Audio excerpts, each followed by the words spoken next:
The Interview by C.M. Ewan. Read by Georgia Maguire. A fist bangs on a sheet of glass. Bangs again. On one side of the glass, all is still and hushed. On the other side, the air sings with shouts and screams. 130 feet up, in the middle of a city of 9 million people, and nobody hears or sees a thing. CV. Kate Harding, 17B Beaumont Street, Balham, London. kharding@mycontact.com.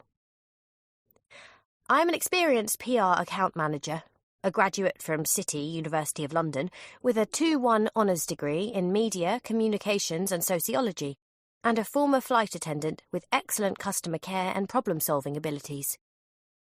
My career goal is to secure a senior account manager role that enables me to hone my creative and business expertise and take on more responsibility at a dynamic, industry-leading PR agency with a focus on the travel sector.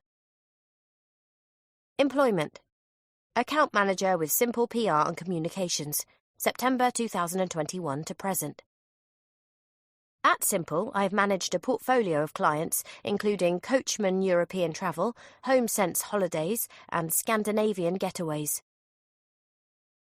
PR Account Executive rising to PR Account Manager at MarshJet Aerospace Engineering, September 2014 to March 2021.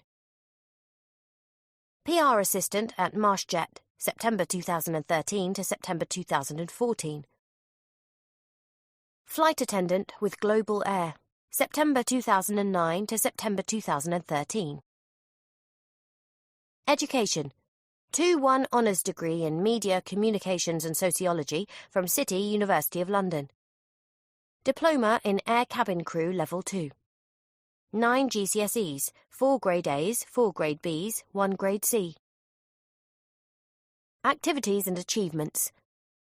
I am fluent in French and Spanish. I speak good German. I hold an advanced first aid at work qualification. I run regularly and I enjoy swimming. Chapter 1. Friday, 5:03 p.m. The worst thing that can happen to you in an interview is getting caught in a lie. Everybody knows that. It was one more thing for me to stress about as I waited to get inside 55 Ludgate Hill. Come on, come on. The revolving glass doors were moving too slowly. Anguish tugged at my insides. I darted forwards and back, then finally burst free and bolted for the front desk. There were 3 security personnel on duty, 1 woman, 2 men. Behind them was a back room where I could see a grid of surveillance monitors flickering against a wall. My name is Kate Harding. I was panting, short of breath.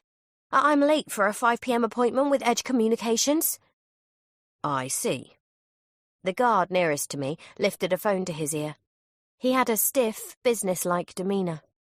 Early 60s, balding with a moustache, dressed in a navy blazer with shiny brass buttons. Let me call up for you. Sign the visitor book, please. I grabbed a pen, scrawled down my details. My hand was shaking. I could feel perspiration bubbling on the back of my neck despite the cool lobby air. Had I blown it already? After waiting all day Friday, a tube delay had forced me to run here from Blackfriars Station. I'd had anxiety dreams where I was late for my interview. Now it was actually happening. Then there was my CV. Why had I added that line about swimming? I suppose it wasn't a total lie. I used to enjoy swimming. A long time ago, I was a member of a club. It had been a much more sociable way to stay fit than the gruelling dawn jogs I'd been taking around Tooting Common for the past 9 months. But if they asked about the last time I'd been swimming, I'd have no idea what to say. It was definitely before my life was upended. Everything was. The guard set down his phone. They're sending someone down to collect you, but they're running a little behind themselves, so they've asked if you could take a seat for the time being. He pointed to an area behind me, and I spun to take in the lavish atrium for the first time. The lobby was enormous. There was a lot of glass and steel, acres of limestone flooring. Far in the distance, a group of black leather sofas were arranged near a trio of gleaming elevators. Go right ahead. They'll find you. To one side of the elevators, water cascaded down over a wall of rippled slate tiles into an infinity pool. To the other, a living wall was filled with plants in various shades of green. In the foreground, professional men and women in office attire bustled to and fro. Some held mobile phones to their ears. Others carried briefcases or document folders. Most appeared to be hurrying for the exit and, I guessed, home for the weekend. You used to be just like them, I told myself, but somehow it only made me feel like more of an imposter. And if I may, miss, good luck. I cringed. Is it that obvious? How nervous do I look exactly? The guard's two colleagues looked up from their duties and joined him in indulging me with smiles. Less than some, he said. You may prefer not to hear this, but they've been interviewing for most of the day. But Edge Communications?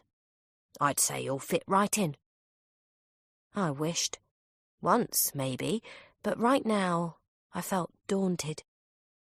The glitzy atrium wasn't simply impressive. It was imposing, and just hearing about the other candidates who'd been interviewed before me was enough for my doubts to resurface in a major way. Not for the first time, I told myself that I should have said no when Maggie, my recruitment agent, had set up this interview.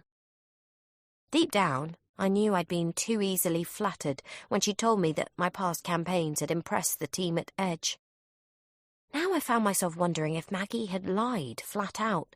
And, oh God, what if the team had never actually heard of me and this was all a huge waste of time? No, I told myself. Focus. I knew I was in danger of spiralling. Knew that if I wasn't careful, the swirl of negative thoughts would take hold of me and put me in a spin. In the quiet centre of my mind, I conjured the calm, reassuring mantra of my counsellor. A wise and worn mother of two I meet with once a fortnight in Hackney. Now is not the time. And it wasn't. It couldn't be. I was stepping out of my comfort zone here, no use pretending otherwise, but I'd lived and breathed this world before. I could do it again. Miss, was there something else? No, I'm fine. But thank you for your help. I edged away from the desk, my heels echoing into the void.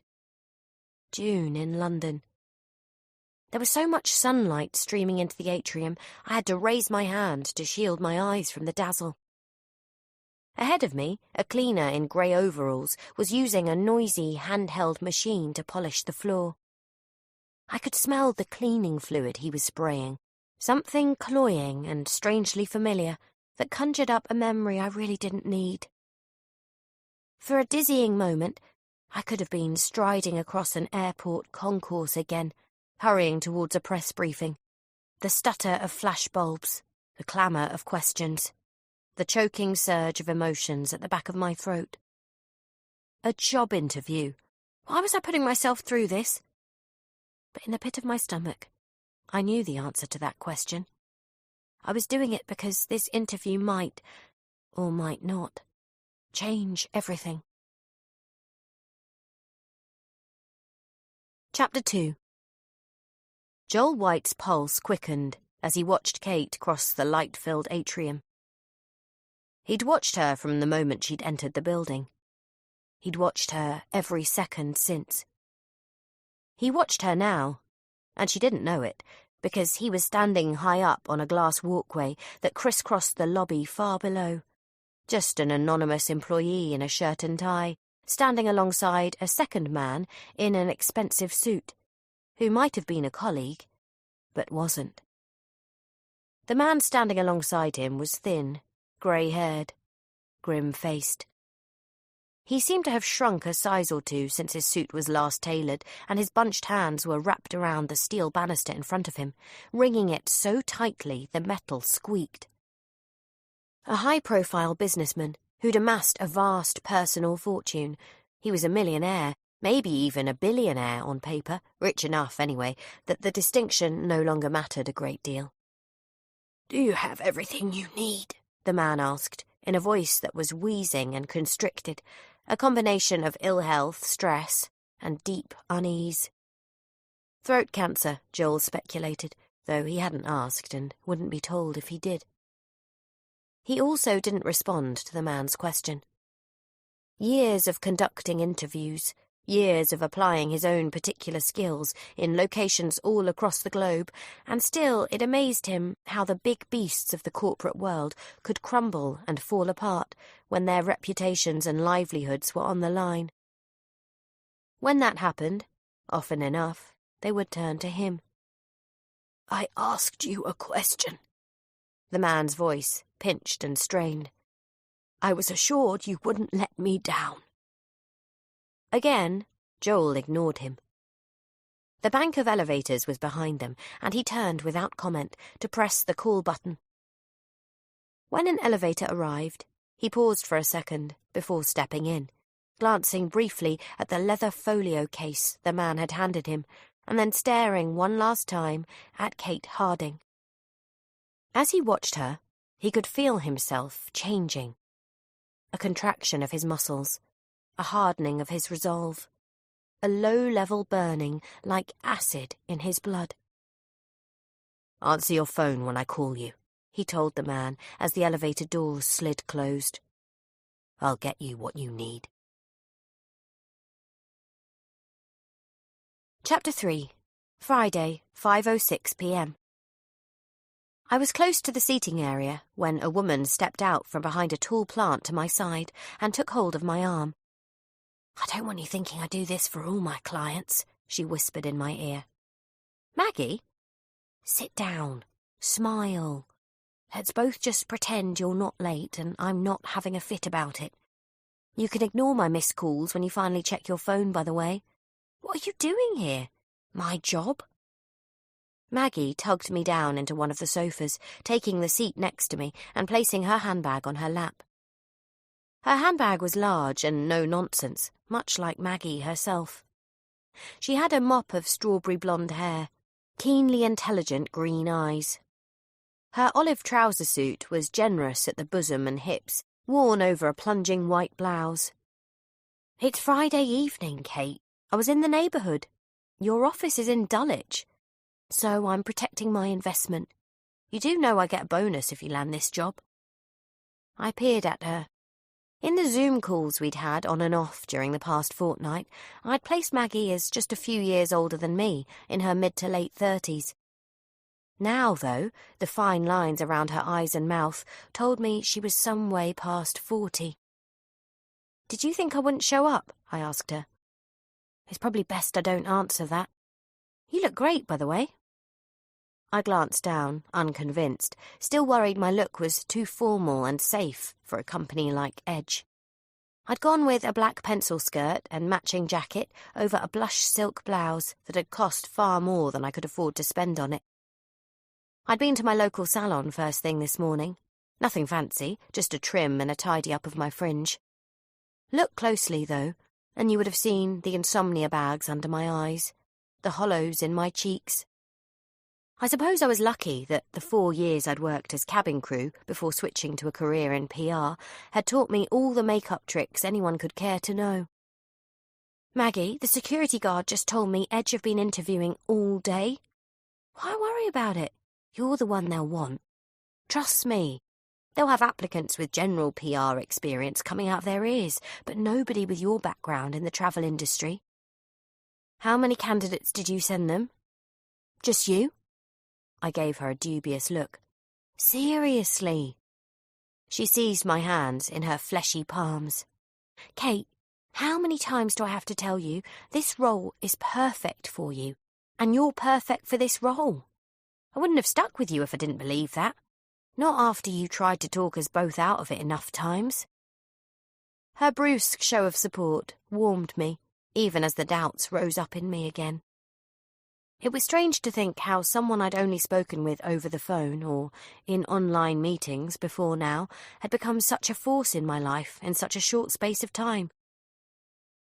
Maggie had been tenacious when she'd first approached me just over 2 weeks ago, even as I'd told her, less and less convincingly, that I wasn't interested in a new job. I'm not sure whether that said more about how persistent Maggie was or how much of a loner I'd become. Secretly, I knew that if she hadn't reached out to me in the first place, told me I was wasting my talents at Simple, I could have continued in the miserable rut I'd been in for months, maybe years. "Breathe," Maggie said. "Relax. Take a look around with me for a second. Didn't I tell you this place was incredible?" Together, we looked up at the lobby as the chlorinated waterfall babbled softly behind us. And she was right. It was incredible. 55 Ludgate Hill, popularly known as the Mirror, was London's most recent statement high-rise building. At 38 stories high, it dwarfed the dome of nearby St Paul's Cathedral, although its signature feature was the way the exterior above the triple-height lobby was covered entirely in silvered, reflective glass panels. From outside the building, nobody could see into the uppermost floors, but I knew from my online research that they offered breathtaking views across the Thames and beyond. The Mirror had only been officially opened in February, but there were already rumours that the company behind the project was on the verge of going bust. Construction on the site had begun before the global COVID pandemic, and now that the building was completed, the business world had changed. More and more people were working from home, and that meant fewer firms were looking to rent prime office space in the city. The penthouse restaurant that had grabbed press attention because of its celebrity chef was yet to open to the public, and there was talk that multiple floors remained unlet and unoccupied. That fitted with what I was seeing in the lobby. There were people here, but nowhere near as many as the project's backers must have planned for. I found that weird. Maybe I was in the minority, but I had zero interest in working from home. And not just because my one-bedroom flat in Balham was dingy and depressing. One of the attractions of the pitch Maggie had made to me about working at Edge was the distraction a busy office could provide. My counsellor had told me it was time to put myself out there, take risks, scare myself. Mission accomplished, I thought now. I still feel bad about Simon and Rebecca, I told Maggie. They've been good to me. And I get that, believe me. I'd be worried if a client of mine didn't feel guilty about leaving their current job. But you're not doing anything wrong here, Kate. You know you're not. I glanced down at my hands, not feeling so sure about that. Simon and Rebecca were the husband and wife team who owned Simple PR. I was their only outside hire. I don't think it's an exaggeration to say that they took me on more out of sympathy than need. They'd been incredibly patient as I'd built my confidence back, feeling my way into the working world again, being ready with guidance and advice. I hadn't yet had the courage to tell them I was interviewing for another position. Kate, listen to me. It's comfortable where you are. It's safe, and I understand that. But you're a star. You know it, and I know it. And Edge are the best at what they do. You belong where you belong. I managed a half smile. Have you been practicing that? Little bit. Did it work? I hummed, the knot of guilt inside me still making it difficult to admit, even to myself, that the lure of working for Edge was the main reason I was here. Edge had fancy offices in London, New York, and Sydney. They represented top-tier clients and brands across the fields of entertainment, sports and business. There were even whispers of a roster of high-end clients they never openly discussed. Like the company name suggested, Edge were best known for high-profile campaigns that were hip and wildly inventive.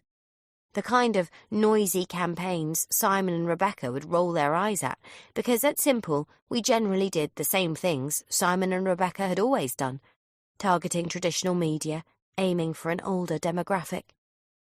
Like Maggie had said, It was safe. And by safe, I knew that what she really meant was dull.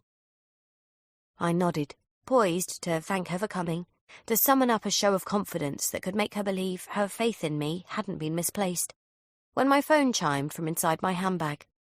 1 second. Great. Maggie threw up her hands in mock exasperation. Now she checks her phone. I parted my handbag, removed my iPhone. There was a short text message at the top of my lock screen. Go for it, sis. You'll wow them. Guaranteed. Kiss, kiss. My brother, I explained, wishing me luck. Even as I said it, a peevish thought struck me. It should be Mark texting me. Why can't it be Mark? But almost as soon as the thought had surfaced, I immediately forced it back down. I couldn't afford to think that way about my husband right now. It wouldn't help. And I knew I should be grateful that my brother cared enough to send me a text in the frenzied seconds he had between patients. Luke works as a cardiac nurse at St. Thomas's Hospital. He's my rock. Since we lost Mum and Dad almost a decade ago, within 3 cruel months of one another, he's the closest family I have. Beneath Luke's text, I could see that I also had 2 missed calls from Maggie's phone, as well as a news notification. Marshjet trial hears evidence from family of deceased. Too late. I snatched my eyes away, covering up my phone with my hand. My heart contracted in my chest. Now is not the time. Now is not the... Kate? My vision darkened, a sudden coolness sweeping in over my shoulders. I clamped down on the inside of my mouth, clenching my phone tight in my fist. Maggie squeezed my hands. Her touch felt clammy and hot. Stay with me, Kate. You can do this. Just remember what I told you. They're going to push you, ask you unconventional questions, get you to take part in dummy exercises even. They're all about doing things differently and surprising you. It's who they are. But that's okay. You're ready for this. You're going to do brilliantly, I promise. I nodded, forcing a smile, knowing that I was holding back from her, because as much as I valued Maggie's advice, there were some things I couldn't talk with her about. Things I didn't talk to anyone about, except my counsellor. Listen, there's a pub across the road from this place on the opposite corner. She rose to her feet. Did you see it? I'm going to wait for you there. Come and find me when you're done, and we can celebrate together, okay? I winced. I'll commiserate then. But no excuses. I won't keep you late. I'm driving to Devon tonight to see my parents. But I'm in this for the long haul, Kate. We'll find you your perfect role, at Edge or somewhere else if it comes to it. Her gaze shifted briefly, and she nodded in the direction of the elevators. Looks like this is your cue. I swivelled to see a smiling young blonde woman approaching me as Maggie backed off and drifted away. The woman was dressed in an on-trend jumpsuit over pristine white training shoes. The instant I saw her, I immediately worried that I was wrongly dressed, overdressed, just too plain out of touch for Edge. Kate Harding? I stood up, tugging at my skirt. I'm Hayley. She thrust out her hand. It's so lovely to meet you. Should we go upstairs? Chapter 4. Upstairs, in the offices of Edge Communications, Joel sat alone with his thoughts. And the folio case. He flicked through it methodically. The case contained everything there was to know about Kate Harding. There was her CV, of course. That was front and centre. But there was much more besides. There was a detailed breakdown of her personal life and family history, her social media profile, her financial records and credit score, her medical records, her politics, her passions, her likes and dislikes, her fears. He stopped on one of the surveillance photographs they had of her, his heart beating slowly in his chest. It was a glossy colour print. The stock was high quality. The focus was sharp. Kate was smiling in the picture. Her eyes sparkled. Her skin looked soft and wind-flushed. She was wearing a pink woolen beanie and fingerless gloves, holding a bouquet of flowers outside a market stall.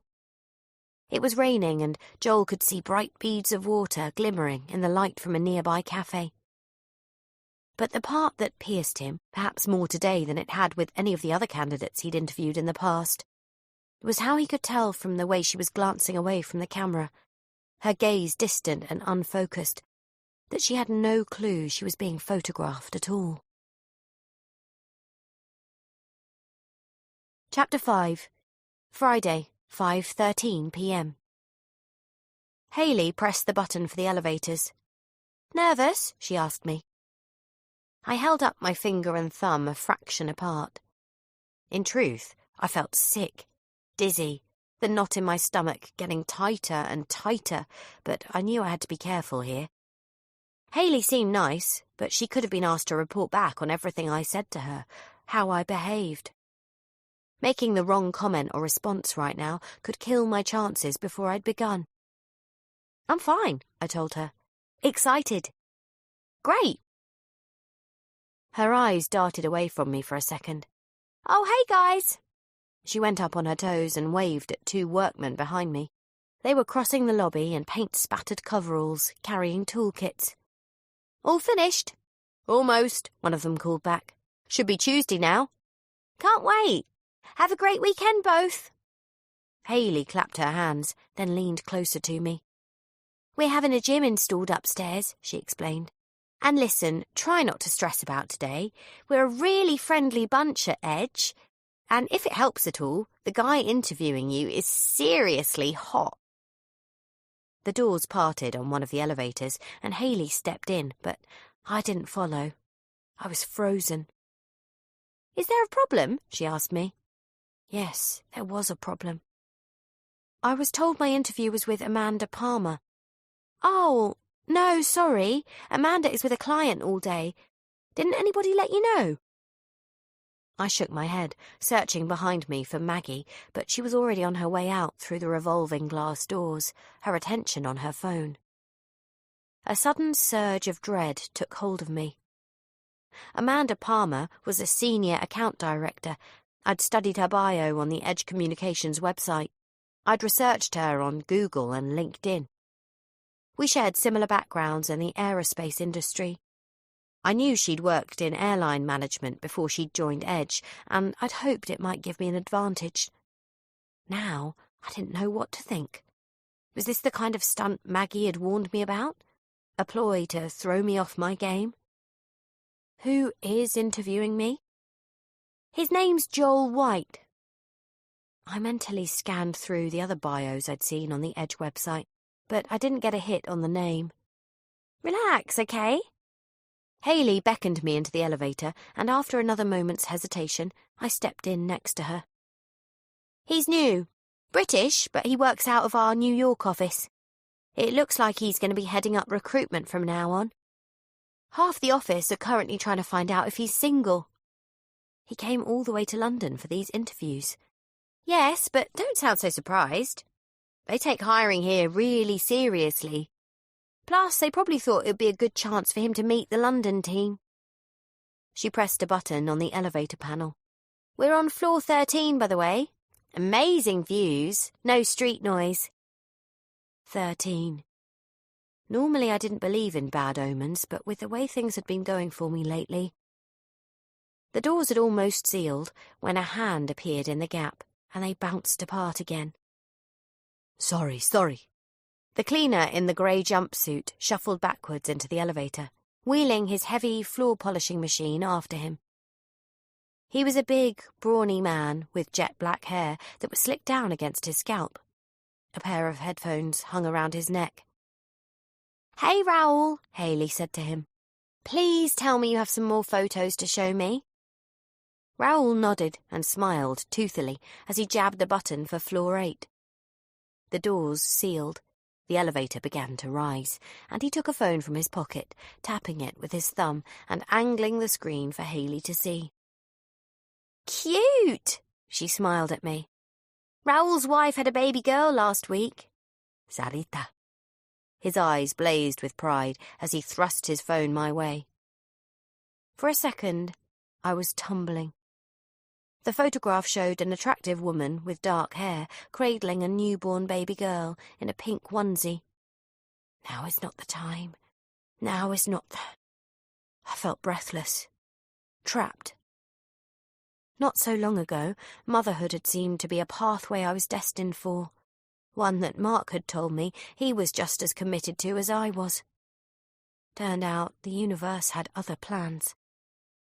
Beautiful, I managed, aware that the knot in my stomach was unravelling, a hollowness ebbing in. I lowered a hand to my waist as Raoul slipped his phone away. Hayley noticed my reaction and shot me a concerned look. I could tell she was about to ask if I was feeling all right, but at that moment the elevator slowed, bouncing to a halt on floor 8, and once the doors had parted, Raoul manhandled his machine out ahead of him. "See you," he called back. "Yes, see you later, Raoul." When the doors had sealed and the elevator was humming upwards again, Hayley checked on me once more, then motioned towards the space Raoul had occupied. "Raoul's a total sweetheart.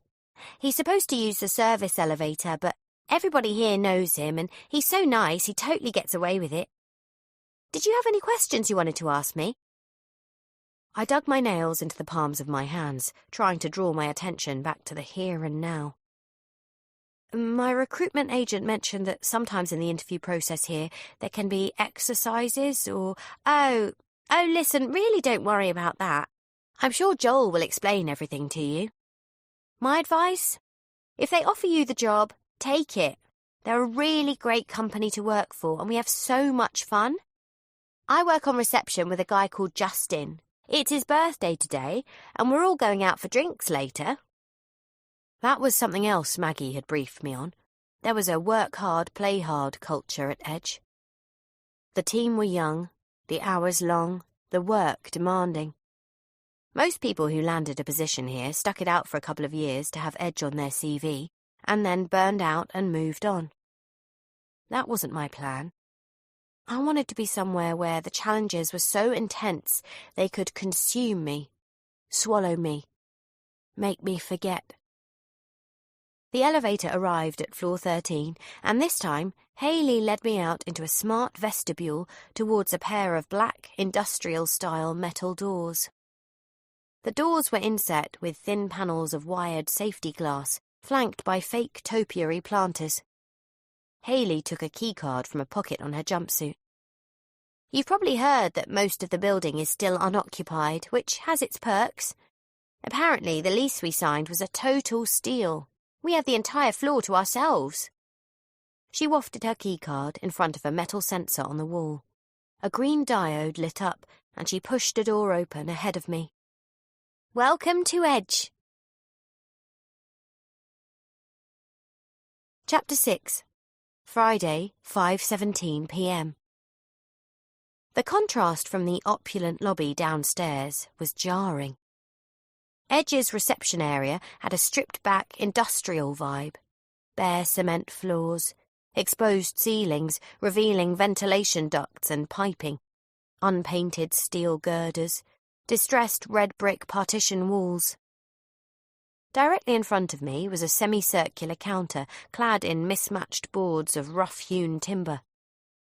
Behind the counter, the Edge logo was picked out in pink neon tubing above a line of metal lockers.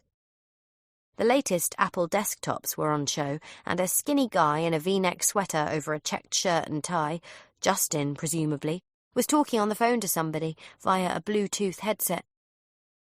Spray-painted across the front of the counter was the Edge company mantra. Break your own rules. Is this way? Hayley strode purposefully to her right, and I hurried after her onto the main office floor. The space was almost entirely open plan. Around the perimeter of the room, I could see the building's signature floor-to-ceiling windows, their silvered tint subtly dimming tantalising glimpses of the London skyline. Quick tour. Hayley waved a hand. Workstations, obviously. We have a clean desk policy. That means all your work has to be tidied away at the end of each day. Any confidential notes or materials have to be filed or shredded. To my right, a series of white laminate desks were arranged in horseshoe clusters with low felt dividers separating them. The workstations featured all the usual office equipment: desktop computers, landline phones, lamps, ergonomic desk chairs. As Hayley had suggested, most of the desks were noticeably low on paperwork and the endless piles of daily clutter I was used to at Simple.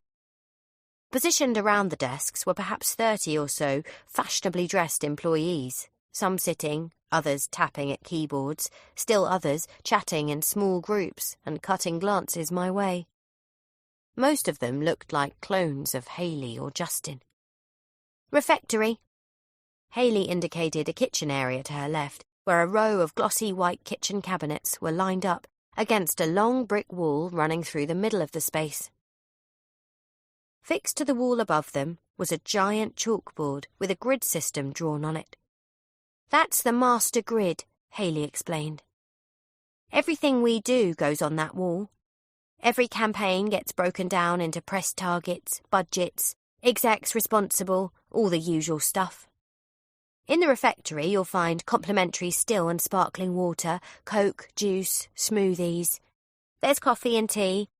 In the mornings, we have cereal, fruit and muffins. Most evenings, somebody orders in from Deliveroo or wherever." "Perfect," I said, trying to act like it was normal for me to work somewhere with complimentary food and drink. At Simple, I generally ate the same sad packed lunch from the same sad Tupperware container at my desk every day. It was one of my responsibilities to boil the kettle and make tea or instant coffee for Simon and Rebecca whenever they asked. Sometimes we hold meetings at the kitchen table, but usually we get together in small groups in one of the pods. Again, Hayley pointed, but none of the pods, as she called them, were meeting rooms in any conventional sense. One appeared to be the shell of a classic VW camper van that had been fitted out with forwards and backwards facing seats and a table fashioned from a surfboard. Another was designed to look like the basket of a mock hot air balloon that was half risen through the ceiling. There were 2 painted horses from a fairground carousel, a white gazebo with fake plants entwined around it. "We have a unisex bathroom behind reception, and at the back there you can see our games area." Hayley signalled to another young girl and a guy who were playing ping-pong at a table splattered with luminous paint. Next to them was an arcade dance machine with flashing lights. "I'm top scorer," Hayley smiled over her shoulder, "and Justin is amazing at the climbing wall. If you take the job, you have to get him to show you." If I took the job, like it could be that simple. The climbing wall was at the back of the space beyond the games area. It extended all the way up to the ceiling and had the appearance of a giant pegboard with multicoloured hand and footholds screwed to it. At the bottom of the wall were an array of crash mats and beanbags. "Unless you're a demon climber already," she added. I shook my head. "I've been abseiling for a charity thing at my old job." "Did you love it?" "I did once I reached the ground." "Don't tell anyone I said this, but if you have a hangover, those beanbags make a great spot to take a nap." As Hayley led me on, I noticed other features she didn't point out. A library area with see-through inflatable chairs. A swing. "We have more space to expand into in the area behind the master grid. That's where the gym is going. Your interview is in the cube. It's the one totally private meeting space we have."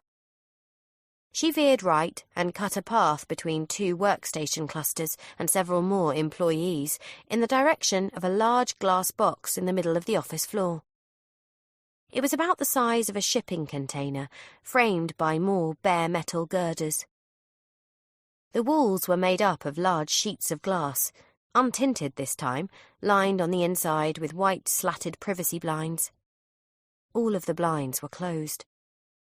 I raised a hand to cover my mouth and stifle the dry cough I get when I'm nervous. My palms were damp, and I wiped them surreptitiously on my skirt. Then stopped. A man in a fitted white shirt and slim, dark tie had opened the door to the cube and stepped out. He was athletic-looking, square-jawed. There was something about him, something immediately arresting. He was handsome, yes, Hayley had been right about that, but he also had this presence, an intensity, a focus on me. Kate Harding? I seem to have lost my voice for a second. Joel White. Why don't you come on in? Chapter 7. Joel offered Kate his hand. As they touched, it felt to him as if a small jolt passed between them, like a tiny electric charge. Did she feel it too? She didn't appear to, but he did notice that her palm was greasy, and he could tell she was embarrassed by it as she slipped her hand free, and he gestured for her to move past him into the cube. He watched her, and for a curious second, he was lost. His hearing warped, a sour taste pooling on his tongue, until everything snapped back again and his focus returned. Pay attention now. She hesitated when she was inside, acting skittishly as she scanned the interior to get her bearings. Not that there was much for her to see. A glass desk with 2 matching white leather office chairs on either side of it, track lighting above them, the closed shutter blinds. The austere environment was deliberate and something Joel had specified. He preferred to minimize signal interference wherever he could. I'm sorry to get you here so late on a Friday, he said now. Hayley, can you take care of Kate's bag? Oh, no, that's okay. Kate flinched and clasped it against her. I'll keep it with me if that's all right. Of course. No problem, Kate. Can we offer you coffee or tea? Water is fine. She motioned to the carafe that was on one side of the glass desk, next to 2 highball tumblers. At the other side of the desk was a telephone. The leather folio case was in the middle, and that was it. Anything else? I don't think so. Then we're all set. Thank you, Hayley. You can close the door on your way out. The door closed behind them with a well-greased click. In the short silence that followed, Joel felt the air in the room pressing against his skin, his instincts sharpening, his eyes fixed on Kate. Sit down, Kate, please. Make yourself comfortable. He moved around behind the desk, waiting for her to take the seat opposite him. She placed her bag on the floor to her right, straightened her skirt, and once she was settled, he pressed his tie flat against his torso and dropped into his own chair. I apologize for keeping you waiting, Kate. It wasn't my intention. I'm afraid it's been a packed day. It's fine. It gave me an opportunity to get a feel for the building. Do you like it? Very much. He nodded, smiling warmly, keen to put her at ease. Experience had taught him to keep the early interactions simple, establish a rapport, build a foundation of trust. Using Kate's name repeatedly was a technique designed to reassure her. So was taking his time and not hurrying her in any way. Joel's main purpose right now was to watch her, study her, see how she behaved. Did she blink frequently? Did she raise her eyebrows or move her hands when she talked? If she moved her hands, what did she do with them? Did she clasp them together? What about touching her face or her hair? Then there was smiling. How much did she smile? How readily? Did she frown when she was thinking of an answer? Did her pupils contract or dilate? Was there a flicker in her upper lip or her cheek? What were her tells? Back in his formative days with the intelligence services, interviewing witnesses and suspects, spies and informants, Joel had come to think of this stage of his process like the control questions a technician might employ when calibrating a lie detector machine. The difference was he believed he was more intuitive and ultimately more accurate than any machine anywhere in the world, as did the clients who paid him so handsomely. So, Kate, I'm guessing working in an office tower isn't going to be an issue for a former flight attendant like you. There. Relaxation. A slight softening of her lips. A small downward hook at the corners of her eyes. That was some years ago now, she said, but I think I should be able to handle any altitude sickness. He chuckled, nodding in appreciation and encouragement, noting how the smile became crooked. We've covered some enriching content so far. Let the music carry you away for a while, and we'll pick up the pace again shortly. Thank you so much for being here and watching this video.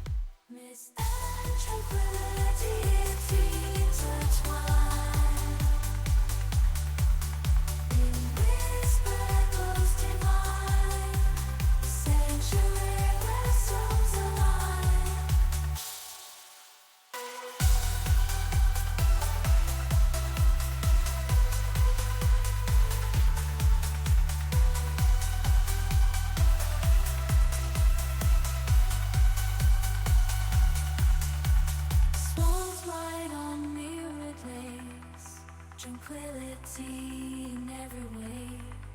A timeless journey, hearts forsake. During a self-effacing shrug.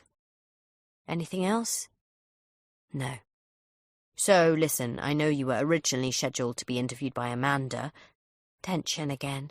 The chin tilted up, the brow crinkled. And I'm sorry that didn't work out, but hopefully you were told I was stepping in for her in good time. Her pupils jinked left to right very rapidly. She tucked her hair behind her ear and winced. Actually, I wasn't. Oh? To be honest, I only found out when Haley mentioned your name just now. A stirring in his blood. Normally the phrase, to be honest, was a red flag for Joel. When a subject used it, it was generally because they were about to be anything but honest. But Joel knew for a fact that wasn't the case here. Because he'd made certain she wouldn't be told, and it was something he'd have to log and remember. Well, that definitely shouldn't have happened. I'm embarrassed, Kate. For myself and for Edge. You must feel you've been thrown for a loop. It's fine, really. She flapped her hand, puffed out her lips, overcompensating. No, it's not fine. Not by a long way.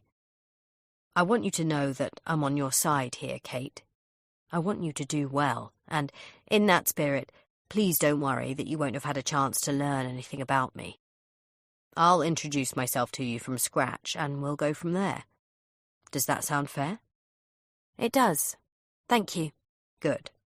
So I suppose the first thing to say is that I'm new to Edge myself, working out of our New York office. My background is in recruitment, although in recent years I've also branched out into corporate troubleshooting and crisis management, working all over the world. But I like to think my real specialism is in meeting people like you one-on-one, interviewing them, getting to know what makes them tick.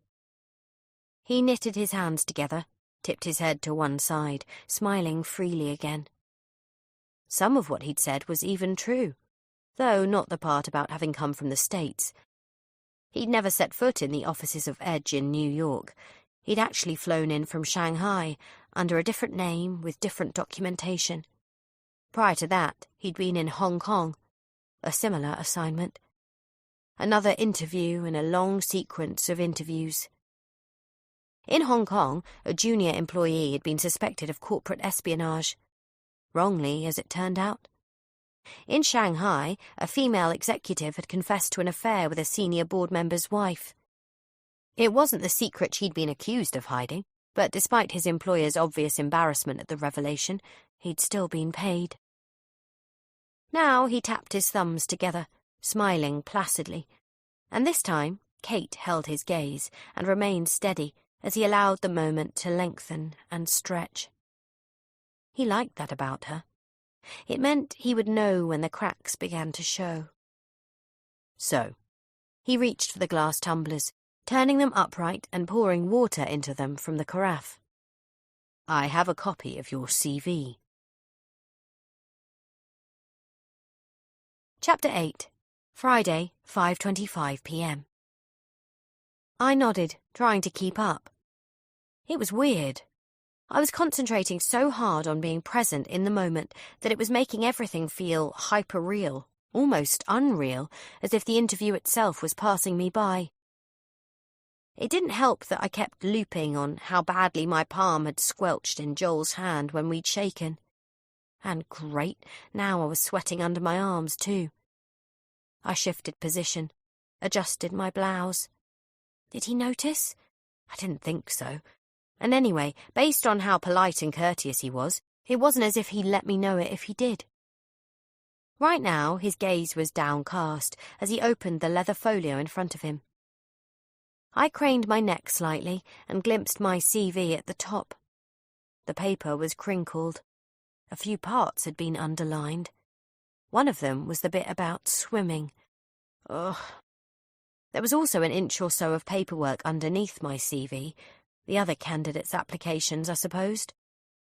I got a sinking feeling as I thought about how many other people were vying with me for this position and how much I now wanted it.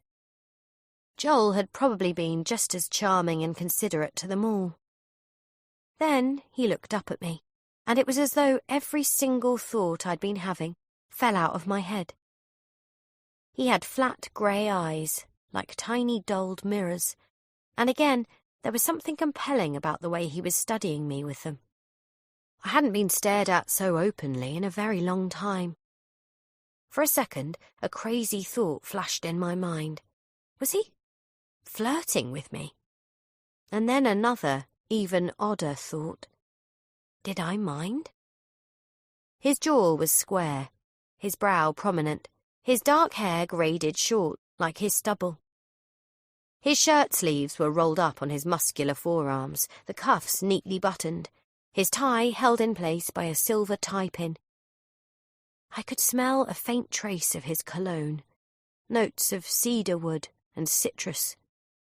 For a jolting second, I thought I recognised the scent, but then, almost as soon as I'd noticed, it was gone. Your CV is brief and to the point, Kate, but from your background you seem to be an excellent fit for this role. Thank you. I was advised to keep my CV short so that we'd have more to talk about, but I know that my recruitment agent spoke at length with Amanda about my background. Oh, God. The slight vocal fry in my voice. I was fighting hard to keep my nerves in check, but it was a difficult thing to do in the intense hush of the cube. Hayley had been right when she told me the space was private. All the noise and hubbub of the office floor had been muted. I couldn't see out through the closed blinds, and I was pretty sure the forced intimacy of the setup was contributing to my spaced feeling. Can I level with you, Kate? Again, I got the sinking feeling. Had the position already been filled? I really hoped not, but I also knew there was a chance he could have settled on a candidate already. If he'd flown in from the States, he was probably jet-lagged. Perhaps he just wanted this over. He leaned closer. I probably shouldn't be saying this, but I've had a full day of interviewing candidates in here, and I've got to tell you, this whole setup is starting to feel pretty artificial to me. Well, at least I'm not the only one. He cast his hands around. No wedding ring. I was ashamed to have noticed. Think about it too much and you start to go mad. I'm a professional recruiter, so I know the routine. I ask you the type of questions you're expecting me to ask, and you give me the type of answers I'm expecting you to give. And then I'm required to make a judgment on you, when the fact is, I don't know the real you at all. Well, if it helps, I'm going to answer all your questions as honestly as I can. Actually, that was a lie. I was going to try and answer them in line with the advice in the book I had stuffed in my handbag. Interview SOS, 101 job interview questions and how to answer them. The pages of my copy were flagged with sticky notes and blocks of text picked out in highlighter pen. I'd been up late the past 3 nights, studying it cover to cover. When Simon and Rebecca had interviewed me, it had been more of a casual chat, mainly because a friend of my brother's, a consultant he worked with, had put in a good word for me. It was years now since I'd been formally interviewed. The last time had been in front of a trio of senior executives before I was promoted to PR account manager at MarshJet. You know something, Kate? I read this article a while ago, I forget where, but it was all about the science behind first impressions. You'll have heard the same thing, right? The theory goes that we all make hard-to-shake judgments about other people within the first few seconds of meeting them. The way they look, the way they act and present themselves, the first handshake, first hello. We take all that data in and we crunch it incredibly fast, and we already know on an instinctive level how we feel about someone before we even talk to them. Right, I teetered. Then do I get the job? He rocked back and laughed, harder than he needed to. I wish it could be so easy, believe me. But we both have to jump through the hoops here, Kate. I'm guessing you already know Edge do things a little differently? It's why I'm here. Well, sometimes when we're hiring, we like to use psychometric tests, other similar techniques, for the right candidates. He flipped over my CV and removed a clear plastic pocket from the folio case, sliding it across the desk in front of me. I could see several sheets of typed paperwork inside. What do you say? Would you be prepared to go along with that? I thought of the warnings Maggie had given me. I hadn't been told this was part of the recruitment process here, and I'd never taken a psychometric test before. I didn't, in all honesty, know what they really involved, but I felt comfortable with Joel. I was inclined to follow his lead. And more importantly, I'd picked up on two crucial things he'd said. Sometimes when we're hiring. Sometimes. Not every time. And also, for the right candidates. I can do that, yes. Great. He dipped 2 fingers into his shirt pocket and removed a propeller pencil that he clicked a couple of times. How about you get started? Chapter 9. Friday, 5:30 p.m. Now? I asked. It's only a short test, Kate. Won't take you more than 10 minutes to complete. We'll have plenty of time to talk afterwards, I promise. He passed me the pencil. Should I step outside? No, there's no need for that. We can both stay here. I looked at him, puzzled. Relax, Kate. I designed these questions myself. It's completely painless and you won't have any trouble with them. I opened the plastic pocket and slipped the papers out from inside. They were neatly stapled and there were only 5 or 6 pages. I was conscious of Joel watching me as I flicked through them before looking up. Can I ask you something? By all means. What is it you're hoping this will show you? You, Kate. He spread his hands and grinned, as though I'd asked him the exact question he'd hoped I might. Specifically, your personality traits. The best approach is not to think of this as a test at all. It isn't anything you can fail. It's more like a questionnaire. The idea is for me to get a truer sense of who you are, to see whether you'd be a good fit for the company, and, more importantly, if the company is a good fit for you. And if we're not a good fit? He smiled again. Why don't you just go ahead and take the test, and we'll see. And be sure to answer honestly for both our sakes. I glanced down at the top sheet of paper. 1. I don't like confrontation and avoid it where possible. A. This is not like me. B. This is sometimes like me. C. This is often like me. D. This is very like me. 2. I prefer working on my own rather than as part of a team. A. This is not like me. B. This is sometimes like me. C. This is often like me. D. This is very like me. 3. I make decisions quickly and stick to them. A. This is not like me. B. This is sometimes like me. C. This is often like me. D. This is very like me. I lowered the pencil towards the paper, then stopped and looked up again. What if I'm not sure what to put? Go with your gut. But with some of these questions, it really depends on the circumstances, don't you think? Make your best judgment, Kate. Trust yourself. 1. I don't like confrontation and avoid it where possible. Well, that didn't seem so hard. You'd have to be a complete psycho to like confrontation, but equally I could see that it wouldn't do me much good to say that I actively avoided it. Edge would want their applicants to be prepared to speak up when they disagreed or were challenged on something. I circled B. This is sometimes like me.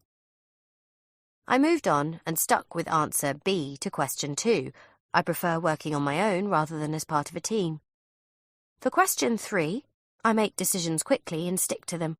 I went with C. This is often like me. After that, I began moving more swiftly through the questions. Joel was right.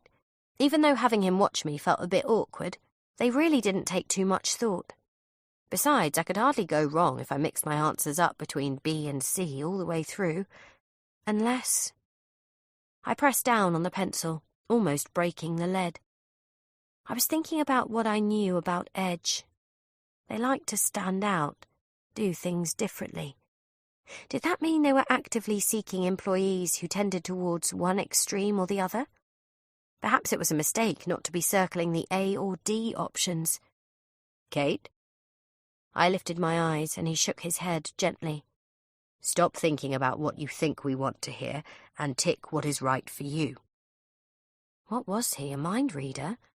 It's just that it's okay, Kate, really. Everyone does it. Everyone?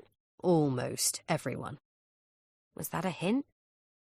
I looked down at the next question. 10. Speaking in public makes me nervous. I stared so hard at the words they swam before my eyes. My skin flushed hot, and I immediately worried he could tell, which only intensified the sensation.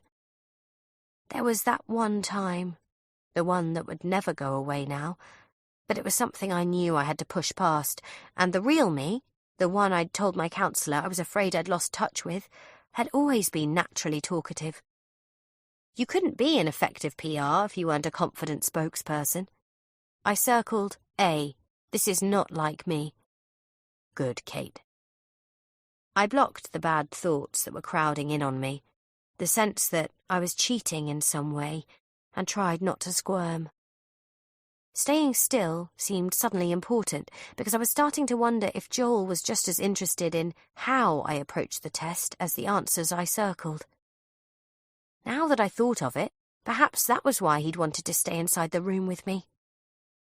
I pushed on, trying to convey a sense of confidence, even if that wasn't really how I was feeling.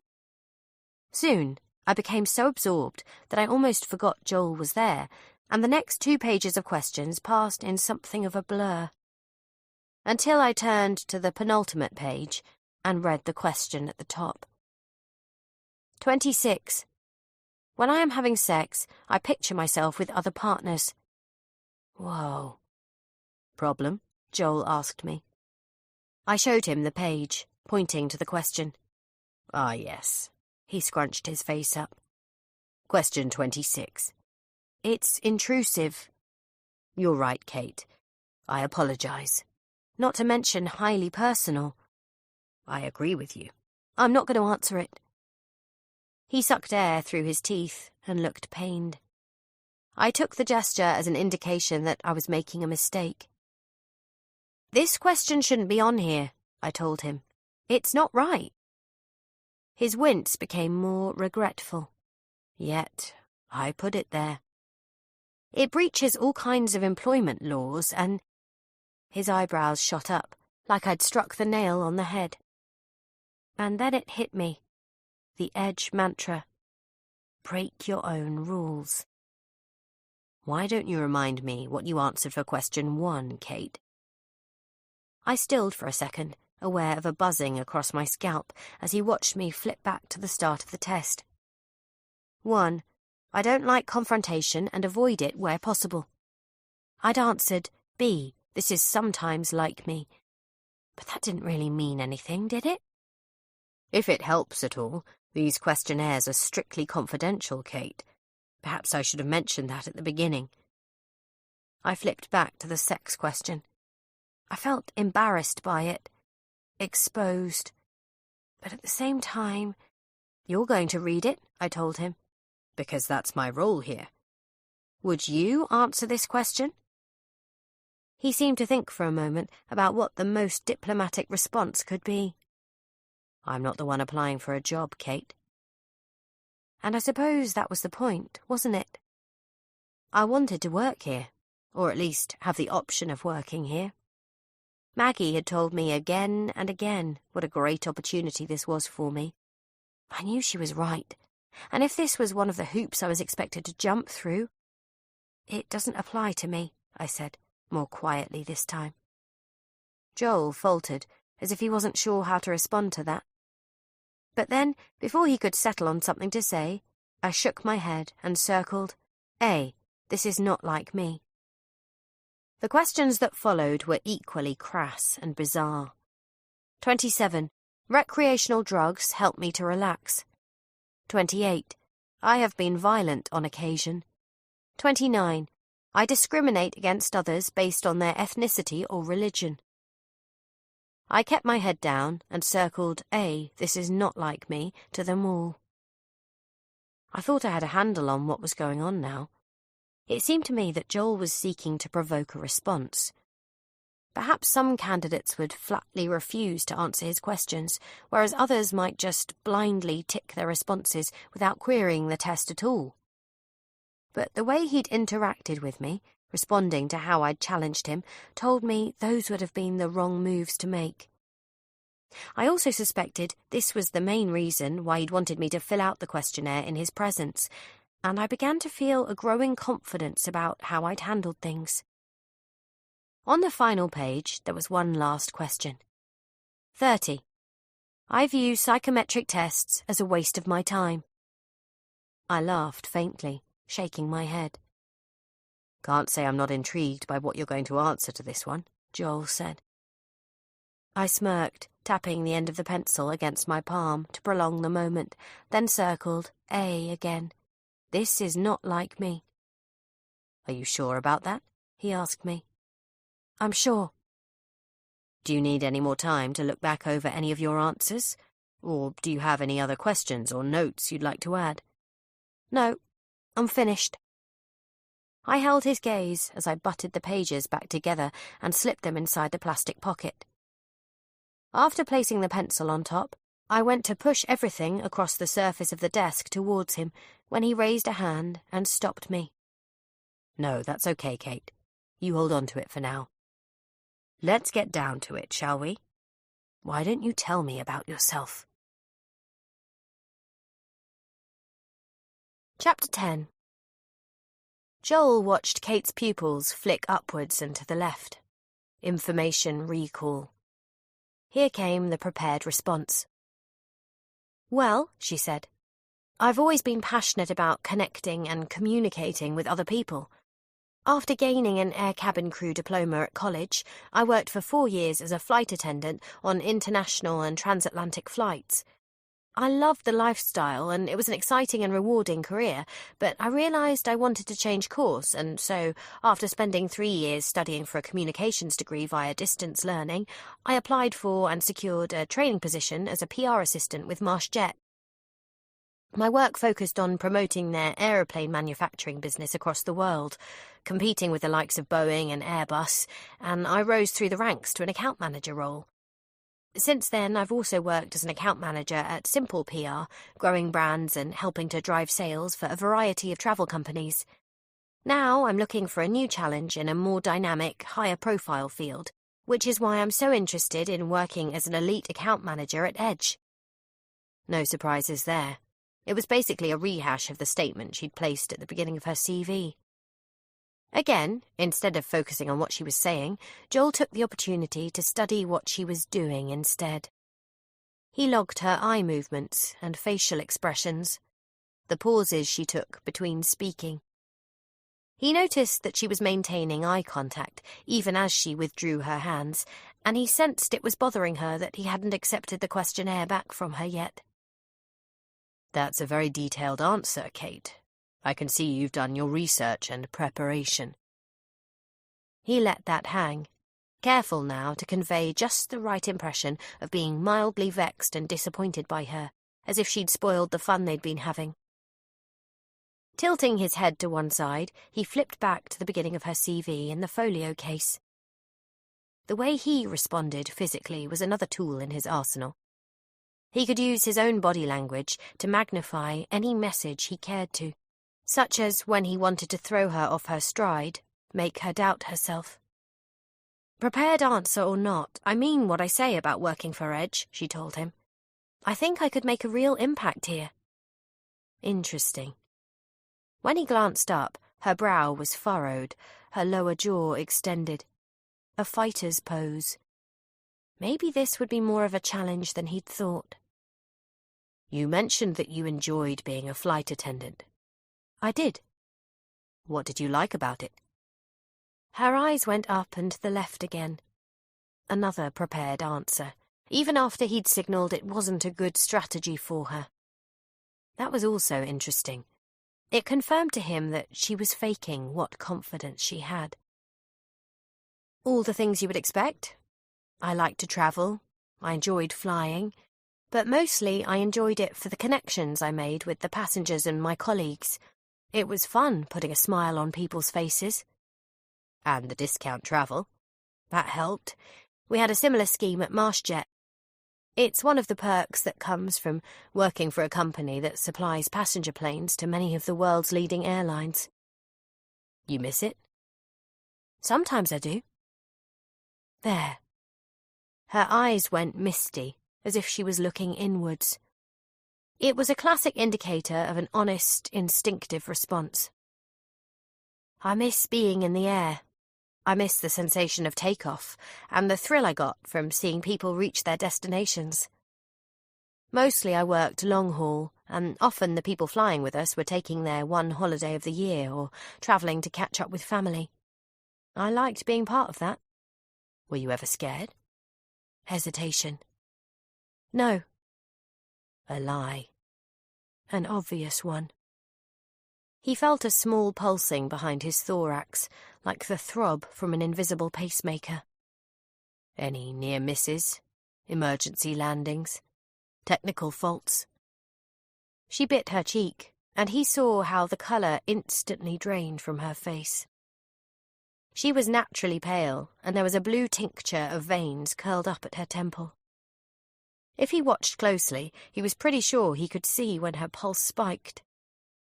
"No," her voice quavered. "I was lucky." "Speaking of MarshJet, I don't know if you happened to catch the news today, but they were saying—" "I saw it." Her eyelids flipped down, her mouth closed, a trap slamming shut. Joel felt another hot buzz in the middle of his chest. He could have let the sensation spread, but he dampened it down, controlled himself. "Needless to say, I'm as interested as anyone else in seeing how the court trial turns out." Now she lifted her chin, straightened her shoulders, a classic reset position. He could see she wanted him to move on. So he did, momentarily. "Why the change to PR in the first place, Kate?" Light bloomed in her pupils, as if she thought she'd made it back to safe ground.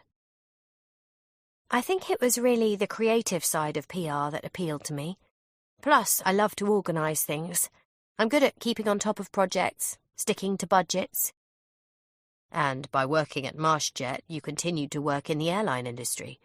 It was a logical move." He dropped his gaze and watched through the glass surface of the desk as she pulled her hands in towards her waist. A defensive impulse. She was picking at her thumbnail, too. Good. There was definitely something there. Yes, it was logical. They were looking for someone who could talk the language of flying with clients and journalists without geeking out. Several of my colleagues were former flight crew, too. "Tell me about some of the campaigns you worked on." The most high-profile campaign I helped to develop and implement surrounded the launch of our cruise flyer Super Jumbo. At the time, it was the world's largest, most fuel-efficient passenger plane. I helped to secure global coverage in the trade and general press. What else? I was heavily involved in helping to promote our existing fleet of mid-sized passenger jets to a number of European airlines. I also spearheaded a campaign to highlight MarshJet's green credentials. A hanging pause. "And the cabin air scandal? What was your involvement in that?" She raised her chin, the tangle of blue veins pressing against her skin. I did my job. We had evidence demonstrating that our planes were safe, and I was part of the team that communicated that. As I said, I'm aware of the ongoing court case, but it's really not something I'm in a position to comment on. Chapter 11. Friday, 5:47 p.m. My temples were pounding. I could feel a clammy coolness at the back of my neck. Somehow things had started to go wrong. Joel's attitude towards me had changed. Or maybe it was me? Perhaps Joel had picked up on my discomfort, amplified it back to me. It was always going to be tricky for me to talk about my time at MarshJet, but I tried to handle things the best way I could. I hadn't evaded Joel's questions, but I had made it clear the court case wasn't something I wanted to discuss. Not that I didn't get why he would be interested. I also understood that perhaps he thought I could give him an inside track. For most of the past week, the press had been running stories about how the family of a former flight attendant named Melanie Turner was suing her ex-airline employers alongside MarshJet in the High Court in London, in a test case backed by the unions that represented pilots and cabin crew. Before her death, Melanie had suffered from acute joint pains, headaches, and cognitive degeneration that her family believed had been caused by regularly breathing contaminated cabin air. As with other aeroplane manufacturers, the systems on board MarshJet planes used compressed air taken from aircraft engines to maintain cabin pressure. Melanie's family, and the unions backing them, argued that this recycled air contained poisonous fumes, and that long-term exposure to it on MarshJet's planes had caused Melanie's illnesses, as well as the acute health problems suffered by hundreds of other pilots and crew. Whether or not the claims could be proven in court, the personal tragedy that Melanie's family had endured, and my heart went out to them, wasn't something I wanted to dwell on or speculate about, least of all in a job interview. I hoped that was something Joel could respect. It was definitely something I wanted to move on from. What do you say we go for a speed round, Kate? A few more general questions.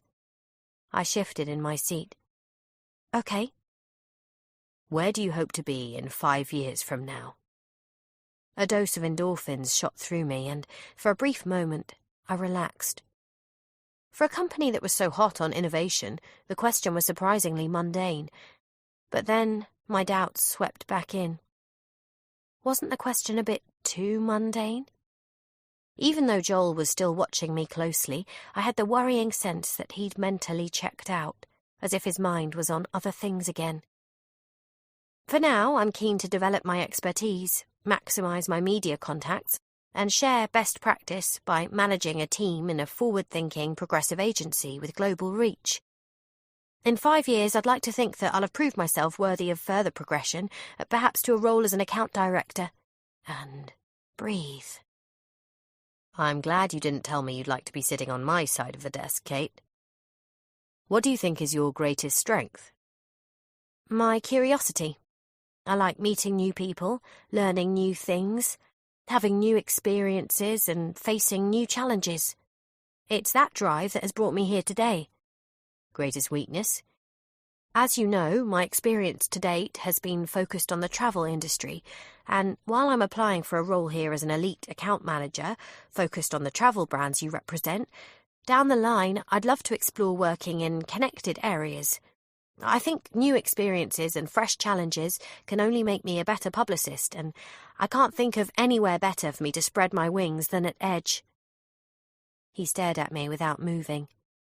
And how about personally? I drink too much caffeine. That seemed like a safe response.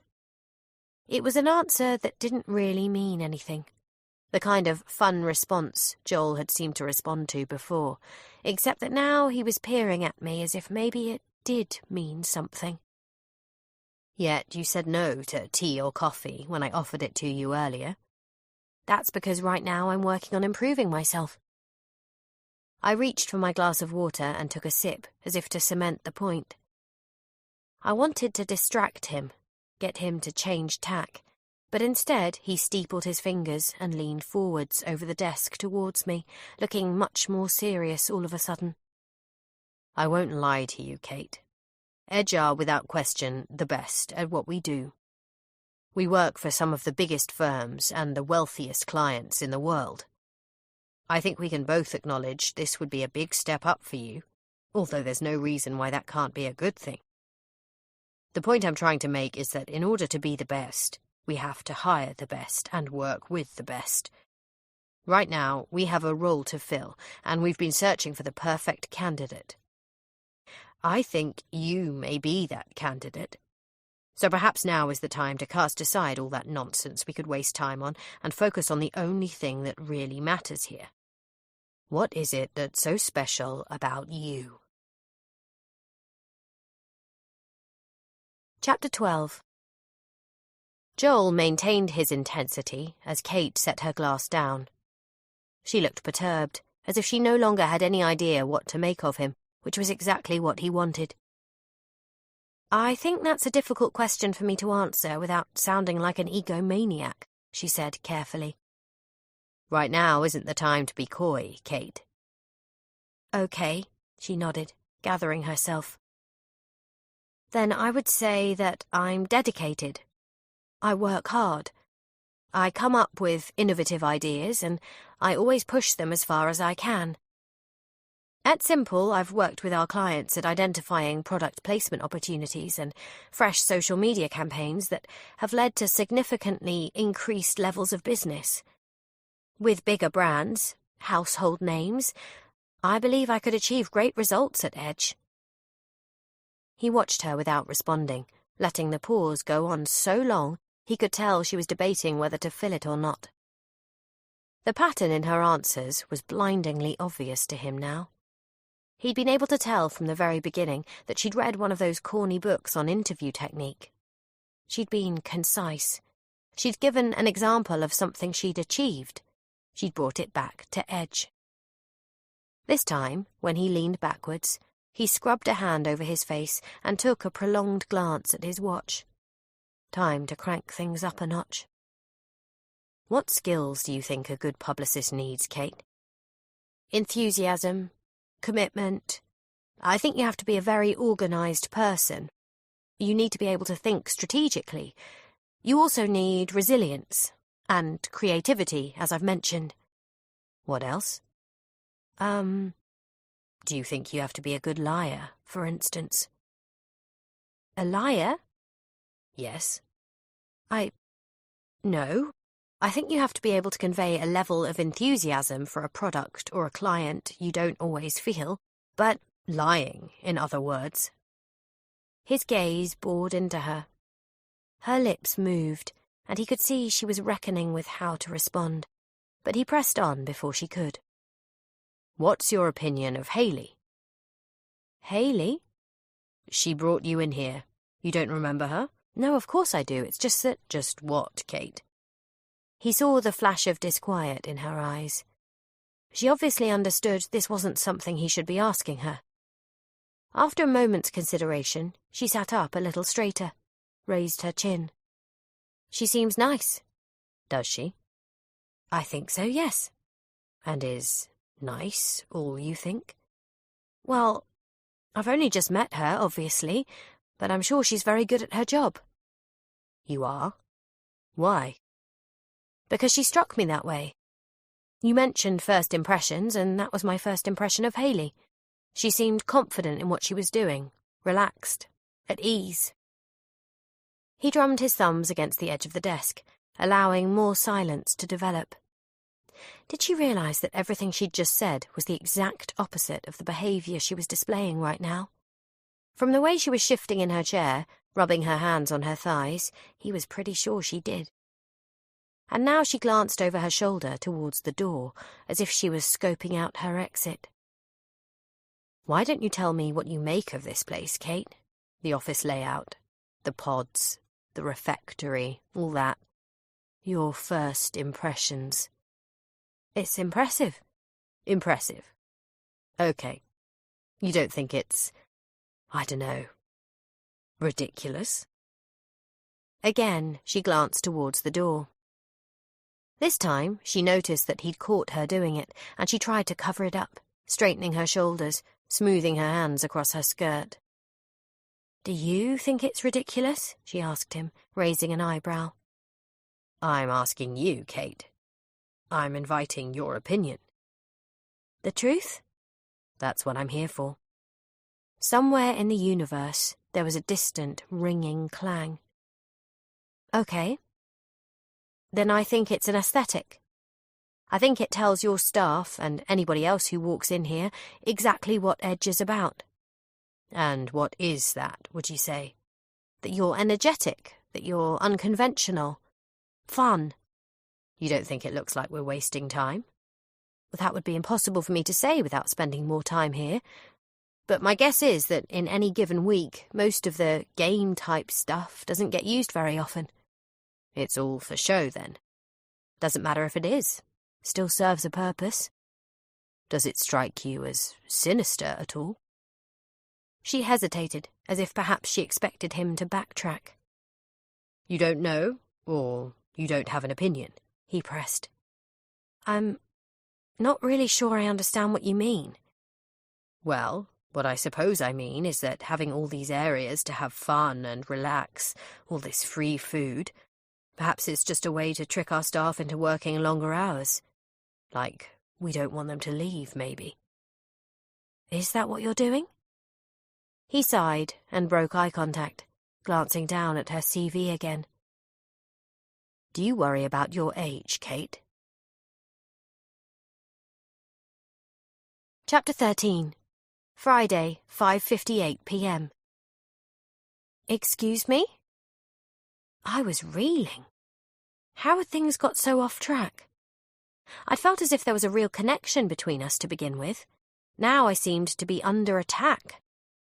"I'm asking if you think you're too old for this role, Kate. Most of the staff you passed on your way in here today are already account managers or elite account managers with us. By the time they're your age, they'll be looking for promotions or moving on to start their own boutique firms, maybe thinking of starting families." For a second, I could almost picture Mark watching him from the corner of the room. I could imagine him stepping forward to interject and shield me, tell Joel he was out of line. Challenge him? Let it go? I'm not sure that's an appropriate question. "Oh, it's not. Clearly." He parted his hands. "But it is something I'm inevitably going to weigh up when I consider if I should offer you this job, whether I choose to admit it to you or not. Personally, for what it's worth, I don't think your age is anything you need to worry about. So you're female and 31. You could be 25, and what's the big difference? I suppose the question is, has it become a hang-up for you?" Actually, I was starting to think a better question was, should I punch him in the nose or the mouth? I knew I had a choice now.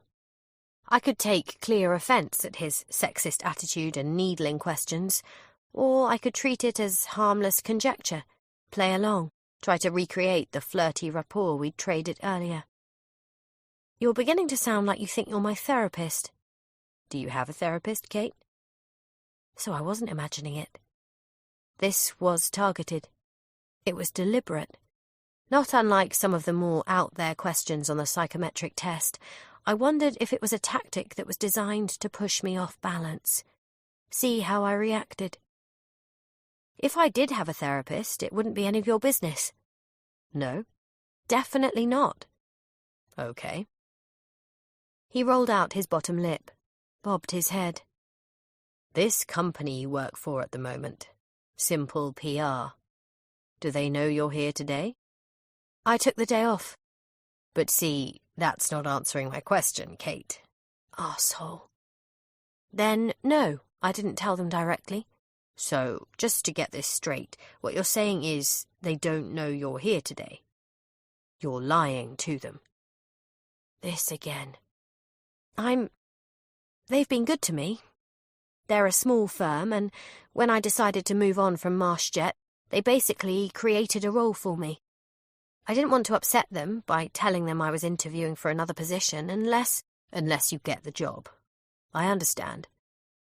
But your omission is a type of lie, isn't it? You must be able to see that. They think you have a day off. They probably think you're running errands, or maybe you've gone away for the weekend, or I told them I'm having a spa day. A spa day? I told them I had to use up a voucher my brother had given me for my birthday. Which I do, as it happens. Except not today. Because today you're here. With me. Me. I didn't like that. His focus should be on Edge. There was something different about his smile now, too. Something almost taunting. His eyes seemed oddly disconnected from it, but deliberately so, as if he wanted me to see how insincere he was being.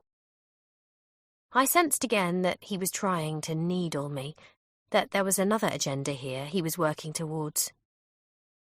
Suppose I call them, Kate. He nodded towards the telephone. Suppose I pick up that phone right now and call them, and tell them you're here with me. How do you think they would feel about that? I instinctively tightened my hands around the arms of my chair, wondering for a second if I should treat it as a rhetorical question. But then I thought once more of the pep talk Maggie had given me. I'd told him a good PR had to be resilient. Prove it. I'm sure they wouldn't be happy about it. Because? He watched me again. Those eyes. I could feel them scrabbling over my skin. Because they rely on me.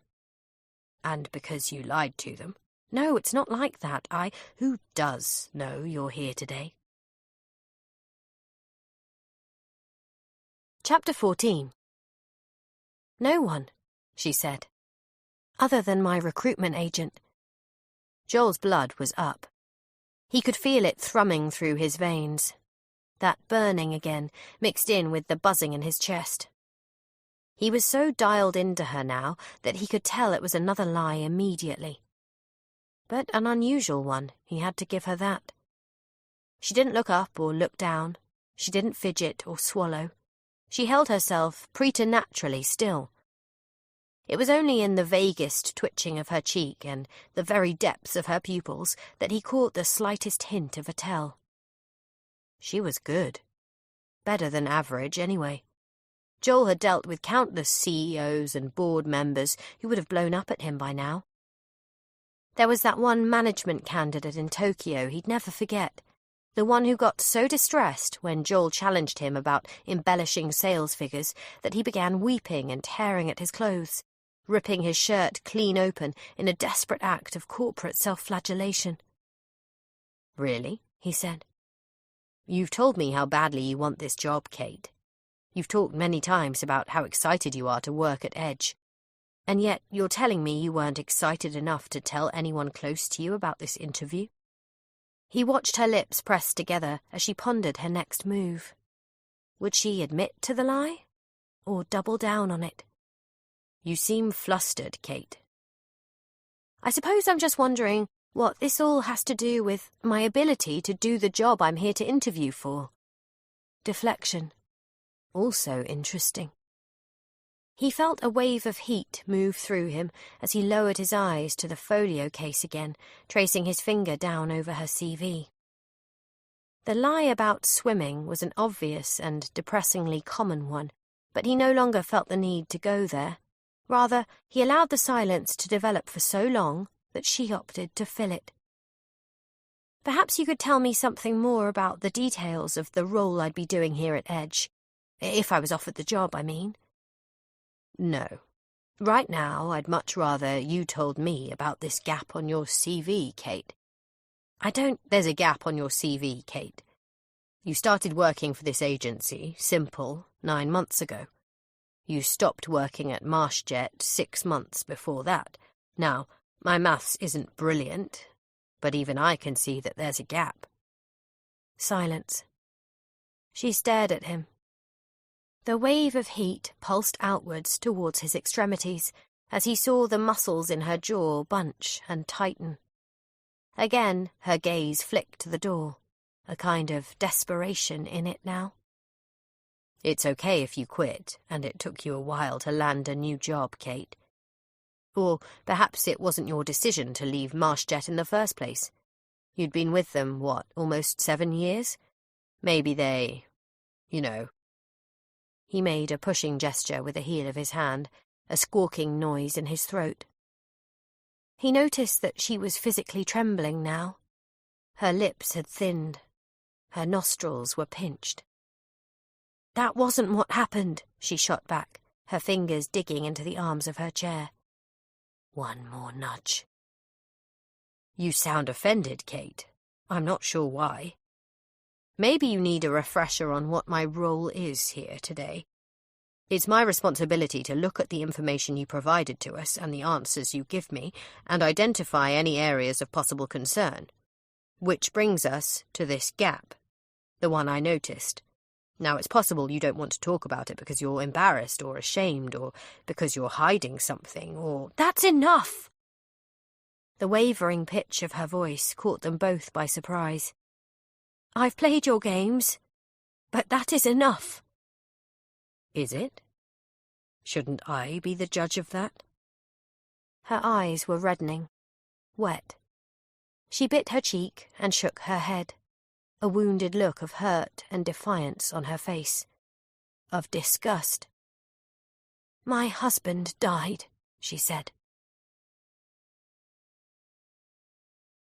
Chapter 15. Friday, 6:07 p.m. There. I'd said it. And it hurt. Damn him. Hot tears pricked my eyes. There was a lump in my throat. My nails scraped against the upholstery of my chair. I wouldn't cry in front of this man. I refused to cry in front of him. But the emotion was welling up in me, and when it hit like this, especially when I didn't want it to, it wasn't anything I could control. I blinked, taking hold of my wedding ring, rolling it around and around my finger. Mark and I had chosen it together on a weekend trip to Chicago. It was an inexpensive platinum band, but there were so many memories wrapped up in it. The whole future we couldn't now share. My eyes stung. I glanced down at my hands as if somehow they could help me to hold everything in. "Mark was killed in the global air disaster," I whispered. "He was one of the victims." I still couldn't say the words out loud without wanting to scream. Mark was everything to me. And now he was gone. Taken from me in the most harrowing way imaginable. His plane had gone down in the mid-Atlantic. One of 210 passengers who perished.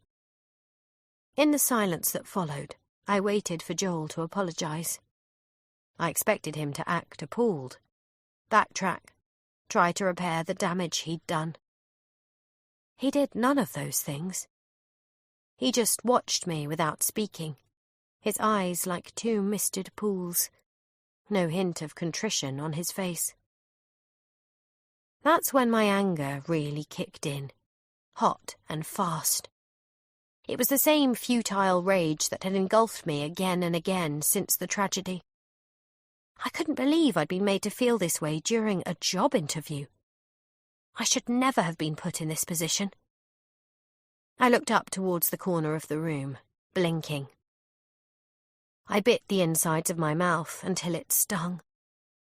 To think I'd actually wanted this job.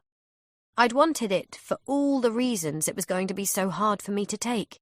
A radically different environment, a complete change, moving on. But I didn't want it enough to be poked and prodded and turned inside out for someone else's entertainment. Forgive me, Kate. Something in the way he said it, the detached quality of his voice, told me he didn't really mean it. Not even close. I glared at him. It was too little, too late, anyway. Keep your dignity. You still have that. That was insensitive of me. Again, his words were robotic, lacking any genuine compassion, edging towards contempt. He closed the folio case and lifted it from the desk. "Kate, I'm going to step out for a moment. Get some paperwork. Give you some space." My breathing had grown ragged. There was a ringing in my ears. I turned and looked away from him as he stood up from behind the desk and came around to pause beside me. I could smell his cologne again. Was that the scent Mark had worn? My head swam. I choked back tears.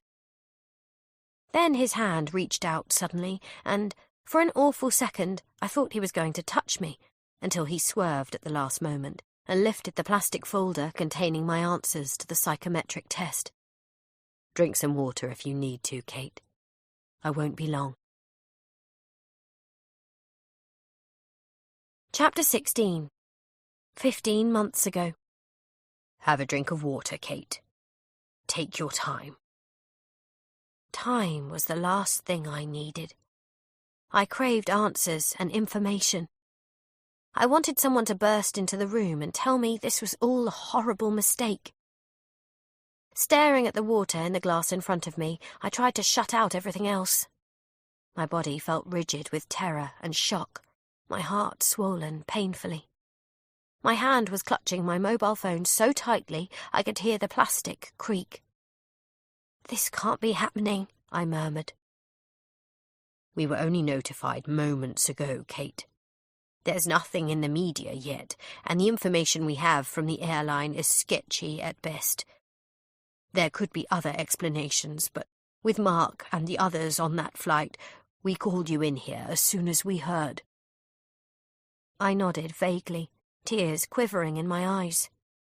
Sir Fergus Marsh, the founder and majority owner of MarshJet, was sitting across his vast teak desk from me. His shirt sleeves were rolled up on his forearms, his tie loosened off. It was 9:15 in the morning inside the MarshJet headquarters close to Gatwick, but his anguished, red-eyed expression made it look as if it was the middle of the night in a military campaign room. Mark had been flying home on a late-night flight from New York with 5 other MarshJet employees. They'd been part of a pitch team sent to make a presentation to an American airline. 3 of the team were colleagues of mine from PR. There was a click to my left, and Sir Fergus glanced towards the man who had just set down a phone on a breakout table in the corner of his office. Dominic North, his CFO, was rail-thin and prematurely balding, with sunken eyes and a mouth that was pressed into a thin line. He was a withdrawn, taciturn figure, known for watching from the wings while Sir Fergus took the spotlight, but his presence told me how serious things were. In my time at the company, I'd learned that Sir Fergus never made any major decisions without Dominic's backing, or, as Mark sometimes cynically suggested, his say-so. The expectation among most of us was that when Sir Fergus eventually retired, Dominic would take over. "They're checking radar again," he said crisply. "Still no contact from the flight deck." "Oh, God!" I crumpled, my body trembling uncontrollably. 3 minutes ago, everything had been normal. I'd been sitting at my desk, drinking my first coffee of the day, checking my emails. Then I'd looked up to see Sir Fergus's assistant, Angela, rushing across the office floor towards me, her face blanched white. She'd handed me a piece of paper that told me Sir Fergus needed to see me. Now. "Kate, if you need to go home, we understand," he said, smiling his kind grandfather smile. "We can arrange a car. Angela can go with you." I blinked, squeezed my hands tighter. "Is there anything we can do? I don't know, a search operation or... These are all the things we're looking into. We'll do everything we can. Dominic has an inside line to the airline and the authorities. We're going to do our best to keep you up to date with what we find out." I unfurled my hand and checked my phone for messages again, for missed calls from Mark. My thumb shook as I tried calling him once more, swiping at my nose, tears streaking down my face. I looked up, lost, pressing the heel of my hand to the side of my head, my phone diverting hopelessly to voicemail. In the corners of my mind, other images were pressing in. The plane roaring downwards in a fireball, spearing into the ocean, breaking apart. Am I going to see him again? Kate, this could be nothing. An anomaly. We have to hope for the best. I don't want to go home. Please, I want to stay here. If there's going to be information coming in, if there's anything you know, I want to hear it. I have to know. Sir Fergus paused and looked with concern towards his CFO. I saw Dominic hold his look, measure it, then nod back. Okay, Kate, stay. But if that's your decision, and only if you feel capable of helping us, then I'm afraid there's something I may need to ask from you in return. Right now, you're the only person in communications we have on site. Chapter 17. Friday, 6:11 p.m. The soft shunt of the door closing behind Joel snapped me out of my reverie, bringing me back to myself. I was sitting alone inside the cube, stunned. It didn't feel real. None of this felt real. Joel had to know he'd crossed a line. Forget Edge's mantra about breaking rules. I'd spent enough time on their company website to know it was impossible to miss their employee charter. They trumpeted their credentials as an ethical employer. They talked about valuing the needs of their staff. My experience today totally contradicted that. Maybe Joel was only now realizing how much trouble he could be in. Good. I was breathing too fast, trying to stop the tears from gushing out. I cradled my forehead, took some deep breaths. Control yourself. The tumbler of water was in front of me. I reached for it shakily, raising it to my lips. As I stared down into the trembling liquid, I allowed another vision to fill my mind. It was my favourite memory from our honeymoon, Mark cradling me in his arms on a pristine white beach. We were barefoot. Mark's white linen shirt and tightly curled hair were shifting slightly in the soft sea breeze. His eyes happily crinkled against the sunlight, and the way he stroked my face, always with his thumb, always while cupping my cheek in his palm, soothed me even now. I should get up. I should walk out of here. What was stopping me? Embarrassment, mostly. In my mind's eye, I was thinking of all the young staff on the main office floor. I could picture them watching me as I tried to keep it together on my way to the exit, knowing I wasn't fooling anyone. I flinched at a sudden jangling noise inside the room. The desk telephone had started ringing. I stared at it, setting my glass down on the desk with a thump, a sudden flare of irritation burning inside me, a hot coal pressing against my breastbone. He hasn't even diverted the phone. Had I ever been a serious candidate? I glanced quickly at my surroundings. The slatted blinds were still closed. The track lights shone brightly. Nobody was coming in through the door. The phone continued to ring, and, as it did, a new thought struck me, bringing with it a deep tremor of unease. Sometimes when we're hiring, we like to use psychometric tests, other similar techniques. Maggie had mentioned dummy exercises to me. Haley had dismissed that on our way up here, but was that what this was? I supposed it was possible this was some crazy, out-there stunt. Perhaps it was designed to break me down and build me back up again, test my initiative. Or it could be Joel calling to see if I was okay with him coming back in, but that didn't really seem to fit with his attitude and demeanour when he'd left me. Answer it or don't answer it. My breathing was still funny. My throat felt raw and choked. I doubted I'd be able to keep my voice steady if I did answer. The phone rang on. Then a truly nasty thought occurred to me. Was it possible Joel had known about Mark all along? Had he been leading me to this point deliberately? Think about it. I knew it was standard practice for prospective employers to scan the social media feeds of job candidates, and even a cursory look at my Facebook page would reveal my posts about Mark and my membership of the support group that had been formed by the relatives of those who perished in the global air tragedy. I didn't update my personal feed often. There really wasn't much about my life nowadays that seemed worth sharing. I visited the Facebook memorial group even less, because it hurt too much. But scroll back 15 months and anyone could see my first tortured posts after the plane crash, or the handful of maudlin posts on the difficult birthdays and anniversaries that had come since.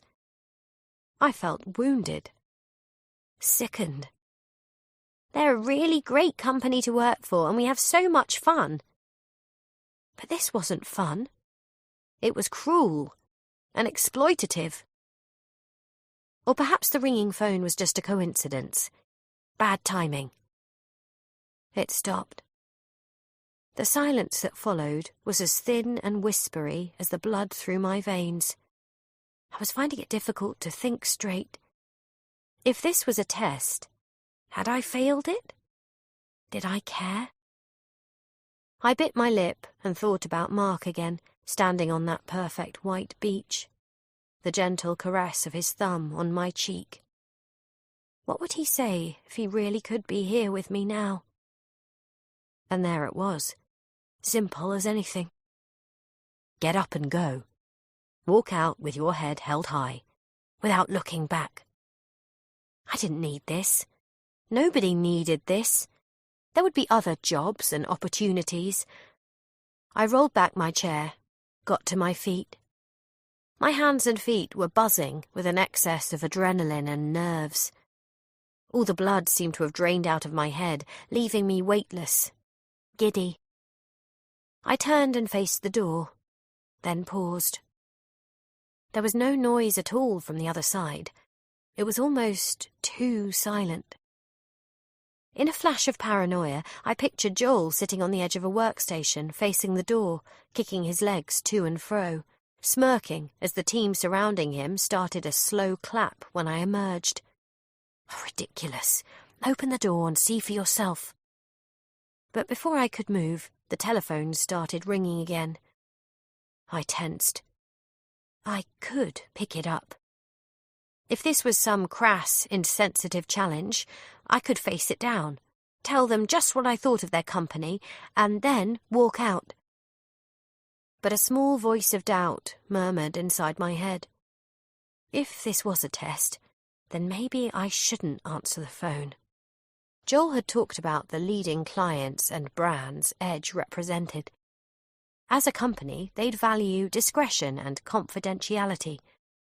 Would answering the phone be perceived as a misstep? No way to tell, and no way to win. So I compromised. I didn't answer the phone, but I didn't open the door to the cube either. Instead, I raised my hand up beside my face, speared 2 fingers between the slatted blinds, and separated them. But Joel wasn't sitting there waiting for me. There was nobody out there at all. Chapter 18. Friday, 6:16 p.m. There was no movement, no noise. The ceiling lights were dimmed all across the office floor.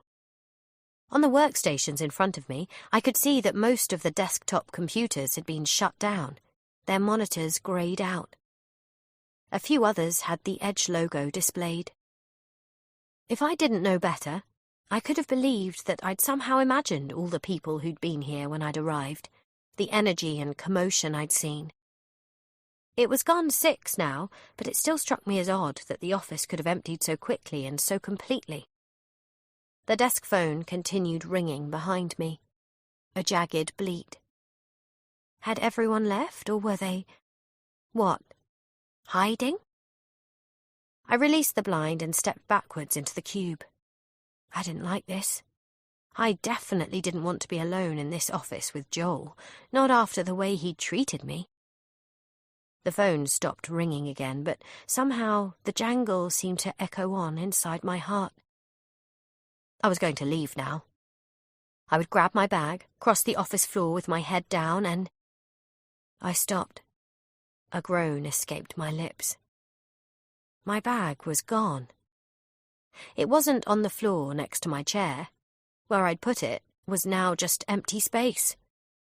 I whirled around, but it hadn't been moved anywhere else. It was definitely missing. I spun back and snatched at the door handle. In that split second, the temperature inside the cube seemed to plunge about 10 degrees. I was staring at my hand, at the door handle that hadn't moved. I knew what it meant, of course. I understood right away. There was no way I couldn't know. But somehow my brain refused to accept it. I pulled on the door. I pushed on it. It made no difference. It was locked. I hadn't heard a lock engage. There wasn't even a keyhole. Why was it locked? I didn't let go of the handle yet. Something wouldn't allow me to let go. I looked up then, on instinct. My dimmed reflection stared back at me from the glazed ceiling overhead. Turning, I gazed over my shoulder towards the soundless telephone, a slow creeping in the base of my skull, a powerful, almost primordial sense of how messed up this all was. The call must have been intended for me. I didn't have any doubt about that now. At last, I released the door handle. I was shaken, and I hated how the blinds were closed all around me. I didn't just feel shut in, I felt hemmed in, blinded. Crossing to the opposite side of the cube, I parted the blinds and looked out. But all I saw were the same things I'd seen before, more or less. The dimmed ceiling lights, the abandoned workstations. Even the arcade dance machine had been unplugged and was unlit. Again, I allowed the blinds to close, and then I stepped back into the middle of the cube. My fingers brushed up against the edge of the glass desk, and I withdrew them as if I'd been scalded. Now what? I nudged the chair I'd been sitting on to one side. It rolled on its plastic casters and bumped up against the blinds, making them shiver. There was a plastic rod next to each blind, a pull cord beside that. Lunging forwards, I yanked on a pull cord and kept pulling, hand over hand, as the blind zipped upwards. When it was secure, I opened the next blind along, and the next after that. The 3 blinds I had opened gave me a view towards the refectory. Again, there was nobody there. The lights above the kitchen units were similarly dimmed. The counter surfaces were clear and wiped down. Haley had told me they were all heading out for a birthday celebration. Perhaps they'd left and forgotten about me. A scratch of trepidation in the middle of my spine, like a match being struck. Easy, Kate. On the desk behind me, the phone began to ring again. A strange kind of foreboding descended on me. A hot, kinetic tremor radiating out from the base of my spine. I reached my hand out very slowly. The downy hairs on the back of my wrist were raised. When I touched the receiver, my hand felt oddly deadened, almost as if it belonged to somebody else. Answer it quickly, like ripping off a plaster. I lifted the receiver from the cradle and raised the receiver to my ear. There was a small, febrile click. You took your time, Kate. It was Joel. What's happening? I asked. Where is everyone? They've left. It's the weekend. I reached out for the chair next to me for support. My fingers dug into the leather upholstery, compressing the spongy foam beneath. I want to leave now, I said, in a voice that seemed to be coming from a very long way off, a place where reasonable, normal requests like mine could be made and granted. I'm not interested in this job anymore. Ah, well, that's a problem, Kate, because I can't let you go. Not yet. Listen, My voice wavered. Control it. Look, I'm telling you I want to leave, and you have to let me out. I want my handbag back, too. Why don't you sit down, Kate? You look a little shaky. I'm worried that chair is going to roll away from under you." "He can see me." I turned, horrified. But he wasn't standing behind me on the other side of the glass. He wasn't anywhere. There was just the cube I was standing in and the empty office floor that surrounded it. A click. Dead air. I dropped the phone. Chapter 19. 3 miles away, inside St. Thomas's Hospital, close to Waterloo Station and Westminster Bridge, Kate's brother, Luke, was thinking about his sister, wondering how her interview had been, if it was over yet, hoping like crazy it had gone okay. She hadn't texted him, and that worried him.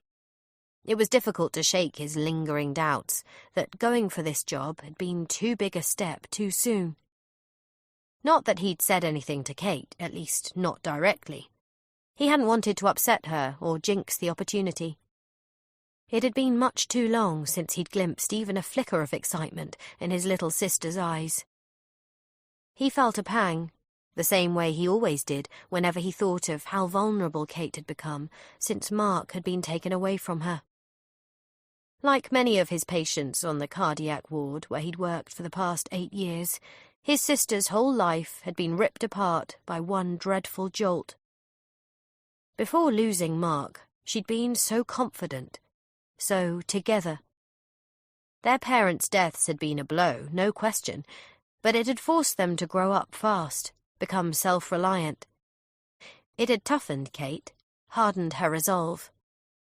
Luke had envied her for the way she'd struck out for what she'd really wanted in life right from the very beginning, as soon as she could. He'd kept every postcard she'd ever sent him from her time as cabin crew, from locations all over the world. He'd taken pride in her career in PR, her promotions and campaign successes. Her life had always seemed so big and colourful to him. It had been painful to watch it become so dreary and small. He was snapped out of his thoughts by a listless groan from the elderly man lying in the hospital bed in front of him. "Mr. Pinner?" Luke placed his hand gently on the man's arm. "Mr. Pinner, it's Luke again. I'm just checking your levels." The man in the hospital bed was gaunt and slack-faced. For 76 years old, he was in relatively good shape, except that his heart had abruptly stopped beating the previous day when he'd been coming down his attic stairs. Afterwards, there was always the delayed shock, the shattering disbelief that something inside you could have failed so suddenly and so completely, mixed in with the haunting memory of the paralysing pain. "How are you feeling?" The rheumy eyes completed a slow creep around Luke's face without focusing. The mouth gaped, but no words came out. "The doctor says you can have something to eat now. I'm going to see if I can rustle you up some soup. Rest up, okay? I'll be back in a little while." Luke hung the chart on the end of the bed and wheeled his equipment trolley towards the nurses' station. There were 6 patients in the bay behind him, ranging from a coronary angioplasty and a stent insertion in bed 1 to heart failure in bed 5 and a post-op bypass in bed 6. A typical Friday. He sneaked his phone out of the pocket of his scrubs and checked for messages. Still no word from Kate. He felt another low rumble of apprehension, storm clouds massing in his mind. Surely her interview was over by now. "Pizza or Chinese?" The question came from Barbara Okafor, the deputy ward sister. Dressed in pale pink scrubs, she was sitting behind the cluttered counter with a phone hooked over her shoulder. Luke took a moment to consult the ward chart on the whiteboard in front of him before answering. "What did Rosa say?" he asked. "Pizza." "Sam?" "Pizza." "Dr. Summerhays?" "Pizza." "So my chances of getting Chinese are—" "Not good." Luke nodded. It had become a tradition for the tightly knit team to order in food at the end of the week. If it was quiet, they'd find a private room together and hunker down for 5 or 10 minutes, catch up with one another, try to blow off some steam. Who knew? Maybe this evening there'd be a few slices left over that he could take over to Kate's place. She'd see what he was really doing, of course, checking up on her, but it would give him some cover. "How is Anna this evening?" He tried to keep his tone neutral, but Barbara still showed him the full whites of her eyes by way of response. "Something on your mind?" he asked her innocently. "If you're telling me you haven't checked on her yet, I'm going to bend you over that counter and tan your backside. Don't think I won't." "Tempting. I'm serious, and I'm getting to it." "That girl is in love with you," Barbara said, as if it was one of the foremost mysteries of the universe. Luke smiled, despite himself. "I'll look in on her." "Oh, I bet you will." She reached into the mound of paperwork in front of her and handed him a chart. "Room 6 is due an assessment." Luke feigned surprise. "And you don't want to look into those dreamy blue eyes of his? I've seen you laughing with him, Barbara. I think you may have a crush of your own." "Do not make me beat you around the head with this phone. I'm going. Luke backpedaled, showing her his palms. "You didn't tell me what you wanted on your pizza," Barbara called after him. "Chow mein," he called back with a wave. Room 6 was one of their private rooms. Luke pushed his way inside and glanced at the middle-aged man sitting up in the bed in front of him. He was lean and athletic-looking, a reminder that appearances could be deceiving where coronary care was concerned. Luke clicked his pen and pointed to the textbook the man had flipped closed and set down on his lap when he'd entered the room. "How's your Portuguese coming, Mr. Nichols?" "Better than the Norwegian I tried to teach myself last year." "I can imagine. You saw Dr. Summerhays this afternoon. How'd that go?" "Well, you tell me." Luke hooked his foot around a wheeled stool and rolled it closer to the bed before sitting down. "Your figures don't look half bad." "For someone waiting on open-heart surgery, or a regular human being?" "You mind if I run through a few things with you?" "Be my guest." It took close to 15 minutes to get through everything, and Luke was distracted throughout. The phone in his pocket still hadn't buzzed with a message from Kate. It made him wonder if maybe he should have practiced some more interview questions with her, or perhaps the problem was that she'd been overly rehearsed. He shook his head, tightening his grip on his pen. Applying for this fancy new job had always been a risk, a pivot point, he suspected, and if the interview had gone badly, well, he feared how she might take another loss. "Am I keeping you from something?" Mr. Nichols asked him. "You're keeping me from 100 things, but that's okay. We're done." Luke clicked his pen, stood up from his stool. "Who's next on your hit list?" "Pretty girl, room 4. "Tell her I said hola." "I will not, Mr. Nichols." On his way out the door, Luke gestured to the call button on the side of the bed. "If you need anything, hit that. Nurse Barbara could use the exercise." "I'll tell her you said that." "You do, and there'll be 2 of us needing surgery. Get some rest. It'll be a while before any of us are back with you now." In the corridor, Luke pulled his phone out and felt another twinge of disquiet as he stared at the empty screen. For just a second, he thought about calling Kate, raising her spirits if needs be, but then it occurred to him that perhaps her interview had been delayed, or it had run longer than anticipated. It would be a mistake to interrupt her. Better to give it a little while and hold off for now, he decided. Trust in his sister. In Karma, too, for that matter. She deserved only good things. Chapter 20. Friday, 6:21 p.m. I ran back to the door. I rattled the handle. It was still locked. I banged on the glass with my fist. I shouted and yelled. I kicked the door with my foot. "Hello? Is anybody there?" No answer. I banged again, louder this time. My heart was pumping hard, anger coursing through me. "Hello? Anyone?" Nothing. The only sound I could hear was my own ragged breathing. Was this a stunt? An outrageous, amped-up psychometric test? Or was it something worse? Was Joel an unhinged maniac who, for whatever reason, had decided to torment me? But why me? I was ordinary. My life was ordinary. I think that's what I was struggling with most of all. The certainty that there'd been some kind of mistake here, but that I'd been caught up in it all the same. I turned from the door. The telephone handset was dangling over the edge of the desk, swinging from its cord. I picked it up. On the phone, a series of printed labels had been fitted next to the speed dial buttons. One of the labels was marked Building Security.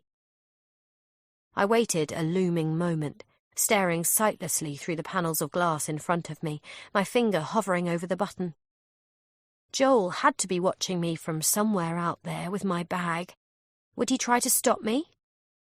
After a few seconds, when he still didn't show himself, I went ahead and prodded the button. Nothing happened. It jolted me for a second before I realised I hadn't hung up the phone from the previous call. Quickly now, I tapped down on the cradle and pressed the button for Building Security again. It made no difference. No. I tried the button marked Reception and got the same result. I hit 0, and that didn't work either. My blood ran cold. There was a metallic taste in my mouth. It wasn't simply that there was no connection, I realised. There was no dial tone either. Just dry silence from the earpiece. Try an outside line. I pressed 9 and got nowhere. I jabbed it a second time. I hung up properly and waited a beat and repeated the process all over again. When that didn't work, I plucked the phone jack out of the base of the phone and replaced it, then ducked down and followed the cable to a socket in the floor, took it out and reconnected it. The phone remained dead. This is why he took your handbag. He doesn't want you to have your phone. Something skittered across my heart. Some portend of a terror I wasn't ready to face just yet. It took me a long moment to set the receiver down into its cradle again, and when I did, I felt like I was dropping a pebble into the dark pit of my own deepest fear. My skin felt suddenly waxy and numb. Something was amiss with my vision, too. My sight was vaguely blurred at the edges, as if I was watching events unfold from behind a fogged pane of glass. Stress. Fear. Do something. Act. I rushed across the room and traced my fingers over the aluminium door plate, then crammed my fingertips into the gap where the latch was engaged. I couldn't reach it. It was fitted flush into the metal frame. The door unit looked solid and expensive. The hinges were on the outside of the door. There was no keyhole to pick, and I didn't have any kind of tools with me inside the cube. I didn't even have the propeller pencil Joel had given me to fill in the questionnaire with. There was just the glass desk, the 2 chairs, the carafe, and the cut glass tumblers, the desk telephone, and the track lighting above. I spun and braced my hands on my hips, staring forwards, trying to clamp down on my fright. I'm not claustrophobic, normally, but I was starting to feel suffocated. I glanced at the remaining blinds, which were still closed, and then I darted around the room, raising them one after the other. When every blind was up, I turned on the spot, scanning the empty office that surrounded me, searching for movement, for Joel, asking myself what my next move should be. Chapter 21. Friday, 6:26 p.m. I began feeling around the glass panels. Each one was taller and wider than I was. The panes of glass were several centimetres thick. I was pretty sure they were made of toughened safety glass. The panels were fixed and solid. There was a sturdy black girder at each corner of the cube, and there were wide strips of colour-matched metal in between the intervening sheets of glass. The floor was polished concrete. I completed a fast circuit of the space, running my hands over every nook and cranny, top to bottom, side to side, my breath juddering, my eyes feeling hot and swollen in my head. I didn't find any weaknesses. Where was Joel? I still didn't know. I still couldn't see him. I knew it was possible he could be hiding, perhaps spying on me from behind a pillar or a desk. But deep inside, a much more disturbing explanation had occurred to me. I think the truth is, I just didn't want to confront it yet. Was he watching me remotely? Were there cameras? I thought of how he'd been able to see me when I'd answered his phone call. At that stage, I'd only opened 3 of the blinds, and yes, he could have had a line of sight into the cube from some secret vantage point, but my guess was I would have spotted him by now. I glanced up. The track lights glimmered above me. If there was a camera lens hidden somewhere, I couldn't see it. The idea made my skin crawl. It also pushed me towards a decision. Grabbing the chair I'd been sitting in earlier, I wheeled it forwards into the corner of the cube. That placed it a metre or so away from the desk, near enough for the phone cable to stretch to when I took the phone from the desk and placed it on the chair. I then reached out and steadied the chair by the arms to stop it from swivelling, and I climbed up onto it. When I straightened carefully with the chair twisting beneath me, the top of my head was only a short distance shy of the glass ceiling. I braced one hand on the thick metal girder nearest to me, it was braided with rivets, and reached down to slip off one of my shoes. I switched the shoe to my other hand and ducked down a second time for the phone, picking it up with the receiver still attached. The base of the phone was made of sturdy plastic. I thought it would make a reasonable hammer. The chair squeaked and rotated under me again. I was afraid it might roll back and I could fall, but I managed to keep it steady as I placed the heel of my shoe towards the top right corner of the pane, as close as the phone cable would allow me to stretch. I took a breath and lined everything up. One sharp blow. In my mind's eye, if I got it right, the sheet of glass would drop away in one complete piece, like a curtain falling from a rail. The chair fidgeted under me. My knees were quaking. I checked my aim again and angled my face away, hunching my shoulders. Then I drew back the phone, squinted at my shoe one last time, and there was a soft metallic click from behind. I spun, almost falling. The door to the cube had popped open. Chapter 22. Friday, 6:32 p.m. I stepped down off the chair, returned the phone to the desk, and slipped my shoe back on. I looked at the door for a long moment. It was hanging ajar. Really? There was no way the door could have sprung open on its own. It had definitely been locked. But at the same time, I hadn't seen anybody approach the cube, and I couldn't see anybody close by now. A strange thing. Just seconds ago, I'd been desperate to break out of the cube, but now that he wanted me to leave, I wasn't sure that was a good idea.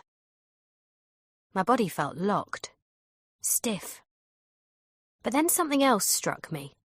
If he could somehow open the door remotely, then could he shut it remotely too?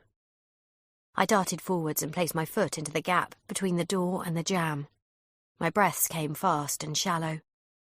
Placing my hand against the door frame, I took a small step outside. Absolute quiet surrounded me. Eerie would be an understatement.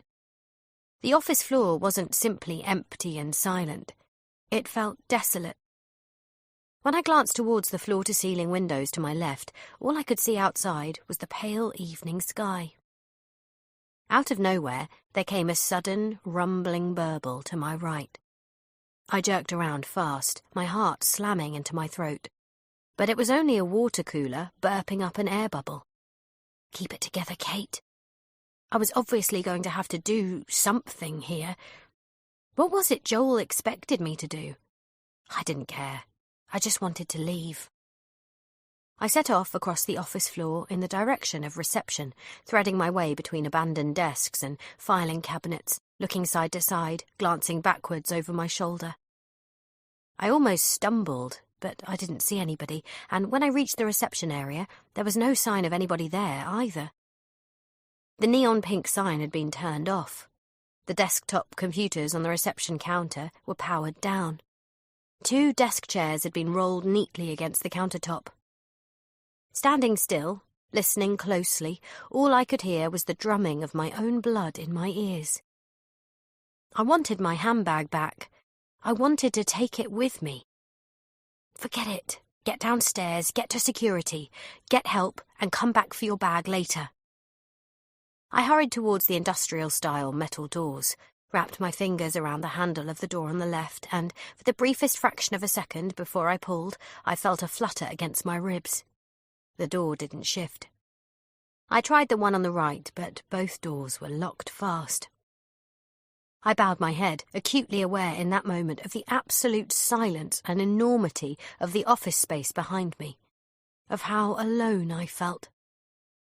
Stepping back, looking side to side, I searched for a button to press, a door release of some kind. The only thing I could see was on my left. It was a flat metal sensor plate that looked exactly like the one on the other side of the doors I'd watched Hayley waft her keycard in front of earlier. OK, so perhaps there was a door release behind the reception counter. A button or switch of some kind for Hayley or Justin to press. That would make sense. I ran back and looked. When I didn't see anything immediately, I shoved papers and blotters out of the way. I wheeled both desk chairs aside and ran my fingers along under the front lip of the countertop. I got down on my knees and craned my neck and looked beneath it. No button. No switch. I could see power cables and a printer set on a low drawer unit. I raised my head. There were 2 desk phones on the reception counter. I lifted the receiver on the first phone, and all I heard was dead air. No dial tone. I tried the second phone and got the same result. I punched buttons and hung up and tried again. Nothing. I set down the receiver, got slowly to my feet, and stared at the locked doors ahead of me. That was when the phones started ringing. All of them this time. Every single phone in the office.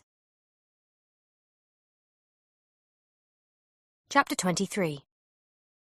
Joel watched Kate on the laptop screen in front of him.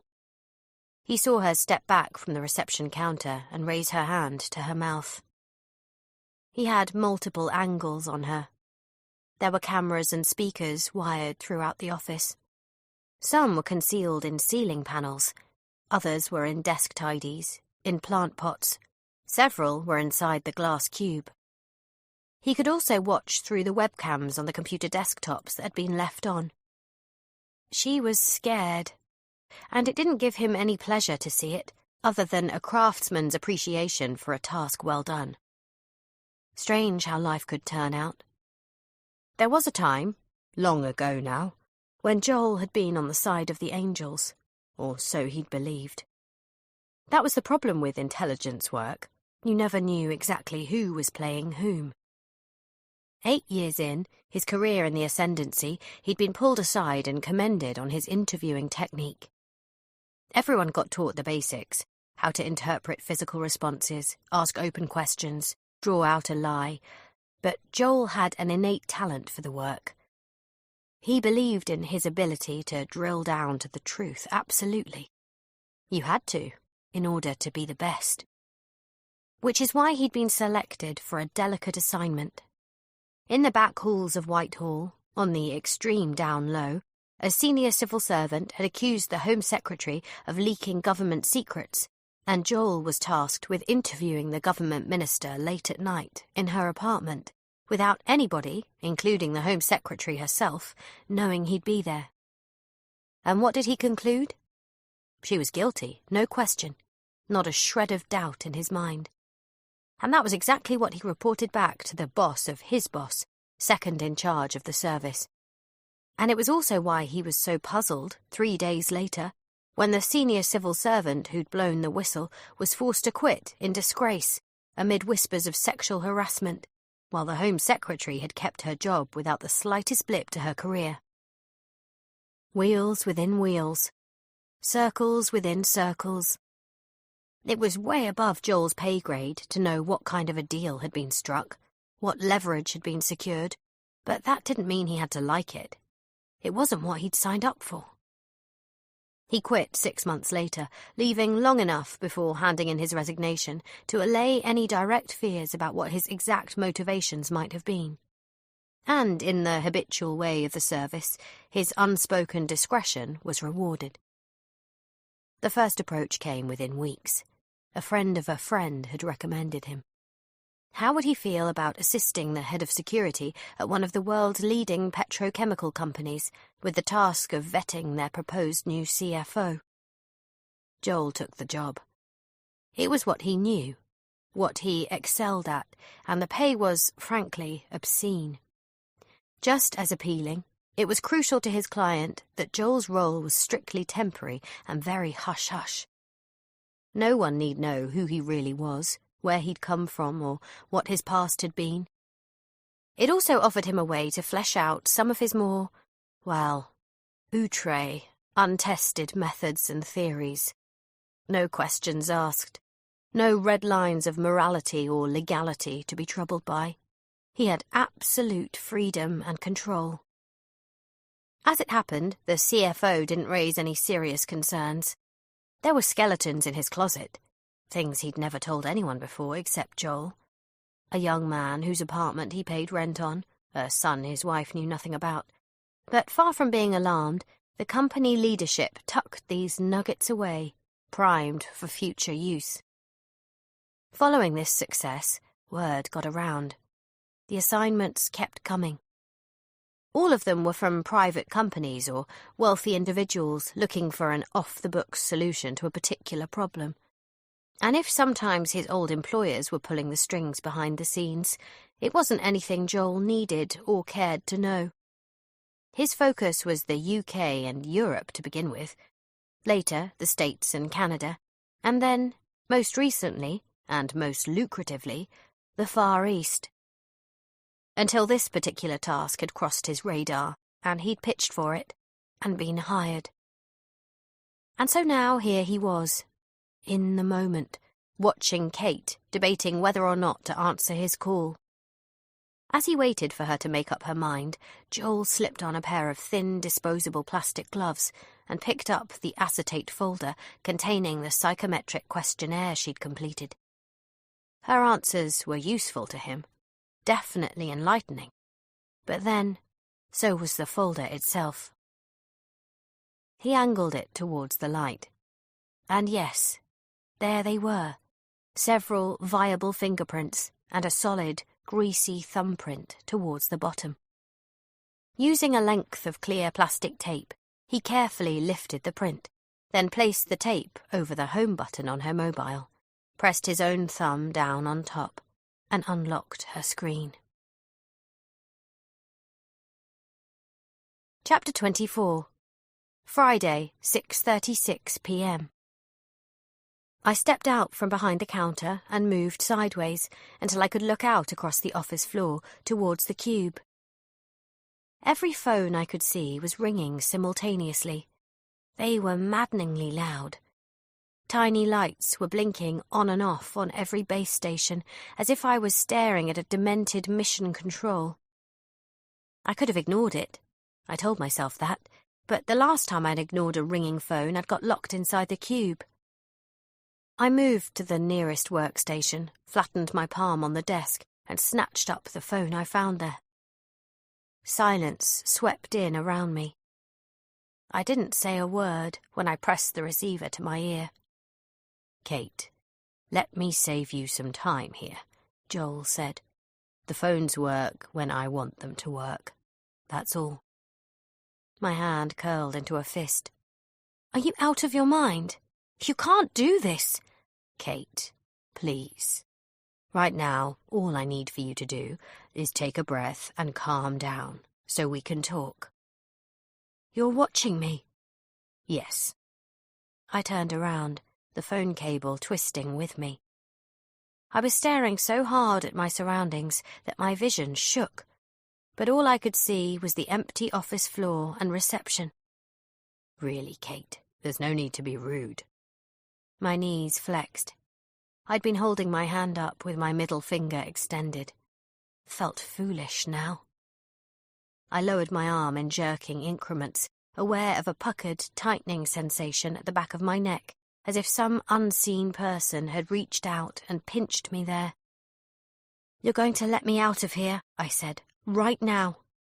Let me out or I'm calling the police." How? You're not paying attention to me, Kate. I control the phones. You know I have your bag with me. And your mobile. I stilled. My breath stopped. Again, I didn't say anything. Don't let him see your fear. That's a nice photo you have on your lock screen, Kate. I like the sweater Mark has on. A vague whistling inside my head. I was gazing towards the exit doors as he said it, but I was no longer really seeing them. Instead, I was picturing the image he was talking about. It was a shot I'd taken of Mark lying on the sofa in our old apartment. It had been a Sunday in November. Mark had been lazily reading the papers, wrapped up warm in a thick knitted jumper I'd bought him for his birthday. It wasn't often he allowed himself to relax like that. His hair was mussed because we'd just been for a walk to get pastries and coffee from a local bakery, and it had been stormy outside. I could remember how he'd held me close to keep me warm as we'd strolled along the street. No, the intrusion was too much. I tightened my grip on the phone. "You listen to me," I told him. "If you don't let me out of this office right now, I'm going to start screaming." Then scream, Kate. Go ahead. No one will hear you. The floor above you is unoccupied. The floor below you is the machine floor. That's where all the service equipment for the building is kept. Backup turbines, air conditioning units, all sorts of raucous machinery. Obviously, the windows in this building are reflective on the outside, which means you can't signal out. They don't open, and you can't break them either. They're designed to be shatterproof. Think about it. It's Friday evening, Kate. Most people who work in this building will be out of here soon, if they haven't left already. Why do you think we got you here when we did? No, don't listen to it. Don't get stuck on it. But who was we? Was he talking about Edge? About him and who? Hayley? Maggie? That didn't make sense. None of this made any sense. What did he think this was? A fucking escape room? "You listen to me, you freak. When this is over, I'm going to report you and Edge to every professional body I can. I'm going to use all my press contacts to get this story out far and wide." Kate, please, you're shrieking. And this isn't about your interview. It's not about a job. There is no job. This is about you. I swayed. Hold on. My ears whooshed. He's just messing with you. He wants you to react. I blinked tears from my eyes and looked up at the ceiling, catching my breath. It took me a few seconds to acknowledge that what I was actually doing was looking for any trace of cameras or microphones. I couldn't see anything, but that didn't mean they weren't there. I pressed a hand to my forehead, fighting another spell of wooziness. I tried to ward off my panic. To think. Was it still possible this was an exercise of some kind? I'd been clinging to that idea, but my grip on it was slipping. The thing was, if this wasn't real, then the whole thing was a sham. He was lying. And if he could sell me a big lie like this, then he could lie about anything. I wondered, was the floor above me really unoccupied? I knew it was possible. The press reports about the building had told me that. But I didn't know for sure which floors were occupied or not. Shout. Do it now. "Hello? Hello? Is anybody there? Can anybody hear me?" I waited, then shouted again, louder this time. "Hello? Somebody!" My heart pounded erratically. I pressed my closed fist to my chest. Held on. It was what I did when I was running flat out in the mornings, pushing myself harder, faster, making myself stronger, riding out my pain. When I told my grief counsellor about it, she'd hoisted an eyebrow and told me that a compulsion to run was a better coping mechanism than most of the addictions she'd seen. Think of it this way, she'd told me. You're probably in the best shape of your life, even while, mentally, you've been at your lowest ebb. Hello! There was still no response from above me or below me, or anywhere else for that matter. There was no indication that anybody could hear me. Except Joel. Kate, save your energy. Here is what I need you to do for me. I need you to go back inside the cube and sit down and wait for me. When you've done that, I'll join you, and we can talk. Chapter 25. Friday, 6:40 p.m. No, not happening. No way. I wasn't going to go back inside that cube. Not after Joel had locked me in there before. I wasn't going to do anything Joel told me to do. I set the phone down and turned to the exit doors again. I moved towards them and barged them with my shoulder. Pain lit up across my side. I kicked at them. I drummed on the wired safety glass with my fist. The doors were surrounded by metal panels. No way through. I stopped. Okay, just supposing for a second there was no release button, or at least not one I could easily find. I knew for a fact there was a sensor plate, so to get out, all I needed to do was find a key card. One key card. I jogged back behind reception and swept my eyes over the counter. I lifted the computer keyboards. I upended the pencil pots. I ducked and checked the drawers in the unit under the printer, but there were only reams of printer paper inside. I straightened, fighting a sudden head rush, and turned to face the quartet of thin metal lockers behind me. I opened them one after the other, the metal hinges squeaking and clicking.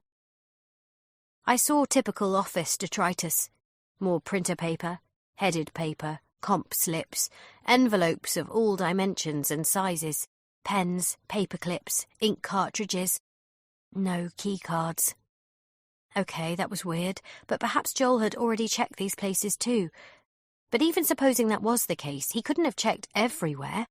There had to be a stock of keycards around somewhere. It wasn't as if the people who worked here wouldn't mislay or forget their access cards from time to time. Unless... Was it possible that everything had been planned in such exacting detail because they'd done this before? Because it was a recruitment exercise? There had to be a way to open the exit doors. It wasn't possible there was no way to open them. I returned to them and studied them again for a long moment, then cupped my hands against the narrow panel of wired safety glass in the left-hand door. I peered out. The lights in the vestibule were dimmed in the same way as the lights across the main office floor, casting the vestibule in a swampy green hue. I could still make out the topiary plants and the trio of elevators with their burnished steel doors, looking as if they were sunk inside an aquarium. All three of the elevators were closed. I could also see a plain fire exit door to the right.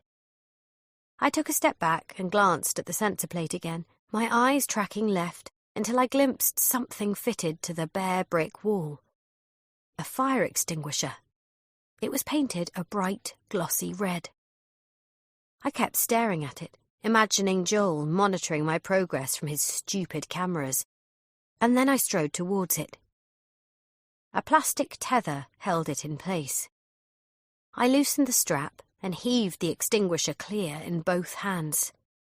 It was so heavy that I immediately dropped it to the floor with a thunk. The base was solid metal. It looked capable of causing serious damage. Cupping my palm under the handle, I dragged it behind me back to the doors. The base scraped and knocked across the concrete flooring. Once I had it where I wanted it, I puffed air and pushed my hair clear of my face, then planted my feet shoulder-width apart, bent my knees and hoisted the extinguisher up by my shoulder. My body shook as I bore its weight, and then I took a short, truncated test swing, lining the base of the extinguisher up with the panel of safety glass in the left-hand door. I pulled the extinguisher back again, arms cocked. Joel had unlocked the doors to the cube when it became obvious I was about to smash the glass. I waited for him to do the same thing now. And waited. The extinguisher was getting heavier. My arms quivered.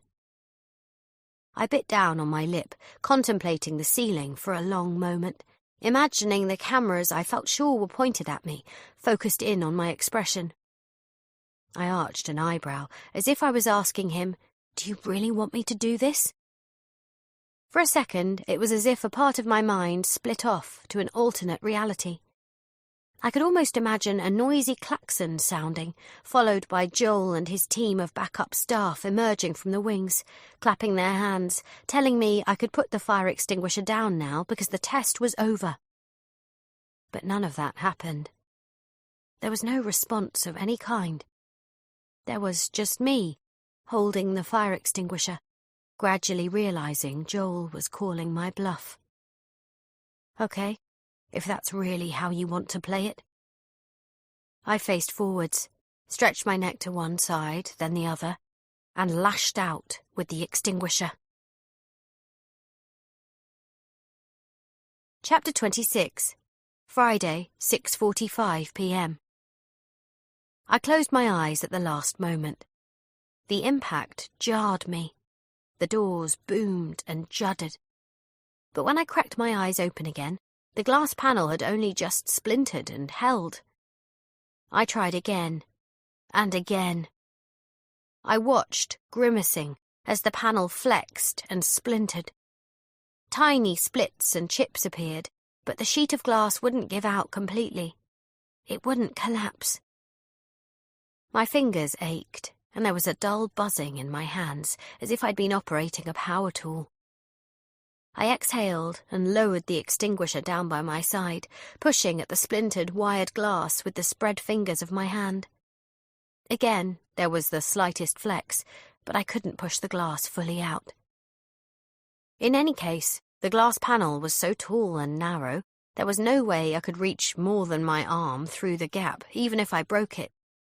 I definitely couldn't climb through to the other side, and I couldn't remember seeing a release on the reverse of the doors that I could make a grasp for. Without a key card, I'd still be stuck. I swiped the back of my hand across my mouth. The doors were thick metal, but maybe the lock that secured them was vulnerable. There was a glint of polished steel in the seam between both doors at about waist height. A bolt of some kind. I looked up at the ceiling once more, my jaw fixed. This time, I didn't expect Joel to intervene. I think I just wanted him to see the disgust on my face. Turning sideways on, I gripped the extinguisher by my hip, let out a scream, and rammed it forwards at the middle of the doors. The force of the blow lifted me off my feet, and achieved almost nothing. It was like hitting a wall. Shit. My shoulders fell, and I dropped the extinguisher onto the ground with a clang. There was a sweaty film on my face now. Strands of hair were adhered to my brow and cheeks. My jacket was rucked up, and the tails of my blouse were hanging out. All right, then. I spun and stumbled around behind the nearest set of workstations. I shoved chairs aside, grabbed up phones and tried for an outside line. I opened and shut drawers and cupboards, searching for a key card. I pushed clutter out of the way, and all the while, one thing Joel had said to me repeated in my mind. This is about you. I didn't believe it. There was nothing about me that could lead anyone to treat me this way. There was nothing I had done. I thought back over our interview, in case there could be anything in my application or something I'd said that could have triggered Joel to behave in this way.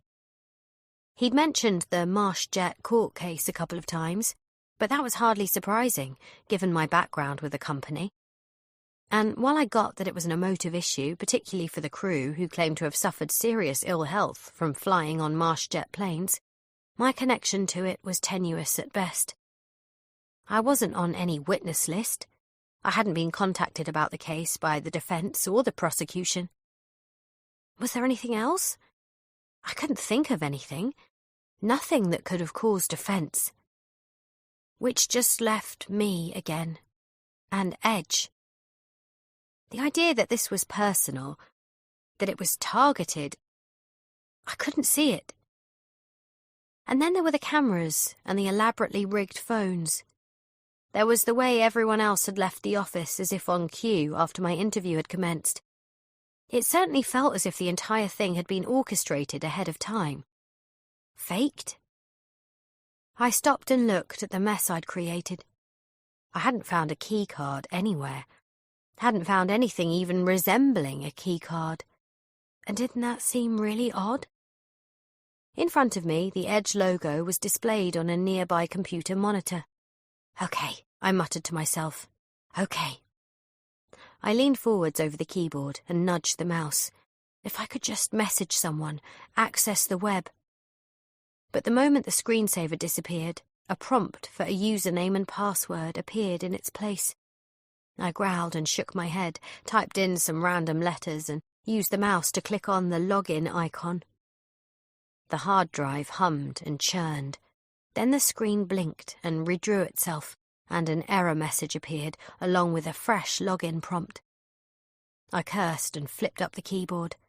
I checked behind the monitor. If only I could find a post-it note or a scrap of paper with a username and password scrawled on it. That's when I remembered the clean desk policy Hayley had mentioned. She'd told me that any confidential notes had to be shredded. It was company policy, and I didn't doubt that they were equally hot on computer security. I rifled back through the drawers and papers I'd previously searched anyway. I even checked the bins. Nothing. I slammed a drawer closed, then stood with my hands pressed to my forehead, frustration gnawing at my insides. Slowly, I turned my head and looked towards the glass cube again. What if I did what Joel wanted? What if I went in there and sat down? And let him trap you inside? A whole combination of factors wouldn't allow me to do that. Pride, anger, fear, distrust. I thought about how unpleasant Joel's behaviour had been when I told him about Mark, and my anger bubbled up again, filling my throat.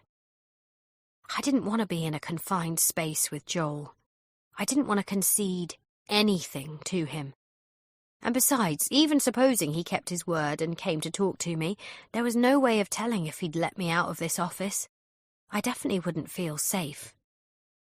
I turned back and looked around me, thinking, searching, and my eyes drifted back to the Edge mantra that I'd first seen when I'd entered reception. Break your own rules. Okay, Joel, I thought. What if I break something else? Chapter 27. Friday, 6:49 p.m. I stopped what I was doing, turned my back on the exit doors, and strode towards the full-height windows in front of me on the north side of the building. I knew they overlooked the main entrance. I also remembered there was a cantilevered glass canopy extending out over the revolving glass doors. I got faster, madder, jogging and then running until the office became a blur at my sides. On my way past the final group of workstations, I reached out for the backrest of a stray chair. I didn't slow or break my stride. I dragged it behind me, the chair trundling and banging against the floor. When I reached the wall of glass, I set my feet and swung hard. The chair swept through the air, arcing wildly. The base was solid metal and hard plastic. It struck the window with a mighty whoomp. I don't know what I expected exactly. I knew the windows were high-tech. Joel had told me they were shatterproof. I suppose what I thought would happen was the glass would at least splinter and crack, not unlike the wired glass panel in the door I'd attacked with the fire extinguisher. because shatterproof, to me, suggested that the window would break, but the fragments would be contained by some kind of, I don't know, film or clever chemical property in the glass. Held in place, yes, but weakened, potentially. Wrong. The chair bounced off the glass, as if I'd swung it at a transparent rubber wall. My arms juddered. The panel deflected and shivered, but that was all. I lowered the chair and stared at the glass. I touched it with my fingertips. It wasn't cracked or splintered from within. It wasn't even chipped. When I looked down below, there was nothing to suggest that anyone on the street had seen or heard anything. Maybe if I hit it harder? With both hands, I picked up the chair again and swung it behind me to my left, taking an even bigger, even more exaggerated wind-up. I swiveled at the waist and wrenched my spine around fast, like a tennis player ripping a backhand cross-court. I yelped. The chair bounced back off the glass so hard it hit me square in the chest. I gasped and clutched my hands to my breastbone. I doubled up and wheezed. My chest hurt when I inhaled. My skin burned and tingled under my blouse. Very slowly, I uncurled my body and raised my head. The chair was down on the ground. 2 of the casters were broken. 1 of the plastic armrests had split and come loose. The glass panel appeared completely untouched. Chapter 28. 15 months ago. A glass door slid open in front of me. The press briefing room at Gatwick Airport was jammed. Every seat was occupied. There were reporters standing in the aisles and leaning against the walls with notebooks in their hands. Television cameras, camera flashes, and a gaggle of microphones obscured my view of the dais at the front of the room where Sir Fergus was sitting to the far left of a quintet of senior figures from Global Air and Gatwick. Dominic North was some distance away to my right, close to another door, his spindly arms folded, head raised, eyes scowling and watchful as he listened to every word that was being said. At the forefront of the dais, Global Air's CEO, a harried-looking woman in a dramatic red trouser suit, was standing in front of a television that featured a map of flight GA1501's last known location. The tiny white plane icon hovering over the vast blue expanse of the Atlantic flashed like the world's most forlorn beacon. Staring at it, I felt for a moment as if it was the only thing that tethered me to Mark right now. The panic and the fear were rising up in me, choking me. Every time I inhaled, it was as if there was no air in the room. Sweat trickled down my spine. I should never have come here, I realised. I must have been out of my mind to say yes. They should never have asked. And that is all the information we have for you now. Please understand that this situation is fluid and it is fast-moving. I had to get out of here. I had to go. I glanced towards Dominic, but he didn't see me, or chose not to. His gaze was locked on the dais. He dedicated his entire life to Marshjet and Sir Fergus, and right now, despite the cool composure he was trying to project, I sensed he was afraid he was watching everything they'd built together fall apart. That was when the woman in the red power suit cast her hand towards the back of the room, where I was attempting to push my way between people, a clutch of hastily compiled documents wilting in the sweat from my hands. If you have follow-up questions, we have representatives from Global Air and Marshjet here to assist you. They can advise you on technical matters and any other details you may need. But for now, please, we have work to do, and we thank you for your understanding. The figures on the dais stood up, chairs scraping, microphones crackling. Sir Fergus followed the others out of the room without looking back. "Dominic!" He didn't hear me, and before I could reach him, the pack of journalists were on me, pressing in, talking over one another, shouting questions, snatching printouts. I went up on my toes, but all I could see was the back of Dominic's balding head as he strode out of the room, checking his phone. A number of pilots have raised previous concerns about the software systems on the cruise flyer. In particular, can you tell us how the black box recorders are designed to work? What depths they'll function to? In the case of an accident like this, the chances of survival are close to zero. But do you have any data to suggest— I'm sorry, I mumbled. I can't. I just have to. I dropped my papers, spun around, burst out through the door. But the corridor was empty. There was no sign of Dominic or anybody who could help me. The air was even thinner out here. It was as though I'd passed through a space lock into a vacuum. Black dots swarmed before my eyes. The pressure built inside my lungs. I flattened my hand against the wall in front of me and bent at the waist, the panic suffocating me, the commotion from the press room roaring and blurring like signal interference from a mistuned radio as I raised my hand to my chest and closed it over my heart. Chapter 29. Friday, 6:51 p.m.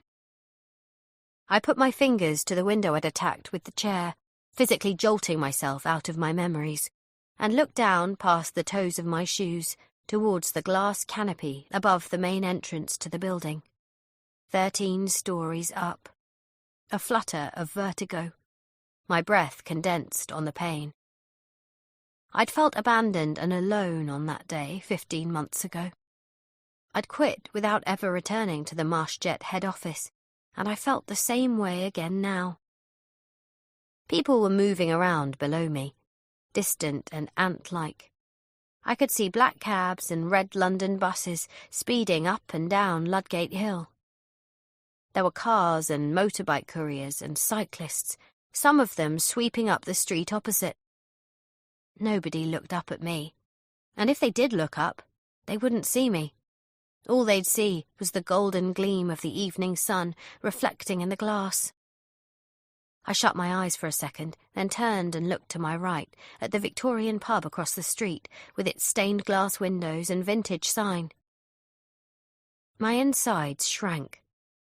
Maggie was in there waiting for me, I told myself. She knew what time my interview had started, and she had to be wondering where I was. She can help you. Because Maggie wasn't the type to just hang around, I didn't think. She told me she was driving out of London tonight, and she was pushy, the kind of person who would phone Edge and ask if I was still in my interview. Or maybe she'd leave the pub and return to 55 Ludgate Hill, ask the security team on duty if I'd come back down and signed out of the building. I didn't think she'd go without me. I'd been flaky in the run-up to this interview, and she'd stuck by me. I could rely on her, I thought. Hoped. But how much longer would it be until she got impatient enough to check? I didn't want to be on my own here with Joel for even a second longer than I had to be. Raising my hand to my chest, I rubbed at the spot where the chair had struck me, my chest aching with a sensation not unlike the punch of grief that had felled me that day Mark's plane had gone down. Just along from the pub, a line of people were queuing at a bus stop. I stared closer. Most of them looked like workers from the nearby offices or the small retail shops, coffee outlets and restaurants that serviced them. I lowered my hand, then spun away from the window. After looking around me for a couple of seconds, I moved towards the nearest workstation, opened a drawer, searched inside. My hand settled on a black marker pen. I yanked off the lid. The chemical scent was strong and heady. The pen had a thick, blunt nib, saturated with ink. Turning back to the window, I drew a giant capital H on it, from about head height down to my knees, the nib squeaking against the glass. Stepping over the broken chair, I then drew a huge backwards E in the next window to my left, adding a large backwards L and a P in the next two windows along. I stopped and stared down at the queue of people, holding my breath. Nobody was looking up at me. Nobody noticed. I bounced on my toes, impatient, dropping the pen and looking around me again. There were 2 plug outlets sunk into the floor by my feet, and there were desk lamps on every workstation I could see. I ran back and collected 2 lamps, unplugging them and then plugging them into the floor sockets, switching them on and angling the bulbs at the glass. I stood there, waiting some more, the glare of the bulbs warming my skin. Most of the people in the bus stop queue were staring down at their phones. They looked stoop-shouldered, exhausted, bored. None of them cast even a cursory glance my way. I banged my fist on the glass. "Come on, someone! Please!" I checked anxiously behind me for Joel, then stared at the front door of the pub again for any sign of Maggie, and when I still didn't spot her, I stepped over the chair to my right, looking off towards the ancient dome of St. Paul's and the crucifix atop it. Beyond St. Paul's was a sprawling cityscape of office blocks and construction cranes, distant skyscrapers, ancient buildings, roads and railway lines, patches of greenery. Another time, in different circumstances, I might have enjoyed this view. It was supposed to have been one of the perks of working here. Not now. Ducking low, I adjusted the angles of the desk lamps again. I checked my message, checked the street. A man who had been walking away from St. Paul's had stopped and was gaping up towards the peak of the mirror, shielding his eyes with his hand. He was standing on the opposite pavement, dressed in a garish shirt, cargo shorts and white training shoes. There was a camera looped around his neck and what looked like a pamphlet or guidebook in his other hand. As I watched him, he raised the camera and aimed it upwards. I stilled, waiting for him to see my message, pause, lower his camera, peer closer, signal to somebody, point or shout. But he just snapped his photograph, then lowered his camera, consulted his map for a second, and walked on again. I stared after him, feeling something drain out of me, disbelief percolating through my veins. My message hadn't worked. It couldn't be seen. Maybe later, when it gets darker. But I didn't want to be here when it got darker. I didn't want to be here, full stop. Fighting against a clutch of panic, I allowed myself one last, lingering look at the pub, hoping, I suppose, that Maggie might somehow sense me watching for her, cross the street, come to my aid. But when that didn't happen, I finally abandoned the window and hurried on around the perimeter of the office. I paced by the fake hot air balloon basket and the shell of the camper van with its padded vinyl seating inside. I brushed my fingers across the crackled surface of the old carousel horses. I passed the swing and the gazebo entwined with its fake plastic flowers. Outside, I now had a line of sight down over Fleet Street towards Trafalgar Square, and the people and traffic darting this way and that. The view rotated away from me as I cut away to my left, passing between the arcade dance machine and the ping-pong table towards the climbing wall. 2 inert, brightly speckled climbing ropes were threaded through a pulley system in the ceiling. Both ropes were fastened to webbed climbing harnesses at the other end. I touched one of the ropes and moved on, then pulled up short. I was staring into an area of mostly empty office space that extended back behind a brick partition wall running behind the refectory. A handful of empty workstations had been pushed to one side. Some spare chairs had been stacked, one on top of the other. In the middle of the space, next to one of the exposed metal pillars supporting the ceiling, I could see a large, beige photocopying machine. At the far end of the room was the area where the new gym was being installed. There were glass privacy screens with a temporary blue protective film applied to them, and behind those were dust sheets and stepladders, paint tins and rollers. The air was perfumed with a smell of emulsion paint, and drops of thick blue plastic sheeting had been taped up to protect the windows and walls from paint spatter and dust. A number of sealed cardboard boxes were stacked behind the glass screens. They had graphics of fitness equipment on the outside. A distant streak of movement from beyond the window next to me caught my eye. When I looked properly, I saw that it was a passenger plane, banking high above Battersea Power Station, its metal fuselage glinting in the sunlight, a milky contrail spooling out from its exhausts. The pilot would be circling in a holding pattern, I knew, waiting for a landing slot to become available at Heathrow. I'd flown the same spirals countless times myself in the past. A queasy unease rippled through me as I lowered my gaze and took in the view towards the London Eye, Westminster Bridge, Parliament, and Waterloo. The murky trench of the Thames gleamed in the evening light like molten lead. Close to Waterloo Station was St. Thomas's Hospital. Luke would be in there now. Like Maggie, my brother knew about my interview. He was probably wondering why I hadn't been in touch to tell him how it had gone. I turned back to the room again, peering towards the gym area and the empty floor in between. And that was when I noticed the two doors a short way down the partition wall to my left. The door nearest to me was blank and unmarked. The second door had a metal push bar fitted horizontally across it and a green sign above. On the sign, 2 words were picked out in white font. Emergency exit. Chapter 30. Inside St. Thomas's Hospital, Luke looked up from Anna's medical notes as he entered the private room she was in. He tried not to react physically to the sight that confronted him. It was a blow to see how visibly she'd deteriorated in the past 24 hours. "How's my favourite patient doing this evening?" The inside of Anna's oxygen mask misted with condensation as she exhaled a weak laugh, then tugged it aside.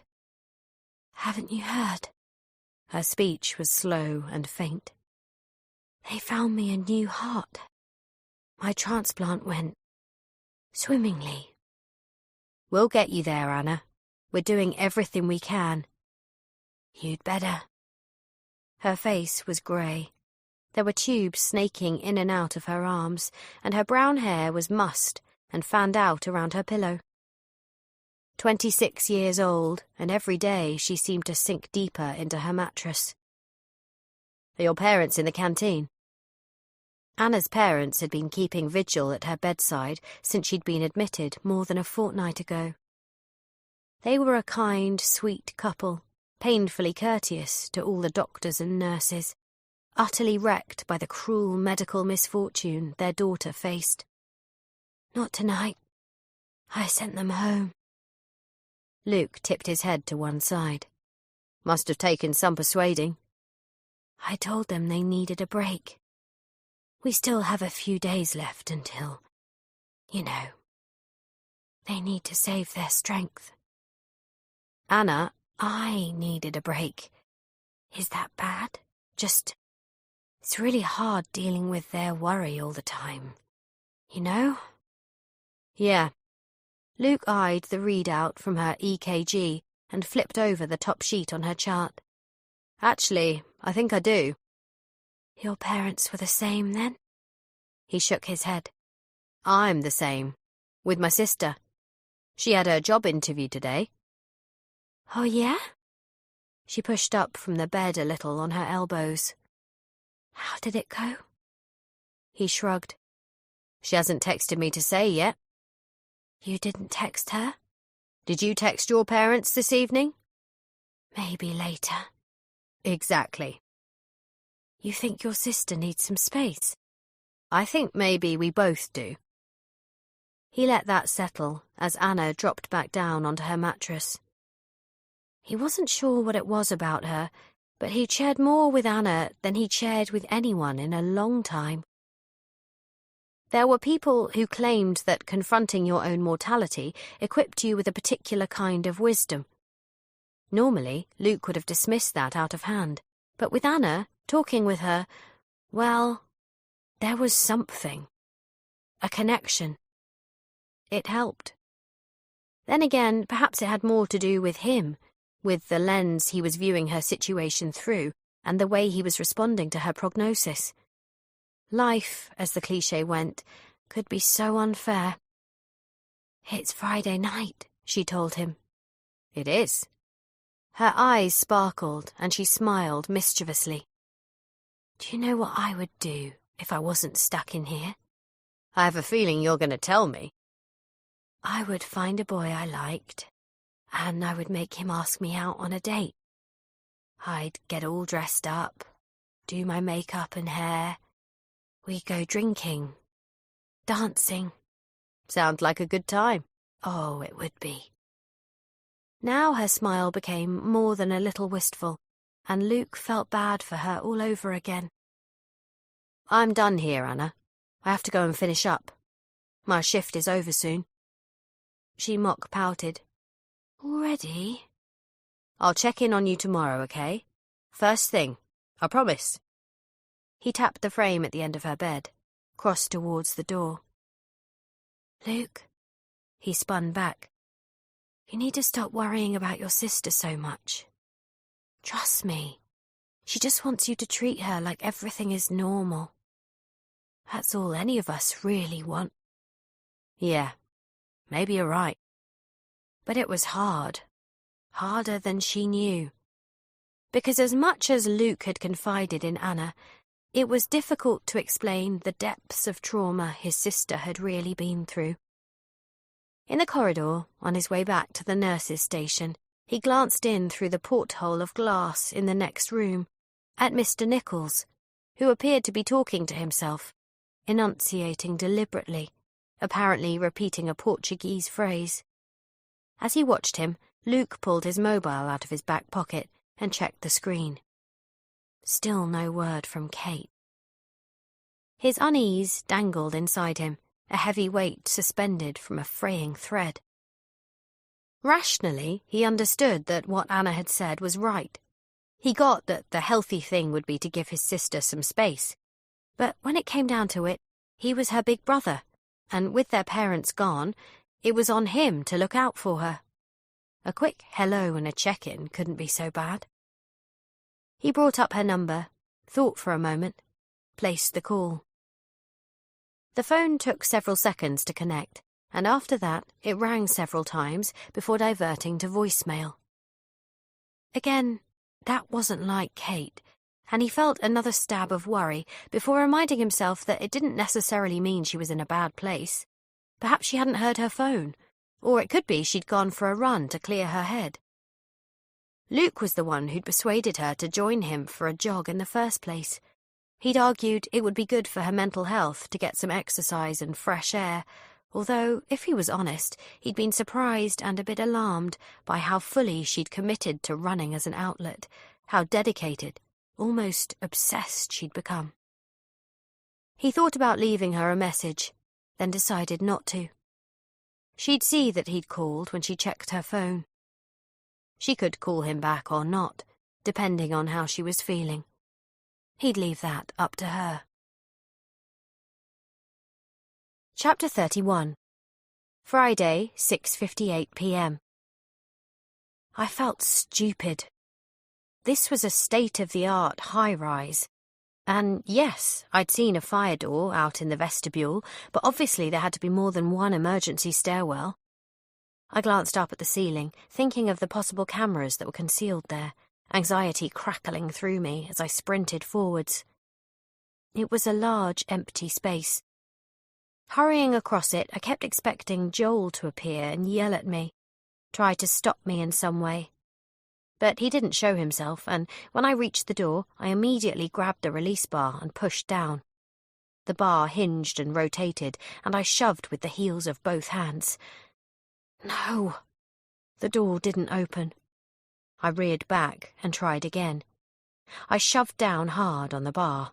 My skin tightened and flushed. My head felt light. I scrunched up my toes and dug in with the balls of my feet, grunting and struggling, and when the door still didn't move, I hit it with the flat of my hand and yelled out. Lurching sideways, I snatched wildly at the handle of the door to my left, expecting it to be locked or barred in some way too, but to my surprise it flapped downwards, and the door opened right up. Sketchy dimness on the other side. I ventured closer, afraid Joel could be hiding there, or some other trick might be awaiting me. I prodded at the door.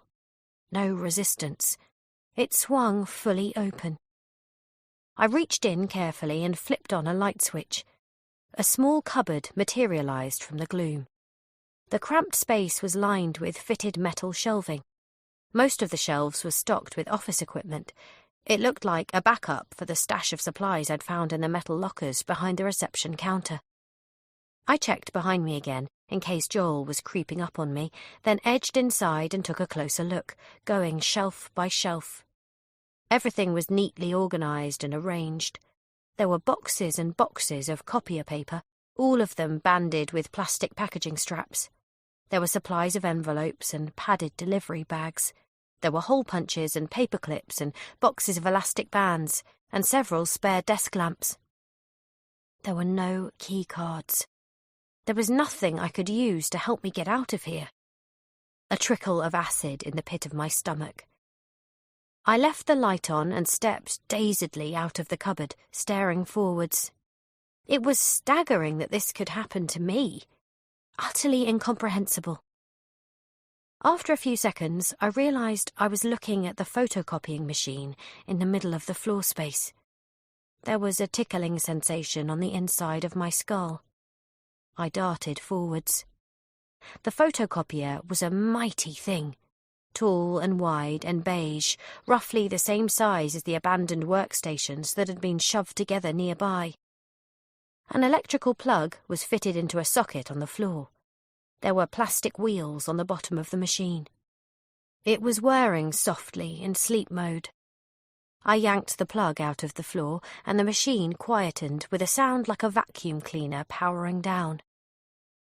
Laying the plug and cable on top of the document feeder, I kicked the brakes on the plastic wheels free before twisting and heaving the machine away from the pillar, as if I was manhandling a loaded shopping trolley. It was heavy. I moved around behind it, flattened my hands on the sides, and heaved. The machine clattered and lurched. The metal casing wobbled and deflected. The wheels trundled and rolled, flapping around crazily, then gained momentum and juddered on. The machine zigzagged, shimmied. A paper drawer flew out and flew back in again. I didn't stop. I kept pushing, faster, harder, digging in with my legs, speeding across the concrete floor, zeroing in on the fire door, getting closer now, lowering my head. At the very last moment, I bared my teeth and shouted as I rammed the machine the final few meters into the door. The corner of the machine struck first with a mighty crack, but the door didn't give way. The machine simply hoisted up into the air for a fraction of a second before I collided with the reverse of it, the edge of the metal casing driving deep into my stomach. I folded forwards, sprawling over the lid, banging my knees. Shit! I staggered away, clutching my stomach, fighting a rising surge of fury and nausea. When I tugged my blouse out of the waistband of my skirt and lifted it, I could see a red band carving across my flank. My skin was roughed up and sore to the touch. The photocopy machine clicked and ticked like the cooling engine on a car. The fire door was dented, but the lock, hinges and frame remained intact. I stared ruefully at the frame, then pushed off from the machine and marched stubbornly away across the office floor. Chapter 32. Friday, 7:03 p.m. I entered the gym area that was under construction. I was holding my hand against my side, pressing down on my pain. The walls and windows surrounding me were protected by plastic decorating sheets. More plastic sheeting crinkled beneath my feet. When I glanced to my right through the glass privacy screens, the blue plastic protective film, still attached to the panels, made the rest of the office appear watery and diffuse. I scanned the work area in front of me for tools, but all I could see were paintbrushes, rollers, and tins. A pair of grubby overalls were draped over a stepladder. To the right of the ladder, the large cardboard boxes of gym equipment were stacked in a haphazard row.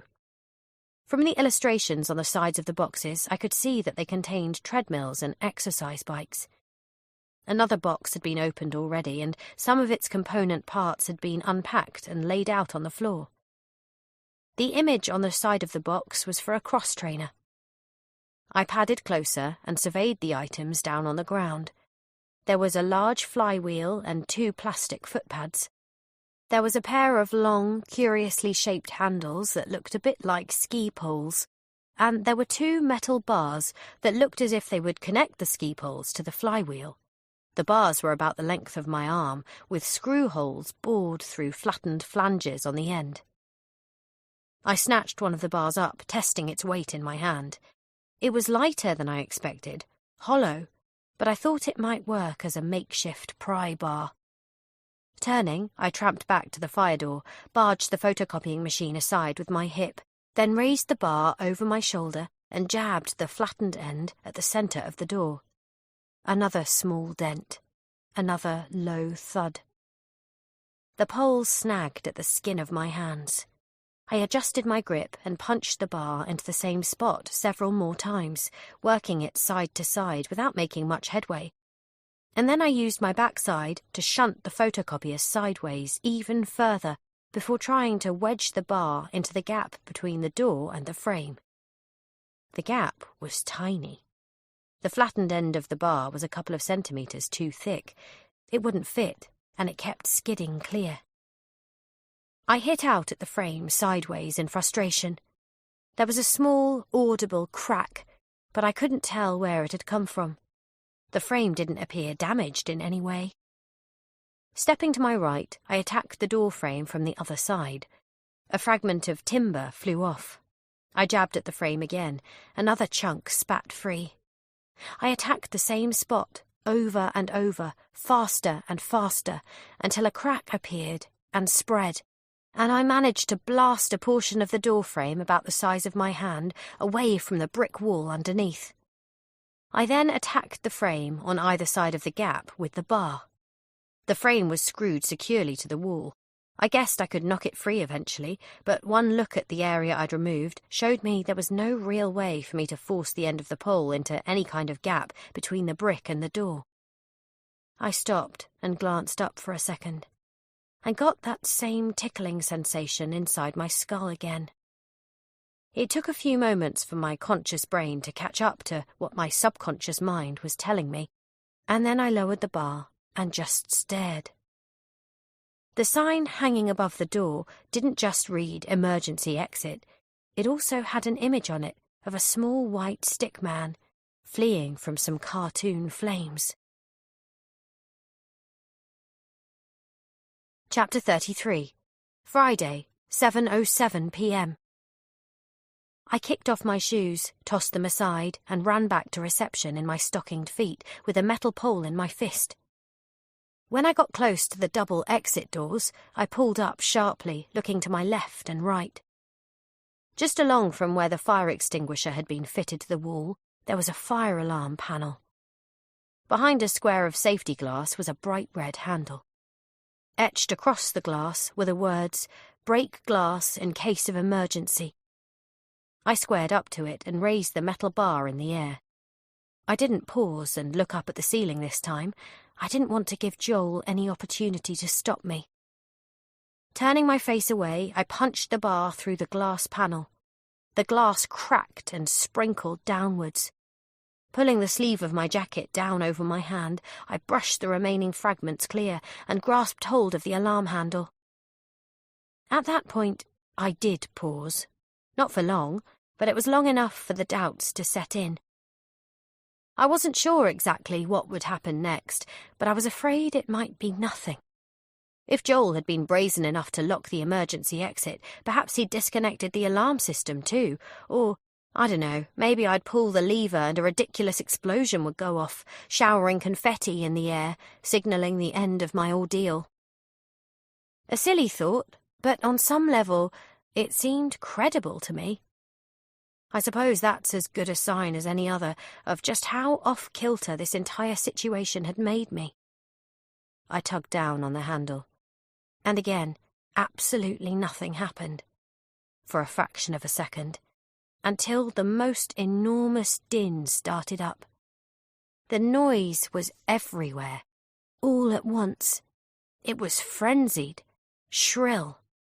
So loud, in fact, that in those first few seconds it felt to me like a physical force pushing me down. I squinted forwards. White emergency lights flashed and strobed overhead.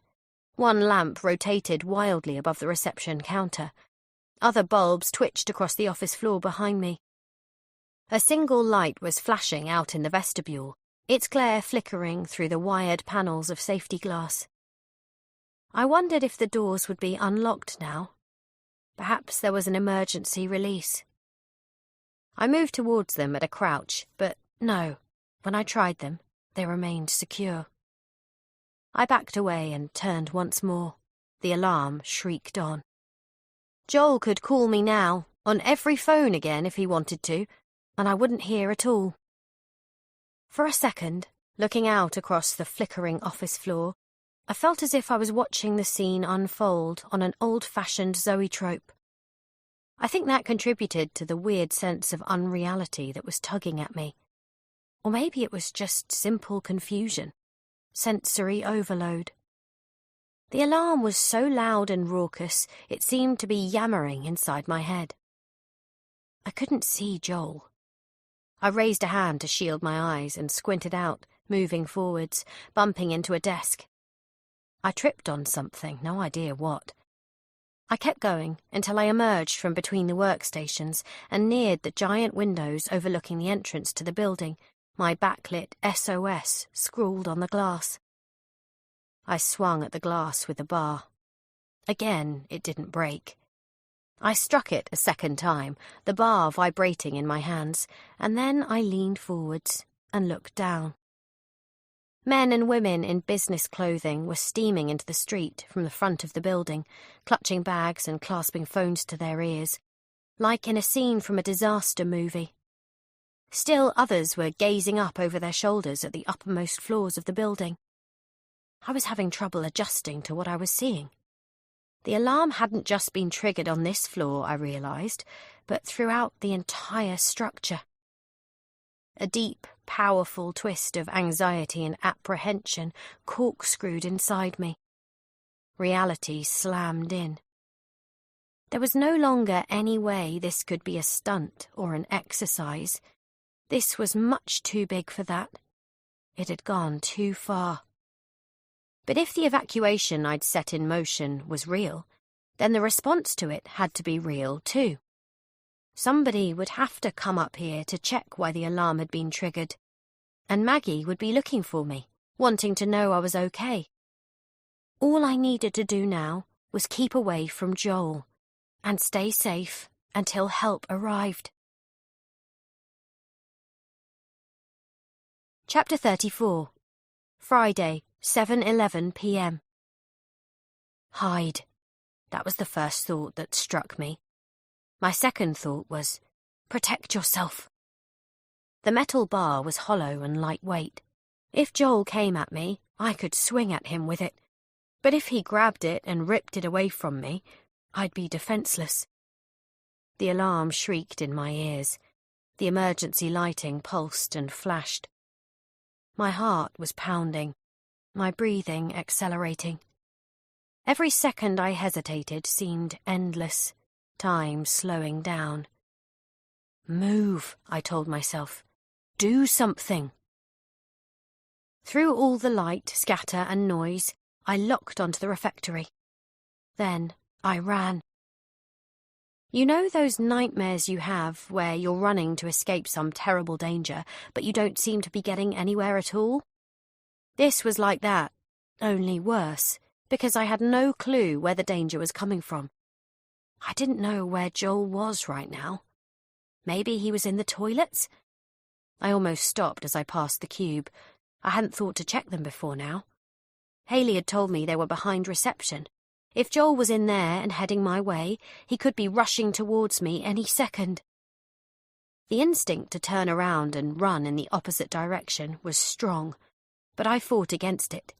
I veered around the long meeting table, catching my foot on a chair, sprawling forwards, pushing up from the table, loping on. I faced up to the kitchen, flung open cupboard doors and drawers. I found something in the third drawer I opened. A kitchen knife. It had a long triangular blade, a green rubberized handle. Perhaps earlier today someone had used it to cut birthday cake for Justin. Now it was a weapon. Maybe, if I was prepared to use it. I wrapped my fingers around the handle and squeezed. The blade quivered alarmingly. Weirdly, I seemed to have no strength in my arm at all. The idea of stabbing somebody with it, cutting them, I pushed it away. Deal with it when you have to. Again, I turned and contemplated the office, casting quick, darting looks around, the knife in one hand, the metal bar in the other. The open-plan layout didn't offer many hiding places. I discounted the glass cube right away, not only because it unnerved me, but also because I'd left all the blinds up on the inside. Joel had been watching me before, and I knew it was possible he was watching me now. I considered the gazebo to the left of the cube, but a bulb was popping and rotating above it. It would illuminate me too brightly. Make a decision. Quick, I whined to myself, shaking uncontrollably. And that's when I felt it for sure.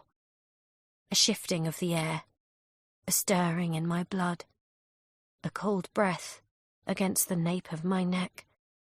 A whole crescendo of primitive, instinctive responses that screamed one urgent message to me. He can see you. I spun, but I couldn't see him. Not yet. Chapter 35. It had taken her long enough to trigger the alarm, Joel thought to himself. He'd expected her to get to it sooner. That was disappointing, but not a major hurdle.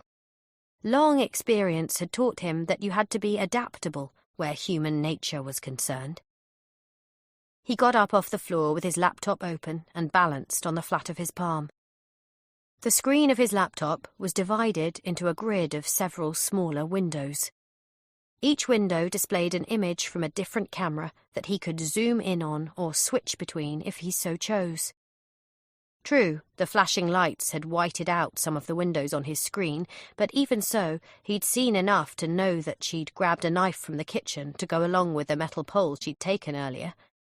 He'd watched her debate what to do next, and he'd seen her run towards a workstation to scramble beneath it. Joel was the only one who could see any of this, because he'd placed the security cameras on this floor on a loop ever since the last of the staff had left, when it was only him and Kate in the cube. After closing his laptop, Joel zipped it inside his black nylon backpack and tightened the straps over his shoulders. He was standing in the backup emergency stairwell. He'd been sitting right behind the fire door when Kate had attempted to force it open. The space reeked of new paint. It was an easy guess that the stairs had barely been used since the building had opened, and not a single person had passed him on their way out since the alarm had been triggered. Because of the unoccupied floors, the number of people currently working here was already low, and of those who'd still been in the building this evening, his hunch was that most of them had used the main stairwell to get out, or even the elevators, in contravention of the building's evacuation protocols. It didn't surprise him. Joel had witnessed the same phenomenon in office blocks all over the world many times before. Once the alarms began to screech, people lost all sense of reason and logic. Panic took over. They fled. not him. After releasing the heavy bolts he'd fitted to secure the fire door, he pulled it open, shunted the photocopier aside, and stepped into the office. The alarm was riotous, the lights blinding. He checked his watch and saw that he would have to move fast. Chapter 36. Friday, 7:14 p.m. I crouched under the knee-hole of the desk I'd chosen. It was a tight fit. The alarm shrieked above me. The emergency lights cast flickering shadows on the floor. The knife was in my fist down on the ground, the metal pole next to me. The desk I was cowering under was on the far side of a horseshoe with a partial view towards reception. I kept my eyes trained on the exit doors and tried to make myself as small and still as possible. My back and legs ached. My knees trembled against the ground. I couldn't tell if Joel was close. There was no way I could hear him over the commotion of the alarm. From the angle I was on, I knew I wouldn't see him coming unless he approached me from reception. And if he did come that way, he'd be able to see me. You chose a bad hiding place. Move! But my body wouldn't obey my brain. My fear was too paralyzing. A hot, tingling second of anticipation. All my nerve endings seemed to be alight. Was he here already? I thought about easing my head out and taking a look, but then I decided against it. If he was standing near to me, I'd give myself away. Jaw clenched, knife trembling, I blinked the sweat from my eyes and retreated even further into my crawl space. Chapter 37. Joel felt an added kick of adrenaline as he rounded the partition wall. The office space was alive with noise and light, chaos all around him. He jogged past the gaming area and the glass cube, then cut left, striding by the gazebo and the carousel horses. When he reached the windows Kate had written on, he stepped in between the lamps she'd placed on the ground, craned his neck, and looked down. He could see a modest crowd of onlookers in business clothing gathered on the opposite pavement. A few stragglers were exiting the building to join them. Several of the workers had on lightweight jackets or were carrying briefcases and laptop bags. Already, lots of them were peeling away and leaving the bar area to begin their weekends. He didn't anticipate that many of them would come back inside. After switching off the lamps and turning from the window, Joel zeroed in on the desk he'd seen Kate dive under. Just in front of it, a desk chair had been rolled clear. With a series of fast, purposeful strides, he was upon it. The lights flickering in his vision, the alarm screaming in his ears. A duck and a lunge, and he reached out for Kate, snatching for her arm, her hair, anything. He grasped only air. What the? The crawl space was empty. His head snapped up. She must have moved after he'd closed the laptop. He must have just missed her. He was still puzzling it out when he glimpsed a hint of movement just off to his right. Something other than the flashing lights. There! A desk lamp rocked and teetered. It was on the very edge of one of the desks in the next horseshoe of workstations along. The lamp teetered some more. Then it toppled off the desk onto the floor. Oops. Kate must have bumped it. Joel vaulted the desk and sprinted after her. Chapter 38. Friday, 7:17 p.m. The noise of the lamp hitting the ground struck me like a fist to the throat. I heard a scuffle of footfall behind me. Now! I sprang up from underneath the desk I'd moved to, on the opposite side of the desk to Joel. The plug socket for the lamp was in my fist. I tugged on the cable to create a diversion after I'd seen him move away from the window. My breath juddered. Joel was still rising from a stooped position, the confusion only slowly leaving his face when he saw me. Don't move! I yelled. My words came out louder than I'd intended, a sudden venting of all my terror and nerves. I let go of the plug and took hold of the kitchen knife in both hands in front of me, but I couldn't keep it steady. The blade caught the flash and flicker of the emergency lights. The metal pole was on the ground by my feet. Stay back! I have a knife! I can see that, Kate. He raised his hands, gently patting the air. Kate, it's okay. You can relax now. It's over. I stared at him, not quite shaking my head. He had a black backpack slung over his shoulders, and I watched as, very slowly, he slipped his arms free of it and placed it down on the ground. You passed the test, Kate. You did well. Still, I didn't say anything. Kate, please. What I need for you to do now is trust me and put the knife down, okay? Not okay. Not in a million years. The shrill alarm drilled into my chest. My tongue felt dry and bloated in my mouth. I glanced fitfully towards reception. Why was nobody coming yet? Where were they? Kate, look at me. Kate. When I jerked back around, he raised his hands a little higher and spread his fingers up by his shoulders. He looked calm, reasonable. We don't want anyone getting hurt here. Then don't come any closer to me. He hesitated. Good. I glanced down at the pole by my foot. The desk was still between us, but it didn't feel like enough of a barrier. I held my ground, swaying. Pressure behind my eyes, pressure in my sinuses, the lights stuttering like camera flashes, and the din of the alarm making it hard to hear my own thoughts. Kate, it's okay. You triggered the alarm, but it's not a big deal. You've seen the reaction from everyone in the building, right? That's because there are safety protocols in place. I wet my upper lip. I was shaking uncontrollably. I knew I couldn't say anything just then. I had no idea what I would say. You remember Tony? He's the security guard you met on the front desk when you came in. My breath snagged. The way he said it suggested he was certain of that. Had he been watching me? Relax, Kate. We've done this before. Tony knows the kind of scenario we like to run here at Edge. He'll be here any second now. It's his responsibility to cancel the alarm you set off and tell the alarm monitoring service that it's a false alarm. But first, you have to put down the knife for me, okay? The crazy thing is, I almost did. I think part of me simply wanted this to be over. I wanted to be able to accept it was just some wildly improbable exercise that had got out of hand.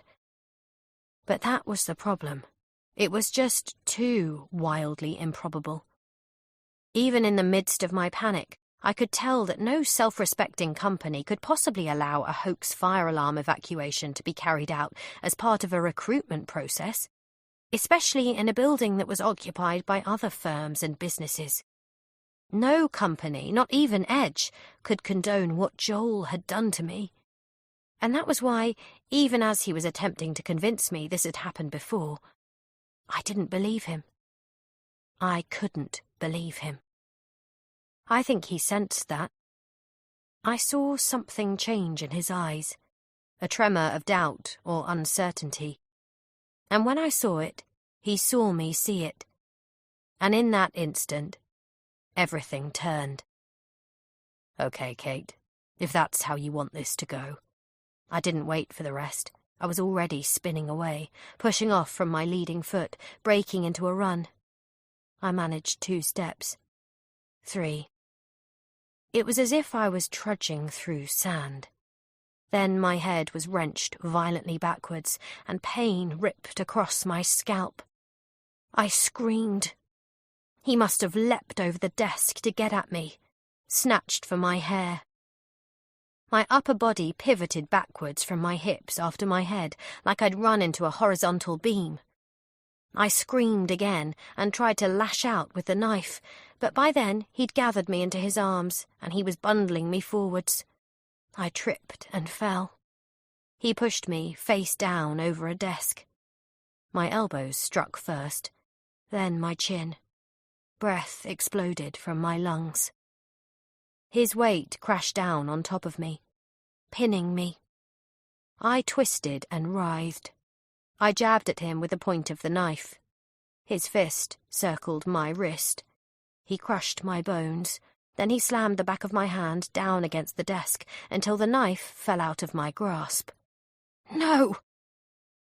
I scrambled for it with my other hand, but he got to me before I could grab it, knotting his fist in the hair at the base of my neck, twisting it, tearing it, yanking my head upwards and away. A bolus of phlegm in my throat. Fear like firecrackers going off inside my skull. I kicked out at his shins, his knees. He bent my arm back behind me, jamming it upwards. A shard of agony in my shoulder joint, streaking down to my elbow. For a horrifying second, I felt sure my arm would break. I stilled. And that was when the alarm stopped, on a fractured note. The silence that followed seemed strangely unnatural and forced.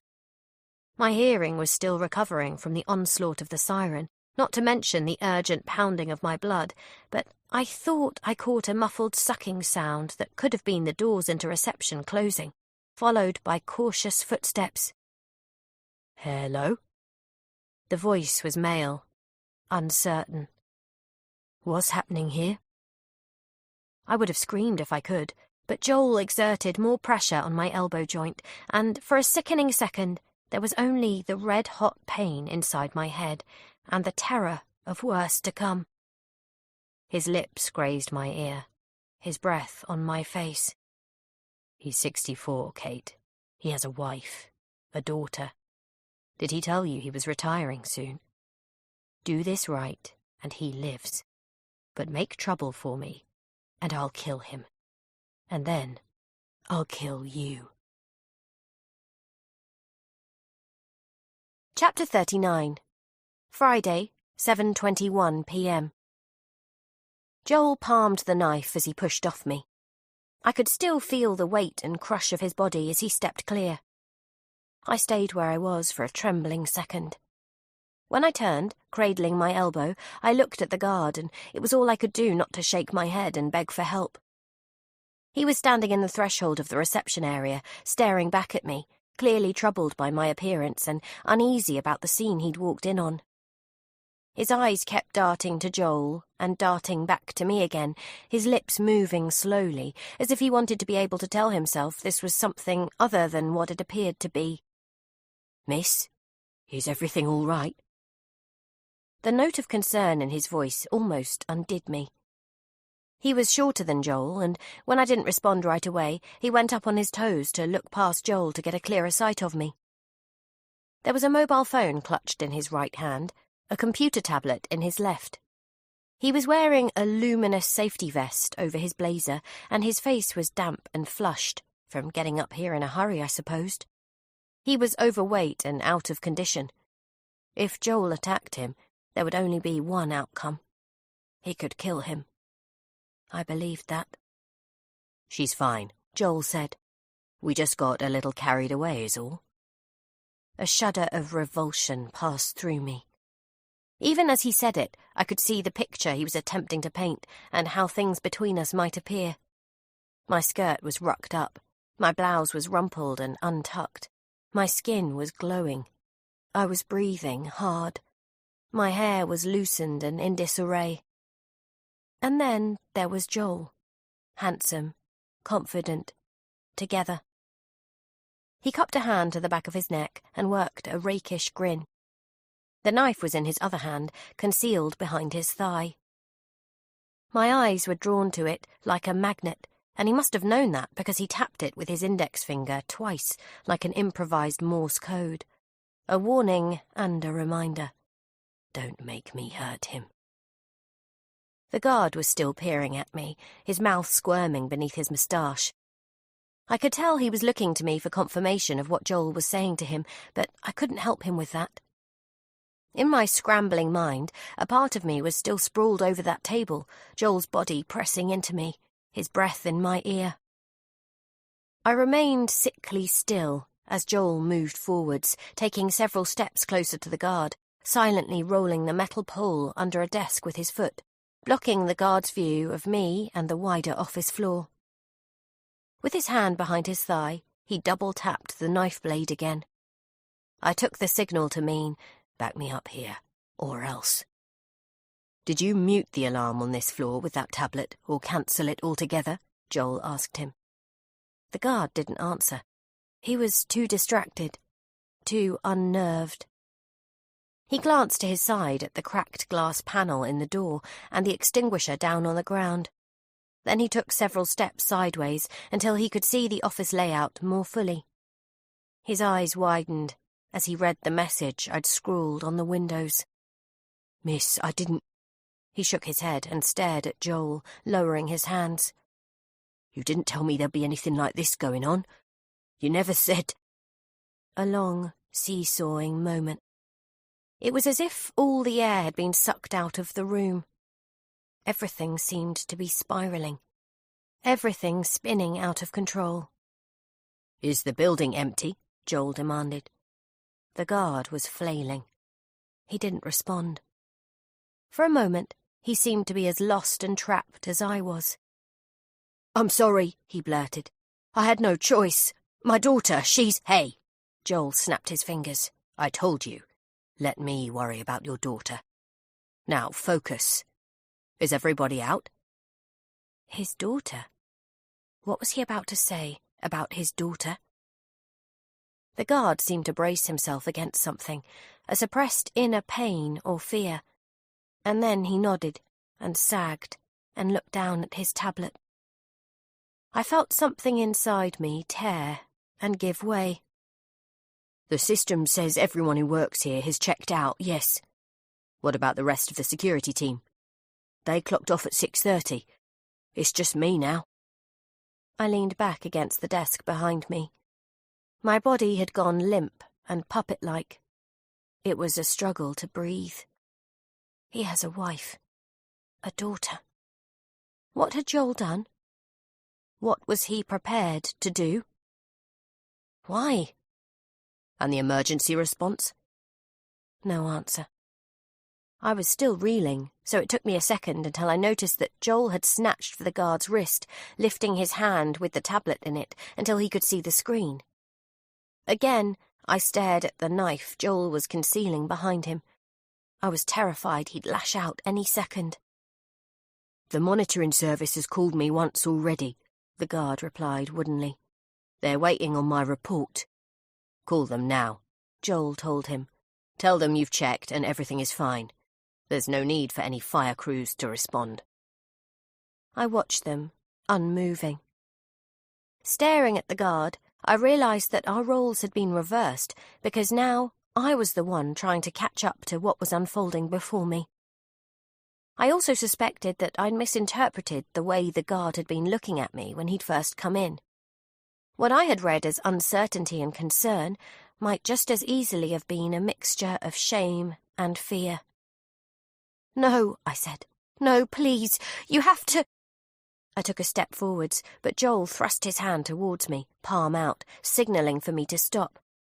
Again, the finger of his other hand tapped the knife blade. Again, I thought of how easily he could strike. "Make the call," he told the guard. "Do it now." The guard delayed for a moment more, giving me a pained and conflicted look. Then he shook his head miserably and raised the phone. "This is Tony Johnson," he said in a hurried tone when his call was answered. "I'm the fire safety officer at 55 Ludgate Hill, EC4M7JW. The building passcode is Zulu Bravo Whiskey. I'm confirming a false alarm on floor 13. We had some people moving furniture up here. They accidentally knocked the alarm." He listened. "That's right. All is clear. We're sorry if we wasted anybody's time." He listened a moment more and then ended the call. I stared at him. I couldn't move. "Good," Joel told him. Now reset the alarm and disconnect it from this floor." The guard lowered his gaze to his feet and trudged towards the panel on the wall. I watched him reach out, pause for a moment, and then push the alarm lever back up. He bowed his head and tapped several times at the screen of his tablet.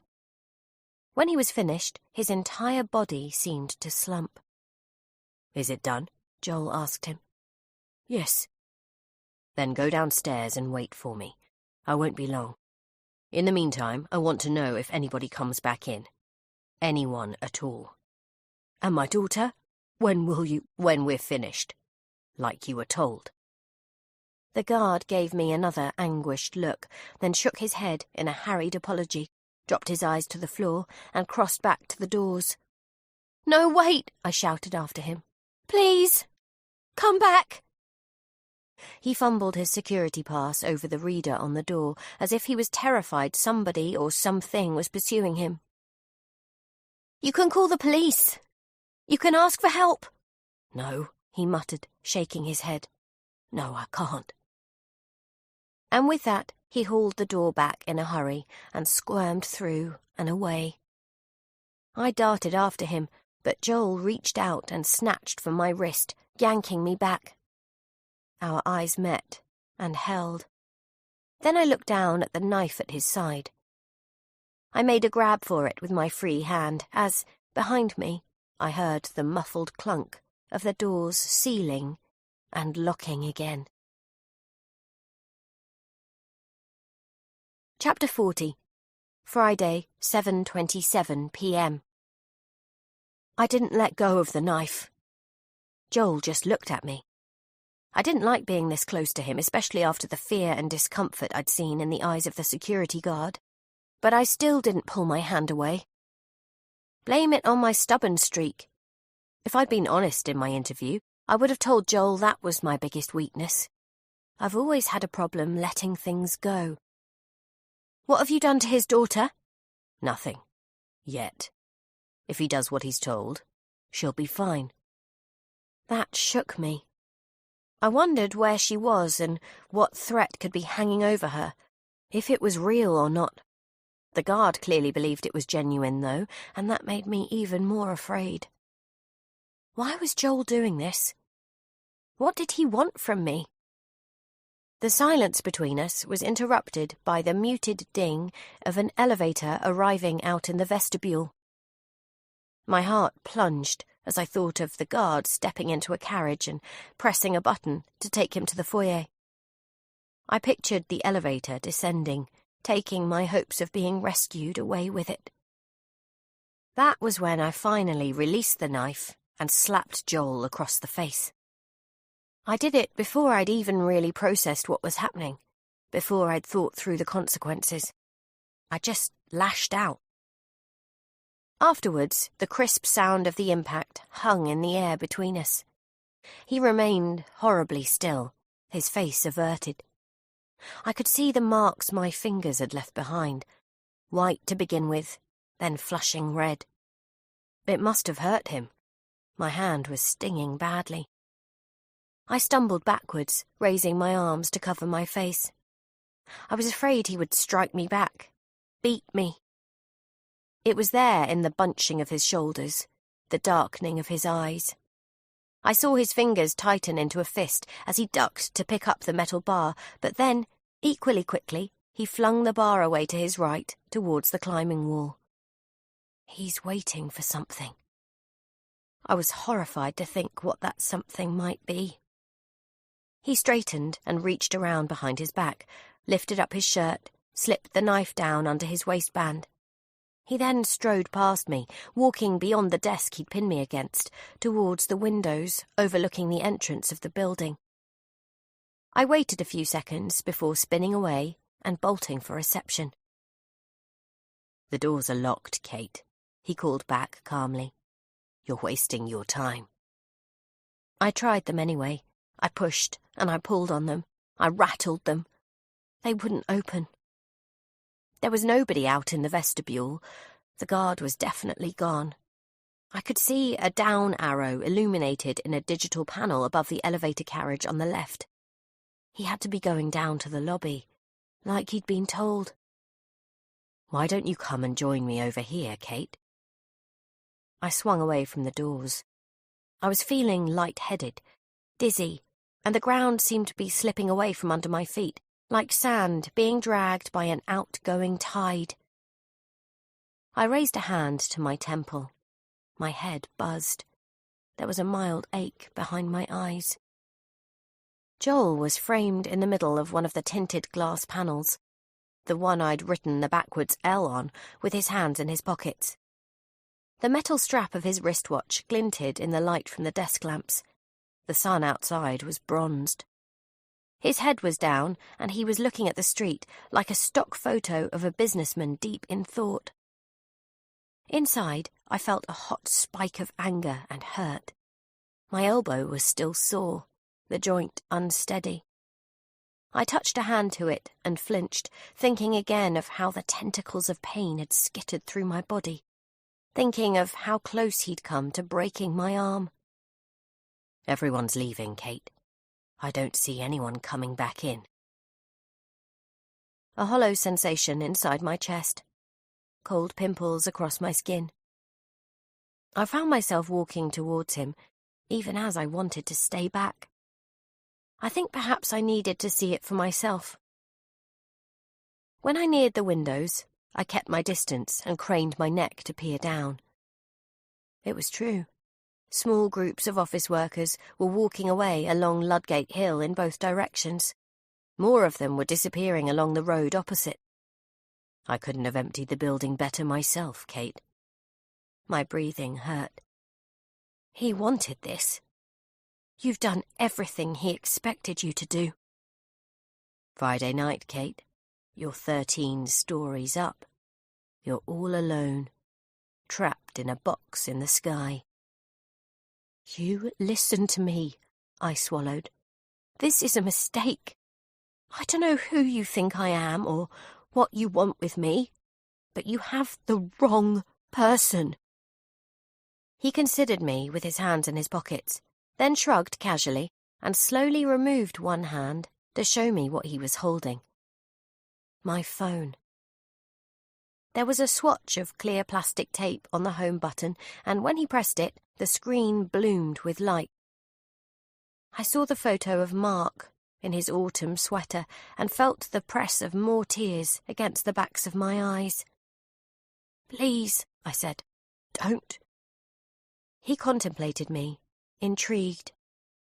It's important, I told him. But I didn't know how to explain. I didn't want him to know. Kate, it's almost time for your interview. Your real interview this time.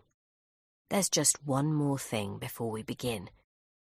He tapped at the phone with his thumb, rolled out his bottom lip. Tell me about Maggie.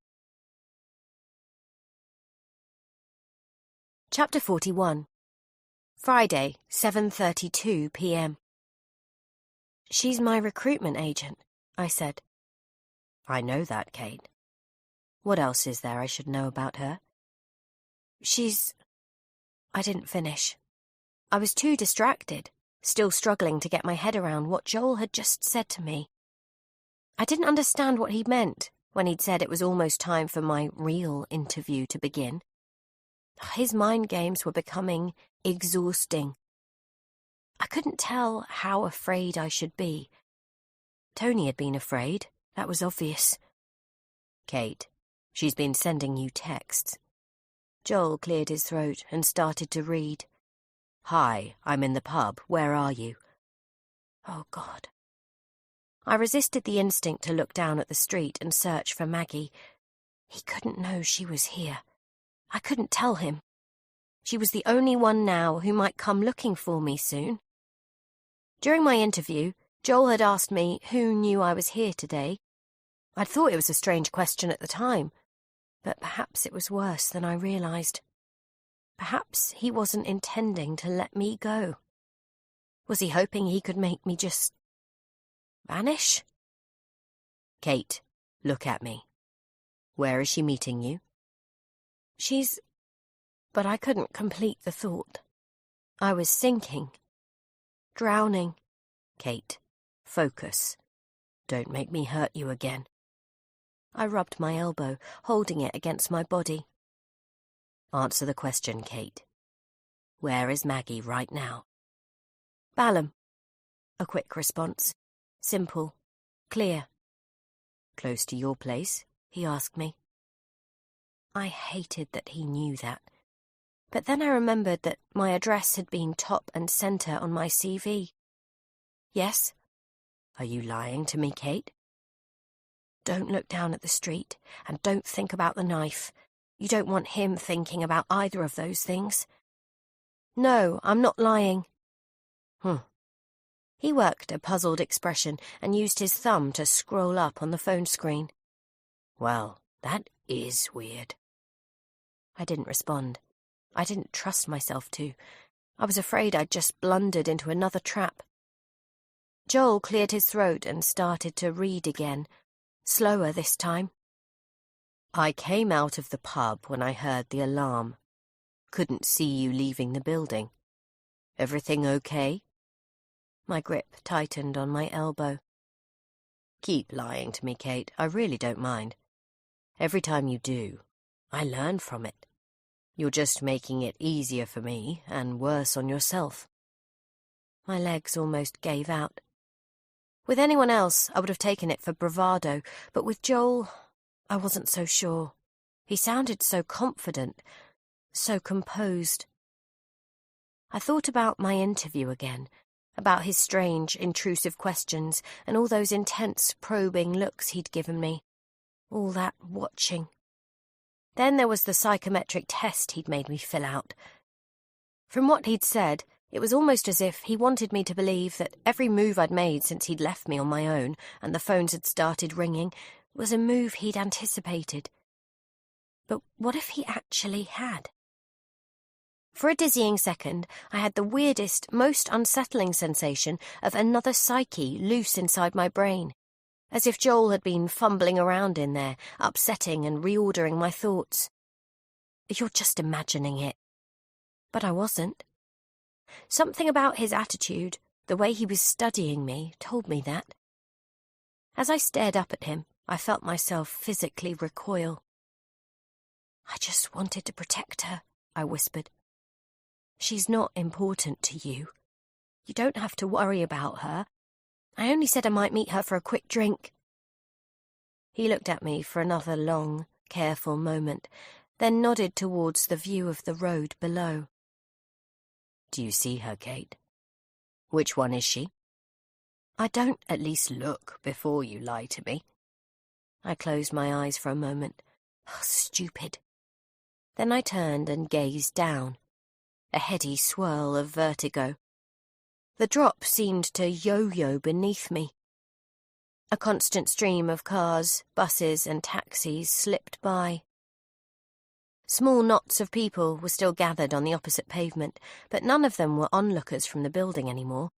They were drinkers from the pub, perhaps 15 or 20 in all. Most of them were smoking cigarettes and holding glasses of beer and wine.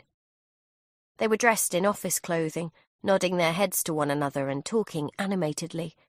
A regular get-together at the end of the working week. I couldn't see Maggie. Not to begin with. Until I did. Stay still. Don't give anything away. Even from up high, I recognised her dark green jacket and work trousers, her mop of strawberry blonde hair, her oversized handbag. She was standing off to one side, not far from the bus stop, close to the edge of the pavement. It looked as if she was waiting for a break in the traffic to cross the road and come over to the building looking for me. Well? Joel asked. I don't see her. She's not there. Again, he watched me. I turned to him and stared back as plainly as I could, wanting him to keep his eyes on me, not wanting him to watch the street. I tried to keep my expression as neutral as possible. If it was true that he could somehow read my responses, my best defence had to be giving him nothing at all to read. But then he broke away and sighed, returning his attention to my mobile, typing a fast message with both thumbs. "Hey, Maggie," he dictated.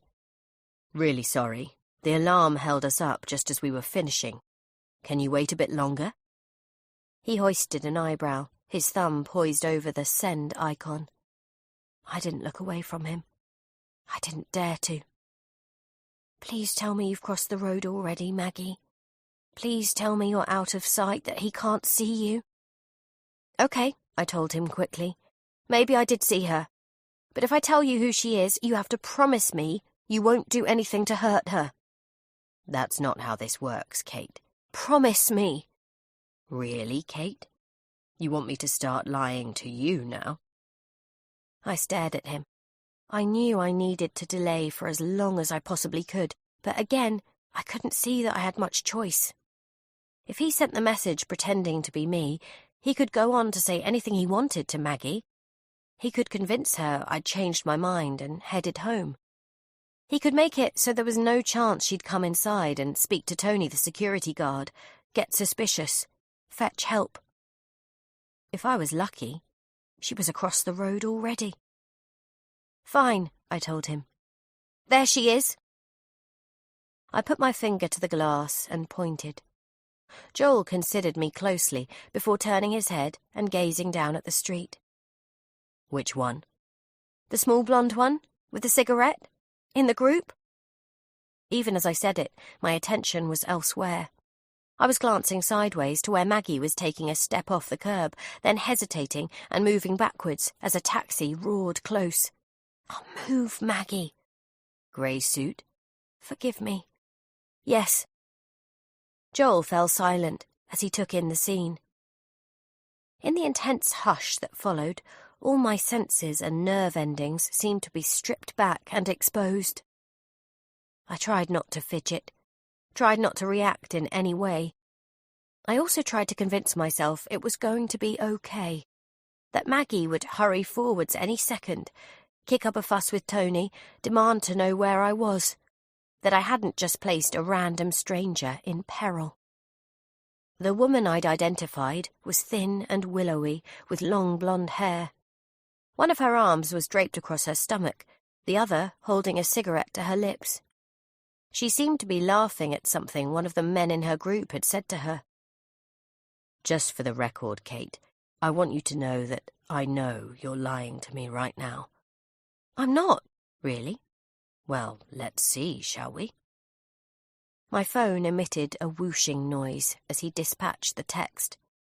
I swallowed painfully, staring at the street, flattening both hands against the glass. I looked first at the random blonde woman I'd identified, then to where Maggie was getting ready to dart out after a bus blasted by her. "Hurry, please." I glanced at Joel. His brow had furrowed.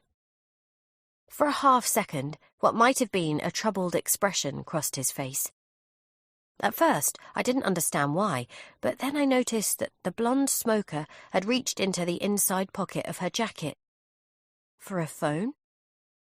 Everything seemed to slow down in the seconds that followed. The blonde's hand seemed to somehow get caught inside her jacket. The bus that was passing Maggie blocked my view of her momentarily. I stared at the random blonde woman as she snatched her hand free. But she wasn't holding a phone.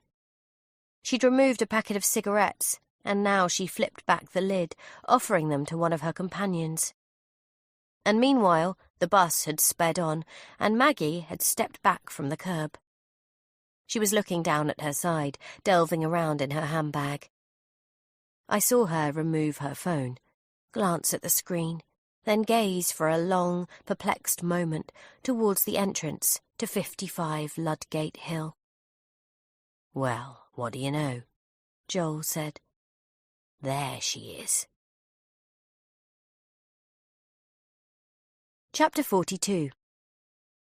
Joel felt a chill engulf him as he stared out of the window.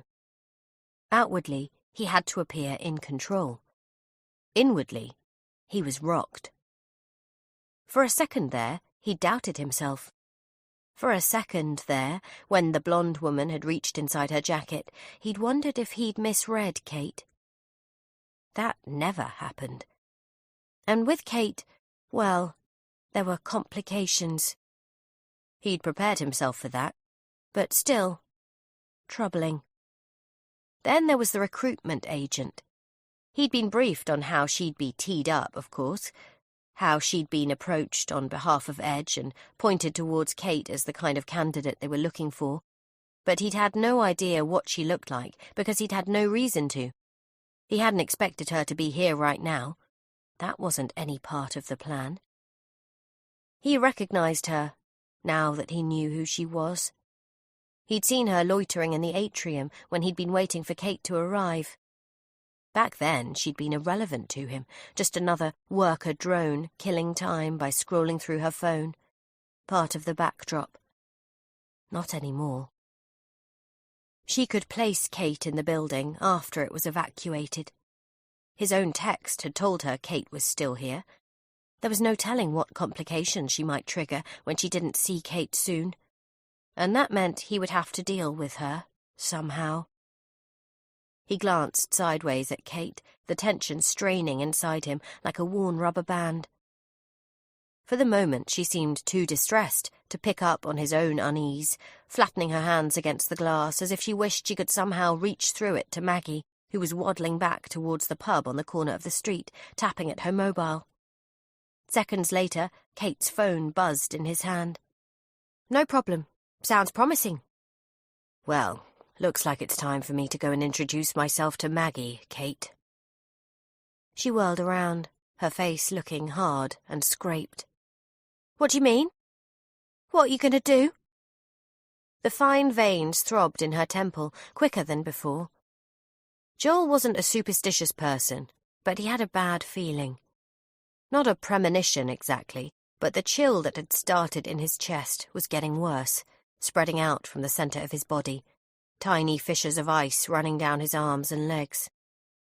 For someone who was always in control, who prided himself on controlling his emotions, it was a new and unwelcome sensation. He held Kate's stare for a few more seconds, then reached out for her arm, grabbing the back of her neck. "Hey! Get off me!"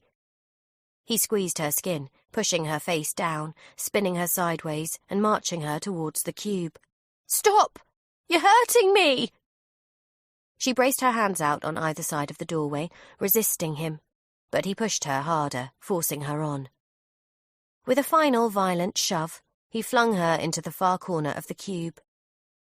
By the time she'd stopped herself and turned back, her body coiled and primed to lash out, he'd pulled the kitchen knife from the waistband of his trousers. "Steady, Kate. Don't do anything we'll both regret." He crabbed sideways, keeping his eyes and the blade held on her as he reached for the chair Kate had moved away from the desk into the corner. He dragged the chair clumsily towards him by its backrest, pushing it behind him, rolling it out of the room. "Send the other one over to me," he said, gesturing to the chair that was still behind the desk. She ignored him. "I don't want you breaking any more chairs, Kate. I want you to wait here calmly until I get back and we can talk." "Tell me what you're going to do to Maggie." "That's not your concern." "Tell me." "The other chair, Kate. Now. I won't ask you again."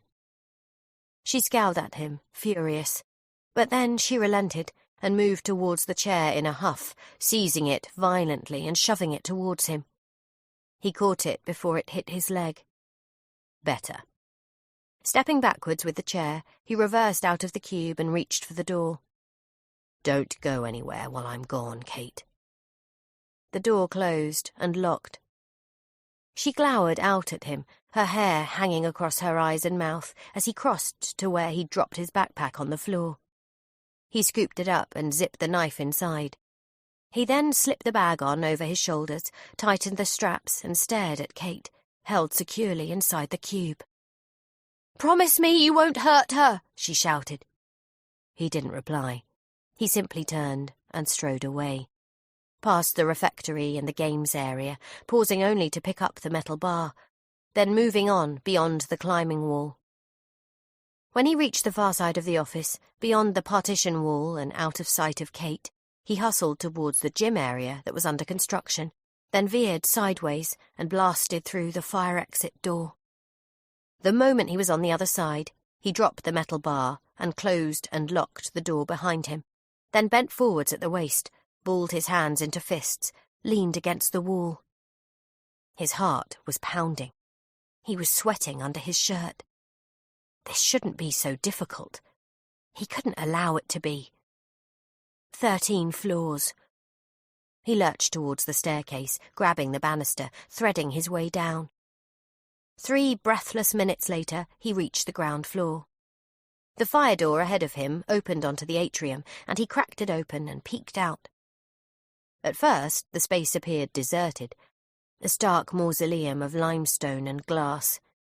He experienced a fresh stab of panic until his eyes swept to the left and he saw the security guard. Tony had his back to him, standing with his hands on his swollen waist, his feet spread, shoulders slumped, looking out at the street. Joel guessed he was watching after the last of the employees who'd left the building, perhaps trying to reconcile himself to the scene he'd walked in on upstairs, maybe only now beginning to reckon with how much danger his daughter might really be in. Things had changed for Tony now, too, thanks to Kate, thanks to Maggie. It was another complication Joel was going to have to address, and not in the way he'd intended or hoped. First things first. Backing off, he eased the door closed in front of him and raced down another 4 flights of stairs before stepping out into the parking level 2 stories below. The bare ceilings were low. The lighting was yellow. The air smelled of cold diesel and concrete. There was no sign of anybody here, and only a few vehicles remained. One of them was the black Audi that had been parked at Gatwick for him when he'd flown into London the previous afternoon. Joel moved towards it, opened the boot, and stashed his backpack inside. Yellow arrows on the floor directed him to the exit ramps. He slammed the Audi's boot closed and locked it, then followed the arrows at a jog, running upwards and upwards again until he saw sunlight ahead. He ducked under one of the striped parking barriers, stepped out onto the street, and paused. To his left, he could see the front entrance of the building, and across from it, the pub Maggie was in. The temperature was warm, the evening air gritty, the road traffic noisy and abrupt. There were relatively few pedestrians around. It helped that Ludgate Hill wasn't a residential area. Now that the working week was over, there was little reason for most office workers to linger here. Come the morning, tourists would be visiting St. Paul's and the Millennium Bridge, but none of them would have any clue about what was happening 13 floors above them, especially if it was over by then. Wiping the sweat from his face, Joel flattened his hair, tucked in his shirt, and paced across the road. Chapter 43. Friday, 7:44 p.m. I slammed my hands against the glass cube, spun away, clutched my head. I didn't know if Joel really only planned to talk to Maggie, but I knew I couldn't trust him. I also knew he had the knife. And even if he did just talk to her, it was a worry. He could tell her anything at all. I swore and tugged at my hair, then turned and looked at the office surrounding me again, at the jumbled sprawl of empty workstations outside the cube, the useless computers. My head was ringing. My pulse felt so erratic it was as if my blood was jumping under my skin. Use it. I spun and snatched up the phone from the glass desk and got no dial tone at all. I slammed the receiver back down, braced my palms on the edge of the desk and shoved hard. It didn't move. I stared down at the metal legs of the desk, tracing along them to the ground with my eyes. The horror hit me anew. The legs were bolted to the floor, like in a prison cell. Dropping to my knees, I quickly felt around the bolts that had been used. I couldn't turn them. They were set fast, and I had nothing to loosen them with except my fingers. If I couldn't move the desk, then I couldn't use it to ram my way out of here. It's Friday night, Kate. You're 13 stories up. You're all alone, trapped in a box in the sky. Oh, fuck this! I pulled my skirt up past my knees and clambered onto the desk, almost upsetting the carafe and the tumblers. The glass surface of the desk seemed relatively solid underneath me as I eased up into a crouch. It didn't give out. Just to be safe, I placed my feet over the metal framing at either side of the desk, and then I straightened fully and looked up. The nearest track lights were warm against my face, and the glass ceiling of the cube was only a foot or so above me. I could touch it with my hands. I pressed against it. I pushed. My feet slipped on the desk. The panel didn't flex or move. It didn't creak. All I succeeded in doing was leaving a series of sticky handprints on the glass. Pausing for a moment, I gazed around the top of the cube close to me. There was a metal crossbeam to my right. I went up on my toes and studied it, seeing how the glass was bonded to the metal with black resin. I scraped at it with my nail. A tiny fleck of resin came free, but most of it was on top of the glass where I couldn't get at it. I flicked it away and felt along the crossbeam, thinking that maybe I could find something, a loose bolt or a metal shard of some kind. All I found was dust and grit, and a thin coppery cable, almost as fine as a human hair. I tugged on it. It plucked free of the beam. I tugged some more. The wire glimmered like fishing twine. Looking down at where my feet were placed, I took a careful step forwards, went up on my tiptoes, and pulled again. A small object popped free and dangled from the cable. It was cylindrical in shape, about the size of a pen lid, with a tiny glass bead on one end. A camera.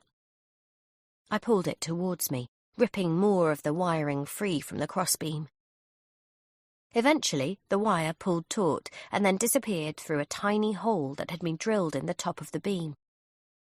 I traced the wiring back the other way and found a second camera and a second tiny hole.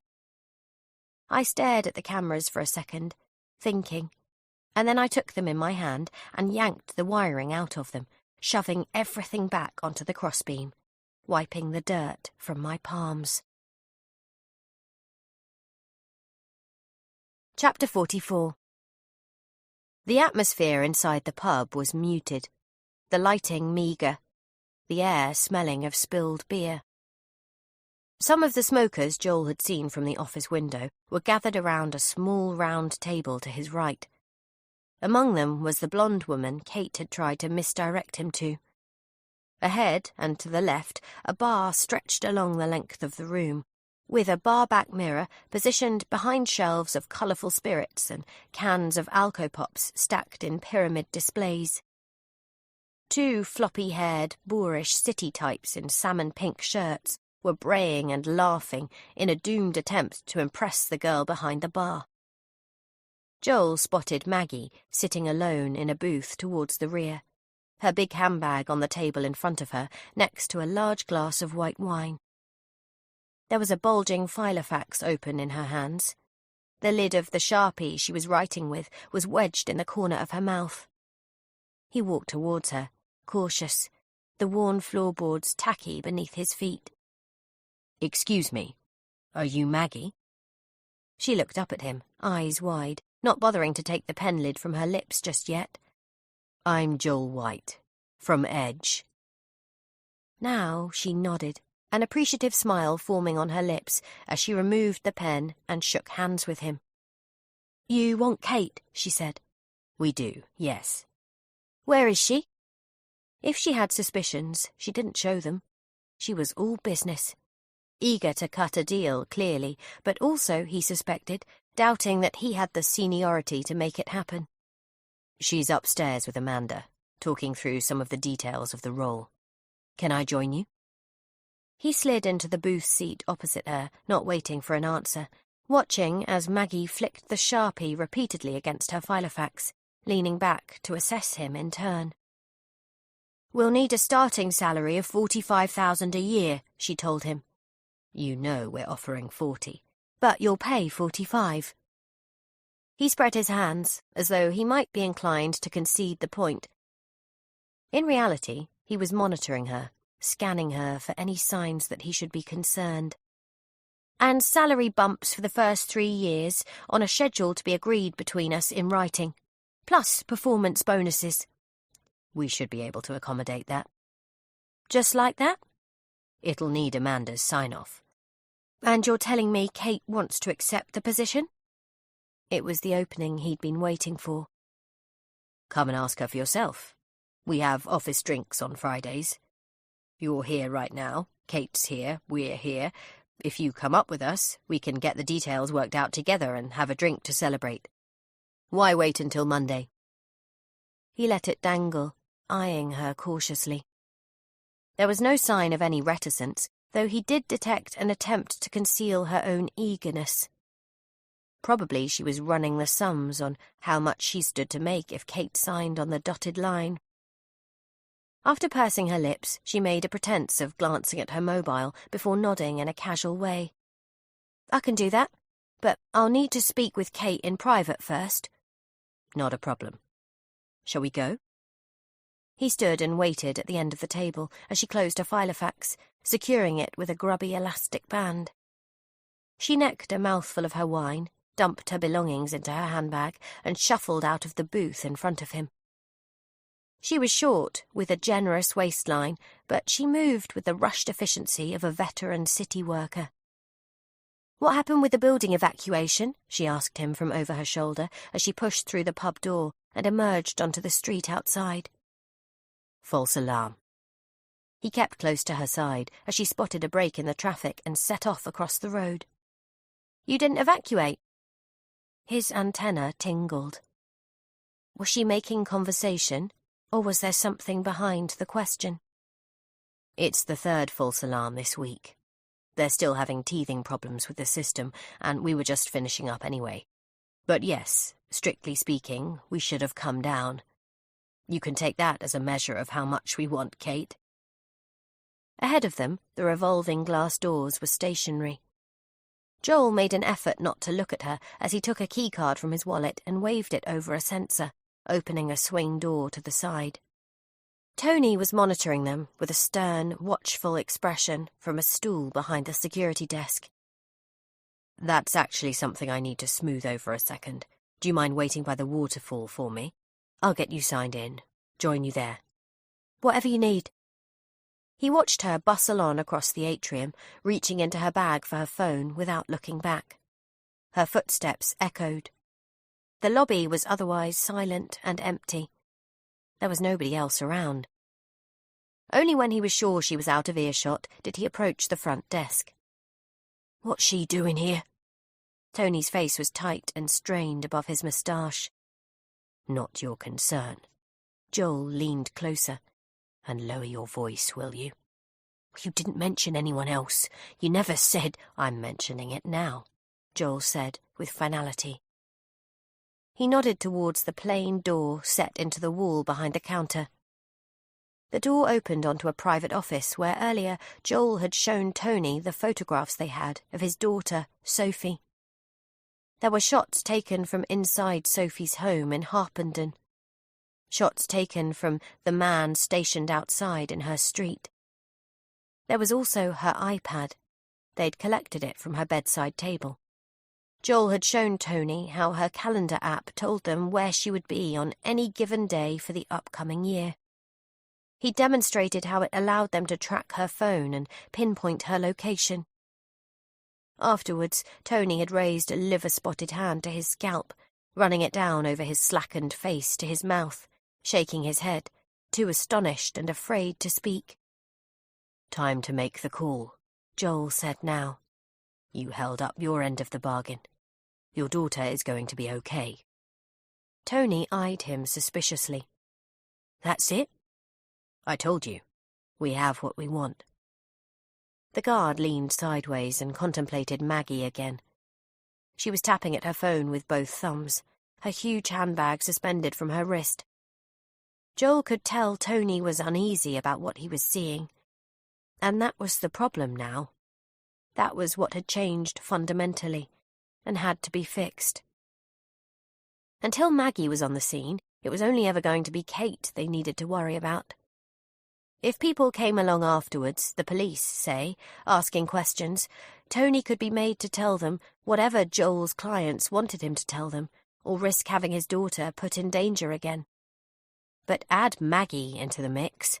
Add a bunch of questions about how 2 women could possibly go missing with links to the same building at broadly the same time and, well, it didn't add up to a sum Joel could easily square.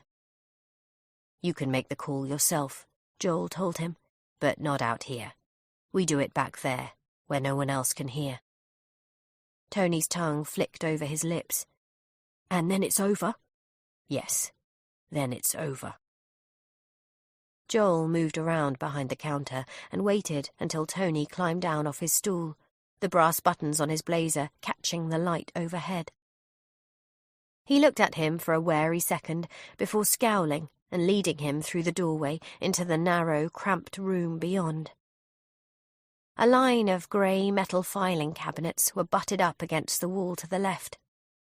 A bank of surveillance monitors were positioned behind a workbench to the right, alongside a pegboard of keys. Tony reached out towards the phone on the workbench, but his hand never got there.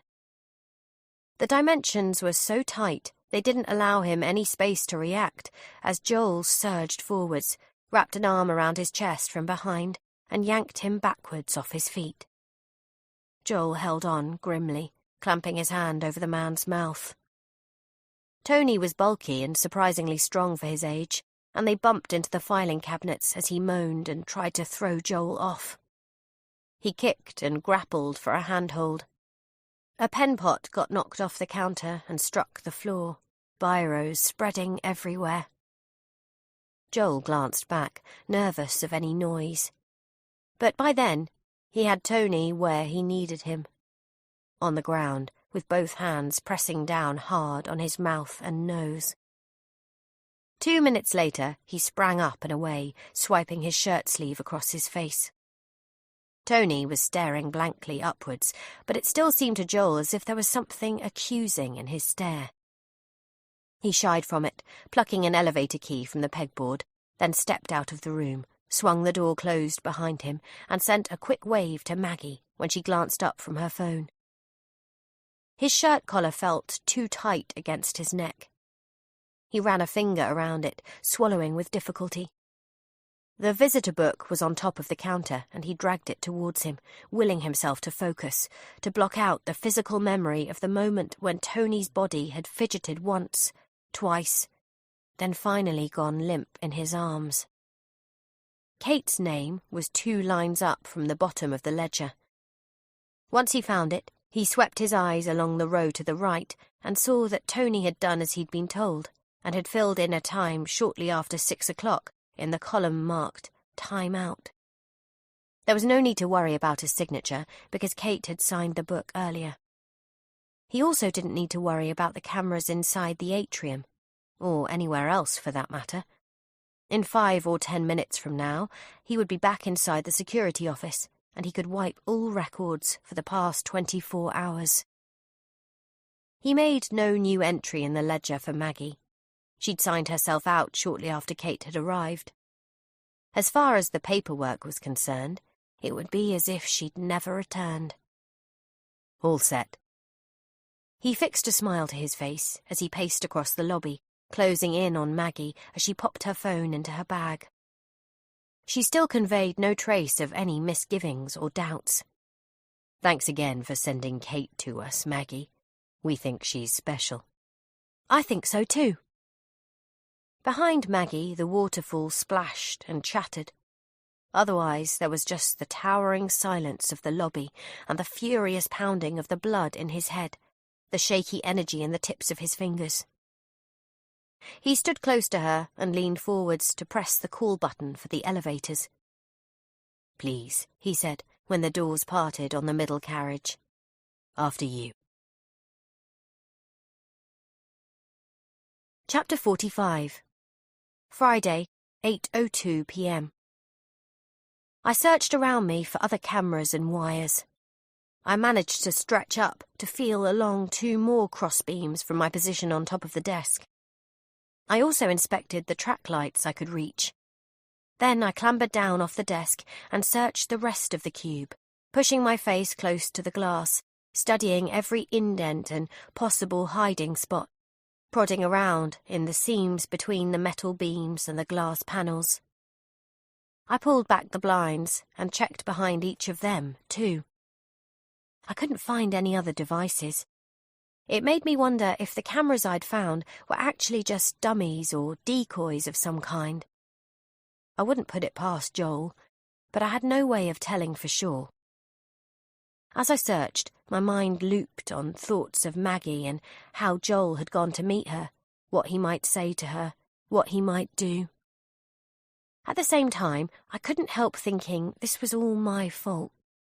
I knew it wasn't a rational thing to think. I was also aware that it was definitely self-pitying. But ever since Mark's death, I'd had this sense that I was somehow tainted, damaged, perhaps even cursed. Deep down, it was hard to escape the notion that my whole life now existed in the shadow of a dark star, and that by connecting with Maggie, I'd somehow dragged her under its influence, into the gloom. I tried to shake the thought from my mind as I pushed up off the floor and rattled the handle on the door to the cube again. When it still didn't open, I got down on the ground on my backside and kicked in frustration at the glass with my heels. The glass thudded. The impact jolted me backwards. I kicked out some more, cursing Joel and the situation I was in with each impact. I was still kicking and cursing when I heard someone shouting my name, and I looked up to see Joel pacing across the office floor towards me. He was alone, no sign of Maggie. The leather folio case he'd had earlier was tucked under his arm. He also had a woman's handbag scrunched up in his left hand. No. I shuddered. The bag was big and functional. It definitely looked like Maggie's handbag. There was no way she'd just give it to him. In the seconds that followed, a horrid, intense chill spread out through my trunk, like in those moments when you're swimming in open water and you get the instinctive, irrational sense that there's some unseen creature beneath you, that at any second it might snatch for your legs, drag you down. "Move back, Kate," he called through the glass. I didn't. I stayed where I was on the ground. "Don't make this harder than it needs to be. We both know I'm coming in there. I don't want to have to hurt you to do it." I stared at him. He cocked his head to one side, waiting for me to move, pressing the handbag against the glass door. "You know who this belongs to, don't you?" I broke eye contact, my eyes scanning his shirt, where it was tucked into the waistband of his trousers. Did he still have the knife? "Move back, Kate." "What did you do to her?" I shouted. He motioned for me to move, without answering my question. "If you've hurt her—" Again, he said nothing. He simply watched me and waited until I finally got to my feet and stumbled backwards, my heels aching, feeling behind me for the glass wall I was about to bump up against. As I watched him, he slipped one hand into his pocket, and a second later there was a small click as the door unlocked. He opened it, and I immediately bolted forwards, trying to push past him. I didn't get very far before he grabbed me around my waist and lifted me up off my feet. My legs windmilled. I screamed and beat his shoulders and upper back with my fists. He squeezed my waist, crushing me, the edge of the leather folio digging into my flesh, and then he drove me backwards, slamming me and holding me against the glass. The panel clattered behind us. I winced at the bright pain that ignited across my shoulder blades and down my spine. As he pinned me there, he kept his face close to mine. I spat at him. He flinched and blinked, lowering his head, gathering himself. Then he went very still for a long, long moment before finally releasing me and stepping clear. He blocked my route out of the cube as he reached into his pocket for a handkerchief that he used to wipe his face. That's when I noticed the spots of blood on the sleeve of his shirt, the reddish-brown flickers around his pen pocket. No. The numbing chill in my torso became more intense. You hurt her, didn't you? Why did you hurt her? Joel lifted his head and stared at me. If he was sorry or ashamed, he didn't show it. He just watched me, and then, quite suddenly, he moved to his side and placed Maggie's handbag down on the glass desk, setting the folio down next to it. His back was to me. I watched his shoulders rise and bunch beneath his shirt. I stared at the door. I thought of running. You're not fast enough, he told me, shaking his head. Neither was she. A violent tremor ripped through me, as if that unseen creature I'd been afraid of had set its teeth around my ankles, pulling me under. I felt sick, limp, and by the time he turned around and walked out of the door to fetch the 2 leather chairs from our interview and carry them back inside the cube, I was shaking perceptibly, as if I'd been plucked out of the ocean, wrapped in a foil blanket, stupefied by the horror I'd experienced. My core temperature seemed to drop as he positioned the chairs on either side of the desk, then sat down in the same chair he'd been sitting in earlier, pushed Maggie's handbag aside, and opened the leather folio in front of him. Kate? He nodded towards the chair opposite him. It's time. I didn't move. Sit down, Kate. I remained standing. If Maggie could talk to you now, she'd tell you to sit down. She'd insist on it. Trust me. Finally, I edged forwards. My steps were clumsy and unsure, the concrete floor hard and cold beneath my stockinged feet. I swallowed as I reached out to my chair and eased myself down in slow increments, the chair creaking and settling under my weight. Let's start again, shall we?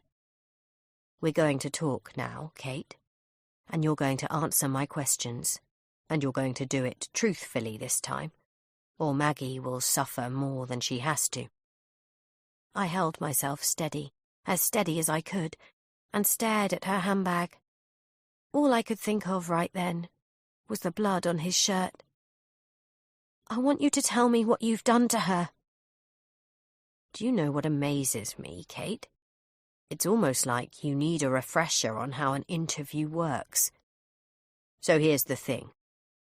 I ask you my questions and you answer them, and at the end, you'll have an opportunity to ask some questions of your own. Got it? I dug my nails into my palms, thinking of how Maggie had seized hold of my hands down in the lobby, telling me how I was perfect for this role and how everything was going to be okay. Are you ready, Kate? Just tell me what it is that you want. Okay, good. Then here's my first and most important question. Where's your husband, Kate? Where is Mark, right now? Chapter 46. Friday, 8:07 p.m. An acid churning in my stomach, creeping up into my throat, a feeling like hot needles piercing my flesh. Why are you doing this to me? I was trembling, hurting. Just answer the question, Kate. It's cruel. Answer me. The truth this time. You know the truth. Mark is dead. I told you he died in the global air disaster. Funny, isn't it, how we call it that? Have you ever noticed how it's nearly always the airline, not the aircraft manufacturer, that gets associated with a plane crash, Kate? Pan Am over Lockerbie, Malaysian Airlines flight MH370, the global air disaster. Why do you think that is? Good PR? My hands gripped the armrests of my chair as a vision flashed in my mind. It was the same horrific vision that haunted me in my very worst dreams. The plane breaking up, the plane going down, and Mark, knowing what was happening, terrified, clinging on. I knew too much about air travel to kid myself about how awful it would have been for him. I knew how the oxygen masks would have been deployed and been swinging around. I knew how the pilots would have waited until the very last moment to shout, "Brace, brace!" I knew how the passengers would have been screaming and crying, and, worst of all, how Mark would have known there wasn't any hope. He was an aeronautical engineer. He had experience as a pilot. They were at 38,000 feet when the rapid descent started. Mid-Atlantic. Kate. In my nightmares, I was on board with Mark when the plane tore downwards, but I was never able to touch him or talk to him, tell him how much I loved him. All I could do was stare helplessly as the nighttime cabin rocked and clattered, and the screaming descent continued until the black ocean rushed towards us and the world tumbled away from us both. "Kate, look at me." I didn't look. I couldn't. I squeezed my eyes tight shut, winded, as if I'd been strapped into my chair and beaten, the vision flaring like a bright, painful spotlight in my mind. "Kate, how dare you? Kate, 210 people died." My chest hurt. I felt hollowed out. The back of my throat was stinging, raw. At the same time, a hot, shaking fury was building inside me. If I hadn't been gripping onto my chair, I would have lashed out. 210. Do you understand what that means? Do you have any idea? Now I did look up at him, slowly. I could feel my emotions contorting my face into something savage and ugly. "Are you sick?" I said. "Is that what this is? Do you get off on tormenting other people? Does this make you feel good about yourself?" He didn't answer me. He just stared back neutrally, as though he was maintaining a watchful distance. After a short while, he seemed to exhale, as if I'd disappointed him. Then he reached out for the telephone receiver and punched a long series of digits into the keypad. The sequence was much too extensive for a telephone number. I guessed it was a code to unlock the phone system. Finally, he paused and pressed a button for the speaker. The purr of the dial tone hummed loudly inside the cube. He held my eyes and dialed again. An outside line this time. I heard a series of burrs and clicks, followed by a sonorous ringing tone. The phone rang just twice before it was answered. There was a knocking, fumbling noise, then a short pause, followed by some laboured breathing on the other end of the line. "Talk," a rasping voice said. Chapter 47. Friday, 8:11 p.m. Joel gauged me carefully from across the desk before lowering his mouth to the speaker. "She says she doesn't know anything. She says he's dead." Dead. The word seemed to ricochet inside my chest, the same way it had ricocheted over and over for 15 months now. The word never settled. All it did was cause me more pain. The wheezing grew more pronounced on the other end of the line. "Is she telling the truth?" My eyes watered. I bit the insides of my cheeks and shook my head at Joel. Keeping me prisoner was one thing, but this was twisted. "Too early to say." "We have time." "Should I continue?"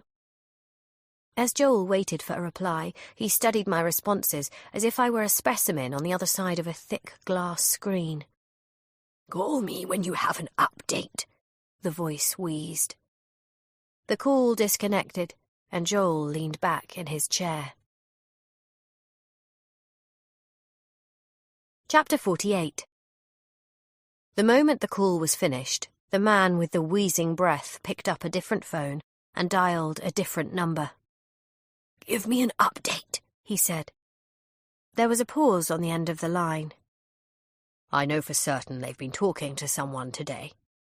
When? Morning and afternoon. It's the same person who first made contact 3 weeks ago.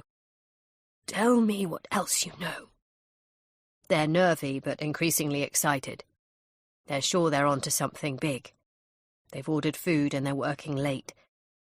I heard one of them say it's going to change everything. By when? By Monday, definitely. Anything else? Yes, they're paranoid about leaks. But don't worry about me. I can handle it. Chapter 49. Friday, 8:13 p.m. Who was that on the phone? I asked Joel. His face shaded with regret. That was my client. I don't understand. I told you, Kate, I work in crisis management. My job takes me all over the world. Right now, you're the crisis I'm managing. But my words trailed away to nothing. I had no idea what I was trying to say. None of this made sense to me. It couldn't make sense. I pushed back my chair, got to my feet. I hadn't planned on making the move. Instinct had driven me to it. But now I found that I didn't know what to do next. Sit down, Kate. You don't have anywhere to go. And right now, I need you to look at these pictures. He opened the leather folio towards the middle, waited a moment as if running through some internal debate with himself, then turned it towards me and slid it across the desk. I didn't want to look at what he was showing me. I knew it couldn't be anything good. But I also knew I was going to have to look eventually, and so I steeled myself and glanced down. I saw 2 plastic pockets containing 2 colour photographs. The photographs appeared to have been blown up and printed on A4 sheets. The quality wasn't great. The images were grainy, blurred. I tried to keep control of myself.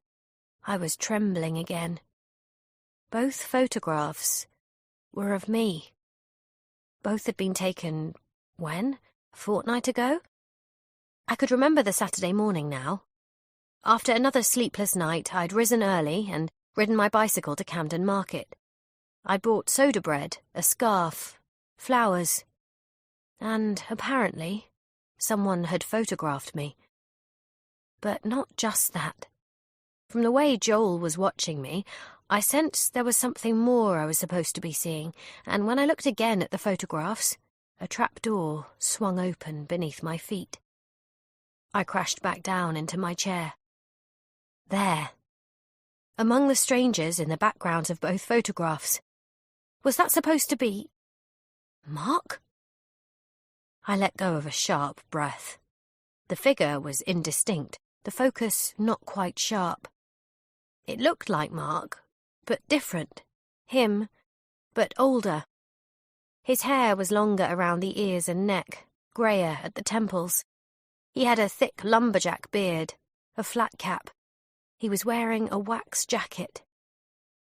A sob funneled up inside me, but I didn't let it out because my fist was jammed in my mouth. I bit down on my knuckles. Tears welled in my eyes. I'd sometimes wondered what Mark would have looked like as he'd grown older, and here somebody had done the work for me. I knew the technology existed, Photoshop, age progression software, but for what? Why? I looked up. The tears blurred my sight. There was a scalpel-sharp precision to Joel's gaze as he monitored my responses.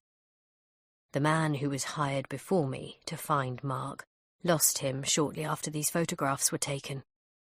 He was speaking calmly, almost gently, as if to soften the blow. Best guess, he spooked him. Your husband realized that someone was following you, and he got away. That's a lie. You're lying. I reached a hand out to the photographs, then immediately pulled back.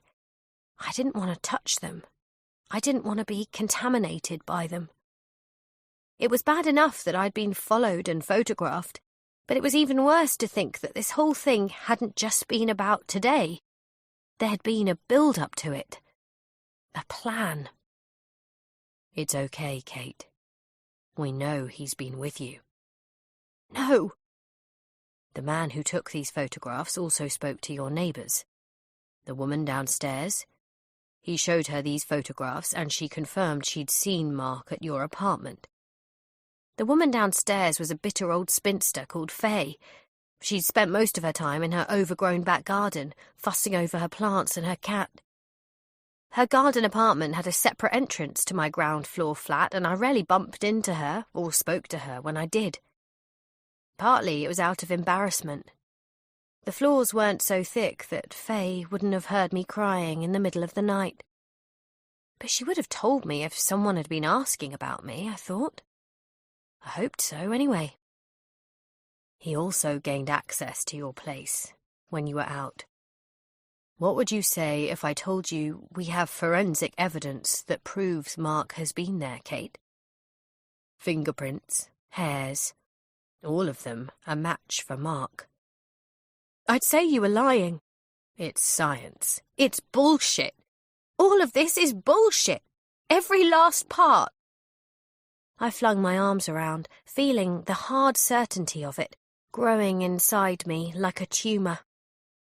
After Mark's death, I hadn't been able to face staying at our place in Highbury. Too many memories. Too much hurt. To begin with, I'd moved in with Luke for a short time. Then I'd rented my current flat close to Luke's place in Balham. But supposing someone had been inside my flat, was it possible they could have found traces of Mark? I imagined so. There were so many of his things I still hadn't been able to bring myself to get rid of. I had boxes in my bedroom that contained some of Mark's most cherished items, books, CDs, papers. Sometimes I took out old clothes that smelled of him and pressed them to my face, slept with them next to my pillow. It didn't help. Nothing did. It just made the longing worse. But I did it anyway. In that sense, I suppose I had brought Mark with me to my new place. The spectre of him, anyway. But all things considered, it seemed much more likely that Joel was simply trying to unbalance me for reasons I still didn't fully understand. This man was sent back to your flat again, Kate. Yesterday, when you were at work, before my flight landed. My scalp tightened. I didn't know why he was telling me this. I knew he could just be trying to unsettle me further, but again, there was that odd note of sympathy in his voice, as if he was genuinely sorry to have put me in this position. I wrapped my arms around my torso, holding myself close. That was when I remembered something, my mind hurtling backwards to when I'd got home the previous night. I'd come in with a bag of groceries from the mini supermarket near my tube stop. I'd dumped them on the table, opened the fridge. And then I'd had this feeling, this odd, creeping sensation, like I wasn't alone. I'd silently closed the fridge and crept through my apartment. It didn't take me long to check the place. There was only one bedroom, the living room, and the bathroom to search, and there was nobody there. Nothing amiss. But even so, my discomfort had persisted. I could remember now that I'd put the chain on the front door because I'd been so unnerved. It wasn't something I normally did. "No," I told him. "No, I don't believe you." "Kate, please, listen to me. I'm trying to help you. Look at where you are right now. Look at everything I have control of here. Do you really think the people who hired me had any difficulty hiring someone else who could get inside your apartment?" Without breaking eye contact, he reached forwards and took hold of the folio, dragging it back to him, spinning it around. He flipped forwards to the next plastic pocket, eyed me for a cautious moment, then removed an item from inside, which he placed face down on the glass desk in front of me. I looked down at it. The item was a flimsy, rubberized sheet, about the size of a small envelope. The surface was black with gritty accretions stuck to it. I loosened my arms from around my body and slowly reached out to it. I gulped air and flipped it over. My world flipped over with it. Another photograph. This one was sealed behind a clear plastic film with a cheap sea blue frame surrounding it. The frame was decorated with motifs of seashells and dolphins. The words St. Lucia were printed along the top in a gaudy yellow script. The rubberized backing was actually a magnet. It was my favourite photograph of Mark and me together. The image I returned to in my mind over and over. Just the two of us on honeymoon on the perfect Caribbean beach. Mark standing behind me in a linen shirt with his arms wrapped around me, eyes crinkled against the sun. I kept it stuck to the fridge in my flat. Chapter 50. Friday, 8:19 p.m. Can I ask you something, Kate? I didn't reply. If he really was working with other people, then they hadn't just invaded my home. They'd trespassed on my heart. Joel had no idea how much this photograph meant to me, or how it had sustained me in the months since I'd lost Mark. I should have noticed it was gone last night, but then I suppose on some level I had. I'd been putting my groceries away in the fridge when I'd first sensed something was wrong, even if I hadn't made the connection. I'd been in too much of a rush, too preoccupied with thoughts of my job interview and all the prep I needed to get through. And now it turned out the entire thing had been... what? A scam just to get me here, so I could be confronted with how easily they'd broken into my home? I'd like to be able to tell you I faced down the threat the photograph represented to me without letting it get to me. But that would be a lie. I was shaken. Why did you even want this job, Kate? My personal opinion? It doesn't seem like you. I touched my hand to the photograph and looked at the version of myself in the image. The past me was smiling freely. A sense of rightness and contentment seemed to ooze from my every pore.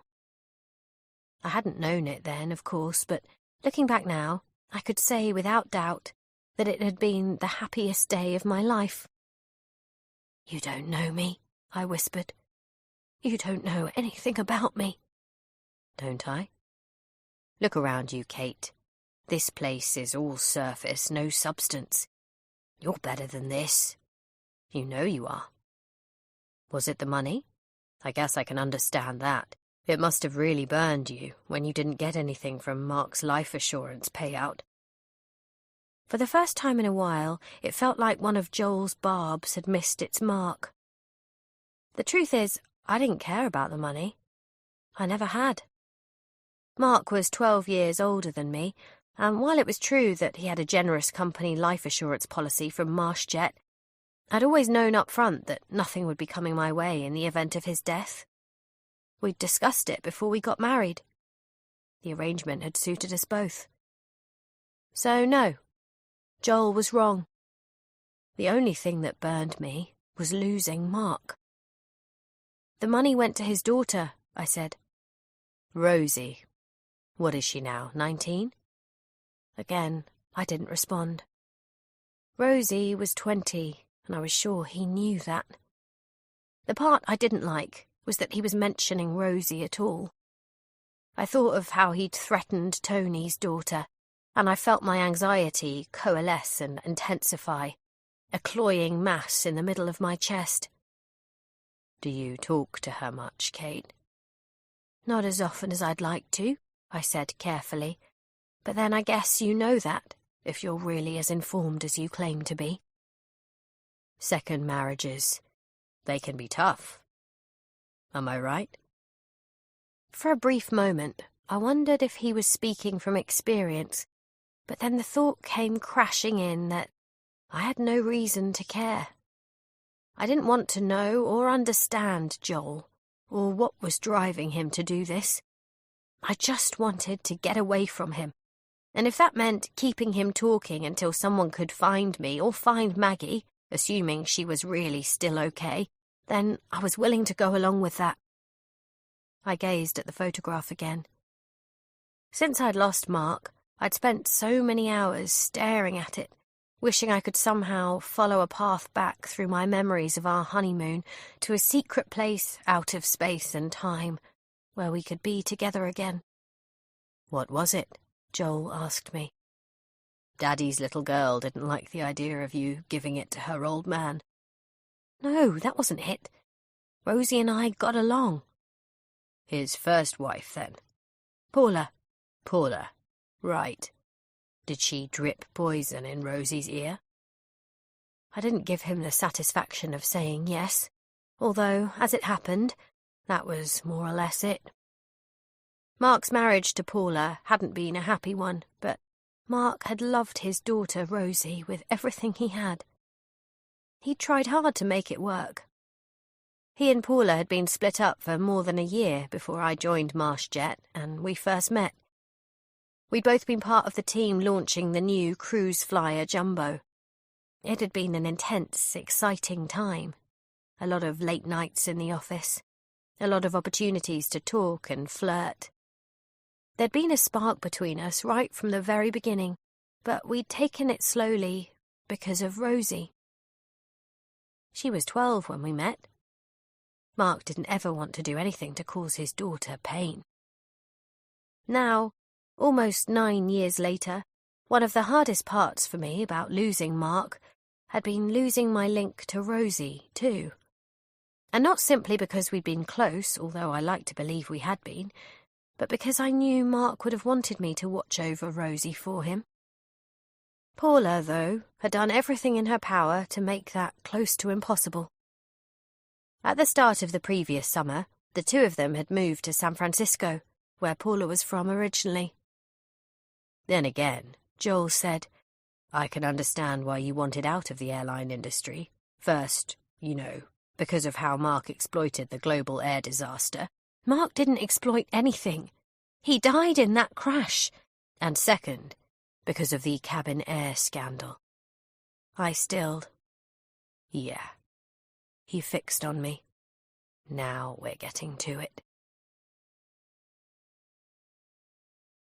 Chapter 51. Joel studied Kate's responses. Her pupil dilation. The tiny movements of her lips.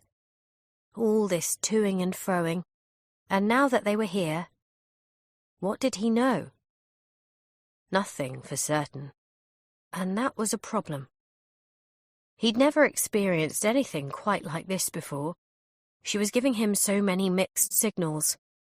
Or perhaps it was him this time. Maybe his judgment was impaired. Perhaps he wanted this one too much. "Why are you doing this to me?" she asked him. "You know why, Kate. Mark told you why, didn't he?"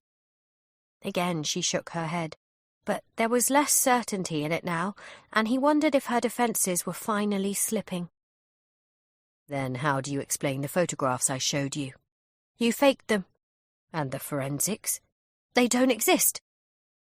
She was leaning back from him, her complexion pallid, her nostrils pinched.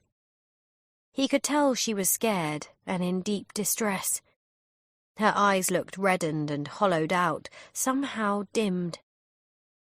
Under the surface, he felt a tug of sympathy, but he also knew her emotional turmoil was necessary to him. Keeping her unbalanced was part of his process. In his experience, it was only when someone was really pushed that they'd let the unvarnished truth slip out. "And what about all this?" he continued. "The interview. You, me, my client?" She couldn't hold his stare. Her eyes drifted away to the tumbler of water. "I don't understand why you're doing this to me." "But you do, Kate. Think about it. Did you tell yourself Mark knew nothing? Did that help?" She shut her eyes, scrunched up her face. She seemed to have gone inwards again. He waited a long time for her to come back to him and return to the room. When she did, there was no expression of renewed determination on her features. There was no sense that whatever calculus she had been running in her mind had led to a decision being reached. Her gaze returned to the glass of water, and that was all. "Drink if you want to, Kate. I'm in no hurry." She didn't. She wouldn't allow him even that win. He moved his chair closer to the desk. One of the casters squeaked. When he reached towards her, she flinched and pulled back, but he was only stretching to touch the photograph he'd laid down in front of her. "Come on, Kate." Mark knew there was a problem with those planes. He knew. Don't sit there and tell me you didn't at least suspect what was going on. Let me tell you how his behaviour would have been in the weeks before the crash. He would have been agitated, withdrawn, irritable. He would have had trouble sleeping, trouble concentrating. He would have found it difficult to be around you or be intimate with you. He would have made excuses to go off on his own, get some space.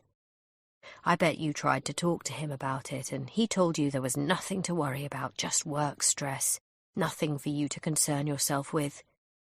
But you kept on at him, didn't you? And he confided in you, finally. Is that why you quit?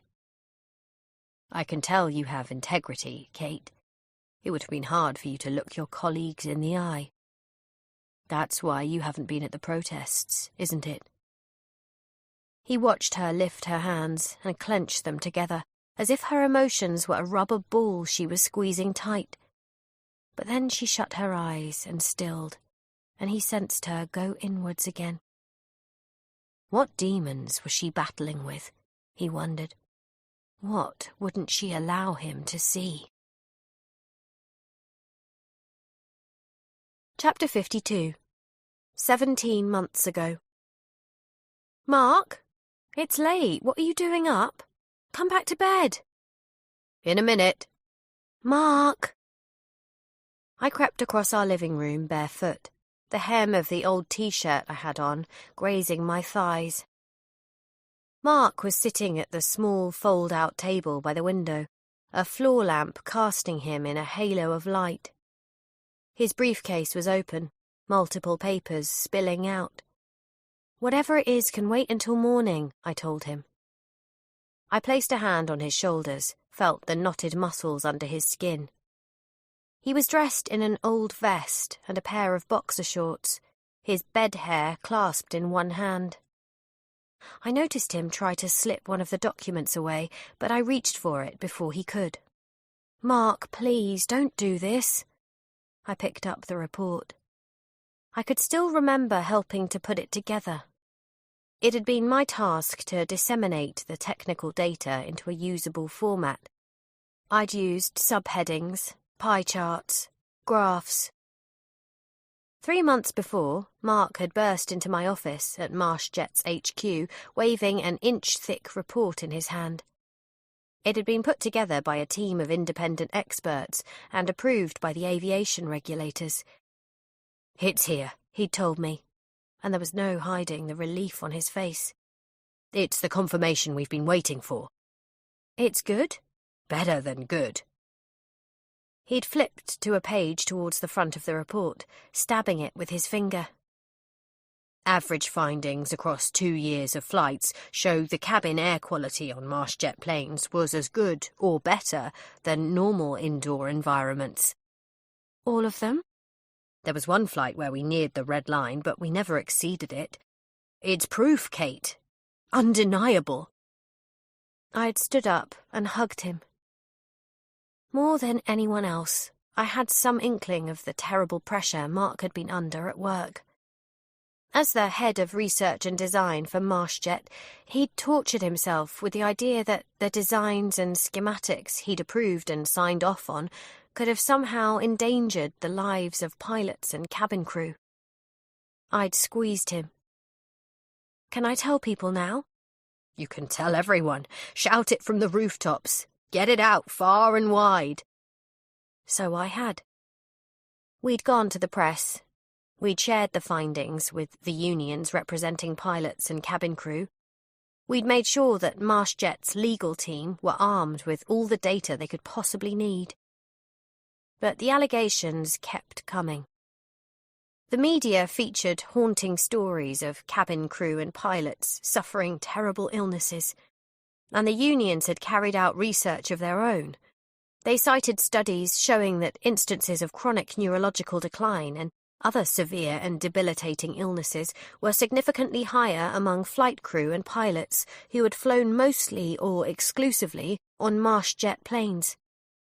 Which had led Mark back to his paperwork and his designs, back to this report, as if by poring over it he could somehow block out his deepest, most secret fears.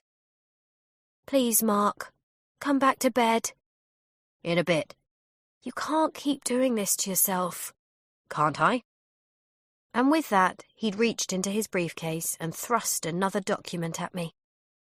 It was a handwritten letter that was fitted into the top of his briefcase. The paper was thin and fragile. The handwriting was in a looping blue script. When I opened it, I found that held within the delicate pages was a photograph of a woman in her mid to late 50s with hollowed-out eyes and a paisley headscarf covering her scalp. She was being helped to blow out a birthday candle by what was probably a grandchild. "The letter is from her daughter," Mark told me, his voice broken and distant. "Her name was Melanie Turner. She was a flight attendant who flew on MarshJet planes for 20 years. She died last week." Chapter 53. Friday, 8:28 p.m. "You think he gave something to me, don't you?" I said. "Do I?" "Before he died. You think Mark gave me some, I don't know, proof of the allegations against MarshJet? Some way of showing that the cabin air was toxic, that it really did make crew ill. Documents, a confession. That's why someone was in my flat. That's what they were searching for." "Go on." "And that's why you've made up all this stuff about Mark. To mess with my head. Unbalance me." "And what about you, Kate? What are you trying to hide? You didn't tell me I was wrong about Mark, about how he was before the accident." I hadn't denied it because I couldn't. Because what Joel had said and implied had come too dizzyingly close to the truth. That was one of the hardest parts about losing Mark. The secret knowledge that I'd already lost him, little by little, before his death. And of course I'd asked him about it. I'd tried to get him to open up to me, but Mark had only shaken his head and told me he couldn't explain it. Nobody could. I should have pushed him harder on it. I knew that now. Though, in truth, a part of me had been thinking it ever since the crash. Sometimes I wondered, was there more to the claims MarshJet faced than Mark had told me? I'd flown on MarshJet planes when I was cabin crew, so had lots of my friends.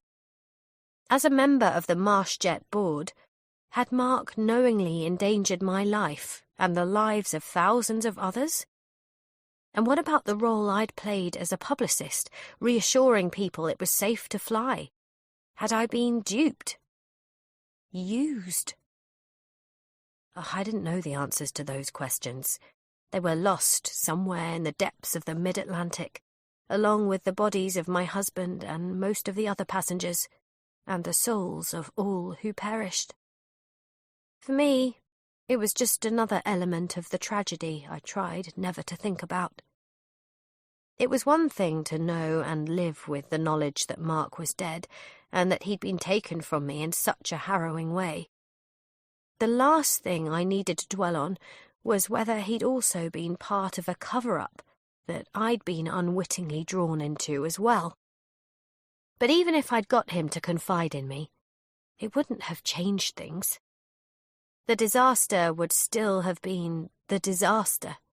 The plane he was on would still have gone down, Maybe the only difference was there wouldn't have been that lingering snag in my conscience.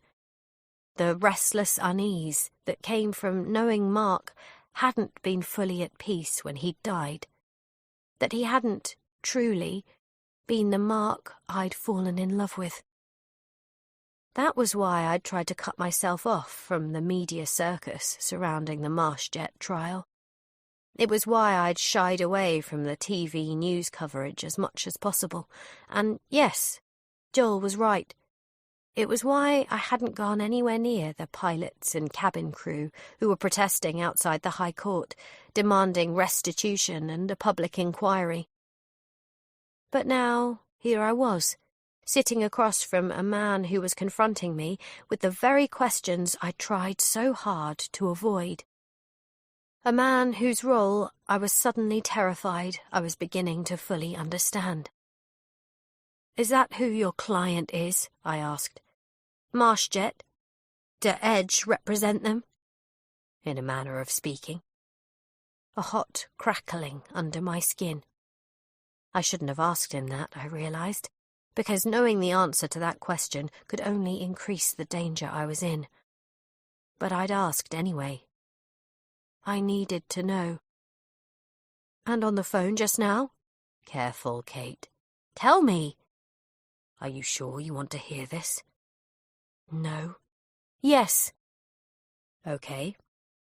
Then that was the man himself." I swallowed, thinking about how Sir Fergus Marsh had called me into his office to tell me about Mark's plane going down. At the time, I'd been struck by his kindness and compassion, but he'd sent me into that press briefing room. I'd been abandoned there, fed to the wolves when I was at my most vulnerable. So who was to say he wasn't capable of being behind something like this? Sir Fergus had been keeping a low profile in the media for the past year or so, at least until the trial had begun, at which point I had heard that he'd flown into London ahead of giving evidence in person, releasing a press statement that he had absolute confidence Marshjet would be exonerated. Normally, the tabloids couldn't run enough stories about his glamorous lifestyle with his young wife in Monaco. Over the years, there'd been countless paparazzi shots of him lounging on the deck of his latest mega yacht, chomping on cigars, surrounded by the rich and famous. There were rumours he'd been ill. Whispers he'd been receiving treatment at a private clinic in Switzerland for an undisclosed illness. I suppose that might explain why I hadn't recognised his voice on the phone just now. "You're saying that was Fergus Marsh?" I asked. "You want me to call him back for you?" Chapter 54. Joel motioned to the phone, though he had no intention of making the call. He sensed Kate understood that, but he waited for her answer anyway. She shook her head weakly. "No?" "I think you should let me go." "Can't do that, Kate. The trial resumes Monday morning. They're saying there could be a verdict by as early as next Friday, if things go badly for my client. And they will if Mark testifies. Word is the prosecution team have a secret witness." Kate's eyes were fixed on his, but he saw her hand stray towards the photograph of her husband again. "If what you're saying is really true, and Mark is alive, if he's been inside my flat, it stands to reason you should let me go." "Oh? How so?" "Because if he's followed me once, he'll follow me again. If he's come to my flat once, he'll come to it again." "And then what? You'll call me if you see him?" He stared at her, shook his head. But then he saw the flicker of a smile on Kate's lips. It was a broken, painful smile. "You won't let me go because you know you're lying," she told him. "You won't let me go because you know Mark is dead." She paused and looked up towards the corner of the ceiling, tears in her eyes. "I want to see Maggie now." "No." "I have to know she's okay." "I can't help you, Kate." "Oh, this is crazy." Is it? She nodded, and this time her face began to crumple. Mark is dead. He waited. Again, that burning in his bloodstream, and a tick-tick-tick like a clock running too fast inside his head. In all the interviews he'd conducted over the years, all the quests for the truth he'd been tasked with, he'd always prided himself on his self-discipline, his patience and objectivity. It was a shock to find how easily it could all slip. He should be, Kate, I'll give you that. He should have gone down with the rest of that plane. Chapter 55. Friday, 8:34 p.m. There was something in the way he said it, something in the force and the unsteadiness of his voice. He should have gone down with the rest of that plane. Emphasis on that word, should. It was as if he was implying that the disaster hadn't been an accident. For just a second, I thought of everything I knew about the tragedy, all the information I'd been forced to confront, the details I'd gleaned by calling in favours from former colleagues at MarshJet. It all amounted to the same thing. The investigation into the crash was still ongoing. An intermediate report had found that the plane did not break up before it hit the Atlantic. That meant there was no explosion, no bomb, and still very few answers. Officially, an international team was still searching for the plane's black box flight recorders. Unofficially, most newspaper articles seemed to have concluded the black boxes were lost for good somewhere down on the ocean floor in an area of deep and rugged terrain. Of the 197 passengers, 3 aircrew and 10 cabin crew on board, only the bodies of 58 passengers had been found floating among the wreckage on the surface of the ocean. One of them was a friend of mine from the PR team at MarshJet. Mark was not among them. In the press, there'd been speculation that a new computerized stall-safe system on the plane and the pilot's misunderstanding of how it functioned could have contributed to the tragedy. In the weeks and months after I'd left the company, MarshJet had put out several statements insisting their avionics were not at fault.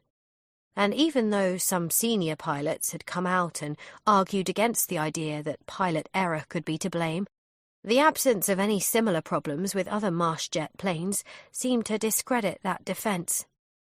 Unless MarshJet had lied. That was the problem with the black box recorders being unaccounted for. All kinds of conspiracy theories could spring up. 210 people died, I said again. I kept circling back to it, because it was confirmation to me of something monumental and tragic and impossible to ignore. Because one of them was Mark. Chapter 56.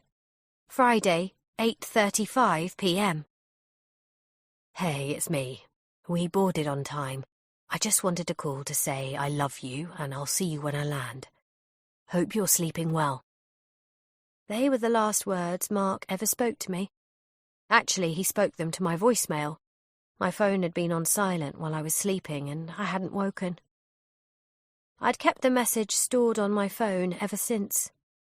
I still listened to it most days. And yes, it devastated me, but it also brought me an odd kind of comfort. It was one more reason why I wanted my phone back from Joel. I liked hearing Mark's voice and the tenderness wrapped inside it. I liked the way he told me he loved me, the way he'd told me he'd hoped I was sleeping well. In the message, he was almost whispering. My guess was he'd been sitting next to another passenger he hadn't wanted to disturb, or perhaps he was embarrassed about being overheard by one of our colleagues. His message was the kind of thing he'd said to me or texted me countless times before when he was boarding a flight. I'd said and texted similar things to him. We've boarded. See you soon. I love you. Words to say in case the worst should happen. Words to ward off a disaster. Except the disaster had come anyway, and there was nothing anyone could do to reverse it now. I'd had dreams that turned out otherwise, of course. Dreams where I'd answered Mark's call in the small hours of the night and begged him to get off the plane.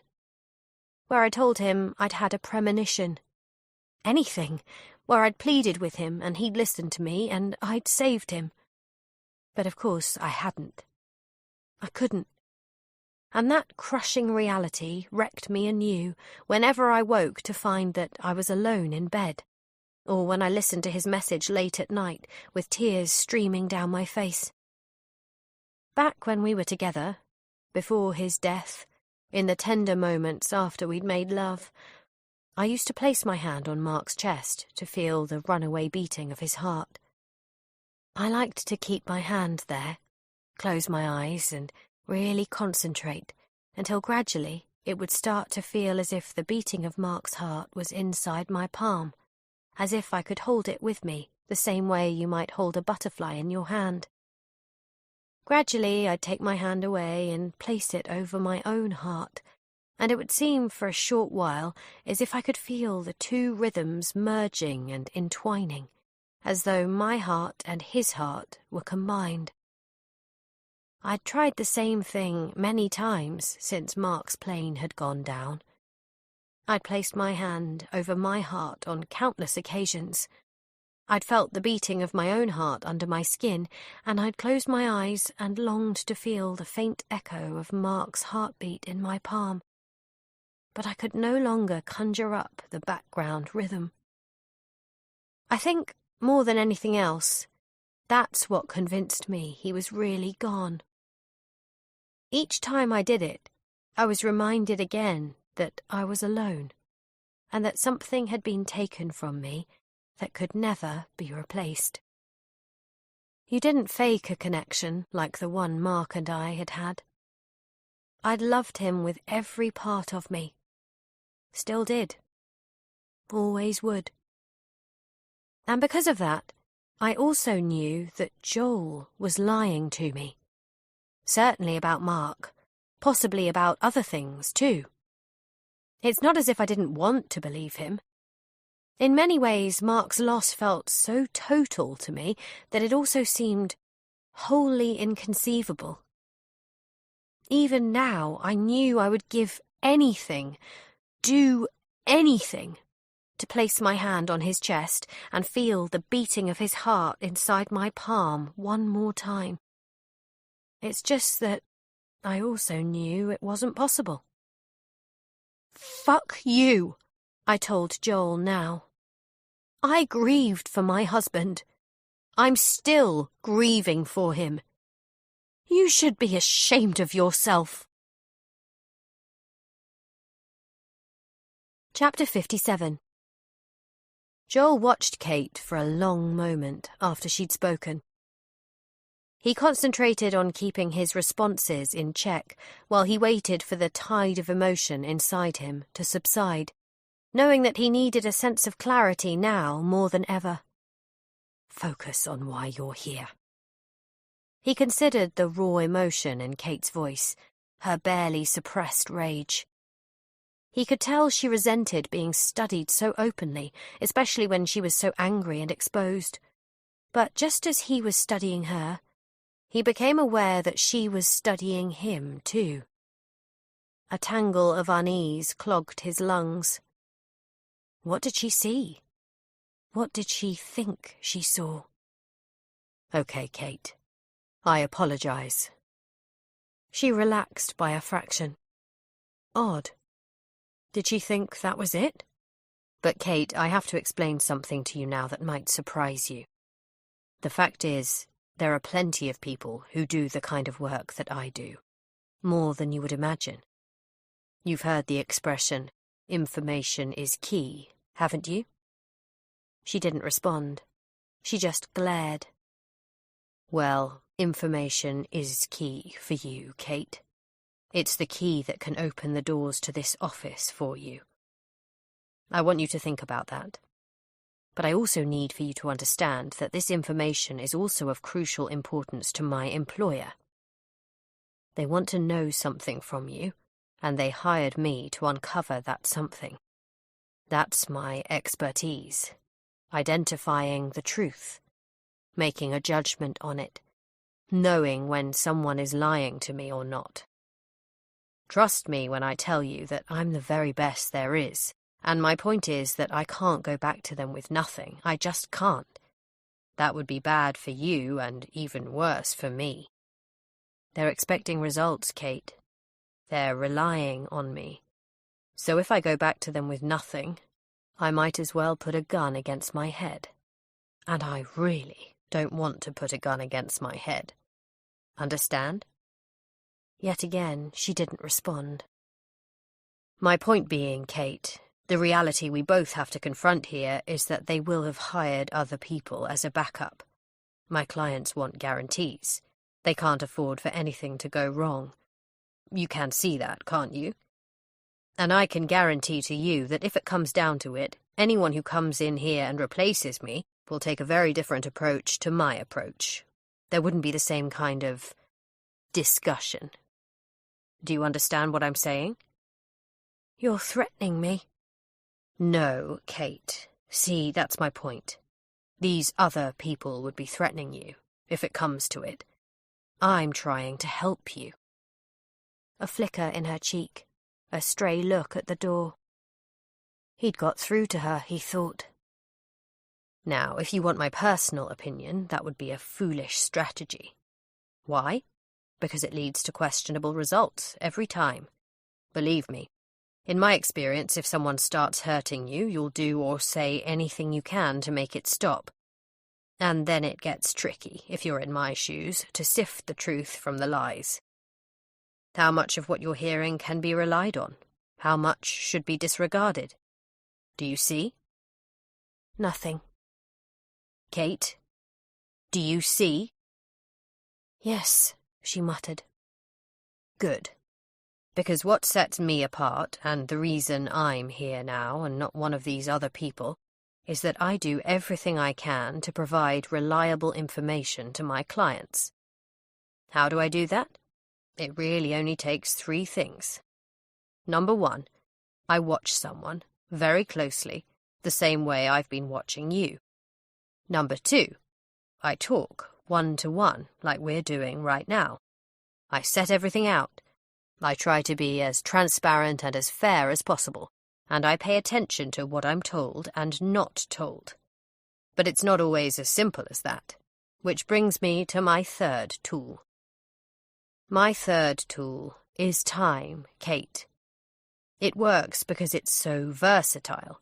It can stretch forwards to create space. At this, he pulled his hands apart to demonstrate, as though he was stretching an invisible strand of elastic, the same way he'd demonstrated the same thing so many times before. But time can also count down. And now he clapped his hands together, hard. She flinched. That can really help focus the mind, Kate. A long beat. Her lips parted. They were dry and cracked. Instinctively, she glanced down at her glass of water again. Go ahead, Kate. Take a sip. I don't mind. When she shook her head, he said, No. You're sure? It didn't surprise him that she refused, not when the offer was on his terms. The part she didn't understand quite yet was that everything was on his terms. It had been from the start. Well, that's probably wise, Kate, because it might reduce the time we have together more than I anticipated. He reached out to the folio, flicking idly through the pages. I have all kinds of information about you in here, Kate, including your medical history. Your heart op when you were little? You don't have any long-lasting effects from that, am I right? I hope not, because if you're on any kind of heart medication that we missed, that could seriously reduce the time we have left to figure this thing out. He paused and watched her eyes widen and darken, the doubt begin to penetrate and spread. Can you feel it already? I wonder. It starts as a tingle, usually. Some people mention a slight metallic taste. Others say there's a bitter sensation at the back of your tongue. You get dizziness, blurred vision. Then your throat gets parched. Are you burning up? It's probably too early for that, but most people burn up. Sort of like a fever. Some people experience tremors or hallucinations. A small shrug. Then, finally, cardiac arrest. Chapter 58. Luke's shift finished late, as it usually did, and he was on his way out of the front exit of the hospital when he saw the woman closing up the florist's shop. The metal shutters at the front of her concession were halfway down, and the woman was ducking under them to shift the last of her stock back inside. "How much for that pink balloon?" Luke asked. He'd changed his plastic clogs for yellow training shoes, and they squeaked against the pimpled rubber flooring as he moved closer and pointed. The woman lifted her head and considered him. She took in his scrubs and laminated ID, the backpack he had slung over one shoulder, his worn and tired face. "Half price to you if you have cash." "Deal."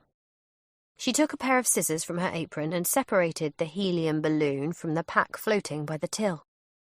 Luke counted out the money, and she studied him as he put his wallet away, the balloon bobbing next to him. "Trouble with your girlfriend?" "No," he told her. "It's for someone else." Back upstairs on the ward, only Barbara remained from his shift. She had her coat on in front of the nurses' station and was gossiping with the new team. They all watched him approach. There were knowing smiles and catcalls. He waved them off, hurried on by. Outside Anna's room, he peered in through the glass porthole in the door. For a second, he thought that she was sleeping, and he felt a small twinge of disappointment. But then she rocked her head his way. A faint smile lit up her face, and she lifted a hand to beckon him in.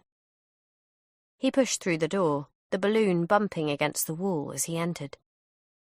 In the muffled hospital quiet, all of a sudden he felt self-conscious, silly. "I guess I just thought," he shuffled. "You said you wanted a date, and I know this isn't that, but there are roses on the balloon, and since we're not allowed flowers on the ward, I figured—" She pulled her oxygen mask down. "This is how you dress for a date?" He gaped at his scrubs. "Oh, I'm joking." She patted the space on the bed next to her. "Sit." "I really don't have to. I mean, if you're tired or if you're about to sleep. It's important you get your rest, Anna." "All I do is rest." "Sit." He did, handing the balloon to her, watching the delight in her eyes as she allowed the ribbon to slip through her fingers, the balloon rising towards the ceiling. "You're sweet," she told him. "You think maybe I should put that somewhere else?" He began to stand. "I can tie it to the end of your bed, or in the corner, maybe?" "No." She grabbed his wrist with surprising strength and pulled him back down. She didn't let go, and for a second he got the feeling that she was holding on to more than just him. As though she was clinging to an idea, maybe. A possibility. Her hand was cool. Her grip steadily weakened. Luke looked down at her face, and then away, feeling everything knotting and twisting inside. During his nursing career, he'd seen more than his fair share of heartbreak and tragedy, and yes, he'd also witnessed moments of genuine, life-affirming joy. But this was something he could never reconcile himself to. A young woman who should have had her whole life ahead of her, barely clinging on, ebbing away. "I've been thinking about my sister," he told her. "About what you said to me earlier." "I didn't mean to interfere, Luke. Ignore me. No, that's okay, really. It's just what I was saying before, me worrying about her. It's not only that she's had a tough time lately, although she has, it's that..." He stopped, thought about how best to put it, how he could possibly explain everything that bound him to Kate. My sister was born with a hole in her heart. They found it when she was little. I was little too, obviously. Older than her, but still only a kid. She was 5 for the first operation. I was 8, so I remember. My aunt and uncle looked after me, but I remember how my parents spent all their time at the hospital with her, just like your parents have been spending all their time with you. And I remember coming to visit her. And the thing is, the operation went really well, and so did the next one. Looking back, it was almost routine. She's been fine ever since, much fitter than me. But afterwards, I don't know. You worried about her? Yeah. I mean, on the outside, she was so strong. She did all these amazing things. Oh, she grew up and travelled the world. But let me guess. You still see the little girl in the hospital bed? Sometimes. I guess I do. I mean, it's not so hard to figure out. It's why you work here, isn't it? No, that doesn't have anything to do with... But he stopped. Because maybe it did. Maybe it always had, and he just hadn't faced it until now. It's okay. She squeezed his fingers. You don't have to explain. She hasn't been in touch with you about her interview yet? No, not yet. Do you want to check on her? Part of me does. It's what I've always done. But another part of me thinks, maybe I shouldn't this time. Maybe I should let her deal with whatever happened to her today by herself. And I don't want to make it seem like I'm smothering her either, so... So? He sighed. My washing machine is broken. My washing machine is broken. And usually when I'm concerned about Kate, I tell her I need to do laundry at her place. I go over there and I put a load on, and then I have to wait for the washing machine to finish, which means we'll start talking. And you'll get to help her? Not always. But sometimes? Yeah. Is that what you're going to do tonight? He thought about it, looking up at the balloon skimming the ceiling tiles, as if it was trying to find a way out of the room. I don't know, Anna. Really, I don't. Chapter 59. Friday, 8:39 p.m. My heart thumped. It hurt. I wanted to believe it was another lie. I wanted to convince myself of it. But then, with a flush of panic, I thought of the sour taste in my mouth, the chalky sensation on the back of my tongue. When I swallowed, my throat felt hot and sore. But now I was beginning to wonder if there wasn't some kind of swelling back there too. Then there was the wooziness I'd been experiencing, the hazy vision. Oh, God. I raised a hand to my chest, felt the runaway beating of my heart. Joel was right that I wasn't on any medication. I hadn't needed any cardiac checkup since my teenage years. As far as my GP was concerned, my heart was just as healthy as a regular person's, probably stronger with the challenging runs I'd been putting myself through during much of the past year. But was the rhythm becoming erratic? Or was I imagining it? You drank the water, Kate. You think maybe you should have stuck with coffee after all. I stared at my tumbler, then the carafe. Joel had poured himself a glass too, I could remember that. But his glass still appeared full. I hadn't seen him raise it to his lips. The water looked perfectly clear. There was no powdery residue, no oily translucence. But still, there was a sort of tingling on the back of my tongue. Are you saying you've poisoned me? Well, technically speaking, you poisoned yourself, Kate. Everything that happened next happened in a rush. I bolted from my chair, out of the cube. I ran for the kitchen and snatched open a cupboard that was stocked with supplies and condiments. I saw paper plates, plastic cups, disposable cutlery, and something else I'd noticed before, a cardboard dispenser filled with individual sachets of salt. I grabbed a handful, took down a glass from a high shelf and ran water from the sink. I tore the salt sachets open, dumped their contents into the glass. Then I swirled the mixture around, a whirling vortex. I raised the glass to my lips and swallowed. Kate, it's much too late for that. My throat opened up. I gagged. I threw back another mouthful, and then I bent forwards over the sink as everything gushed up out of me. I clung on to the taps as my stomach heaved and clenched. I stayed that way for what felt like a long time, until, weak and shivery, I slid to the ground. My skin was clammy. My hair was pasted to my forehead. My eyes felt too big and hot inside my head. I didn't move as Joel walked closer and squatted in front of me with the folio case in his hands. I'm sorry, Kate, but it's already in your system.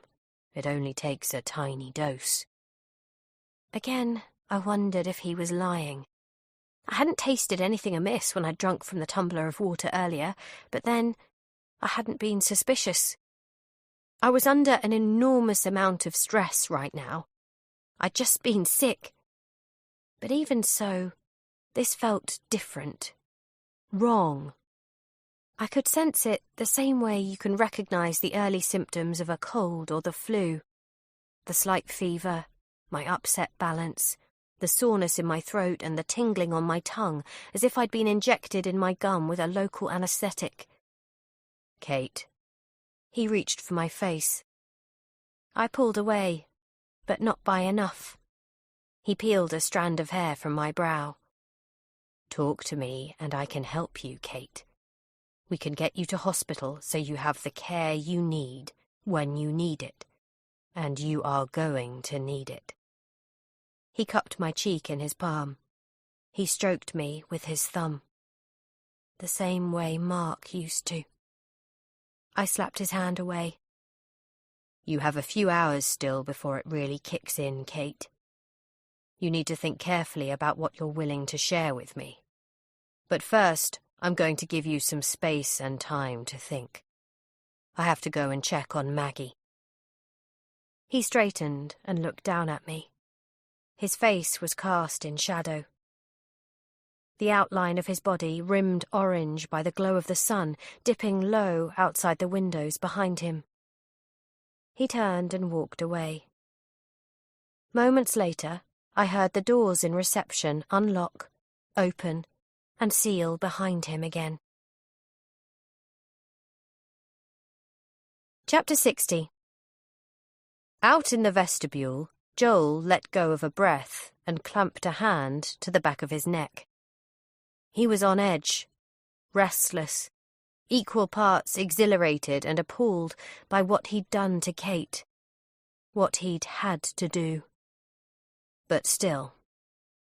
He'd hoped for a clearer outcome by now. Instead, all he had were the same questions he'd started with, added to a nervy awareness of time running out. Kate's stubbornness didn't surprise him. One look at the background information he had on her had told him she would be no pushover. She was a fighter. It was probably something she'd learned from a young age when she'd been sick, and it was clear to him that she loved her husband deeply. Now the question became, how much did she love him? How much did she know? Moving to his side, he reached his arm in behind the tall planter to his right and removed the 2 mobile phones he'd stashed there. The first mobile was Kate's. He accessed it as before, using the taped thumbprint, checking for any new messages or missed calls and finding there were none. The second phone was a cheap burner. There were no messages or missed calls on it. There was only one number he would ever dial. A twinge of discomfort as he placed the call. While he waited for the connection, he turned and peered through the glass panel in the door to see Kate hurrying past him, with her head down, clutching her stomach, on her way to the bathroom. That was okay, he told himself. He checked the bathroom earlier. There was nothing in there that could pose a risk. He was still looking in through the doors when the phone was answered.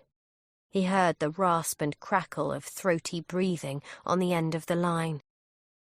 "I have a progress report," he told Fergus Marsh. "Go on," Marsh wheezed. "She says she doesn't know anything. At all." A long pause. His temples ached and throbbed. For a strange moment, as Joel listened to the constricted breathing on the other end of the line, it was as if the office in front of him was breathing, like a giant organism that was gently expanding and receding before his eyes. "Do you believe her?" There it was. The question he was required to answer. The question he was being paid to answer. The question he had to handle particularly carefully right now. "It's possible she's telling the truth." "Your job is not to tell me what's possible." The voice rasped and snapped like a rusted saw blade. "Your job is to give me an answer." As if he didn't know that. The throbbing in his temple intensified, and he pressed against the area with his fingertips, sending a jolt of pain crackling across his brow. He'd suffered from migraines since he was an adolescent. He couldn't afford to get one now. How to navigate the right response? Normally, Joel had a much clearer sense by this point. Normally, he could feel himself edging towards a verdict even before his head had settled on a definitive answer. Except not today. Not so far. That had to change, eventually, one way or another. But no client wanted to hear that, and especially not a client for whom everything was on the line. "This is a process. We're still talking. We have time." "Your time is running out." Another blinding thump from his forehead. It was like he'd told Kate. There would be a backup of one kind or another. He suspected it was the man they'd had watching Tony's daughter, the one who'd broken into Kate's flat. Not that it made any difference who it was, really. The only thing that mattered now was how long Marsh would wait before sending them in. A streak of something close to panic forked downwards from his brainstem, branching out. Synapses flashed. Muscles cramped. "Trust your process. Trust yourself." "That's what I'm relying on," he said, and ended the call. Chapter 61. Sir Fergus Marsh wheezed and grimaced in the aftermath of the call, gripping hold of the richly lacquered desk in front of him until his knuckles whitened. The ceaseless pain was like thousands of tiny paper cuts at the back of his throat. It never went away, though usually the morphine masked it better than this. He rode out the latest wave of agony, a few more seconds of torture, followed by one more phone call, and then he could rest for a spell. Using his other phone, he dialed on speaker and waited. He waited an irritatingly long time. "I need another update," he rasped. "They're strategizing," his source whispered back. "But they're being more cautious. They're starting to get doubts." "Tell me about their strategy." "They're developing two approaches. One if they have the testimony they want for Monday. Another if they don't." "Why the doubts?" "They don't have any control over the person they've been talking to. They expected to hear from them again this evening, but they haven't been in touch." For several seconds, the only sound was his haggard breathing. In moments like this, the ceaseless noise was somehow worse than the pain and physical discomfort. More than anything, he craved the mental silence he used to take for granted. It was so much more difficult now to hear himself think. Had they underestimated Kate Harding? Could she be the witness? 3 weeks ago, their source inside the prosecution team had alerted them to a transformation in the prosecution's case. They'd received a call from someone using voice distortion equipment. The caller had tantalised them with a sample of data from a cache of information that only Mark Harding had ever accessed or collated, unless he'd passed it on to his wife or somebody else.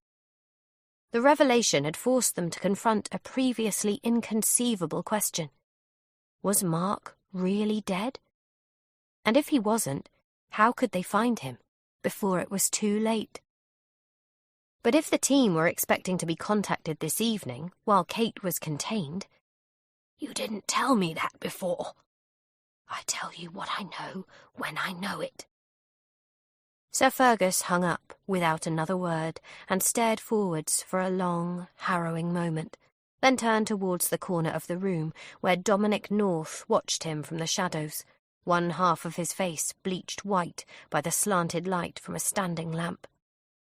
Dominic's narrow fingers were steepled, pressed to the underside of his chin. Sir Fergus had seen him adopt the same thinking pose many times before when they'd made crucial decisions together in the past. "This is why we arranged a backup," Dominic said now, as if it was the most reasonable observation in the world. Sir Fergus screwed his eyes shut against a fresh resurgence of pain. "It's too early for that," he murmured. "Is it?" Dominic angled his head fully into the light, his features gleaming like a skull. "Sometimes I find myself wondering if it's not only your health that's started to fade." It was an amazing thing, Sir Fergus reflected to himself, how the loyalty and fealty of one man could curdle over the years into something so insidious. "We can't be hasty." He shook his head. "I won't be boxed in like that again." "Is that how you see it now? I call it conviction, Fergus. The courage to do what has to be done when it needs to be done. You know how this has to end." "If the board ever find out..." "The board? You hired paper people for paper positions. What have your precious board ever done for this company when it really counts?" Sir Fergus closed his mouth, fighting against the instinct to swallow, knowing that it would only heighten his agony. He was in league with a viper, and while he knew it was far too late to defang Dominic now, he was also conscious that tonight, more than ever, he couldn't afford to be rushed. "We hired an expert to give us a professional analysis." Something scraped inside his windpipe as if a strip of sandpaper was lodged in it. "If Mark Harding is a threat, we need to know it. If he's not, we may know who is." "You hired an expert, Fergus. I hired an exterminator." He gestured to the phone. "Make the call." The great weight that had been pressing down on his shoulders seemed to drain through him and settle in his lungs. Slowly he steeled himself for one more effort and punched in another number which automatically diverted to an anonymous voicemail service. It was a precaution, among others, they'd been told to expect. No names, no details. Keep everything vague. "Be primed and ready to step in," he croaked after the beep had sounded. "But wait for my go-ahead." Chapter 62. Friday, 8:52 p.m.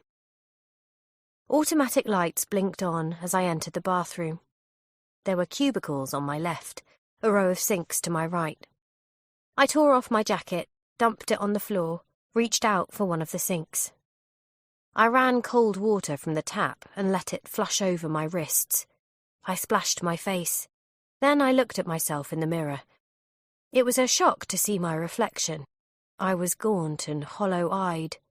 My lips had a bluish tinge. I leaned closer and pulled down my eyelids. I opened my mouth, stuck out my tongue. My stomach rumbled.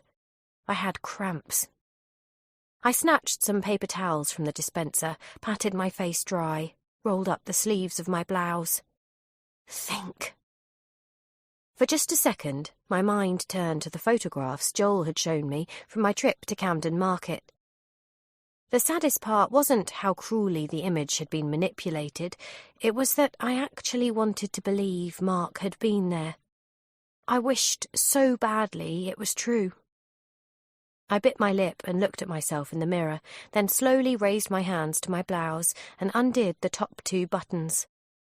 I eased my right hand beneath the fine material, my fingers finding their way to the familiar notched scar running down over my chest. It was white and raised, a little bumpy. I took a deep breath and pressed my hand down over my heart. I could feel it beating, a frenzied rat-a-tat-tat. I tuned it out, searching for a pure, clear space in the centre of my mind, waiting for the long-remembered echo of Mark's heart to come through to me. But there was nothing there. There was just utter stillness and absence in my palm, only my own heart banging away in my chest and the hard, sterile silence of the bathroom that surrounded me. I swallowed dryly and withdrew my hand. I refastened the buttons on my blouse. "You have to be strong now," I told myself. "You are strong." It was something I used to tell myself after I'd lost Mum and Dad. A mantra I conjured up to drive myself forwards, make myself go on. I was alone right now, but that was okay. I'd been alone before. I could get myself out of this situation. I would get myself out of it. It was just me. Only me. "And Maggie," a voice whispered inside my head. I spun and looked towards the closed door to the bathroom. Why hadn't I thought of it before? Chapter 63. Friday, 8:58 p.m. The silence was unnerving when I stepped out from the bathroom. But it wasn't a complete silence. I was growing more attuned to my surroundings now. As I stalked along the corridor and ventured out into the reception area, I was able to pick up the smallest nuances in the soundscape. There was the background hum of the few computers that were still working, the low-level shudder of the fridge in the refectory, the whir and bluster of the air-conditioning system funneling through the ceiling ducts and vents, the buzzing of the lights overhead, goosebumps on my skin. The double doors to the office remained closed. I stepped towards them and pushed and pulled. Still locked. I spun around. There was no hint of any movement across the office floor. Outside, twilight had fallen, casting the tinted windows in a darker hue. Everywhere looked abandoned. I didn't think Joel was here, but I knew he could be watching me remotely. I also knew he could be back any second. I moved forwards, fast. Rushing would make my heart beat faster, and I guessed it might increase the spread of any poison in my body, put me at more risk. It was a strange thing, thinking of my heart being vulnerable suddenly.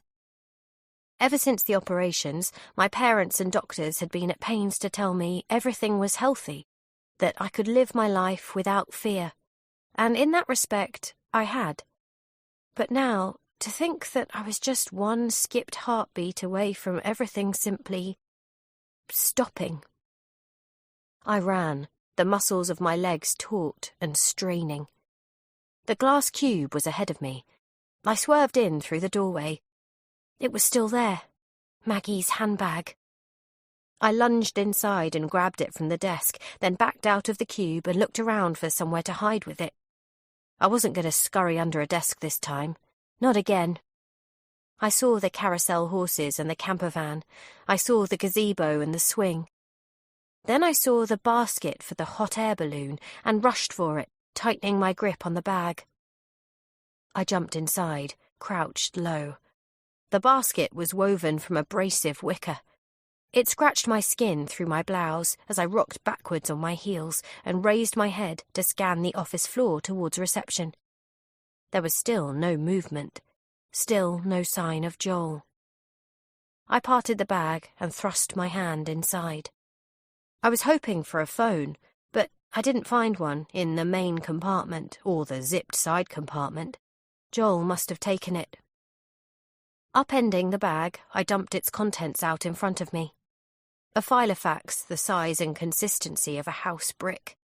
A rolled-up shopping bag, a compact umbrella, 2 tampons, a deodorant stick, and a page torn from a magazine. I unfolded the page. It was an article with a banana bread recipe. I sorted through the rest of the things that had fallen out. There was a laminated badge with Maggie's name on it that looked like it had come from a recruitment networking event. I also found a set of car keys and house keys. Nothing else. No purse. Joel must have taken that as well. I snatched at the bag and pulled it inside out. There had to be something that could help me. But all that emerged was a sprinkle of dust, fine grit, and lint. I set the bag to one side and picked up the filofax.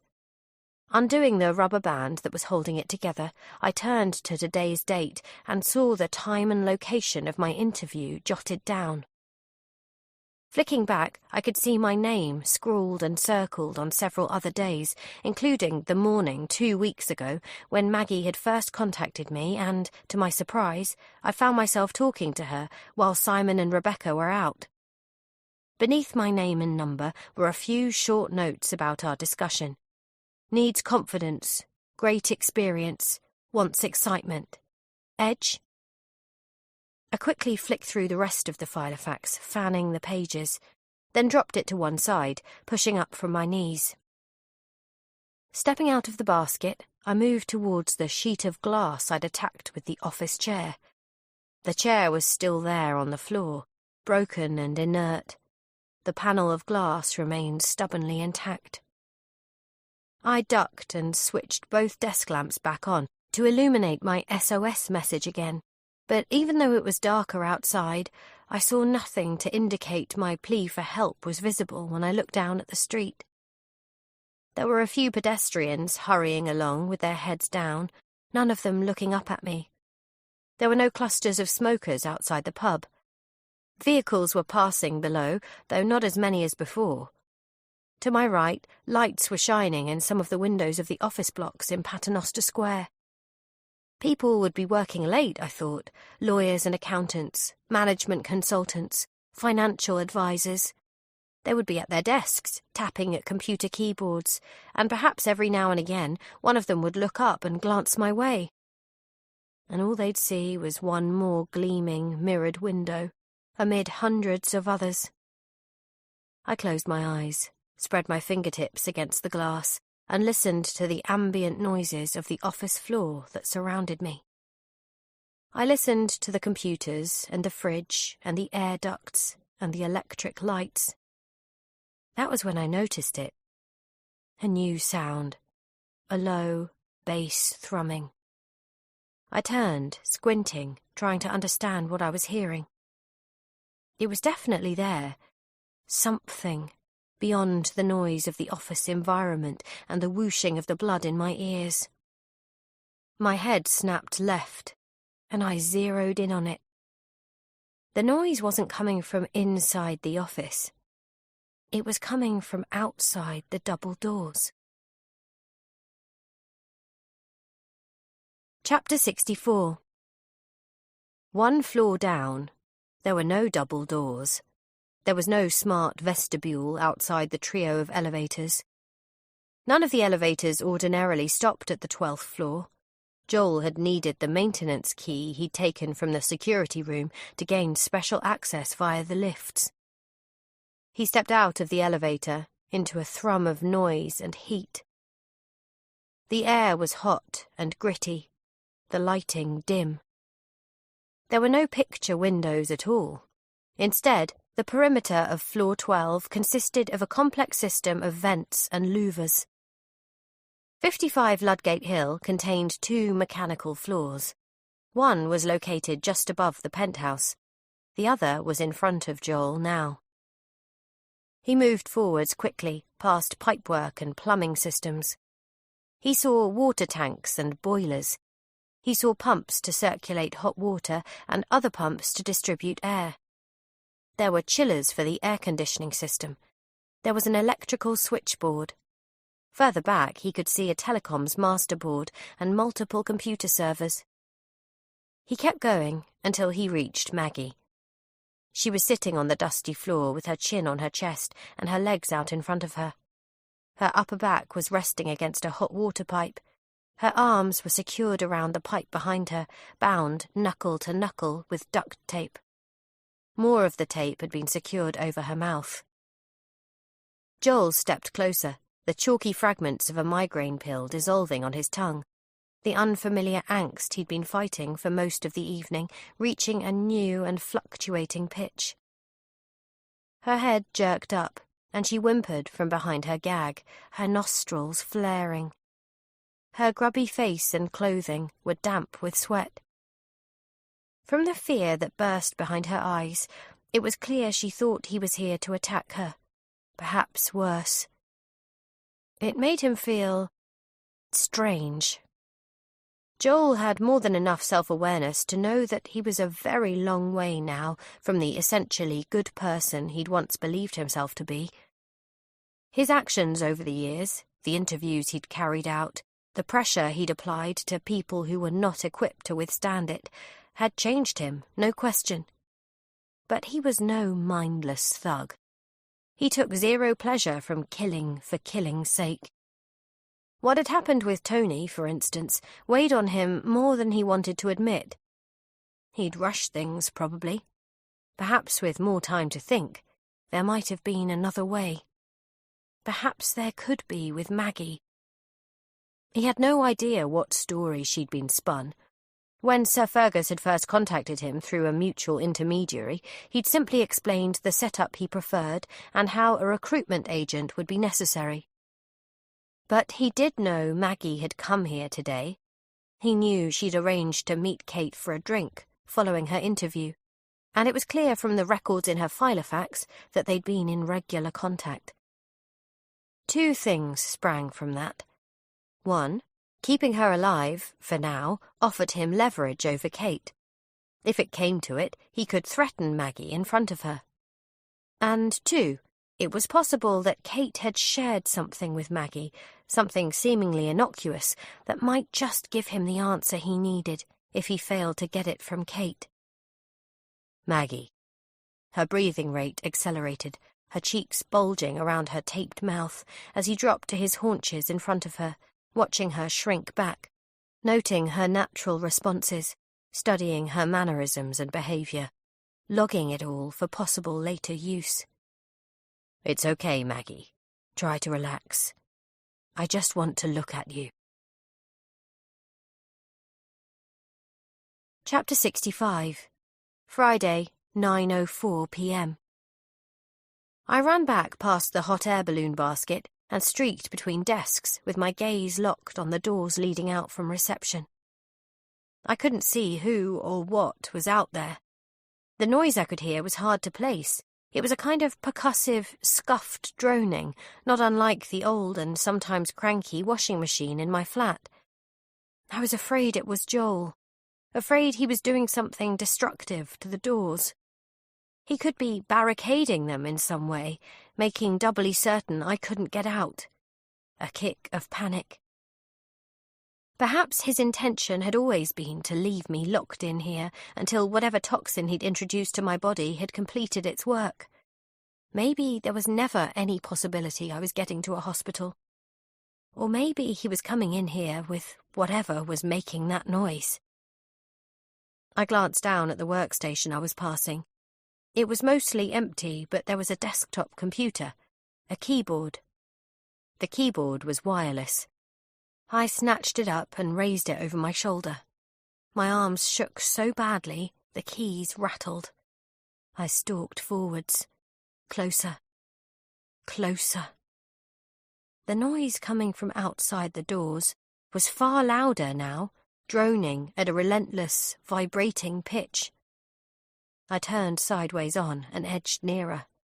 I moved past the reception counter. I wet my lips, blinked the perspiration from my eyelids. From the angle I was on, I couldn't see clearly through the glass panels in the doors, and because of the dim lighting on the other side, most of what I could see was the milky reflection of the office and the reception counter behind me. Then I saw the shimmer of my own reflection as I stepped closer. My face ballooned and distorted until my nose was almost touching the glass, and then, finally, my reflection faded away and I was staring into the vestibule.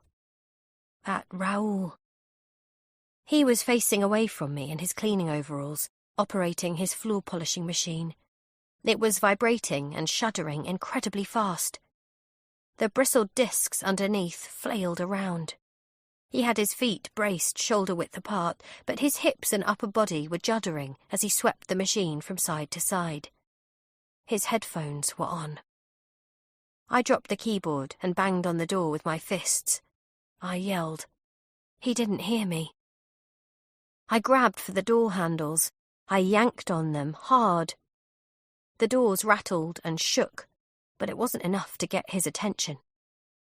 I kicked the door and waved both hands, hoping he might catch a glimmer of my movement reflecting from the metal casing of the elevators. "Raoul! Raoul, look at me!" I shouted so loudly it seemed impossible he couldn't hear me. Impossible that Joel wouldn't hear me too. "Raoul! Please!" My throat ached, but Raoul's steady progress continued undisturbed. He was in no rush at all. If he was listening to music through his headphones, and I guessed that he was, then he probably had the volume cranked up very loud to compensate for the racket of the machine. "Raoul!" I stepped back. I braced my hands on my hips. "Turn," I willed him. "Look at me." But Raoul didn't turn, and the desperation sapped at me. Joel had told me he was going to check on Maggie, but how long would that take? How long until he returned? I looked around, thinking of what to do, my eyes passing over the fire alarm that Tony had deactivated. After the alarm had sounded, Raoul must have evacuated the building along with everybody else before coming back inside to continue his shift. Wait. Next to the alarm panel was a collection of light switches. 8 of them altogether. I stretched for them and flicked them all up and down with both hands. The light fittings above my head blinked on and off. So did the lights out in the vestibule. Chapter 66. Friday, 9:07 p.m.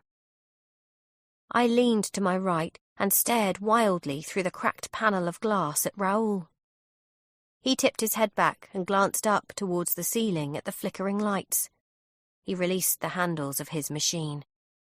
Gradually, he removed his headphones from his ears. The machine slowed and whirred into silence as Raoul looked to his left and right. "Raoul! Raoul, over here!" I continued to flick the lights on and off as Raoul turned and ducked and peered in confusion through the glass. He flinched and did a double take when he saw me. "I don't have a key card." I pointed to the sensor. "You have to let me out." A broad smile of sudden understanding split his face.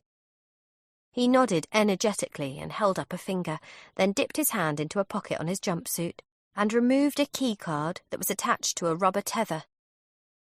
He wafted his key card over the sensor, and I stared intently at the steel plate on my side of the doors. I rocked forwards on my toes, flexed the fingers of my hands. For a split second, I was terrified the door wouldn't unlock. I feared that Joel had disconnected the sensor somehow. But then, a tiny green light illuminated, and the lock unlatched. I felt a flush of relief as I grasped at the door handle, yanking the door open, stepping out. "Oh my God, Raoul, thank you, thank you. You have no idea." But my words trailed away as the fire exit door swung open to my right.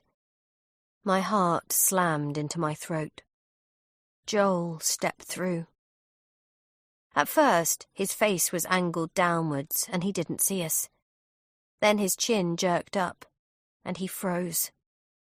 "Run!" I yelled. It happened too fast for Raoul. It was too confusing. He didn't move right away, and he was blocking me with his bulk, and all I really succeeded in doing was triggering Joel to respond. He sprang forwards from his toes, launching himself at Raoul with a grunt, grabbing hold of the lapels of his overalls and spinning him around and around. As Raoul yelped and shouted, Joel drove him hard into the wall across from me. "No!" I screamed. "Stop it!" I clutched at Joel's shirt, his arms. A startled groan escaped Raoul's lips. "Get off him!" I hooked a finger into Joel's shirt collar and dragged him backwards. He gagged and reached out for me with one arm, using his other forearm to pin Raoul against the wall. Raoul was squirming, scrabbling, looking at me in stunned and desperate alarm. Joel patted my arm, then my shoulder. He felt my face, cupped his hand beneath my jaw, and shoved me violently to one side. I collided with an elevator door. My shoulder and head struck steel. I saw stars. It took me a second or so to recover. I put a hand to my temple, pushed off from the elevator, swayed. That was when Raoul let go of a winded groan and doubled up from the waist.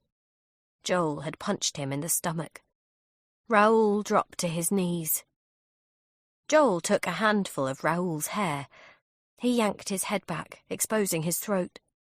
With his other hand, he groped down towards the plug socket behind him. He was reaching for the electric cable for the floor polishing machine. With an intense, crackling horror, I realized that if he could pick up the cable, he could coil it around Raoul's neck. He could... I dived for the cable, banging my elbows, my chin. I snatched at it with both hands and twisted and yanked on it hard. The plug sprang out of the wall, barely evading Joel's grasp. Raoul looked at me in a daze, his head held in Joel's grip.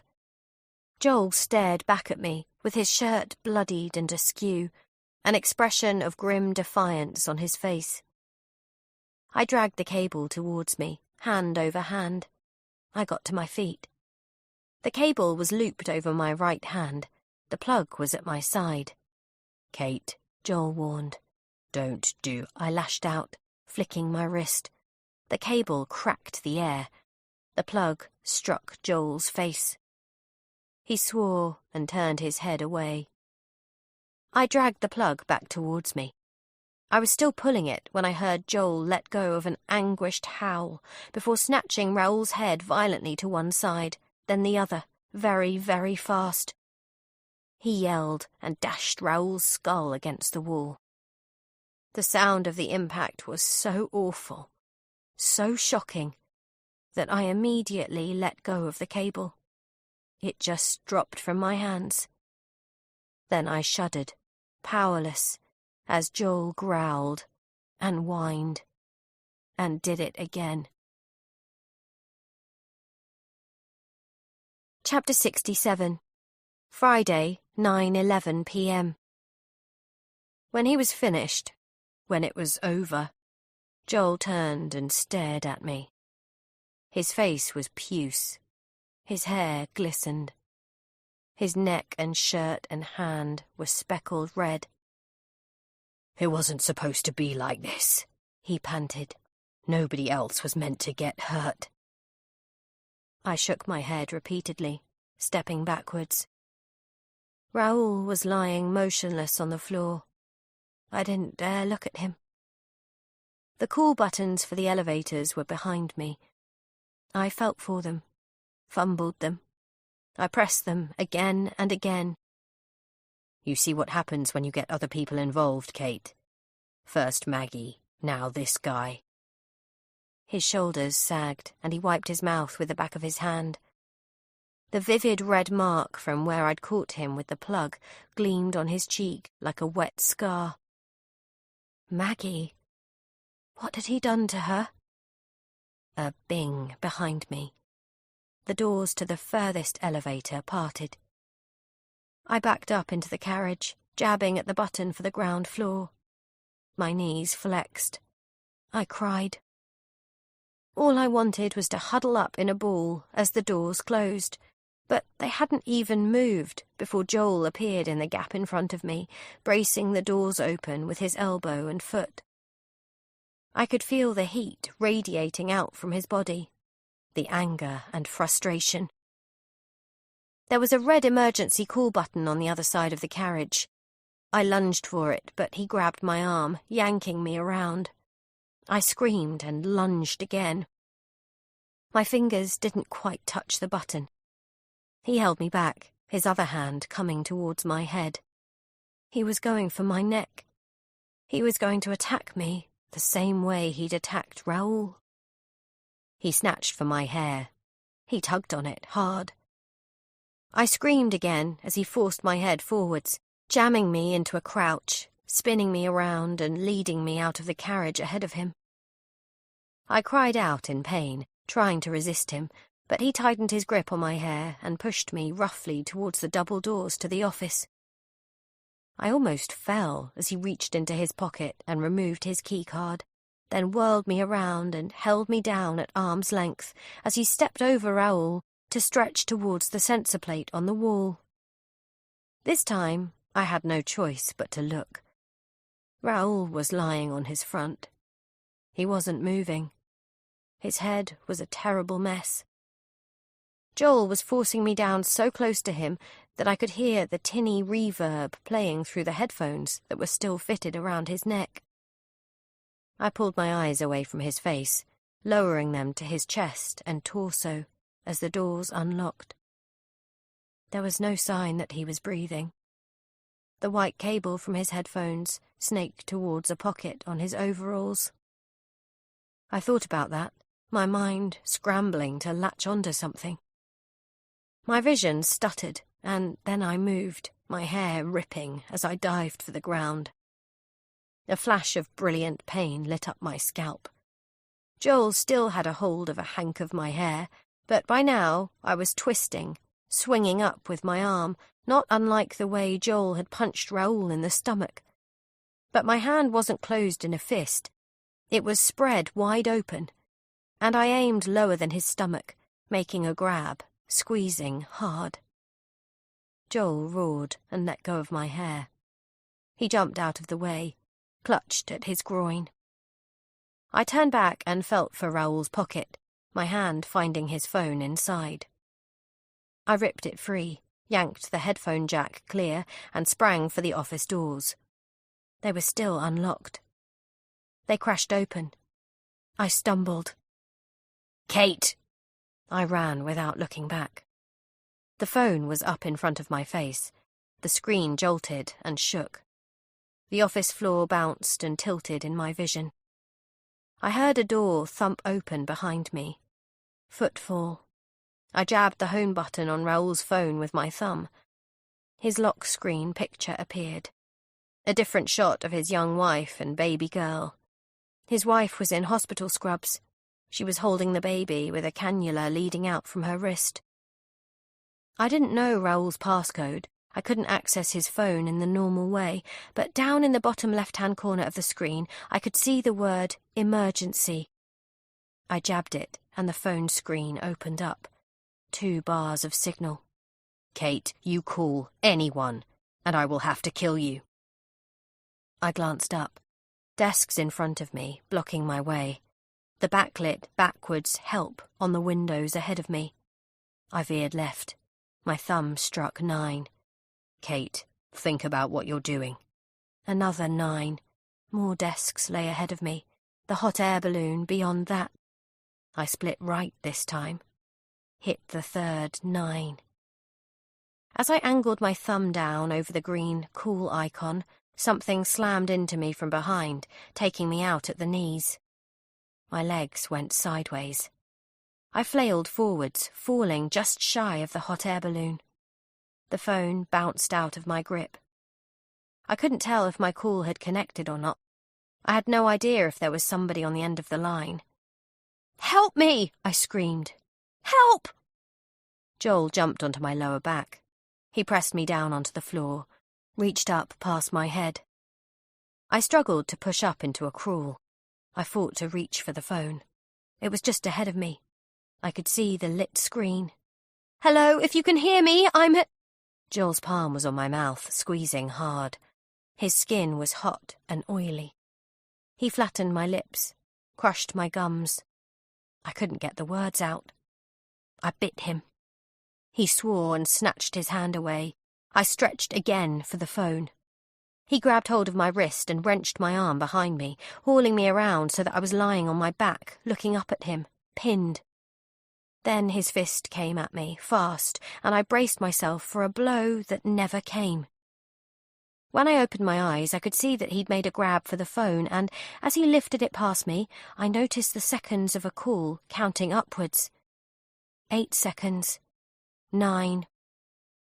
I thought I heard a distant voice on the end of the line, but it was cut off when Joel pressed his thumb down on the red phone icon and disconnected the call. Chapter 68. Friday, 9:14 p.m. Kate, please. I'm trying to help you here. If you listen to me, I can keep you alive. By poisoning me? By holding me prisoner? He pushed me down as he got to his feet, with Raoul's phone in his hand. He shook his head in disgust and pinched the bridge of his nose between his finger and thumb, as if he was having to mine reserves of patience that were running dangerously low. They won't trace your call, Kate.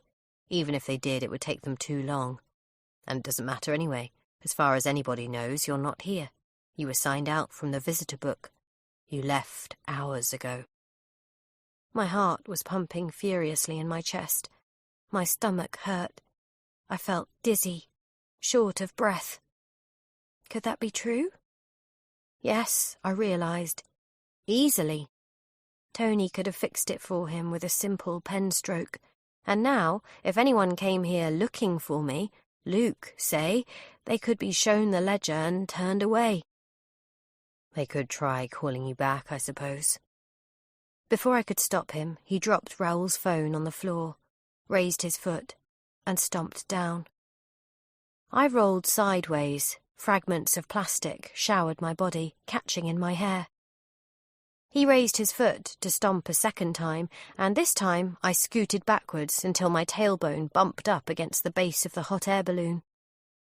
There was a brittle, hard crunch as Joel ground the heel of his patent leather brogue from side to side.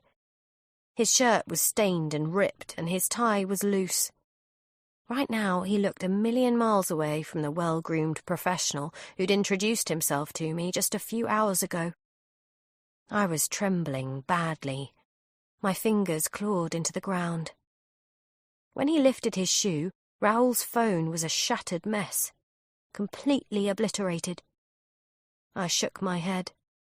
He just had a baby, I told him. His name was Raoul. He had a wife, a new daughter. Joel looked at me flatly, and for a few short seconds it was as if I saw another side to him, as if a part of him had split off in some way. His gaze became distant. He sighed and looked up at the ceiling. It seemed as though the consequences of what he'd done really were weighing on him. But then the moment passed and his expression hardened again. Get up, Kate. I shrank back. Seriously? I didn't move. I couldn't. I thought about Tony and the threats that had been made against his daughter. I thought about Maggie and the blood I'd seen on Joel's shirt when he'd returned after intercepting her. Behind me, my hands were tangled up with the items I'd dumped out of Maggie's handbag. The sleeve of my blouse snagged on a stray shred of wicker from the hot air balloon basket. The terror was swelling in my throat, choking me. My heart was thumping so hard it seemed to be beating on the outside of my chest. I'm not going to ask you again, Kate. I moved back another inch. It was too much for Joel. He stepped forwards and grabbed hold of my arm, my leg. I kicked and I screamed. Didn't matter. He dragged me across the scuffed concrete floor towards the glass cube, scraping my skin, pulling me in through the door. I bucked up off the ground and tried to run past him, but he slammed me back down again, getting 2 hands around my lower legs and flipping me backwards over my head. I pinwheeled and crashed against the glass. I was tangled up on the floor, in the corner of the cube. From my slanted viewpoint, I watched as Joel grabbed hold of both chairs and dragged them angrily out of the cube. Once he had them outside, he turned and looked down at me on the floor. "You're making this harder than it needs to be," he told me. "For both of us." "You killed him," I spat back. "You didn't have to kill him." "As if I don't know that," he said. And then he stepped outside and pushed the door closed behind him with the flat of his hand.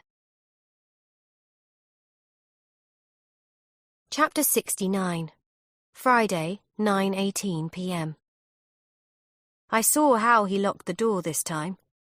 He did it with a small gadget that he took from his pocket. Again, I didn't hear a door lock engage, but when he tested the handle, it didn't turn.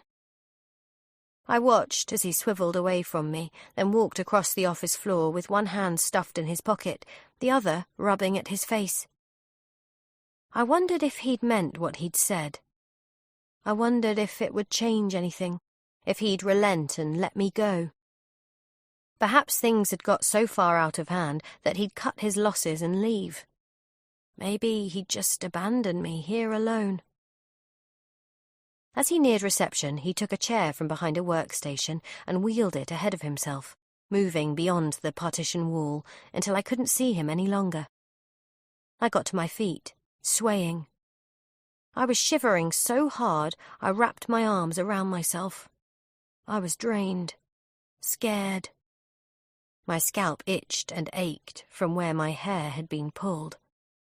My elbow was tender, and so was my stomach from where I'd crashed against the photocopying machine. There were bruises across my legs, knees, and hips. The sour taste at the back of my tongue was still there, and I was getting this weird, out-of-sync effect with my eyes, as though the vision in my peripheries was moving faster than the rest of my sight every now and again, a kind of spatial vertigo. It could all be shock. I knew that. It could also be down to adrenaline, physical exertion, stress, despair. But I believed he'd poisoned me. He could have given me a sedative or a slow-acting hallucinogen or anything. I pushed the thought away and focused on the call I'd managed to make on Raoul's phone instead. The 9 seconds I'd spent on the line. If my call had been answered right away, the operator would have heard my shouts. They'd know I was in trouble. And they can't find you. My heart clenched. I reached out and tried the door handle. I rattled it, slapped both hands on the glass. If Joel came back in here, if he cornered me... I startled when he reappeared. Whatever strength I had left seemed to drain out of my body.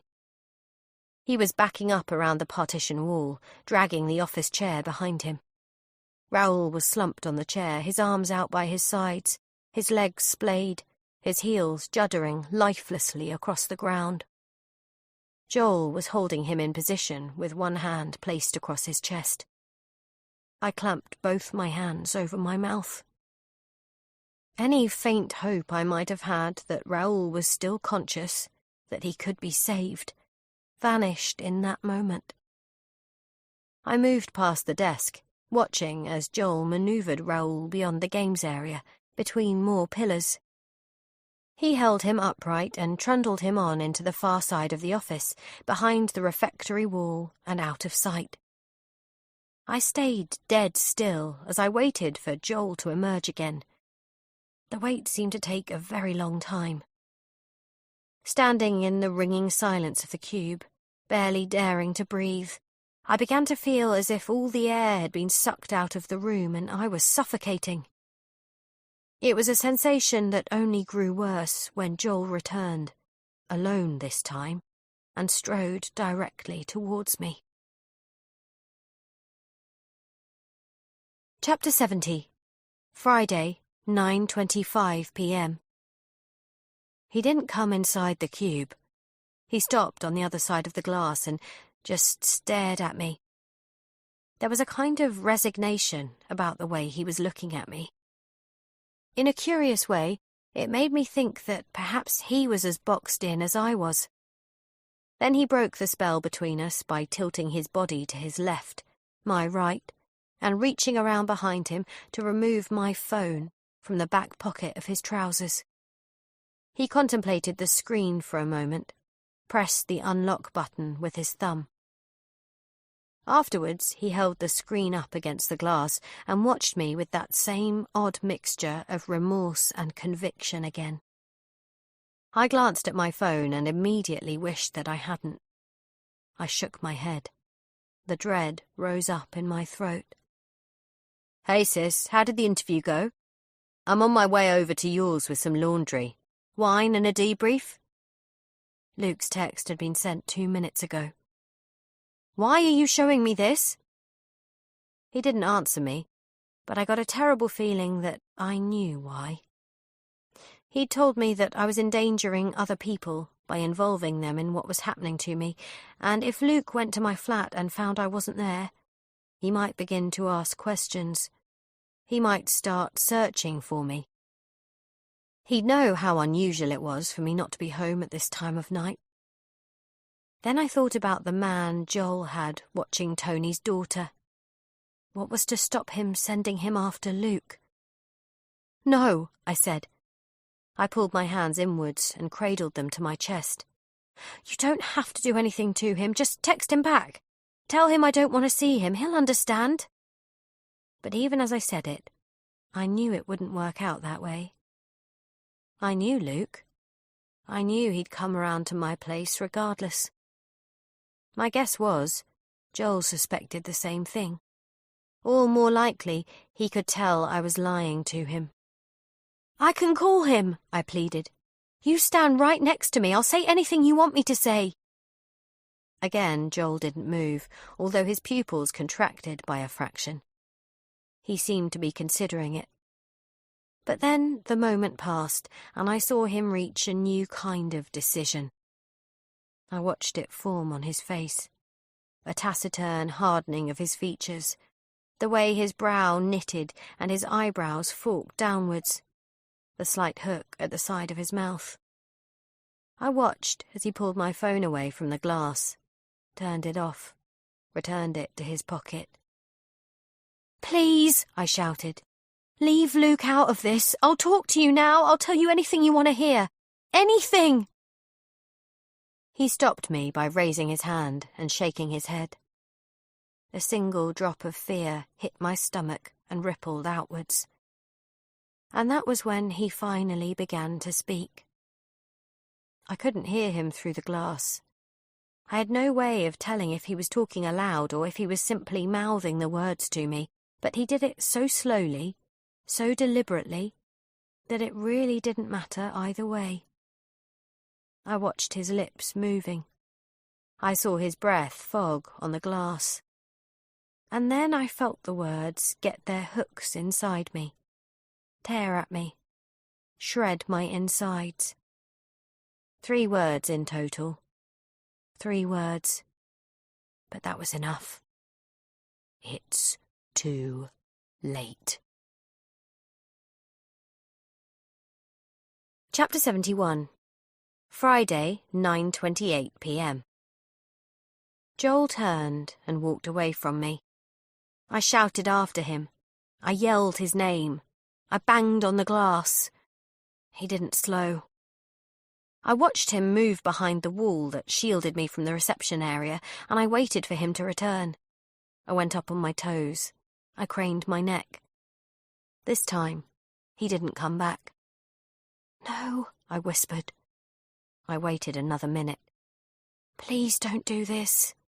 Please." But the only response was the silence that surrounded me and the stillness from outside the cube. I lost it then, a full-on raging fit. I hammered on the glass. I threw myself against it. I kicked it and I shouted and I yelled and screamed. After a minute or so, I stopped and braced the heels of my hands against the desk behind me, lowering my head, closing my eyes. All of London surrounded me, and nobody except Joel knew I was stuck in here. I whined to myself, thinking about Luke. I didn't want him to get caught up in this. I wanted to believe he would get to my flat and leave again before anything could happen to him. But I didn't believe it. I was terrified. Luke rode his bike to work every day. It was a 25-minute cycle ride from St. Thomas's to the street he lived on. If he was grabbing his washing, he'd need to go inside his flat first, then make his way to mine. Call it 35 minutes. If Joel was planning to leave me here and confront Luke himself, he had ample time to do it. I didn't know if he had access to a car, but if he didn't, he could order an Uber or flag down a cab and get there ahead of Luke. So could the other man he had working with him. They could watch for Luke from the street, or, worse, from inside my flat. Joel had my handbag, my keys. Or maybe the man who broke into my home before is in there already. I rose up from the desk and stared at the phone. I snatched up the receiver, but there was no dial tone at all. I slammed it back down, crossed to the door, shook the handle. I put my shoulder to the glass. Then I unfurled my fist and looked down at my hand. I could see the indent from Maggie's keys in the flesh of my palm. I'd gathered them up when I'd backed away from Joel and bumped into the hot air balloon basket. There were 5 keys altogether on a key fob for a mini car. One was a car ignition key. I selected the longest house key instead. The brass was worn and oxidized. The teeth were dulled from use. I gripped the key between my finger and thumb and used it to score a long diagonal line across the glass door in front of me. The key squeaked and slipped. It left barely a scratch. I pushed on the panel, but it didn't appear to have been weakened at all. Turning around, I contemplated the glazed panel immediately opposite the door, and, moving towards it, I tried the same thing. The key slipped and screeched, and left only a faint trace of its path behind. Try something else. I got down on my knees. I spread my fingers against the bottom corner of the panel. Then I gripped the key harder, drew back my hand, and stabbed forwards, hard. The tip of the key punched right through to the other side. I was so surprised that I let out a gasp, pressing my forehead to the panel. Looking down, I could see the very front of the key poking out. I twisted it and turned it. The key crunched and then stuck. I reversed it and tugged it back out. The tiny hole was rounded and precise. It looked like a small pellet had been fired at the glass panel from a gun at very close range. The damage that surrounded the hole was minimal. Fractional splinters radiated out, then stopped.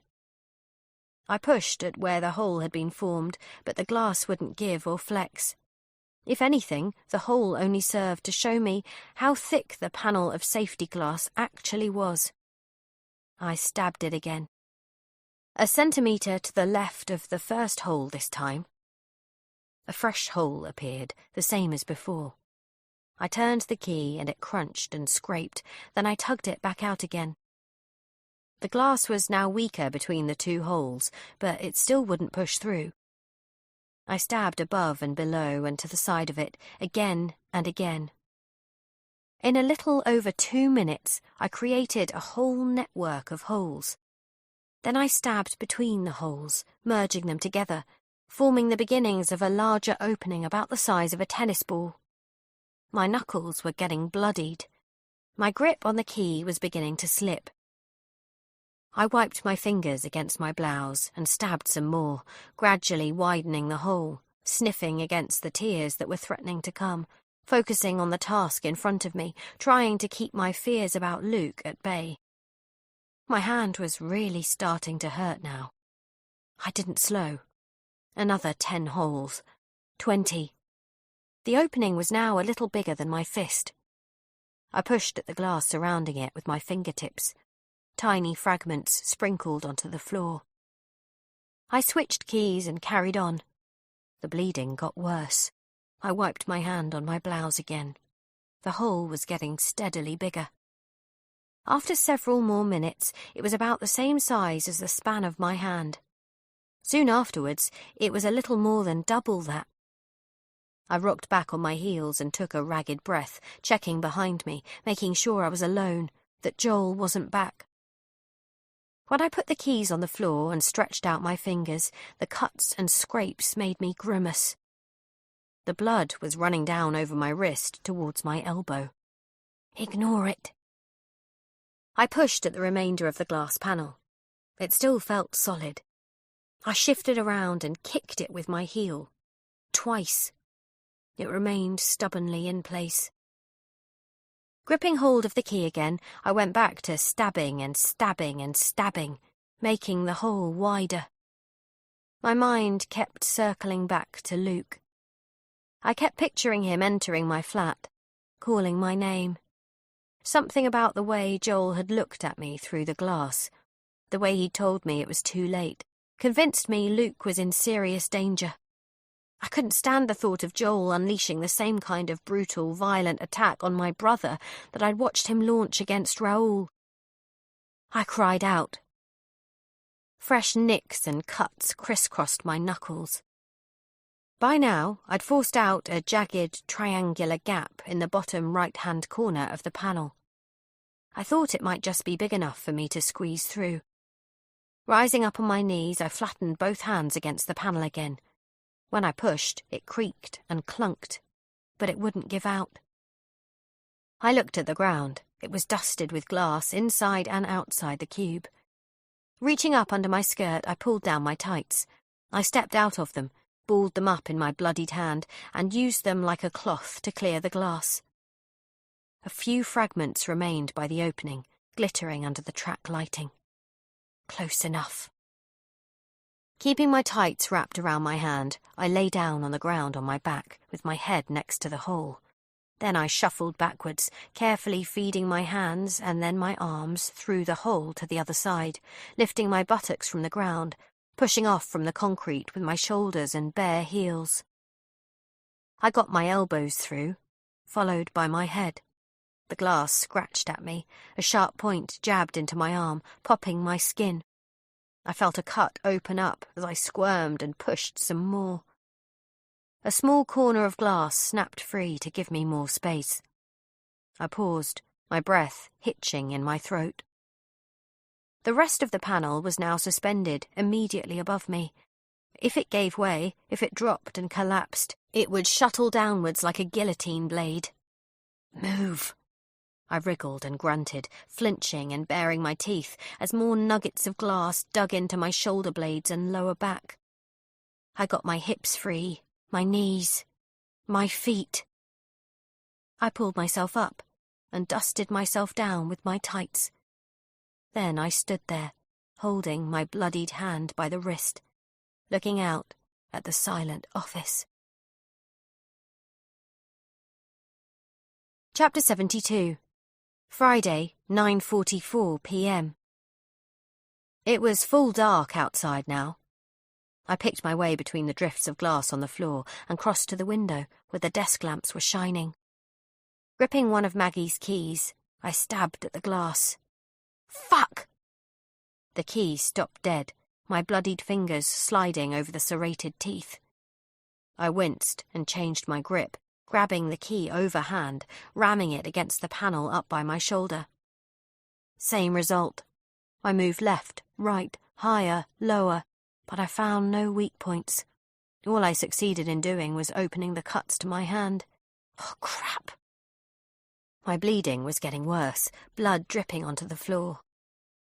I jammed the keys into the chest pocket of my blouse and ran to reception, trying the exit doors for what felt like the 100th time, finding they were still locked, and then moving around behind the counter. I'd spotted a first aid kit in one of the metal lockers earlier, and I tore it open, using some antiseptic swabs to swipe at the cuts on my hand. Several of the cuts looked worse than superficial and probably needed stitches. The rest stung and wept, and that was it. I packed a padded dressing around the back of my hand and secured it with a bandage, tying it off with my teeth. Do something. Help Luke. I ran back through the office, veering around the partition wall. I saw Raoul slumped on the chair at the far side of the room, close to the floor-to-ceiling windows. Pinpricks of electric light shone all across the city vista beyond him, shimmering and smearing off the Thames. A lone red beacon pulsed at the top of Battersea Power Station. I stared at Raoul's reflection in the glass. His eyes were dark holes. His head was slackened and tilted to one side. I took a breath and looked down at him. I'd never seen a dead body before. When Mum and then later Dad passed away, Luke and I had agreed that we wouldn't view either of their bodies, and of course Mark had been taken from me in a way that made it impossible for me to say goodbye. I was almost glad of that now. There was a greyish pallor to Raoul's skin, an odd translucence to his lips. The damage to his head was horrible. I'm sorry, I told him. I am so sorry. His right arm was extended towards me over the arm of the chair, the fingers of his hand unfurled, almost as if he was reaching for something just beyond his grasp. It made me wonder if, in his final moments, he had reached out for his wife and daughter, if he had been thinking of them both. I crouched by his side. I could smell the wax he'd applied to his hair. One of the laces of his work boots had come undone. Forgive me, Raoul. I started by searching his chest pocket. He had his name embroidered on an oval badge that was stitched to it. My fingers bumped on something, and I scooped out a twist of paper, furred and crushed with age. It was nothing of consequence, just an old, faded receipt for something that had been laundered countless times. Next, I tried his trouser pockets. The pocket on the left had a handkerchief in it. The pocket on the right was trickier to access, and when I eased my fingers inside, grimacing at the invasion I was responsible for, I found that it contained his wallet. I gently removed it. His wallet was made from scuffed olive fabric with a Velcro seal. I glanced at his face again, as if I was asking for permission, and then I separated the Velcro fastener and unfolded it. There was another photograph of his wife behind a plastic window. That stopped me. This time it was just her and Raoul, and from the creased lines in the surface of the photograph and their much younger appearances, it was clear to me that it had been taken many years ago, maybe in the early stages of their romance. She had her lips pressed against his cheek. He was grinning, toothily. Her hair was longer, his face was thinner. It looked like a shot that had been taken in a photo booth. I moved on. Behind the wallet was a donor card. That affected me too. I knew from what Luke had told me that many of his patients had died over the years waiting for organs that wouldn't come. There was one patient, Anna, who he'd talked a lot about lately because he was worried the same thing would happen to her. Perhaps it was a holdover from the heart defect I'd had fixed as a child, but being willing to help other people, complete strangers who were facing the most dire of medical struggles, was about the most noble act I could imagine. Raoul had taken that decision. He'd put the necessary arrangements in place. But also I knew from my conversations with Luke that unless I found some way out of here soon, it was unlikely I could get help to him in time for any of his organs to be harvested. I gently squeezed the pad of his hand. Already it felt like squeezing damp clay, and looked through the rest of his wallet. I found banking cards and store discount cards, an expired gym membership card, an out-of-date train ticket. I found a £20 note, and a scattering of coins. I didn't find a keycard. I didn't find anything that could get me out of the office, or that might enable me to summon help. I stood and placed my arms around him, easing him gently forwards and feeling inside his rear pockets, finding nothing at all. It was as I rocked him backwards into his chair that I felt the elasticated rubber tether secured to his belt loop. I remembered that I'd seen it before. When he'd let me out into the vestibule, his keycard had been attached to it. But there was nothing attached to it now. The tether had been severed a short distance from his belt loop. It looked as if it had been cut with a knife. Chapter 73. Friday, 9:50 p.m. I moved clear of Raoul's body, cradling my bandaged hand. My skin was itching like a rash, all down my legs, all along my arms. It felt like my tongue and throat were swelling. Was my chest tightening, or was I imagining it? I panicked about the poison again. I was afraid I was running out of time. So concentrate. Fix this. I looked all around me, at Raoul and the view outside, at the area where the gym was being installed, and the fire exit door, and the photocopying machine I'd used as a battering ram. I set off towards the fire exit. My balance betrayed me. For a fumbling second, it was as if the floor had flipped upwards on a crazy angle, and I was trudging up an incline. Then the floor slammed back down again, and I stayed still for several seconds, regaining my bearings, scared. Take it easy. Focus. You're going to be okay. I steadied myself, then fixed my gaze onto the fire door and paced towards it without the floor falling away from me again. I pushed down on the horizontal bar fitted across the middle of the door. It still didn't open. Whatever had been blocking the door on the other side was still there. It was still unmovable. Turning around, I banged my fist off the photocopying machine in frustration. Then I stared at the photocopier. The electric cable and plug were curled loosely on the ground by my feet. I grabbed the plug and slammed it into a socket on the wall. When I straightened, my vision tunneled once more. My ears were ringing. Hold on. The photocopier emitted a cheery, two-tone note. I roused myself, my vision clearing, the ringing in my ears subsiding. The touchscreen control panel was illuminated a watery blue. From somewhere deep inside, the machine hummed and whirred. A menu of options were running along the bottom of the panel screen. Copy, scan, photos, fax. I hadn't sent a fax in years. Who has? But I knew that some businesses still maintained a fax line as a backup. Did Edge? I wondered. Sending a fax required a working phone line. Joel had rigged the office phone system in such a way that I couldn't dial out without an access code. But if the fax system was operational, it would work via a secondary phone line.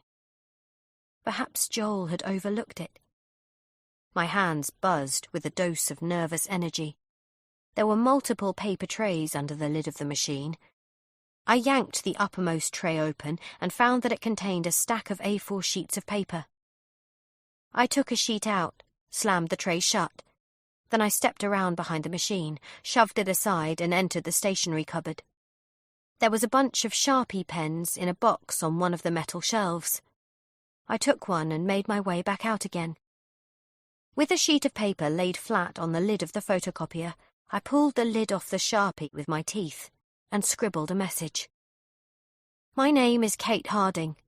I've been taken hostage and held captive by a man named Joel White at the offices of Edge Communications, 13th floor, 55 Ludgate Hill.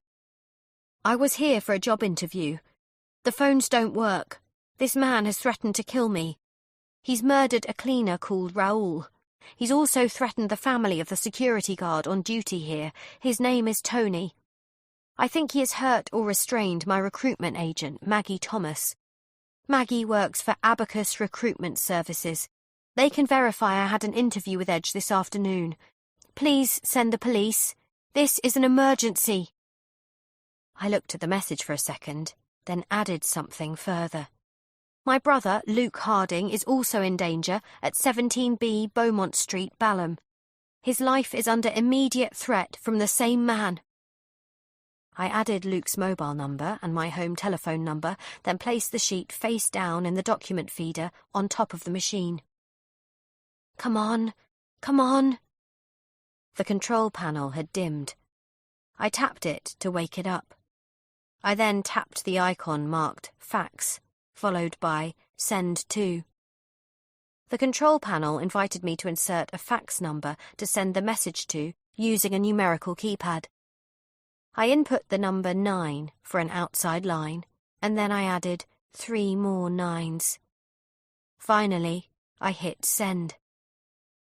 The machine paused for a long, long second. Long enough for me to think nothing at all would happen, but then it buzzed and chattered and sucked up the sheet of paper. I gripped hold of the machine. Beneath the lid, a bar of bright light swept forwards and back. There was a deeper, grinding hum, as if the internal processors were slowly sparking to life, followed by 4 sharp electronic notes imitating the dialing of a 4-digit number.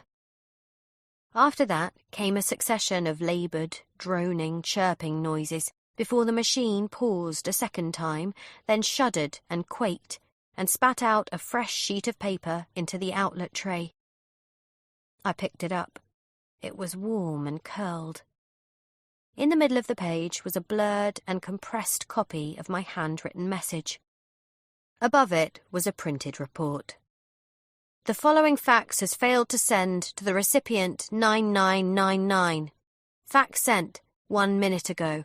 Reason: calls to 9999 are not permitted.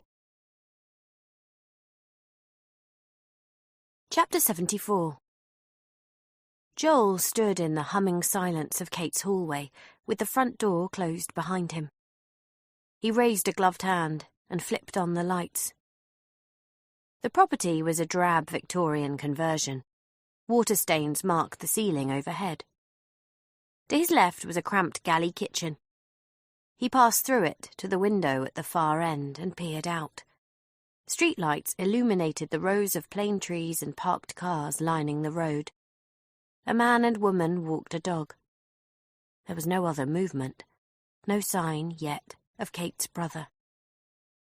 Joel wondered how much Luke knew and what Kate might have told him. He himself didn't have any siblings. Most of his life he'd been a loner. But Kate and her brother were obviously close, and he knew it was possible she might have confided in him. Backing away from the window, he took in his surroundings. The kitchen was cheaply furnished with dated cabinetry, chipped laminate countertops, and a small fold-out side table. There was a fridge with leaflets and notes tacked to it. He flicked through them quickly, moved on. Start with her bedroom. He found it at the end of the hallway to the left, and was not surprised when he turned on the ceiling light to see that it had such a sad and transitory feel. The walls were yellow chipboard. The single curtain drawn back from the window was in a neutral shade of linen. There were no pictures on the walls, only a simple duvet and pillows on the bed, an open rack of clothes off to one side. It was an echo of his own lifestyle, in a way. The nature of his profession meant that he was always moving on, always seeking out new assignments. He had hoped to change that once, build a real future, but that was all in the past. He thought of Kate now, locked in the cube, compared to the Kate she'd tried to present herself as at the beginning of her interview. The snapshot of her life he was getting from her bedroom could not have been less like the confident and immaculately styled woman she'd attempted to portray. Beneath the window was a stack of document boxes, bellied with age. Next to them was an old and worn dressing table scattered with makeup products. He started with the dressing table. The flat had been searched, he hadn't lied about that, but it hadn't been searched by him or by anyone with his level of motivation. And since Kate hadn't told him nearly as much as he'd hoped, it could be that her bedroom might tell him more. If there were answers here, he would find them. He had to. But he didn't find them in the dressing table drawer or amongst her makeup. He crouched and looked under the dressing table, behind it. He upended her chair, all to no avail. That was when his phone started vibrating. His burner. He unzipped a pocket on the lightweight jacket he was wearing and removed it. Unknown caller. Chapter 75. Sir Fergus could hear nothing at all on the end of the line. He waited, not foolish enough to speak until he knew who he was speaking to, and watched as Dominic levered himself out of his chair and stalked towards him across the room. He flattened his hands on the surface of the desk, lowered his balding head to the speaker, his movements twitchy, irritated. Several more seconds passed. Then, "I told you not to call me. I told you I would call you." Sir Fergus remained motionless. He was not used to being spoken to so abruptly. He was insulted and embarrassed, and one look at Dominic told him he'd taken it even worse. "You hired him," Dominic's glare seemed to be saying. "Control him." "It's been over an hour since your last update," Sir Fergus croaked. "I'm a professional. I call you when I have information to share." "You're an employee," Dominic snapped. "Our employee." There was no immediate response, but if Joel was surprised or concerned to discover that Sir Fergus had someone with him, he rapidly adjusted. "The situation is delicate right now. I need more time." "And we need your decision," Dominic told him. "You have until Monday to neutralize the threat. But first we need to know where the threat is coming from. You'll get us an answer by midnight, no later. Do not disappoint us again." Chapter 76. The call ended and Joel stared at the time on the phone screen. Midnight gave him just over 2 hours. Enough time to wait for Luke, if he showed soon, and if he didn't, he would return to the Mirror, tackle Maggie, speak to Kate. In the meantime, he could conclude his search. He stopped. Was that a noise from the hallway? A creak? Slipping his phone away, he crept back across the room, pausing by the doorway. But when he eased his head out, everything was as it had been. The noise was probably a water pipe or a settling floorboard, or perhaps it was a tenant in one of the other flats. Ducking back into the bedroom, Joel tackled the document boxes, lifting them one after the other onto the bed. A puff of stale air wafted out of the first box when he removed the lid. It was filled with photograph albums and old CDs. He rifled through them quickly, dumped everything on the floor. The next box held banking records, paperback books, an old picture calendar. The final box contained a few pieces of men's clothing, a faded pair of jeans, plaid shirts, knitted jumpers. He delved his hands under them, turned them inside out, felt the seams. There were no hidden slips of paper, no data sticks, nothing. He didn't bother tidying the items away or returning the boxes to where he had found them. Kate wouldn't be coming back here, ever, and he had no reason to conceal his search. He no longer had time. Next, he went through her clothes, ripping them down off the rail, turning them inside out, emptying the pockets. After that came the mattress and the pillows, followed, last of all, by the bed frame. He felt around the legs for hidden cavities, of which there were none. He dragged the bed away from the wall and uncovered nothing but dust bunnies. Who was it who had spoken on the phone after Sir Fergus? how many others had been in the room. That was when he heard another noise from out in the hallway, louder this time, clumsy, the scratch of a key in the lock, the click of a latch releasing. In one fluid movement, Joel unzipped another pocket on his jacket, took out his pistol, and swept into the hall. Chapter 77. Friday, 9:56 p.m. Calls to 9999 are not permitted. I slammed the side of my good hand against the photocopying machine. The bitter, smoky taste was intensifying at the back of my tongue. The itching on my arms and legs was getting worse, and I couldn't resist scratching at it. I knew it could just be my fear getting away from me, but my heart seemed saturated and too heavy in my chest. Calls to 9999 are not permitted. But that didn't necessarily mean I couldn't send a fax. I had heard the machine dial out. It had tried to connect. Perhaps all it meant was that it wasn't possible to contact the emergency services by fax on the 999 number.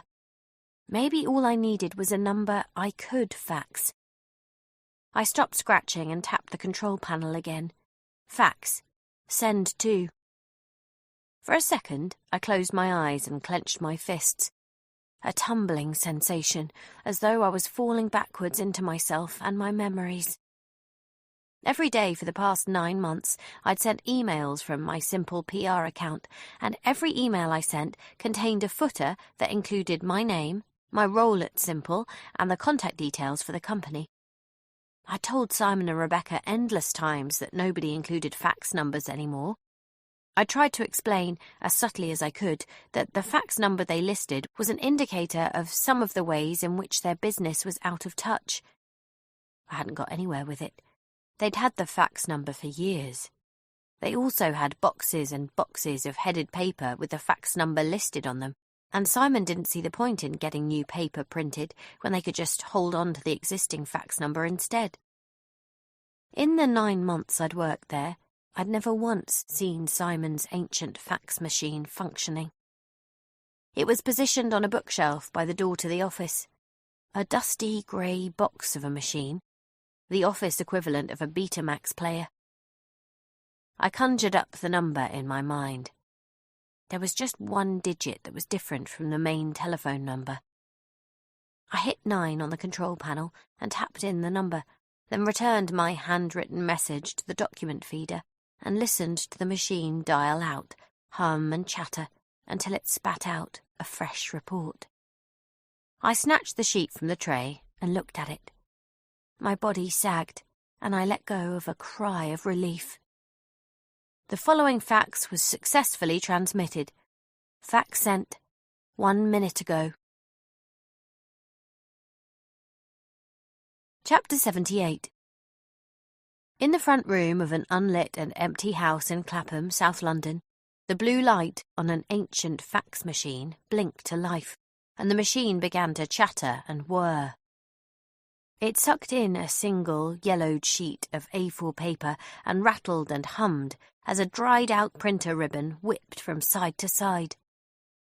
30 seconds later, the barely printed paper looped out of the front of the machine, hung precariously for a moment, then dropped, swaying like a feather until it curled inwards and slipped onto the bottom of the bookcase, with just a corner sticking out.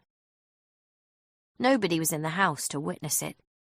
Simon and Rebecca were several streets away, sitting around a sturdy kitchen table with 6 of their closest friends, drinking wine and chatting companionably, in no hurry to go home.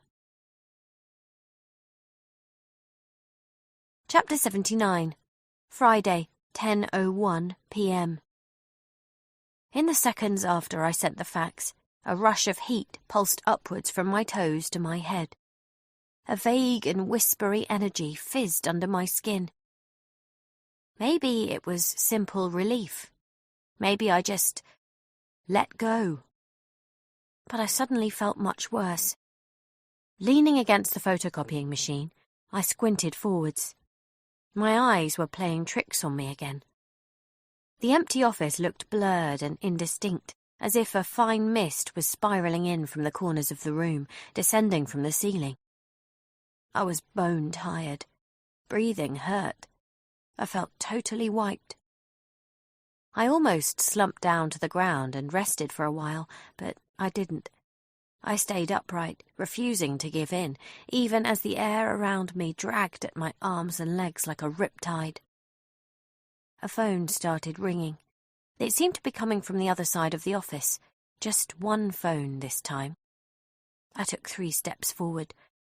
Mistake. The world pirouetted. The floor canted up wildly to my left, and then my right. A rolling wave. I put my arms out and steadied myself against the wall, but even the wall seemed to be slanting. The phone's shrill clamour continued. Get to it! Hurry! I pitched myself forwards, veering sideways unintentionally, stumbling towards the climbing wall. I snatched at a rope, twisted around, stumbled on. My footsteps were so heavy it felt like the soles of my feet had been coated in sticky glue. The fuggy air felt hot as shower steam against my skin. The phone continued to ring. It's the desk phone in the glass cube. I blundered forwards, crashing into something. It spun me around. My leg hurt. I kept going, my heart pounding, the ground rotating under me like an out-of-control treadmill. Eyes open, mouth open, gasping air. Sweat stung my eyes. I clasped a hand to my heart. It was rebounding violently against my ribs. I had to get to that phone. Ahead of me, the outline of the cube smudged and doubled. The office furniture threw monstrous shadows across the floor. The shadows morphed and merged like Rorschach ink blots. I splashed through them, waded on, and struck glass. The cube. The phone was ringing just a few meters away from me, but the sound seemed to be coming from far away and deep underground. I peered through the glass at the base unit. A light on the front of it flickered and pulsed. Answer it. Move. I felt along the glass with my hands, crouching low until I located the shattered hole. When I got down on my knees, it felt as if a mattress had fallen on me. I crawled slowly forwards. My chest skimmed the ground. My head was heavy as a boulder, almost too heavy to lift. When I emerged through the hole, I looked up at the phone on the glass desk. It was miles away. I crawled closer. Get up. Nothing. Get up and get to the phone. My arms trembled. I pawed at the edge of the desk. The phone rang again. I grabbed for it and missed, then tried once more, heaving myself up on the edge of the desk, refusing to quit. This time my fingers tangled in the spiral cord. I tugged it towards me as I fell backwards. The cord stretched, and then the receiver hopped free of the cradle and sprang across the desk towards me. The ringing stopped. I clutched the receiver and pressed the damp plastic to my ear. Chapter 80. Friday, 10:04 p.m. Kate? I cried, clamping my free hand over my eyes. Kate, it's me. It's Luke. I'm at your place. I know. My voice sounded warped and distorted, as if it was being played back to me at the wrong speed. I know. How did you... I'm not alone, Kate. There's a man here with me. He has a gun. In my life, I'd only experienced the power of words to stop me like that once before. It was when Sir Fergus Marsh had looked at me from across his desk and told me about Mark's plane disappearing from radar. This time, everything stopped. My breathing, my mind, time. I'd gone from a shimmer of overwhelming relief to absolute terror in seconds. Mental whiplash. Get out of there, I told him. I can't. You have to, Luke. You have to go right now. You have to. He can hear you, Kate. He's listening to us. We're on speakerphone. I didn't say anything. I couldn't. Fear encased my lungs. I thought about Joel pointing a gun at my brother. I thought about how quickly and savagely he'd beaten Raoul. I felt sick. He's asking me about Mark, Kate. He wants to know where he is. Mark's dead, I whined. I know. I told him already. More silence. It seemed to stretch and fray. I was holding the receiver so tightly my knuckles cracked. I love you, I told my brother. Luke didn't answer. That terrified me. I pushed myself up into a sitting position, clinging to the table leg. You listen to me, I said, much louder this time. I wanted Joel to understand that I was talking to him now. You listen to me and leave my brother alone. He has nothing to do with this. Silence. Do you hear me? Leave him alone and come back here and I'll talk to you. I'll tell you anything. Whatever you want to hear. More silence. Thin and twisting. Then Joel said, The truth this time. He sounded so calm, so contained. I trembled. Yes. All of it? Yes. Another long, long second of silence followed. Then a bang exploded from the receiver, and I screamed and threw away the phone. Chapter 81. Friday, 10:07 p.m. I stared blindly forwards, pressed my hands against the sides of my head. I rocked, tucking myself into a ball. But no matter what I did, I couldn't block out that bang, or what it meant for me. It kept repeating inside my head. I reached for the phone, but when I lifted it again, the line was dead. First came the gush of emotions, fear and horror, and the awful, crippling need to get to Luke, help him, all the while knowing I couldn't. Next came the stab of pain. It was sudden and paralysing and startlingly intense. It began in my chest, a fierce, acid sting. Then a violent cramping, as though someone had reached both hands in through my ribs, gripped hold of my heart and squeezed. I threw back my head. The acid radiated outwards into my trunk, arms and legs. It soaked into my muscles. I couldn't breathe. Couldn't move. I hung suspended, waiting for my heart to beat again, terrified by what Joel had done to me. I knew I couldn't get to a hospital. There was no one here who could help. My heart didn't beat. It had seized. My entire body cramped. My fingers and toes curled.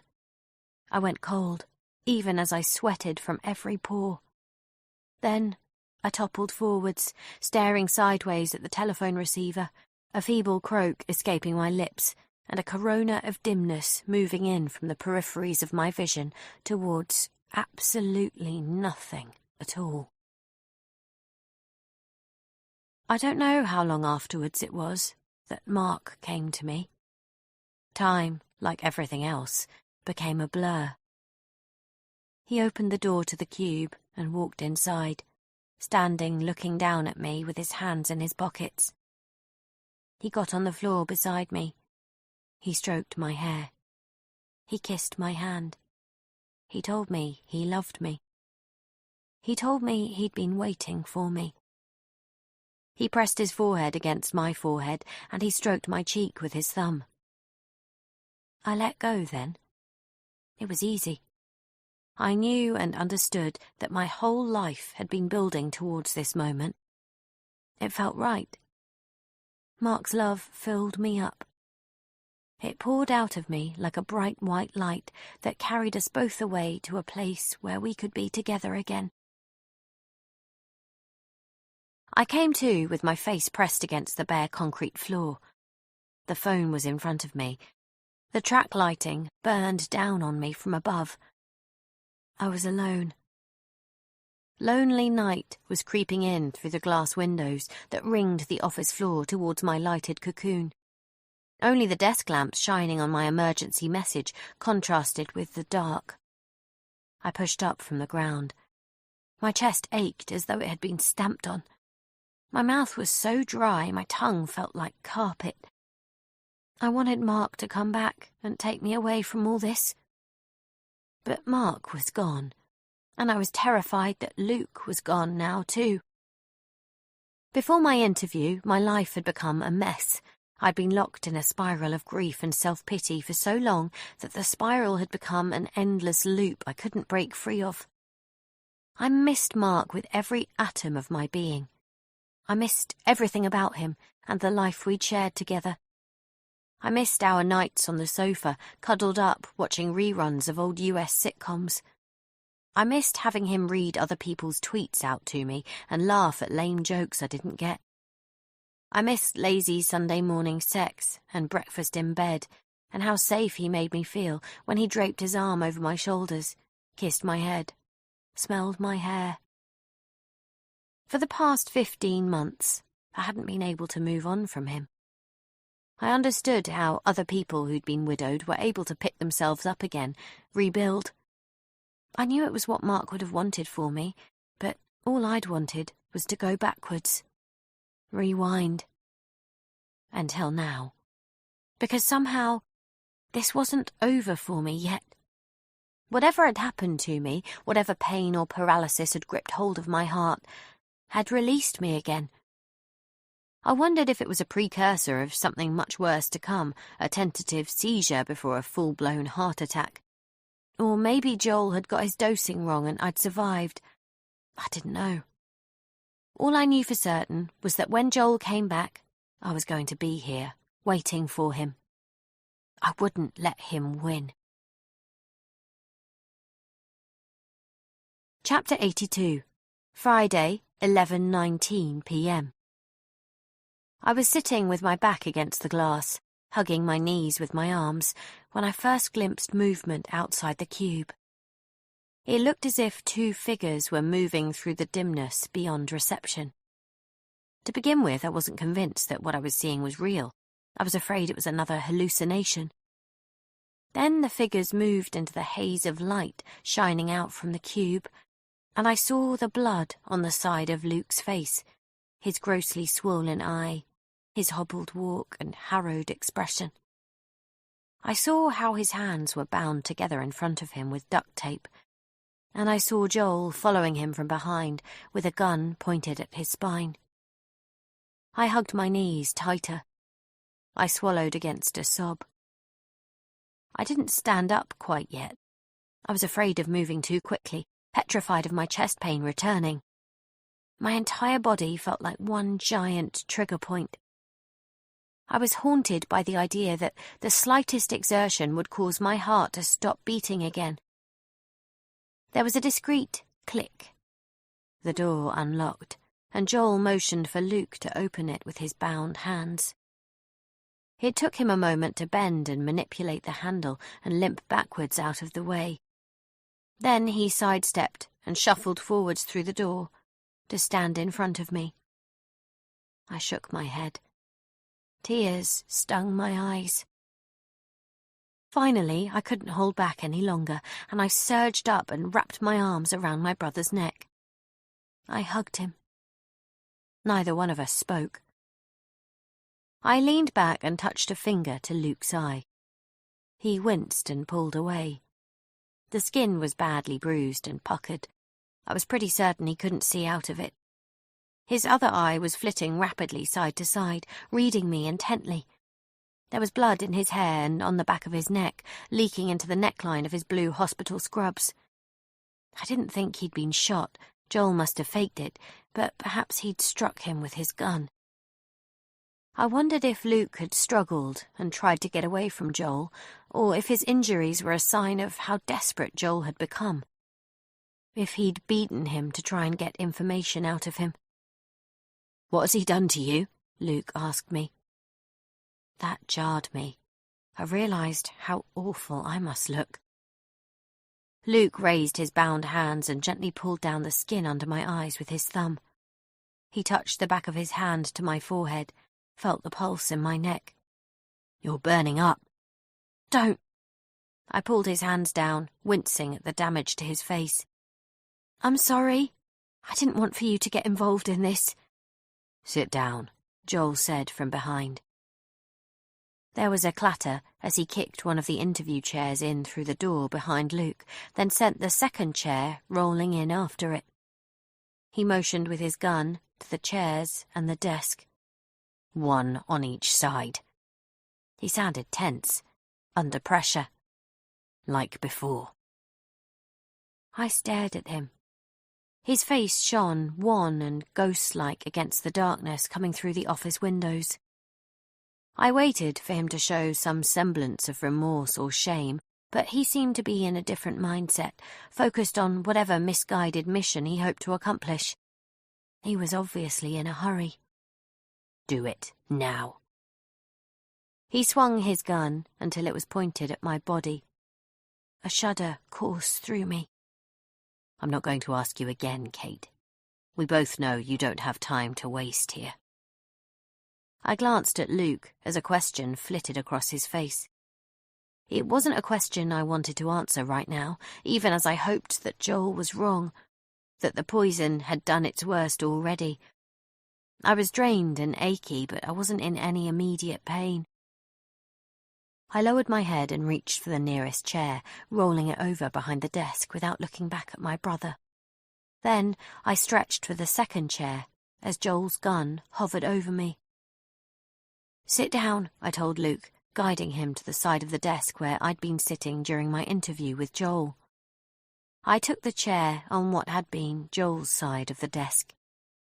Joel waited until we were both seated before stepping further into the cube, glancing for a long moment at the hole I'd punched in the glass. Put your hands on the desk, Joel said. Let me see them. I raised my arms slowly. They felt as heavy as lead pipes. Luke took hold of my fingers and rubbed at the blood-spotted bandage on my hand. The duct tape was digging into the skin of his wrists. His bad eye was weeping, and his good eye was fixed on me. But there was nothing there for me in it, just an odd kind of distance, as if he couldn't bring himself to look at me directly. I think we both understood at that moment that neither one of us was getting out of here alive. I'm so sorry, I said again. Don't, he whispered. He hung his head. I guessed it was because his face was about to crumple and he didn't want me to see. For 15 months, he'd held me up. He'd been so strong. I've got to be honest with you, Kate, Joel told me. You gave me mixed signals earlier. Sometimes I believed you, even when I didn't want to. Other times, not so much. If Mark was alive, don't you think I would have told you by now? Actually, no. He waved his gun between us. That's what made things tricky for me. I like you, Kate. We have more in common than you know. The feeling's not mutual. Yeah, he nodded. Yeah, I get that. But let me lay it out for you again in really simple terms. We have the photographs of Mark following you. We have the reports from your downstairs neighbour of Mark being spotted around your apartment. We have the forensic report identifying Mark's hairs and fingerprints in your flat. We have a source inside the prosecution team for the Melanie Turner trial, and we know that somebody has been talking to them. For almost 3 weeks now, they've been teasing them with information that would be devastating to my client. Things that only Mark, or somebody Mark confided in, could possibly know. I told you already, that's bullshit. Right. But here's the thing, Kate. Here's the difference between you and me. I know when I'm telling you the truth. And you want to know who else does? Let me give you a clue. He raised his hand in the air as if he was trying to shield Luke from seeing. Then he pressed the muzzle of the gun against his palm in my brother's direction. I faltered. It was only the tiniest thing, but I felt Luke pull back from me by the smallest amount. He dropped his gaze. What's he talking about? I asked him. Luke shook his head. I squeezed his fingers. He caught his breath. Then he raised his face and looked up at me with a harrowed expression. and I felt something inside me crumple and turn to dust. Joel might have had all the techniques in the world to assess if somebody was lying to him, but I didn't need them with Luke. I knew him too well. I could see the truth on his face, the hurt, the shame. "No," I said. I let go of his hands. No." And then my brother said something to me. Something that stopped my heart more completely than any poison ever could. "I'm sorry, Kate. Please don't hate me. This is all my fault." Chapter 83. Friday, 11:27 p.m. The ground was collapsing under me. I was falling, tumbling.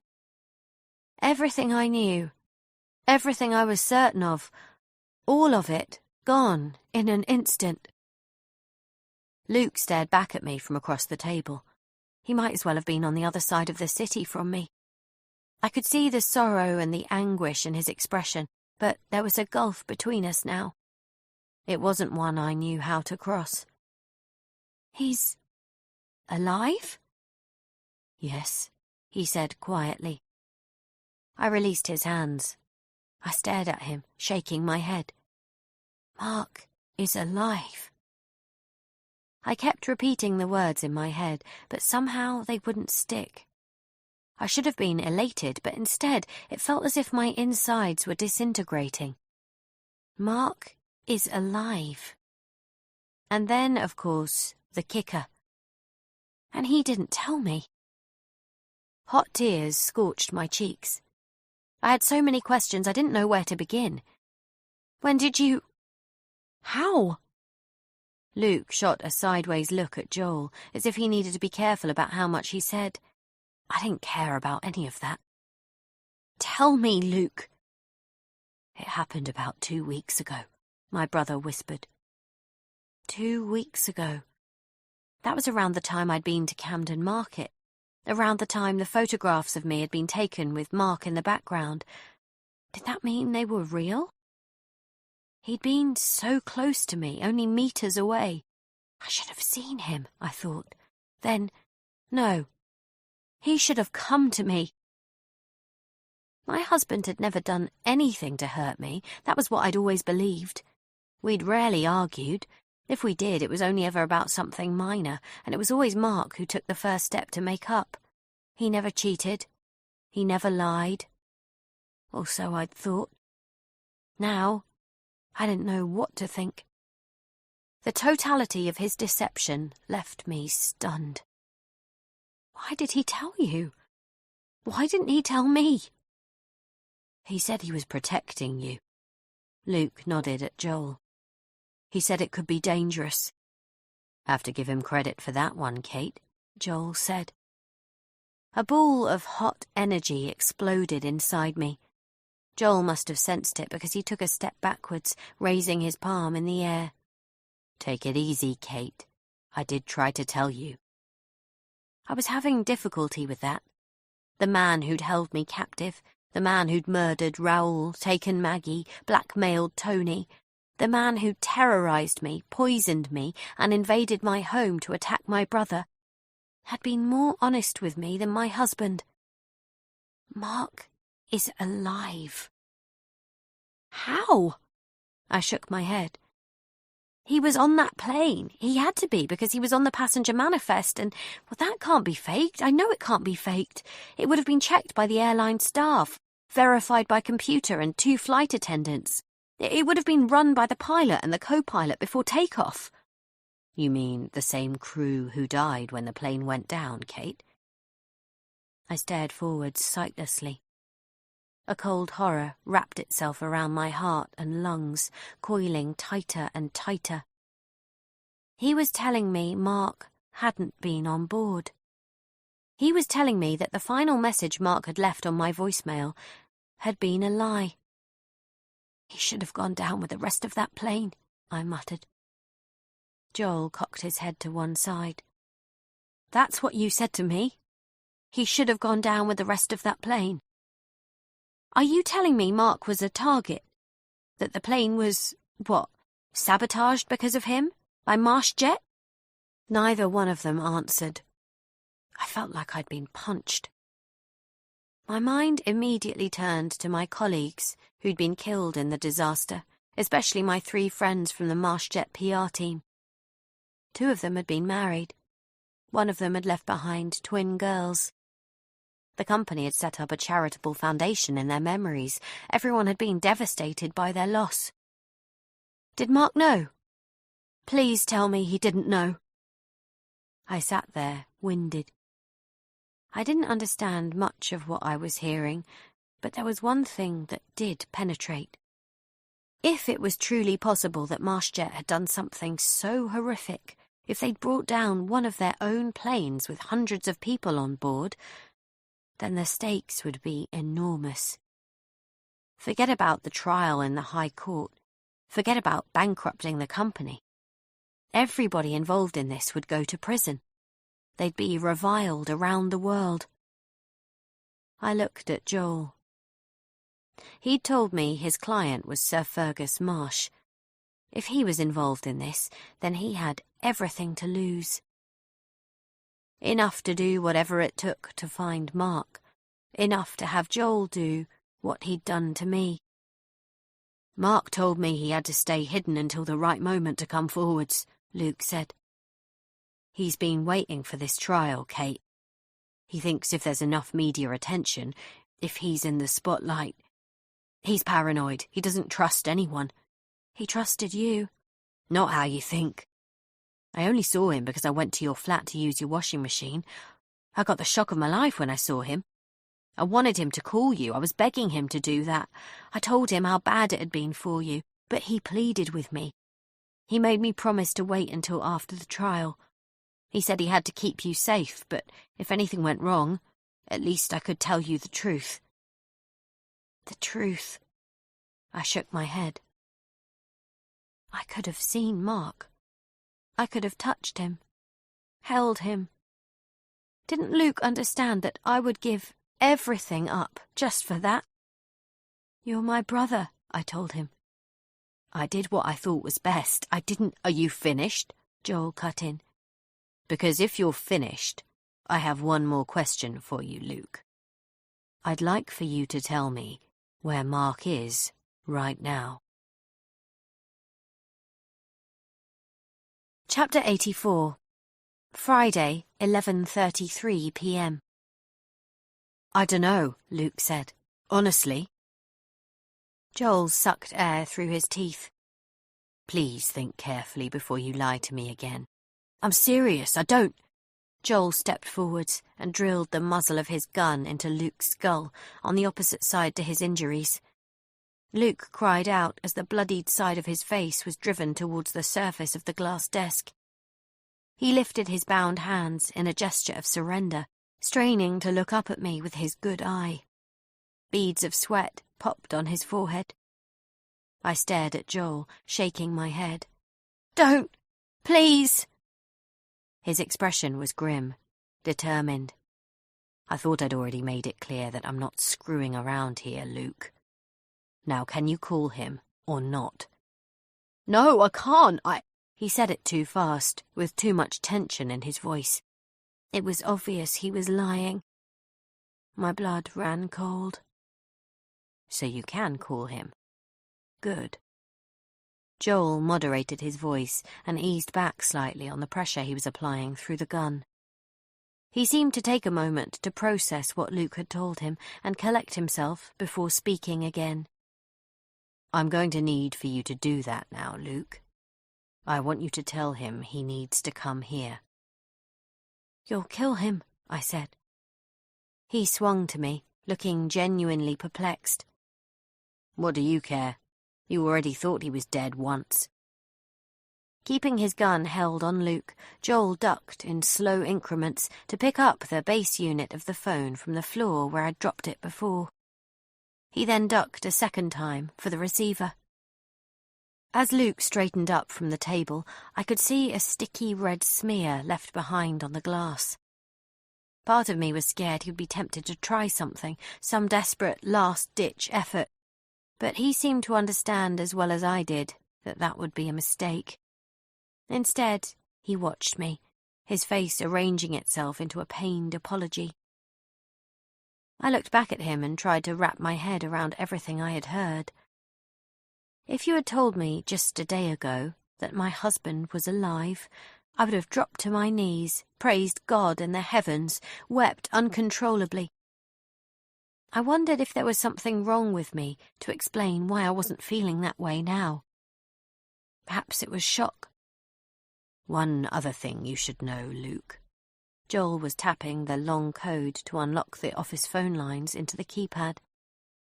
Your sister needs to get to a hospital, and she needs to get there soon. Think about that before you try anything stupid. What does he mean? Luke asked me. I swallowed hard and reached up slowly to tap 2 fingers against my heart. My chest still ached, but my heart wasn't cantering wildly right now. If anything, it felt oddly desensitized. I tried not to let my emotions overwhelm me as I watched the horror spread across Luke's face. I don't understand. You don't need to, Luke. You just need to call Mark. Joel checked the time on his wristwatch, frowned, then prodded a final button, and the brash dial tone purred through the phone's speaker. Better tell him to hurry.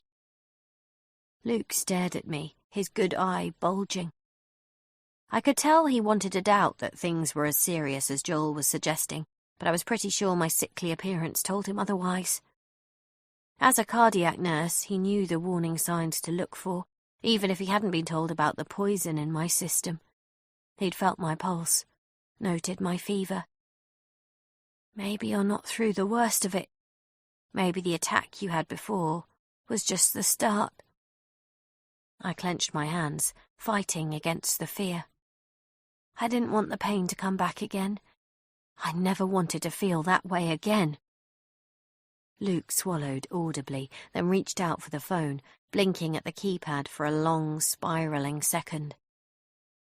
I got the impression he was recalling the number he needed to dial. Mark must have made him memorize it. Again, that stunned me. For the past fortnight, my brother could have dialed my phone and connected me with my dead husband, but he hadn't. The choices we make. Luke lowered his hand to the keypad and began inputting a number. Joel watched him closely. My mind shifted course again, jarring me as if I was on a commuter train that had changed tracks. Mark had been in my apartment. Luke had surprised him there. What was Mark doing in my apartment? I supposed it was possible he'd been looking for something among his belongings that he'd left behind. Or perhaps he'd been leaving something for me, as Joel had suggested. If he had left something, why hadn't I seen it? How had Joel missed it? The phone continued to ring. It seemed to ring for a very long time. That worried me. If Mark was lying low, I didn't think he would stray very far from whatever phone number he'd given to Luke. He had to be somewhere near to London, surely, if his intention was to appear as a witness at the court trial. I was suddenly scared something had happened to him. Maybe the man who had taken his picture had got to him, or perhaps one of the other backup options Joel had mentioned had become involved. Or worse, perhaps Mark had simply run again. He could have decided the risks were too high. If he had run, then everything Joel had done was for nothing. He would kill us. I was certain of that. What's the hold-up? Joel snapped. Just wait a second. If you're trying to mess with me... He took a step forwards, jabbing the gun at Luke again, an unexpected kind of desperation modulating his voice. I'm not. There was a click. A pause. Some low-level background noise. Indistinct murmurs and chatter. For a second, I thought that perhaps the call had been answered in a busy street, maybe in a restaurant or a hotel foyer. Then A male voice came on the line. Stephen Ward. Chapter 85. Friday, 11:37 p.m. Stephen Ward sounded like a pretty unremarkable name. Joel probably thought it was an alias Mark had been using. I knew differently. For one thing, it wasn't Mark who answered the phone. Even after all this time, I believed I would recognise his voice when I heard it. And for another thing, Stephen Ward wasn't a name, but a place. Dwayne, is that you? Luke said. Luke? My brother closed his eyes for a second. Yeah. Listen, I need for you to patch me through to room 6. I have to speak to Mr. Nichols. Joel leaned back, exhaling, shaking his head. I could see a sense of release flooding through him. Stephen Ward was the general cardiac care ward that Luke worked on at St. Thomas's Hospital. Come on, man, the staff member called Dwayne said. You know what time it is? He's sleeping. Did you forget something earlier? Do you want me to give him a message for you? He won't be sleeping, trust me. I have to talk to him, Dwayne. It's important. Just patch me through. Okay, the man said dubiously. I'll try. But this is on you. The phone switched to hold music. Something classical. It felt both too familiar and too innocuous for the moment we were in. You hid him at your hospital, Joel said. Luke winced at me. He lowered his voice, as if he was trying to keep this part just between us. We made a deal. I promised I wouldn't tell you I'd seen him as long as I knew where he was at all times. He said he couldn't do that because he had to move around. He couldn't stay in one place. That's when I had the idea. I talked with one of the doctors I trust, called in all my favours. We have a little more latitude with some of the private rooms. We checked him in under a made-up name, worked up some medical records. We've been keeping him under observation. Nobody else knows. A low thud from my heart. Again, it hurt. I had a feeling like the muscles around my chest wall were cramping, but not from any poison this time. I was shaking my head, fighting back the tears. Luke had been going to work and seeing Mark every day. He'd been talking to him, and all the time he'd said nothing to me. There was a whole series of questions I wanted to yell at him. Where had Mark been? How had he coped? Had he asked about me? And what had Luke told him about my life now? But before I could get to any of those, the hold music ended, and I could hear the prolonged hiss of dead air on the end of the line, as if the person who'd answered was being extremely cautious. It's Luke, my brother said. The wait for a response seemed to last decades. I saw Joel lean closer to the phone. You're not calling to check on my Portuguese, are you? We have a problem, Luke said. What kind of a problem? It still hit me. Even after everything Luke had already told me, even after I'd mentally prepared myself for it, this was the voice I still heard in my dreams, in videos on my phone, on that voicemail he'd left me. The voice I missed so much. Mark. Have you ever had one of those moments when something so significant happens to you that you feel as if you're floating up out of yourself, monitoring your reactions from above, as if you're watching a play from a seat in a theatre? This was like that, only about 100 times more intense. I saw myself shaking my head and clutching hold of the arms of my chair. I could feel how wide my eyes had grown, my mouth. The rest of the room, however, seemed to disappear entirely. For a second it was just me on my own, with my dead husband on the end of the phone. He'd only said a handful of words, and I still felt as though a building had collapsed on top of me. Luke gave me a pensive, searching look that seemed to ask if I wanted to say something, but I couldn't. Not yet. It was too much. Listen, I'm not alone here. Luke was speaking carefully, trying, I guess, to reckon with how best to explain the situation he was in, looking between me and Joel. You're on speaker. Kate is with me. The silence became a vacuum that sucked all the air out of my lungs. I heard Mark draw breath. Kate? I cried then. A kind of gasping half-sob. I couldn't breathe.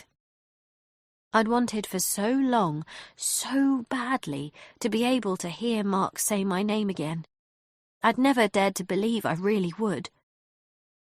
I've missed you. I rocked forwards in my chair. I pressed my hands to my mouth.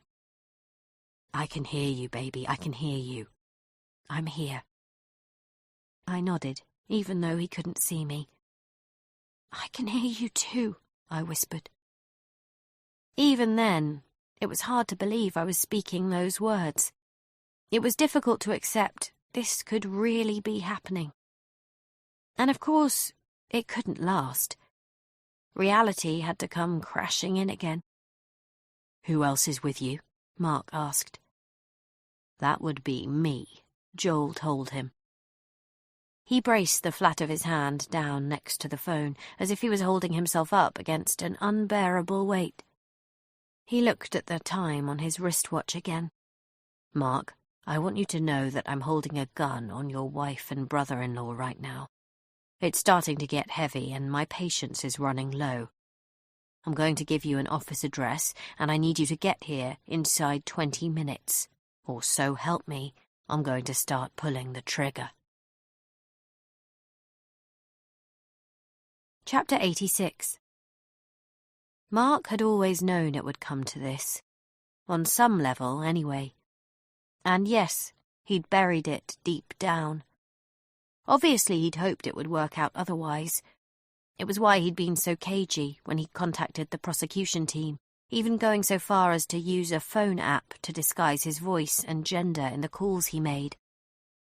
All of his approaches had been tentative, steadily testing the water, carefully trying to establish if the murky pool he was dipping his toes into was safe before he waded all the way in. He'd planned on appearing at a trial on Monday as a surprise witness, giving his testimony, saying what had to be said, and then dealing with the fallout. What was that saying? Men plan, God laughs. All of his running, all of his hiding, it had all come down to this. He sprang out of bed in his hospital gown, knocking his language textbook to the floor, ripping the cannula out of his wrist. He had a polo shirt, trousers and shoes stashed in a cupboard in the corner of the room, and he hurriedly pulled them on. He didn't have time for socks, and he was still jamming his wallet into his pocket and buttoning his fly as he burst out of the hospital room and sprinted along the ward. He'd told Luke this wouldn't work. He'd explained why he had to do things his way, why he couldn't risk involving the police or any other government agencies because he had no idea how far the corruption spread. He'd given him chapter and verse on his experiences of life on the run, but in the face of all that, Luke had said one thing he couldn't counter. I can't tell my sister I saw you and let you walk out of here without stopping you. I can't do it. There are some things she can live with, just barely. She won't be able to live with that. And wasn't that, he thought now, the real reason why he'd gone to Kate's flat? He'd known it was a risk. Secretly, he suspected he'd wanted a reason to reveal himself. Running for this long and this hard had been beyond lonely and tough. He'd had to fight the urge to contact Kate every minute of every day. Now, late at night, the ward was still lit in that all-encompassing greenish hospital hue. It smelled of whatever antiseptic cleaner had been used on the linoleum flooring, mixed with a background note of boiled vegetables. He tore past a zone of occupied beds to his left. The nurse's station was ahead on his right. There was a large male nurse sitting behind the counter. A junior doctor and a female nurse were talking in front of a whiteboard. All three of them were dressed in varying shades of blue scrubs. Their jaws dropped as they watched him approach. "Mr. Nichols?" the doctor asked. "Mr. Nichols, what are you doing?" He didn't answer. He just ran. This wasn't the doctor Luke had squared things away with. She must have thought he was out of his mind. Perhaps he was. He was breathing too fast. His lungs were already stinging. The muscles in his legs were stiff and tight. He'd been lying in bed too long. "Mr. Nichols!" Mark turned and looked back, almost fell. The female nurse and the doctor had darted out from behind the counter after him. The doctor was holding her stethoscope against her chest. Mark burst through a pair of double doors into the corridor. He looked to his left and right. One good thing about hospitals, they had signs everywhere. He saw an arrow pointing towards the exit. "Mr. Nichols, come back!" He accelerated. The exit sign pointed to some elevators and stairs to Mark's right. He picked the stairs, 3 flights. It would be faster than waiting for the elevator. He crashed through the door to the stairwell and jumped down the first flight of stairs, colliding with the wall ahead of him. He had no idea what the doctor and nurse might do. Would they take the elevator down and try to intercept him? Return to the ward? 20 minutes. He must have used 2 of them already. When he got outside, he'd flag down a taxi, steal a car, whatever it took. Fear spread through his body. There was no doubt in his mind that the man who'd spoken on the phone would carry out his threat to shoot Kate and Luke. He was sure he had a gun. When you were dealing with an organisation that was prepared to target one of its own passenger planes to wipe out a whistleblower, you immediately understood that anything was possible. He landed hard at the foot of the next flight of stairs, pushed off and continued on.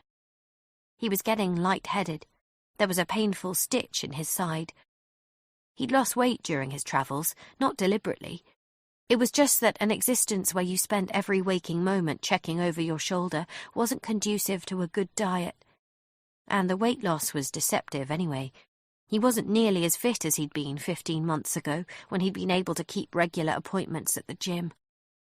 The rush of blood in his ears became a deafening roar. He blocked out his discomfort and focused on Kate. He thought of how she'd looked at the market that day. The moment he'd seen her up close, it had taken all his willpower not to approach her, touch her. He recognised his own weaknesses well enough to know that if he hadn't spotted the man taking photographs of her, his resolve would have cracked. But he'd had to back off. Flee. He'd changed tube trains 3 times, resolved never to return to the hostel where he'd been staying, and still he'd been terrified it wasn't enough. The next day, he'd let himself into her flat. Picking a snap lock was another skill he'd learned during his new life. He told himself he had to make sure she was safe. And look how well that had turned out. Exploding through another set of doors onto a corridor lined with textured rubber flooring, he streaked onwards, faster than his body could handle. Never as fast as he wanted to go. He swung left, right. He passed a porter, wheeling an empty bed along, and a woman and a man crying silently on plastic waiting chairs. His route took him to the hospital's main entrance, a cafe area to his left, a newsagent's and florist's on his right. All of the businesses were shuttered and closed up for the evening. An automatic glass exit door hissed closed up ahead. Mark clamped a hand to the ache in his side and laboured towards it. A man in a security uniform stepped out to block his way. The man was short and fat, with a domed head and a goatee beard. A 2-way radio was gripped in his hand. From the look on his face, Mark could tell he'd been told to expect him. One of the medics on the ward must have called ahead. The security guard adjusted the waistband of his trousers and held up a hand. Mark understood in that moment that he had a choice to make. He could slow down and try to explain something of his situation. This was a hospital, after all. It wasn't a prison or a police station. He was checked in on a voluntary, albeit fabricated, basis. He could discharge himself any time he cared. But all of that would take time. He'd be expected to speak with a doctor, sign some paperwork. It was time he didn't have. A sudden wariness flashed in the security guard's eyes as he signalled again for Mark to halt, and he didn't slow. Mark lowered his head and charged. The security guard took a half step backwards. He glanced over his shoulder as the automatic door registered his movement and slid open. In his mind, Mark readied himself for a tussle. He'd played rugby in school a couple of lifetimes ago. He could drive the man out of the way, hand him off. But as he drew closer and dropped his shoulder, the guard surprised him by stepping sideways and sucking in his gut. And then Mark was past him, bursting out into the cool night air, looking all around him for where to go next. Chapter 87. Friday, 11:42 p.m. I had spoken with my husband. I just talked to Mark. That should have been such an ordinary statement to make, but of course it wasn't. A sense of unreality gripped me.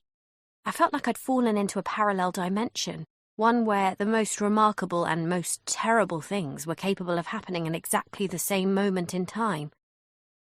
I thought about the timescale Joel had given Mark.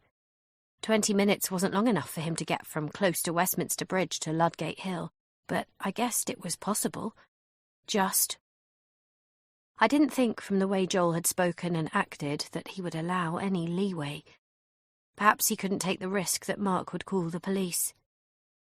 I doubted Mark would do that, not when he'd been hiding on his own terms for so long. He obviously didn't trust the authorities, and he knew my life and Luke's life were on the line. But then a small voice whispered inside my head, "He let you believe he was dead. He left you behind once already." I forced the thought away. There was too much I didn't know to make a judgment on that. 20 minutes until I saw Mark again. Less now.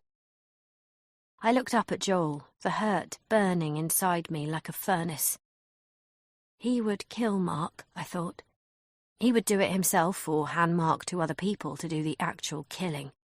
I wouldn't allow that to happen. Not after everything he'd put me through, not when I had the chance to save Mark. Joel stared back at me questioningly, an unspoken thought or doubt pulling at his features, tweaking and distorting them in ways I was struggling to understand. He seemed at once sympathetic to my situation, but also absolutely ruthless. I sensed there were two Joels I could appeal to. I just didn't know if I could get through to the one who might understand. "I'm sorry you had to find out like this, Kate," he told me. "Truly." "You don't have to hurt him. You don't have to do anything to him or to us." "If I don't, somebody else will. I told you already." "That's no excuse." His brow furrowed. I got the impression he really did want to explain himself to me, as if, for some reason, he felt he owed me that much. "What about the people who got ill flying on MarshJet planes?" he asked me. "Or what about all the people who died on that flight? Do you think they'd want me to give Mark a free pass?" He searched me. I got the impression he was hunting again for a truth he seemed to think I had hidden, perhaps even from myself. "I think they'd want to know more," I said carefully. "I think they'd want to hear from Mark, listen to him, understand what happened." "And if he couldn't explain it? Or what if his explanation wasn't good enough for just one of them?" "There's no way Mark would have wanted for anyone to get sick or die." "You still can't accept it, can you? You still can't see him for what he really is." "And what's that?" "He's like me, Kate." "Mark is no killer." "No? Then maybe we're all just caught in the same web, doing what we have to do. Is that it?" "Mark is a good person. I know he is. I used to say the same thing about myself. It's true about Mark. Are you sure, Kate? Face it, you don't know anything about him. Not really. You couldn't help me here at all. He cast his gun around the office, scrunching his face up in a dismissive way, taking a fast moment to consult his wristwatch again. I wondered if it was his own timescale he was working towards, or somebody else's. I wondered what his rush was. I leaned forwards, gripping hold of the desk. I want to, I told him. Help you, I mean. And how would you do that? I don't know yet, but there has to be something inside you, somewhere, that knows this is wrong. His eyes flashed, becoming hard again. I'd said the wrong thing, set him off on the wrong path. He disengaged from me, turning towards Luke.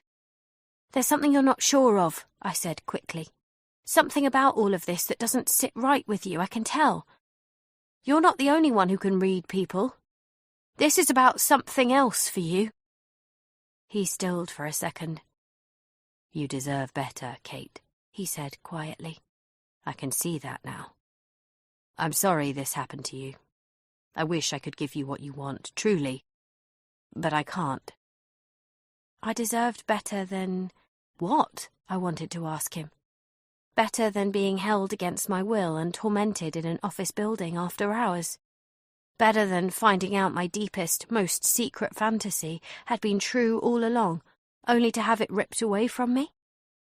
You disgust me, I told him. Kate, Luke shook his head in warning. What? I asked. Do you really think he could do anything worse to me? Or to you, for that matter? The panicked look Luke gave me told me that was exactly what he thought. Here we were, sitting across from one another, beaten and bruised, under guard. I'd been poisoned.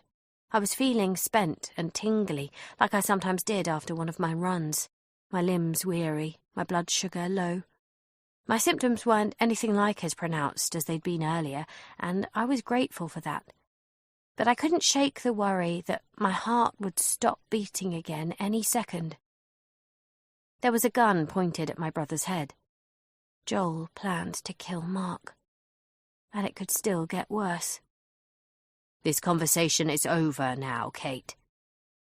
Joel surged forwards and snatched at Luke's bound arms, lifting him roughly from his chair, jamming his gun into Luke's spine.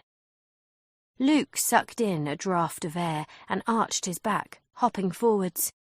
No, wait! Luke and I have to go downstairs now, to meet Mark. Take me instead! I stood up so rapidly the ground seesawed beneath me. I clung to the desk and my chair as Joel gave me a pitying look. That's not going to happen, Kate. I need a hostage who isn't going to collapse on me. He shoved Luke ahead of him out of the cube, hustling him on towards reception. He was clenching Luke's shoulder in one fist, holding him upright, the gun drilling into the bloodied area behind Luke's ear. I pitched myself forwards in pursuit. Joel hadn't shut the door to the cube. He must have realised there was no point with the hole I'd created in the glass, but my wooziness hadn't quite passed.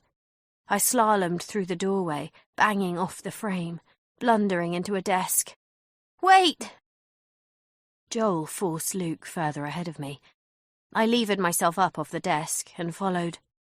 I had to see Mark again. I wanted him to see me. I wanted us to share that connection, however fleeting, even if it was only for a second, even if Joel snatched it away from us both. They reached the exit doors. Joel, please! Listen to me! He whirled around, pressing his gun against Luke's head so hard that Luke stooped forwards, almost crashing to the ground. I did listen to you, Kate. I heard you. More than you know. He waved a keycard in front of the sensor plate, opening the doors and manhandling Luke through, before pausing one last time. Something that might have passed for real sympathy tightened his brow. It's better you stay here, Kate. For your sake. You don't need to see this. I need to see my husband. Rest up, Kate. This will all be over soon. He stepped through the door, closing it after him.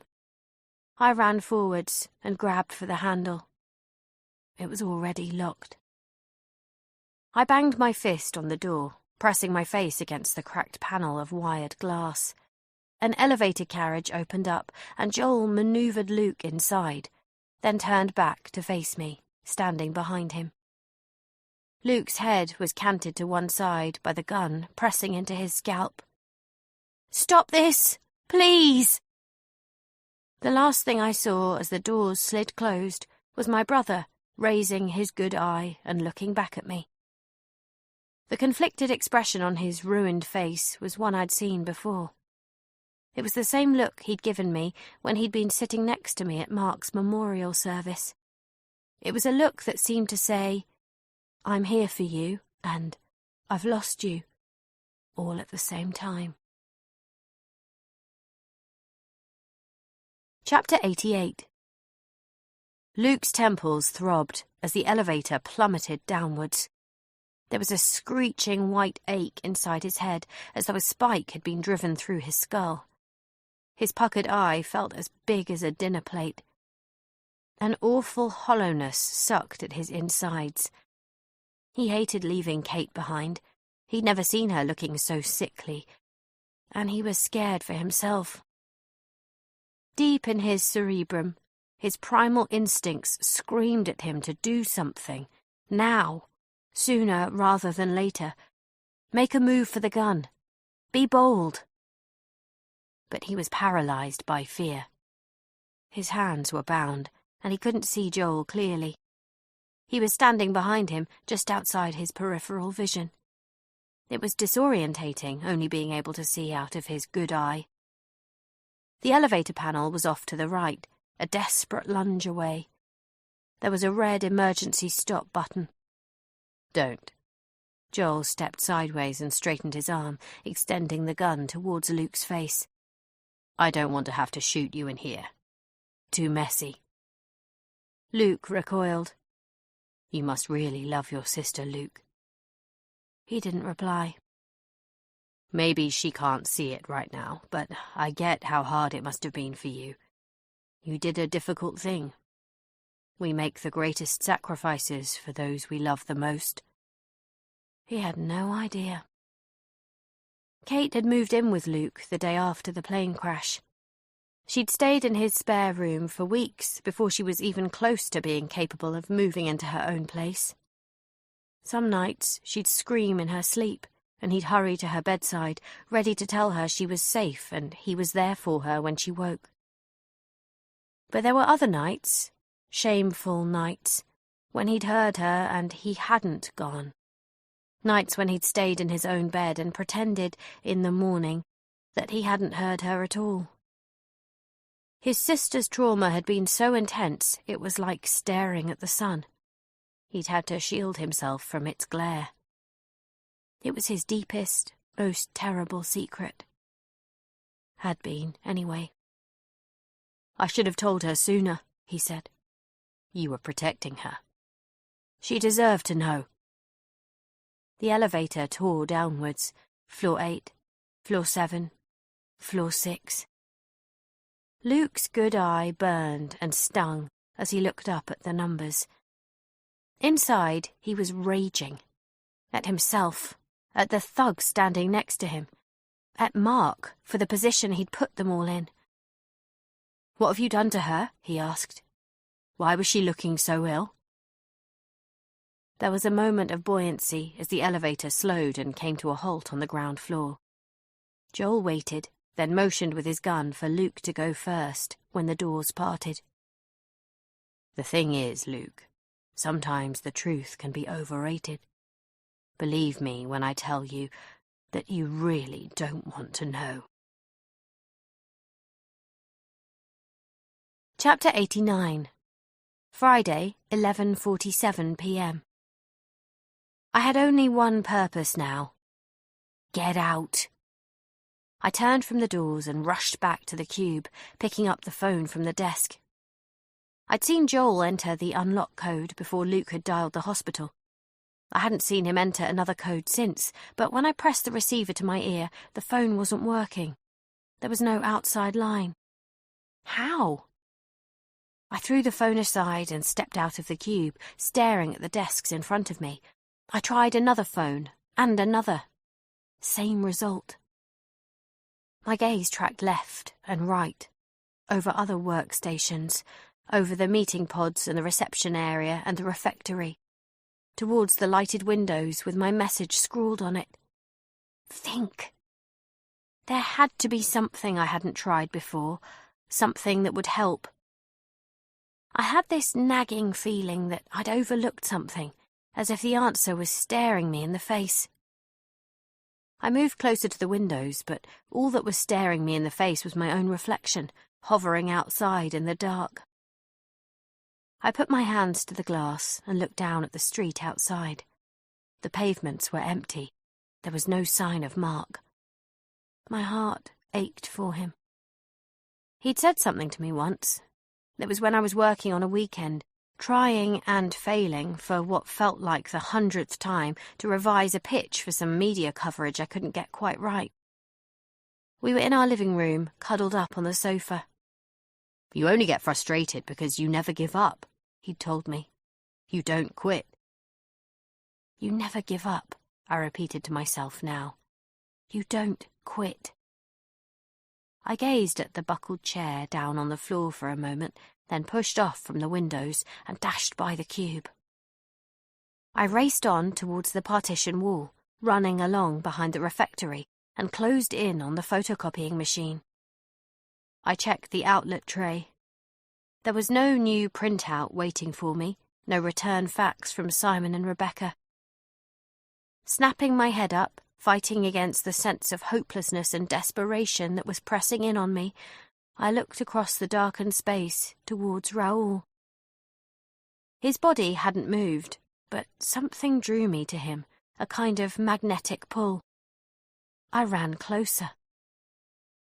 Late-night London was lit up outside, a greenish smear of the city's sodium lighting washing across Raoul's face and hands.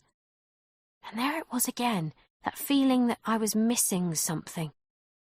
It felt as if my mind was circling around it, skirting close to it, like water funneling down a drain.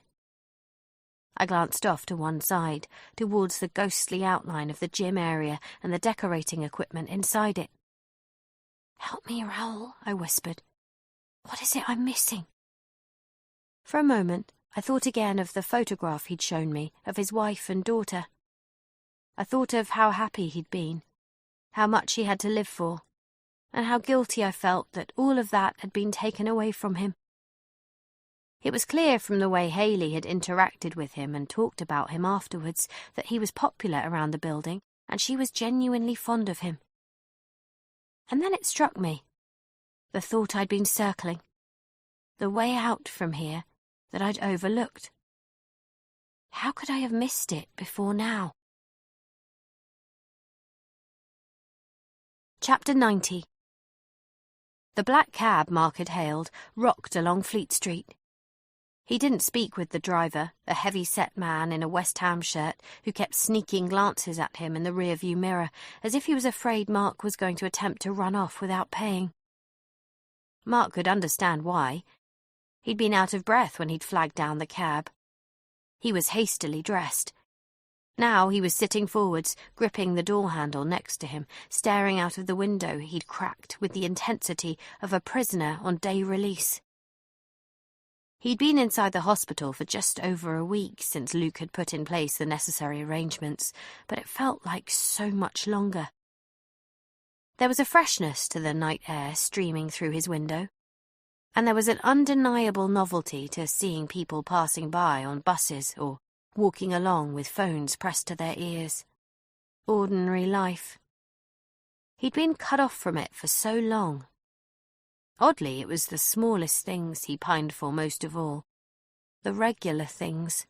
The simple routines of washing up after a meal, watching TV, even paying the household bills.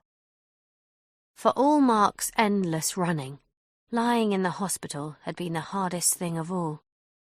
He'd almost walked out countless times.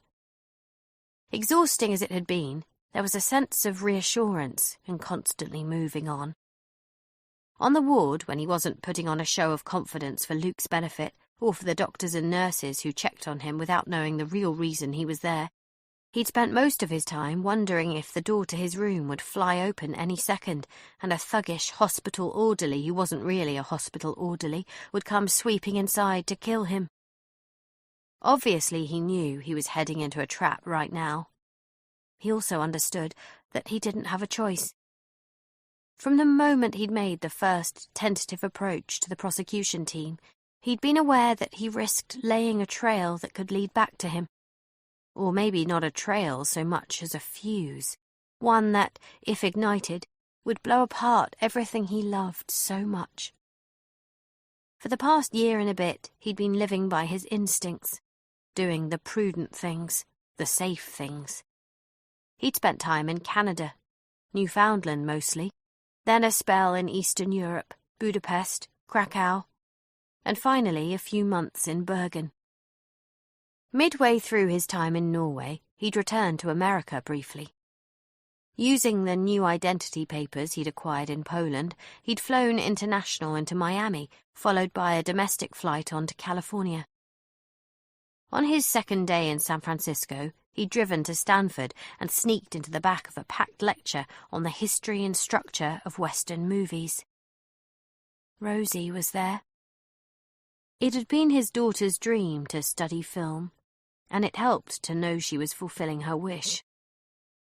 Rosie was sitting many rows ahead of him towards the front of the theatre. Her hair was no longer dyed purple. She'd cut her naturally brown locks short in a bob. At one point, the young, handsome guy sitting next to her slipped her a note. She read it, smiled. After the lecture, Mark had found a secluded spot under an oak tree in the quad, and had watched his daughter sitting unawares with the guy on the grass, their legs entangled, surrounded by their bags and textbooks. They'd kissed, and Rosie had smiled, and the guy, dressed preppy with a crew cut, far more conventional, Mark noted, than any of the boys Rosie had dated in her rebellious teen years, when she'd seemed determined to make an art out of driving her father mad, had taken her hand and whispered something to her, making her laugh. That laugh. It shattered him. He'd wanted to go to her, of course. The big reveal. Ta-da! Surprise! I'm still alive! But that wasn't why he'd come. He'd come to check she was doing okay, that she'd been able to move forwards with her life, to know she'd cope if the plan he'd set in motion went wrong. It was different with Kate. The moment he'd entered her flat, he could tell she was in a very bad place. Everything about her new life had felt wrong. Then he'd seen the picture on her fridge of the two of them together on their honeymoon, and it had brought it all back. Everything he'd attempted to push deep down inside.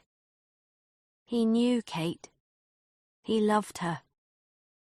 She was a fighter, but perhaps losing him had been one blow too many. The Kate he'd known had always been house-proud, but the dismal, blank state of her flat spoke of something else, and now he'd made it so much worse.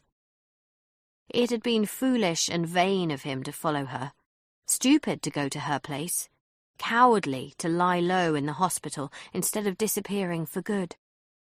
He'd been weak and selfish. He knew the stakes, and he'd still placed her in peril. He wanted so much to find a way back to her that he'd risked everything. And now look what had happened. So, yes, he was going to follow the instructions he'd been given. Perhaps if he did, they would let Kate go. He knew the odds were not good, but he had to try. And fine, he could tell himself he owed Kate the truth.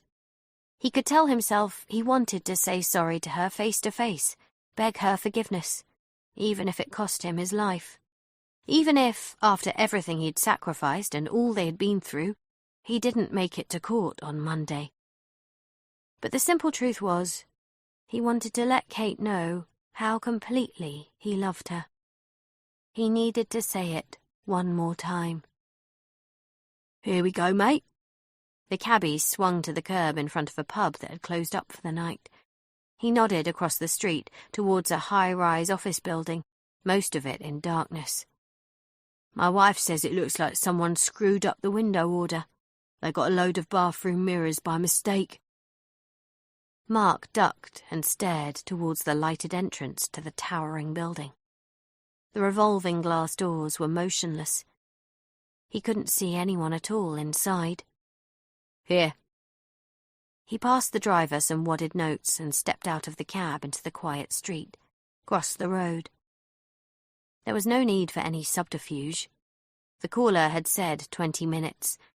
His time was almost gone. For just a second, Mark wondered how he would get inside, but then he saw Luke emerge from behind a reception counter and make his way towards a small steel pillar just inside the entrance. He was in his hospital scrubs and training shoes, blood on his face. His wrists looked to have been bound together somehow. Mark watched as Luke pressed a keycard against the pillar and a side door opened. He stepped through. It wasn't until he was inside and the door had swung closed behind him that the man in the ripped and bloodied work shirt stepped out from his hiding place with a gun in his hand. Chapter 91. Friday, 11:53 p.m. I moved out from behind Raoul and strode forwards across the office floor. My heart was beating crazily fast, but I didn't slow. Another substance was coursing through my body now, competing with whatever contaminant Joel had slipped into my water. Adrenaline, yes. And something else. Hope. I had hope now. If I could get out of here and get downstairs, if I hurried, if I got there in time, if. I had no idea if I could make it or what I might be confronted with if I did. I had no idea if I could help Luke, save Mark. But one thing was different. I thought I had a chance now, where previously there was none. The screened-off gym area was ahead of me. I could see the dust sheets and painting gear, the boxes of gym equipment behind the panels of smoked privacy glass. I padded forwards onto the plastic sheets laid over the floor, facing up to the blue plastic sheeting tacked to the windows and walls. My body tensed. I lifted both hands. For a second, my arms were so heavy with dread it felt like I was lifting kettlebells. I tore the sheeting down. And there it was, staring back at me. The stray thought my mind had been groping for. The misfire in my brain whenever I thought of Raoul. It all went back to something Haley had said to me after Raoul had wheeled his cleaning trolley out of our elevator carriage. Raoul's a total sweetheart. He's supposed to use the service elevator, but everybody here knows him, and he's so nice he totally gets away with it. There was a service elevator. I was looking at it. My skin fizzed with a hot, static charge. The elevator seemed to throb before me. A tiny part of me was afraid it was another hallucination, but when I reached out and pressed both palms to the metal, it was hard and cold to the touch. Joel must have known about the elevator too. It wasn't something he would have overlooked. Had he just assumed I wouldn't find it? I took a step back. The elevator was fitted in the middle of the end wall, and it was very wide, about double the width of the passenger elevators out in the vestibule. The doors were painted a pale cream. They were mighty things that opened and closed vertically, with a horizontal seam in the middle. There was a strap hanging from the uppermost door. As I grabbed for it, I realized something else. The builder-decorators Haley had said goodbye to had passed us in the atrium carrying their toolboxes. But they hadn't come down in the trio of passenger elevators we'd been waiting for, and they wouldn't have tramped down 13 stories of stairs with their tools. They must have used this elevator. My heart lifted as I pulled down on the strap. The doors creaked and clunked, but didn't separate. They were secured somehow. No. There was a call button to the left of the elevator doors. Beneath it was a keyhole. I groaned. The slit for the keyhole was rotated sideways. Underneath it were printed the words, "Call elevator." So that was why Joel hadn't been concerned that I might find it. If I had no key, I couldn't call the elevator. If I couldn't call it, I couldn't get out. Shit! I thought of the rubber tether that was attached to Raoul's coveralls. Maybe there'd been an elevator key secured to it as well as a key card. Joel must have taken them both. I traced my finger over the keyhole. If this is all that's in my way... I reached up to the pocket of my blouse, removing Maggie's keys and weighing them in my palm. I selected the smallest key and tried it in the keyhole. The key went part way in and then stopped.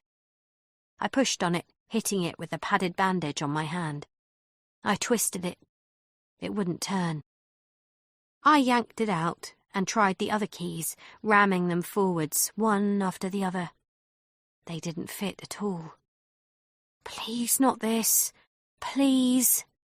I was so close. I put the keys back in my pocket and heaved on the elevator strap again, twisting around. Something jabbed into my hip. It was the small ledge between the doors, where the lower door protruded slightly. I put my elbow on it and pushed downwards. There was a tiny shift of movement. A gap appeared. Enough to slip a wedge into? Come on, Kate. I spun around, scanning the area behind me for the parts of the cross-trainer. I stepped towards them and picked up another one of the metal bars with the flattened end. I then moved out from behind the glass privacy screen and rushed across the office floor towards the stationery cupboard. I swept inside, looked around me, made a grab for one of the desk lamps I'd seen earlier. Emerging from the cupboard, I carried the lamp and the pole to the service elevator, the lamp's plug and flex dragging and skipping across the ground. There was an electrical socket beneath the elevator control panel. I plugged the desk lamp in and switched it on. The glare slashed at my eyes. I angled the lamp downwards with my toe and seized the canvas strap, tugging on it and placing my knee on the ledge formed by the lower door. Once the gap appeared again, I stabbed the flattened end of the metal pole into it. It fitted. I rocked back, stretching out a hand for the lamp, aiming the beam into the gap and peering closely until I saw a glint of metal near to where I'd wedged the pole. It looked like a catch of some kind. You can do this. Dropping the lamp, I gripped hold of the pole and wrenched it sideways. I clenched my teeth. My biceps strained. There was an abrasive screeching, followed by a metallic clink. I stopped. My head lolled as a fresh dose of wooziness assailed me.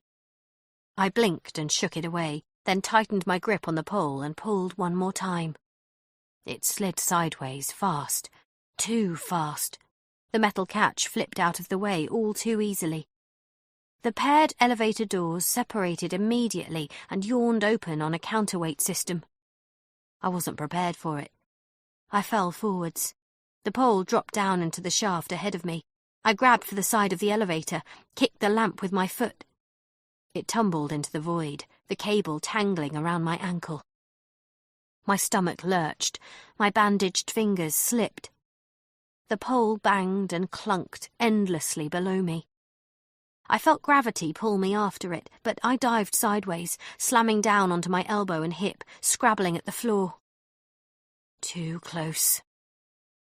Sitting upright gingerly, I eased back towards the opening, holding fast to the side of the shaft and gazing down over the ledge. A smell of cold cement wafted up at me. The lamp swung side to side, bouncing fissures of light around. In the flashes, I could glimpse the smooth cement walls of the elevator cavity and thick metal cables the size of my wrist stretching down through the middle of the chasm. And down below me, way down towards the very bottom of the shaft, I could just see the mechanisms on the roof of an elevator carriage. Chapter 92. Joel studied Mark Harding without speaking as he stood before him in the late-night foyer. A dead man. A ghost. "What now?" Mark gestured to the gun Joel was holding. "Are you going to shoot me?" He said it simply, clearly, his voice oddly accepting in the stillness of the lobby. "Now we talk, Mark." "You're not going to talk to me. That's not your role here." "We have to talk a little first. You need to convince me there are no documents or materials hidden anywhere else. No recorded confessions that are primed to be sent to the prosecution team or a newspaper if you disappear." He watched Mark glance over at Luke. He saw him take in the injuries to Luke's head and face, the way he was leaning to the left, his breathing laboured. "I want to see Kate first. I have to know that she's okay. Once we've talked. After you've convinced me." "No, I want to see her now." Joel shook his head. "That's not going to happen. I could run out into the street. I could start yelling for help. And I could shoot you and Luke before you get out of that door. But I'm not going to do that because you're not going to run. We're going to talk, Mark. You know how this has to go." He seemed to consider it for a brief moment before nodding cautiously. There were no dramatics. There was no attempt to bargain or plead. Joel had seen it before. When someone reached the end of the line, they generally understood there were no more choices to be made. He could relate. Somewhere in his pocket, his burner phone was vibrating. Midnight. The deadline Fergus Marsh had imposed. Joel elected not to answer. The phone was set to silent. The buzzing didn't carry, even in the silence of the foyer. "Where are we going?" Mark asked him. "I have a place in mind." Chapter 93. Fergus Marsh listened to the phone ring out. There was no answer, no response of any kind. In the brittle stillness that followed, a sense of disbelief and futility washed over him. It was hard to believe the man he'd hired had failed. His references had been exemplary. "Send the contingency option in," Dominic told him. "Do it now." "No," he croaked. "We wait." "That's a mistake. We have to close this thing down." He held Dominic's stare, a wordless tussle taking place between them. "You told me that once before." He'd known it was a terrible decision at the time, of course, a gross and irredeemably evil act. But Dominic had insisted there was no time for other options. They were in so deep, their denials so public, the truth would have doomed them. He'd been weak then. He'd allowed himself to be persuaded. Mark Harding had to be stopped, irreversibly, unquestionably. One murder concealed and distorted by the magnitude of a far more terrible crime. Was he being equally weak now, he wondered? He was aware that his own obstinacy was, at least in part, born out of denial. And wasn't there also a part of him that simply wanted to prove Dominic wrong, reassert his authority? "All you're doing is delaying the inevitable, Fergus. I was right the last time. I'm right this time, too." "We wait," he rasped. Though already he understood the waiting would be torture. With every second that passed, his doubts would multiply. He knew it wouldn't be long until they reached a critical mass. Chapter 94. Saturday, 12:01 a.m. Kneeling in the opening, I raised my head and looked upwards. The shaft climbed so high that the light didn't penetrate all the way to the top. Above me there was almost nothing but a vast, gloomy emptiness. I could see the elevator doors one floor up. I could also spy a luminous plastic handle on the reverse of the doors. It was glowing green. A quick glance at the door I had opened revealed a similar handle. I guessed it was attached to the catch that had prevented me from separating the doors to begin with. It had to be a safety release. I rocked back from the opening, sucking in a breath of stale air, peering at the steel cables hanging down in the middle of the shaft. There were 4 of them, but they were too far away for me to reach. My eyes scanned the flat cement slabs lining the cavity walls. There was no maintenance ladder or any other kind of access system I could see. I leaned out over the opening again. My stomach contracted. Dread bulged at the back of my throat. There was another luminous handle on the reverse of the doors 1 floor below me. I rocked back. A hard awareness settled in the pit of my stomach. I couldn't just stay here. My symptoms might have abated, but they hadn't gone entirely, and there were signs they might come back. Joel had told me I would die if I didn't get to a hospital, and Mark's 20 minutes were already up. If he'd come for me, he'd be with Joel now. Joel already had Luke held at gunpoint. Turning, I gazed back across the office floor, a prisoner contemplating my own personal gallows. In the distance, I could just make out the ropes hanging in front of the climbing wall. Chapter 95. Police Sergeant Christine Harris of the City of London Police Force had a stab vest on over her dark blue, short-sleeved uniform shirt, beneath a police cap that featured the force's distinctive red and white checkered band. Her vest was equipped with multiple pockets and pouches, as was her equipment belt.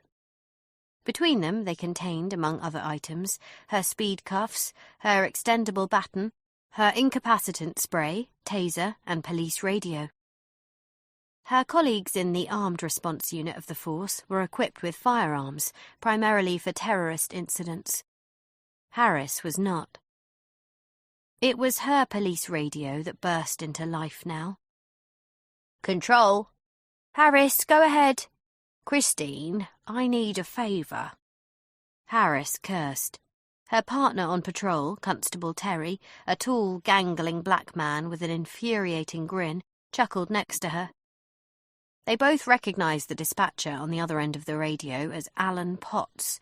At a never-to-be-repeated Christmas party where Harris had drunk too much vodka and danced on too many tables, she had, for reasons that still escaped her, rounded off her night by taking Potts home for some, she assumed, because she couldn't truthfully remember, seriously underwhelming sex. Ever since, Potts had talked to her this way. Always Christine, not Harris. Always with the timid, slightly embarrassed voice of a shy, possibly infatuated man who had seen her naked. "What kind of favour, Potts?" "Are you close to Ludgate Hill?" Harris could have snapped at him that of course she was. The beat for all City of London police officers was tightly focused on the relatively small area of the so-called Square Mile, the historic heart and traditional business centre of London. "We're on New Change now." Actually, she was standing just along from the entrance to a high-end mall that doubled as a bar and restaurant complex. Harris had been on the force long enough to remember when the site had been occupied by the stately offices of a law firm. "Right, this is, I don't know how to explain it, really." Harris clicked off her radio and rocked back on her heels. Her feet were too warm inside her steel-capped dress shoes.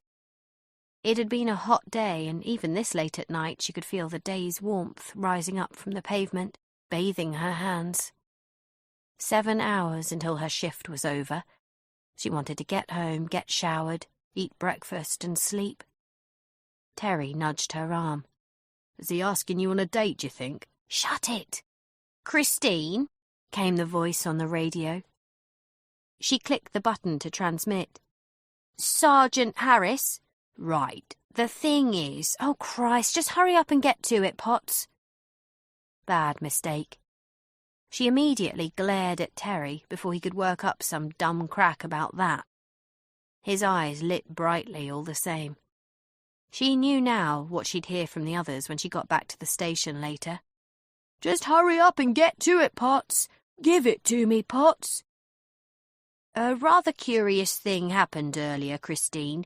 I took a call from a fax machine. Oh, give me strength. What did you say? A fax machine. The call came through on an emergency code. When I took it, all I could hear was the gobbledygook, the electronic sounds. We take calls from faxes now? No, that's the point. We never have. It was probably a mistake of some kind. That's what I thought too. A pause. But it bothered me. I checked our system and it has the number listed as coming from an Edge Communications. I tried calling them back. And? No answer. The phone wouldn't connect. Well, there you go then. Their phone system is down or screwed up in some way. There's something else. I just checked our centralised records and we received an automatic signal from a fire alarm at the building where this company is located earlier this evening. Call monitoring was informed it was a false alarm that originated from the 13th floor. That's where this Edge Communications is based. I know it doesn't sound like much, but it feels a little odd to me, and I thought, if you're not in the middle of something else... Harris glanced at Terry. She groaned.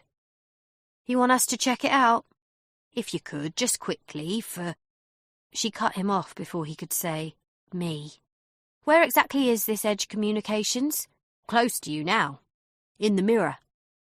Harris twisted at the waist and looked up past the rounded dome of St. Paul's Cathedral. She could see the feathered tip of the reflective office tower Potts was referring to, soaring skywards. There didn't appear to be any lights on inside the uppermost floors, but Harris knew that was deceptive. It was characteristic of the specialist glass windows installed in the building, and one, as a police officer, that bugged her. What was the point of having a window if you couldn't see both ways? Christine? She thought about it as Terry rolled his eyes in front of her. She shared his scepticism, but then again, there was no denying their shift had been quiet so far, and it wasn't as if they had anything pressing to respond to right now. Besides, as irritating as Potts could be, he was an experienced dispatcher with form for following up on interrupted or non-responsive calls that had led to important saves in the past. Last autumn, it was his quick thinking that had enabled Harris to respond to a silent phone call from a waitress who had been cornered in the back of the restaurant where she worked by her abusive boss. Now that she thought about it, it was that incident that had led her to seek out Potts to buy him a drink at that ill-fated Christmas get-together. Fine, she said, raising a hand to ward off Terry's inevitable griping. We'll take a look, but stop calling me Christine. Chapter 96. Joel made Mark and Luke take the stairs, not the elevator. A precaution on his part. Gun or not, he didn't want to be locked in a steel box with two men who had to know they were shortly about to die. Keep moving. Luke was leading, his hands secured in front of him. Joel had his pistol aimed at the back of Mark's head. A hot quiver rushed through him, and for a second he was tempted to pull the trigger. Get it over with. Be done. But he resisted the impulse. There were other factors to consider. Kate had been right about one thing. Almost. This is about something else for you. Except it wasn't about him. It was bigger than that. Why had Mark come back? Trying to do the right thing. Could he really be so naive? Didn't he understand it was much too late for that? They reached the bottom of the stairwell, and Luke hesitated before the fire door ahead of them. His head and shoulders plummeted. He began to tremble in his thin cotton scrubs. Open that door and go through, Joel said. Take 10 paces, and then stop. Chapter 97. Saturday, 12:07 a.m.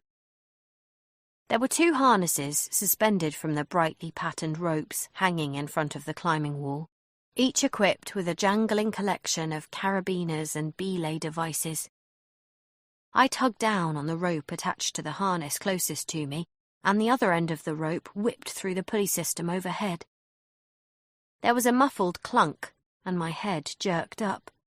Shit! A carabiner was clipped to the end of the rope.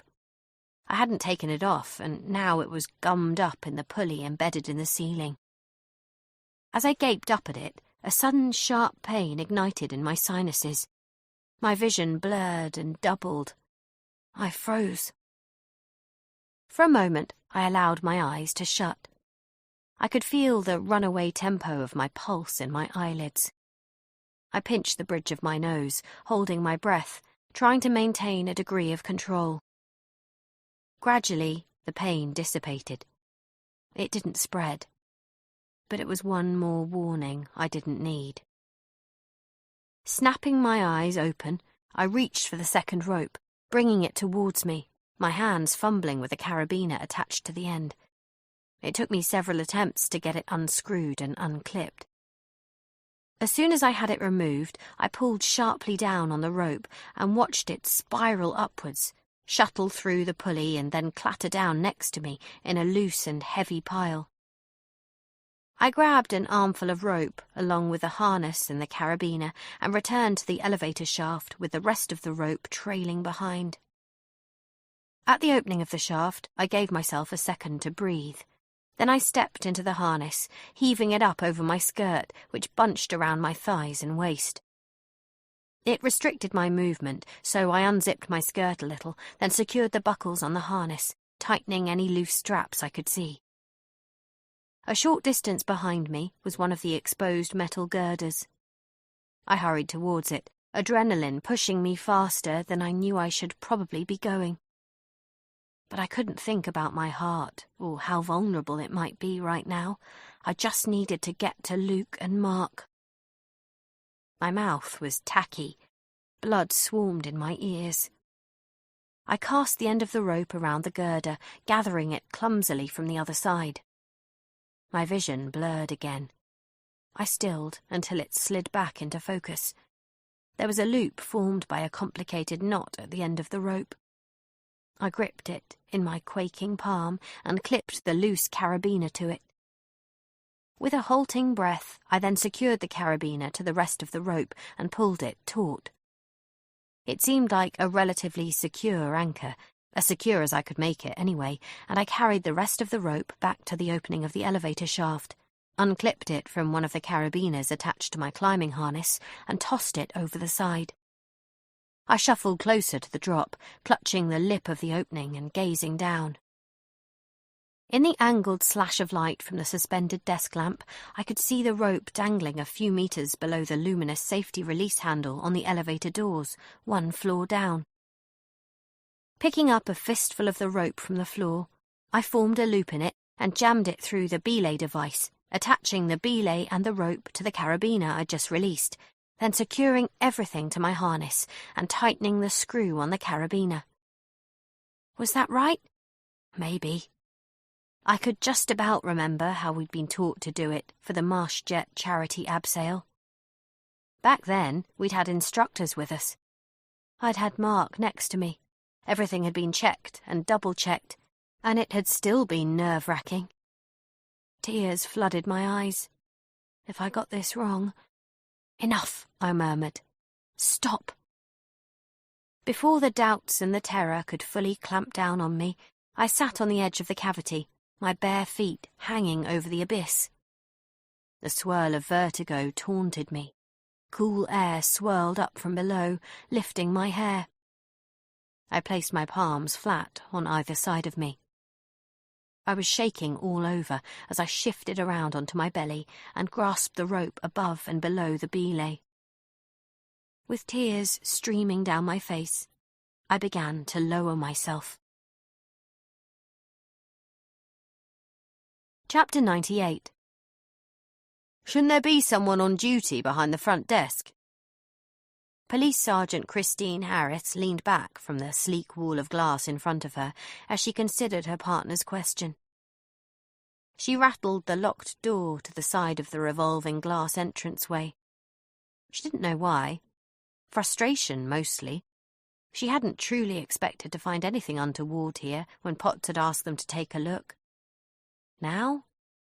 It was hard to know what to make of what she was seeing.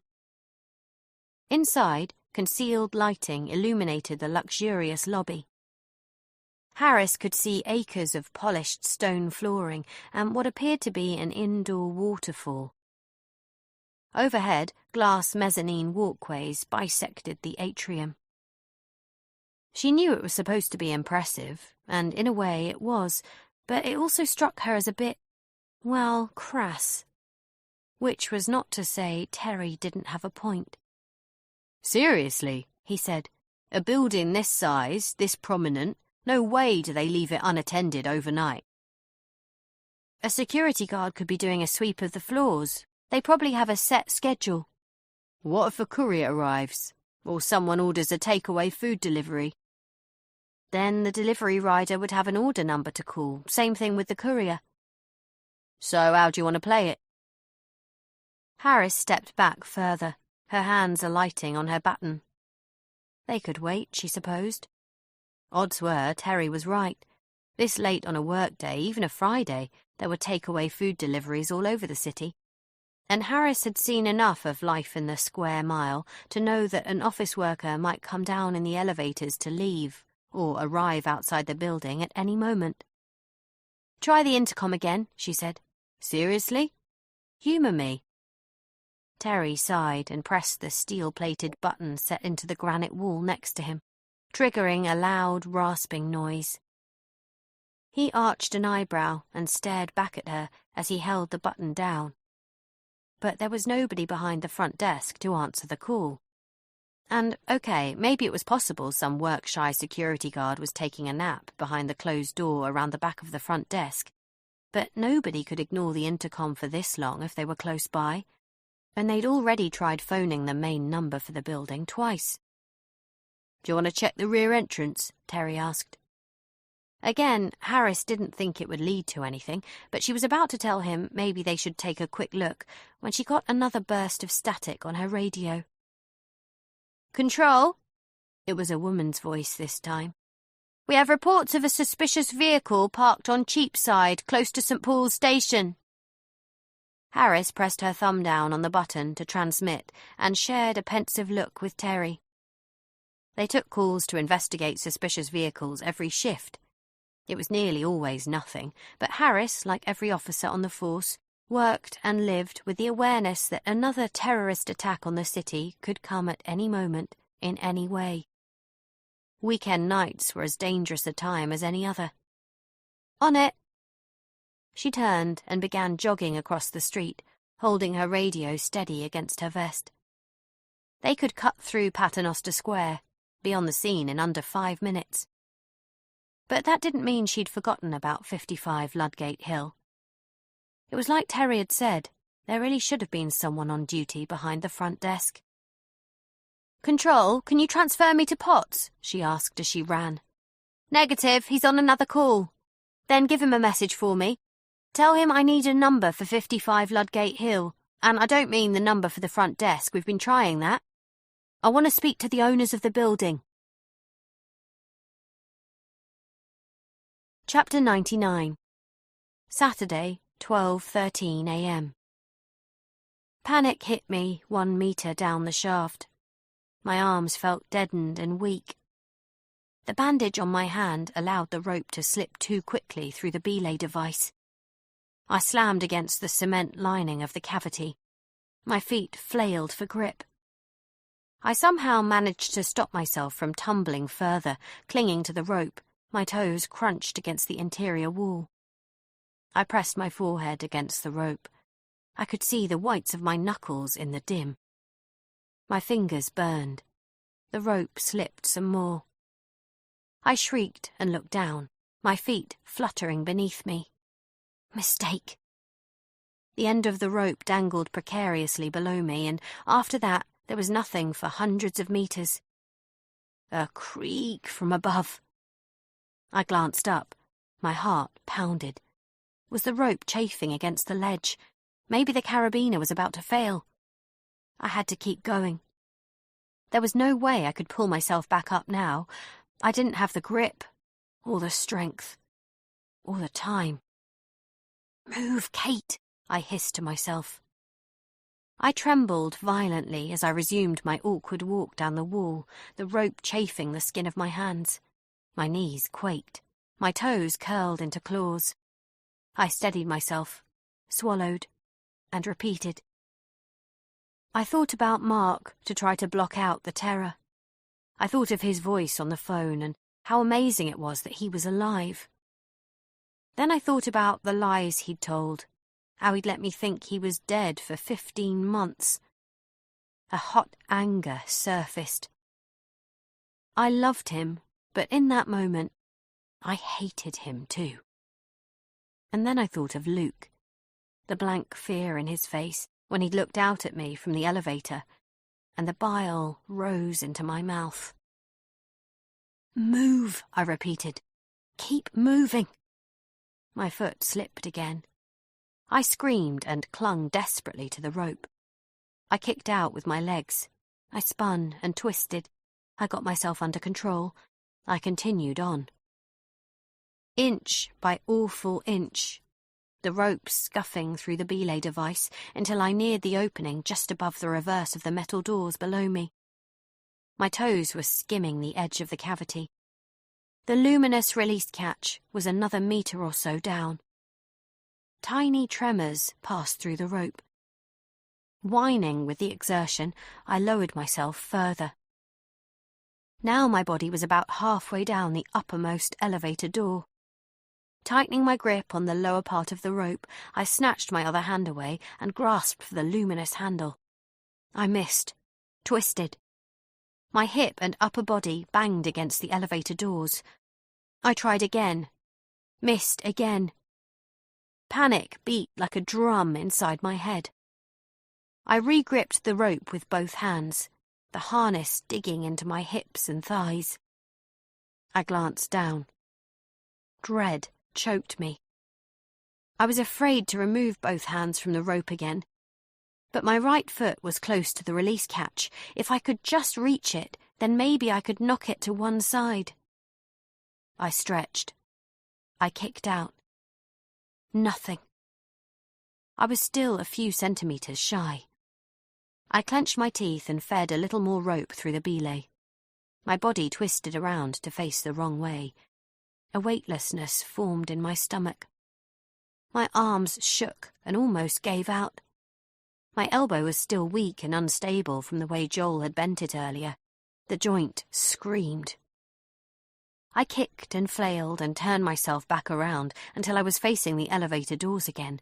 Then I tightened my stomach muscles, thrust out with my legs, and swung myself like a pendulum. I stretched out my toes. I kicked at the safety catch.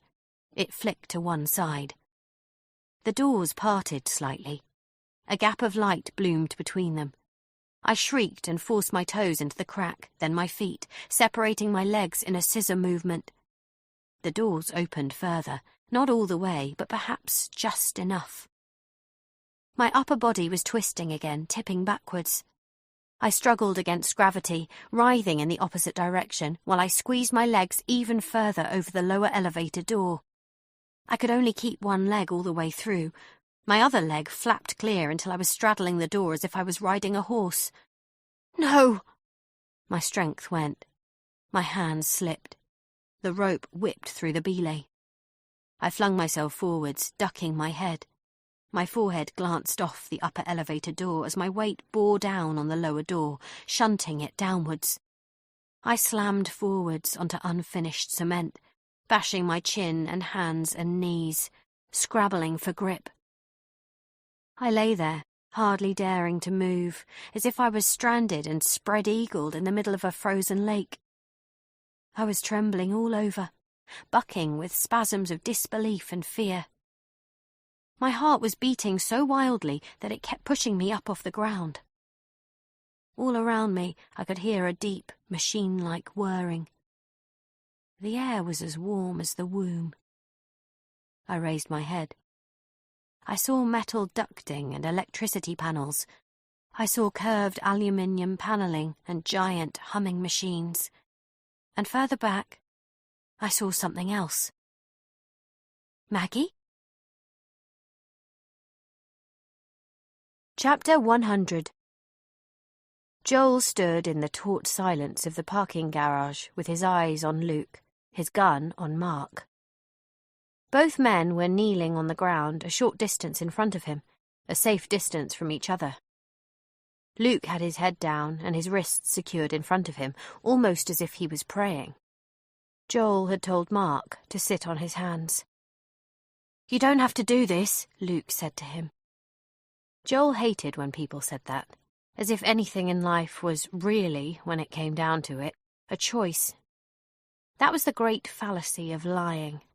Eventually every truth, even the hardest or the most unpalatable, would be exposed. And this time, they were going to be punished too. He clenched his gun tighter, watching now as Mark glanced nervously across at his brother-in-law, then looked slowly back at Joel, squaring his shoulders, lifting his chin.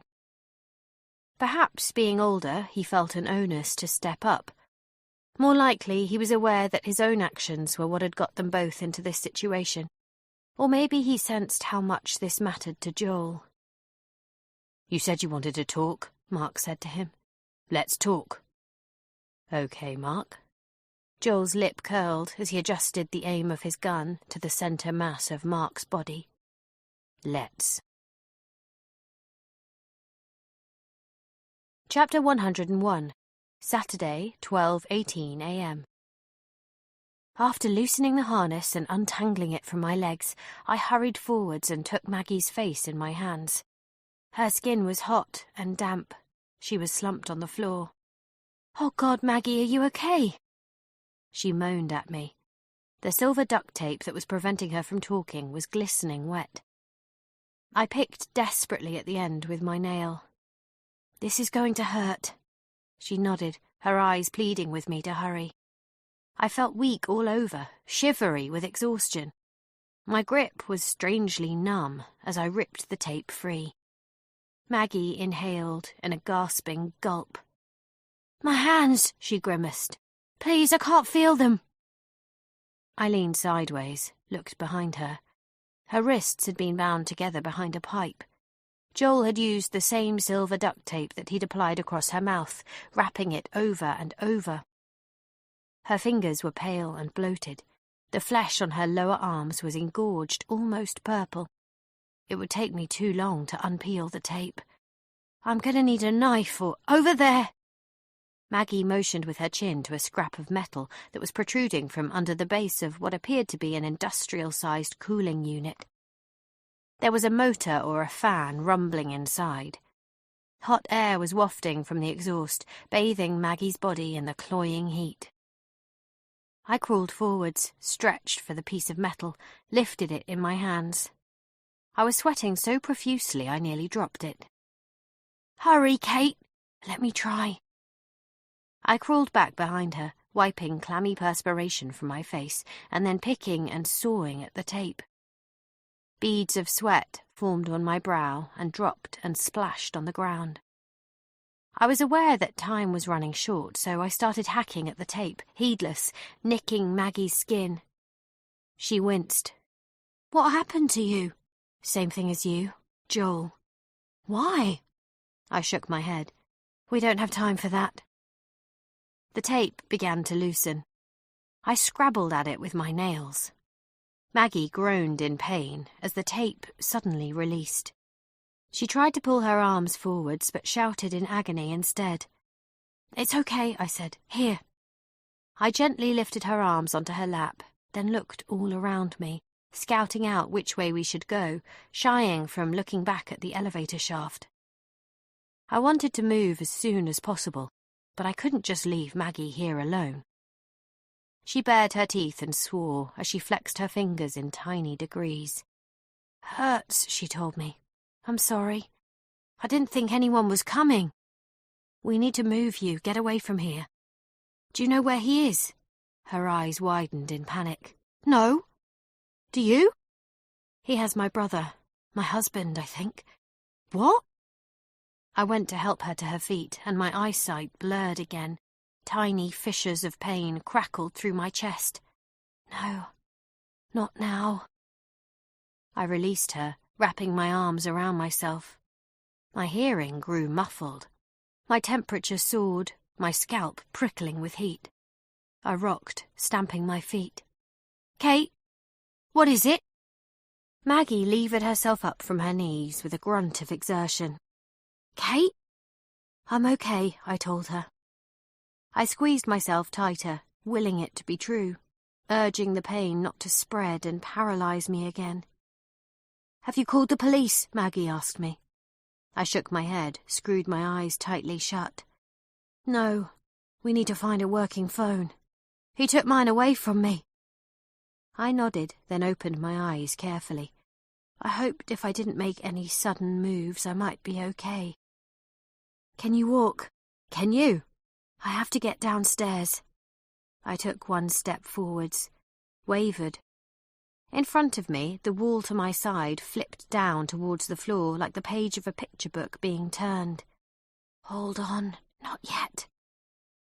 I pressed my hand to the side of my head. I was shivering all over, the horrible numbness streaking up and down my arms, an electric current fizzing in my gums. What's happening to you? Maggie asked me. I shook my head again, fighting to stay upright. Did he give you something? How do you mean? You mean like a roofie? Jesus. I mean water, anything to drink or eat? No, I wouldn't have let him. Maggie was standing now, her shoulder braced against the machine opposite me, the familiar bullishness taking hold of her again. We locked eyes for a second.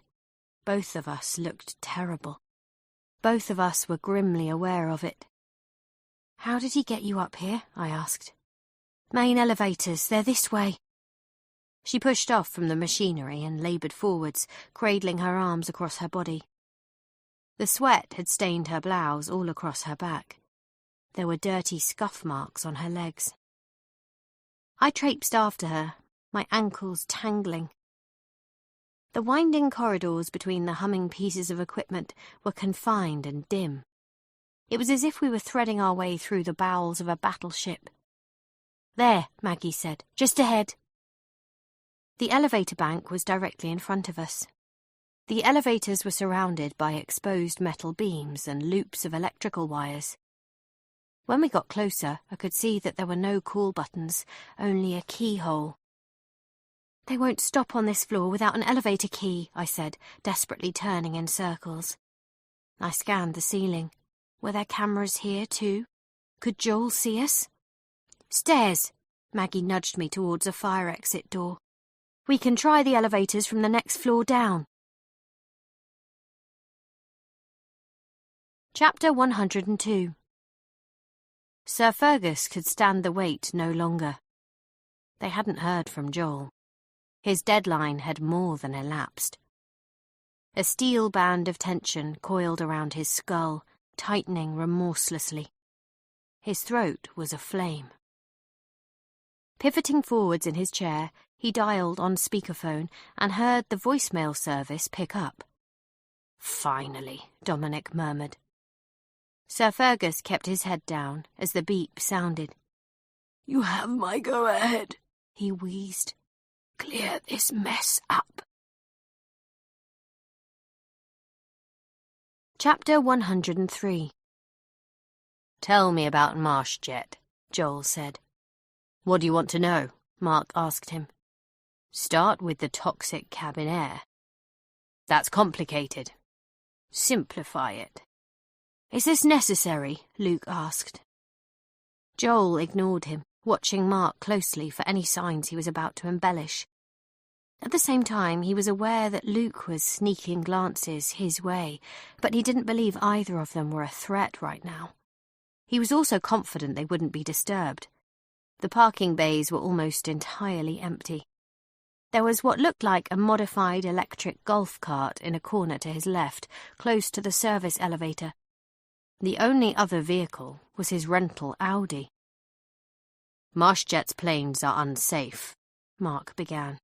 You must know that by now. From his kneeling position, he looked up at Joel with a searching intensity. Joel didn't expect him to lie. He knew he had hoped to testify about Marshjet on Monday morning. He was sure Mark understood now there was no way that would happen. This was as close as he would get. As close as Joel could allow him to get. He might as well unburden himself while he could. "I'm interested in when you knew about it." Joel was keenly aware of the faint rumble in his voice, a precursor of the storm to come. The one he was doing everything in his power to contain right now, his finger tightening on the trigger, as if a part of him was beyond his control. "Sooner than I was ever meant to. Later than you probably think. Enough with the cryptic answers."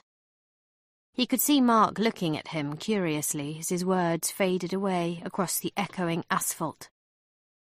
Perhaps he thought he was unbalanced, and maybe he was. He knew for a fact he was wound too tight, and that he had been for much too long. Luke had picked up on it too.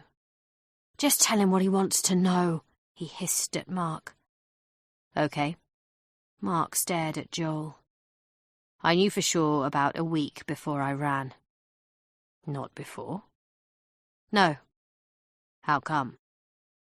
"Dummy paperwork, dummy results.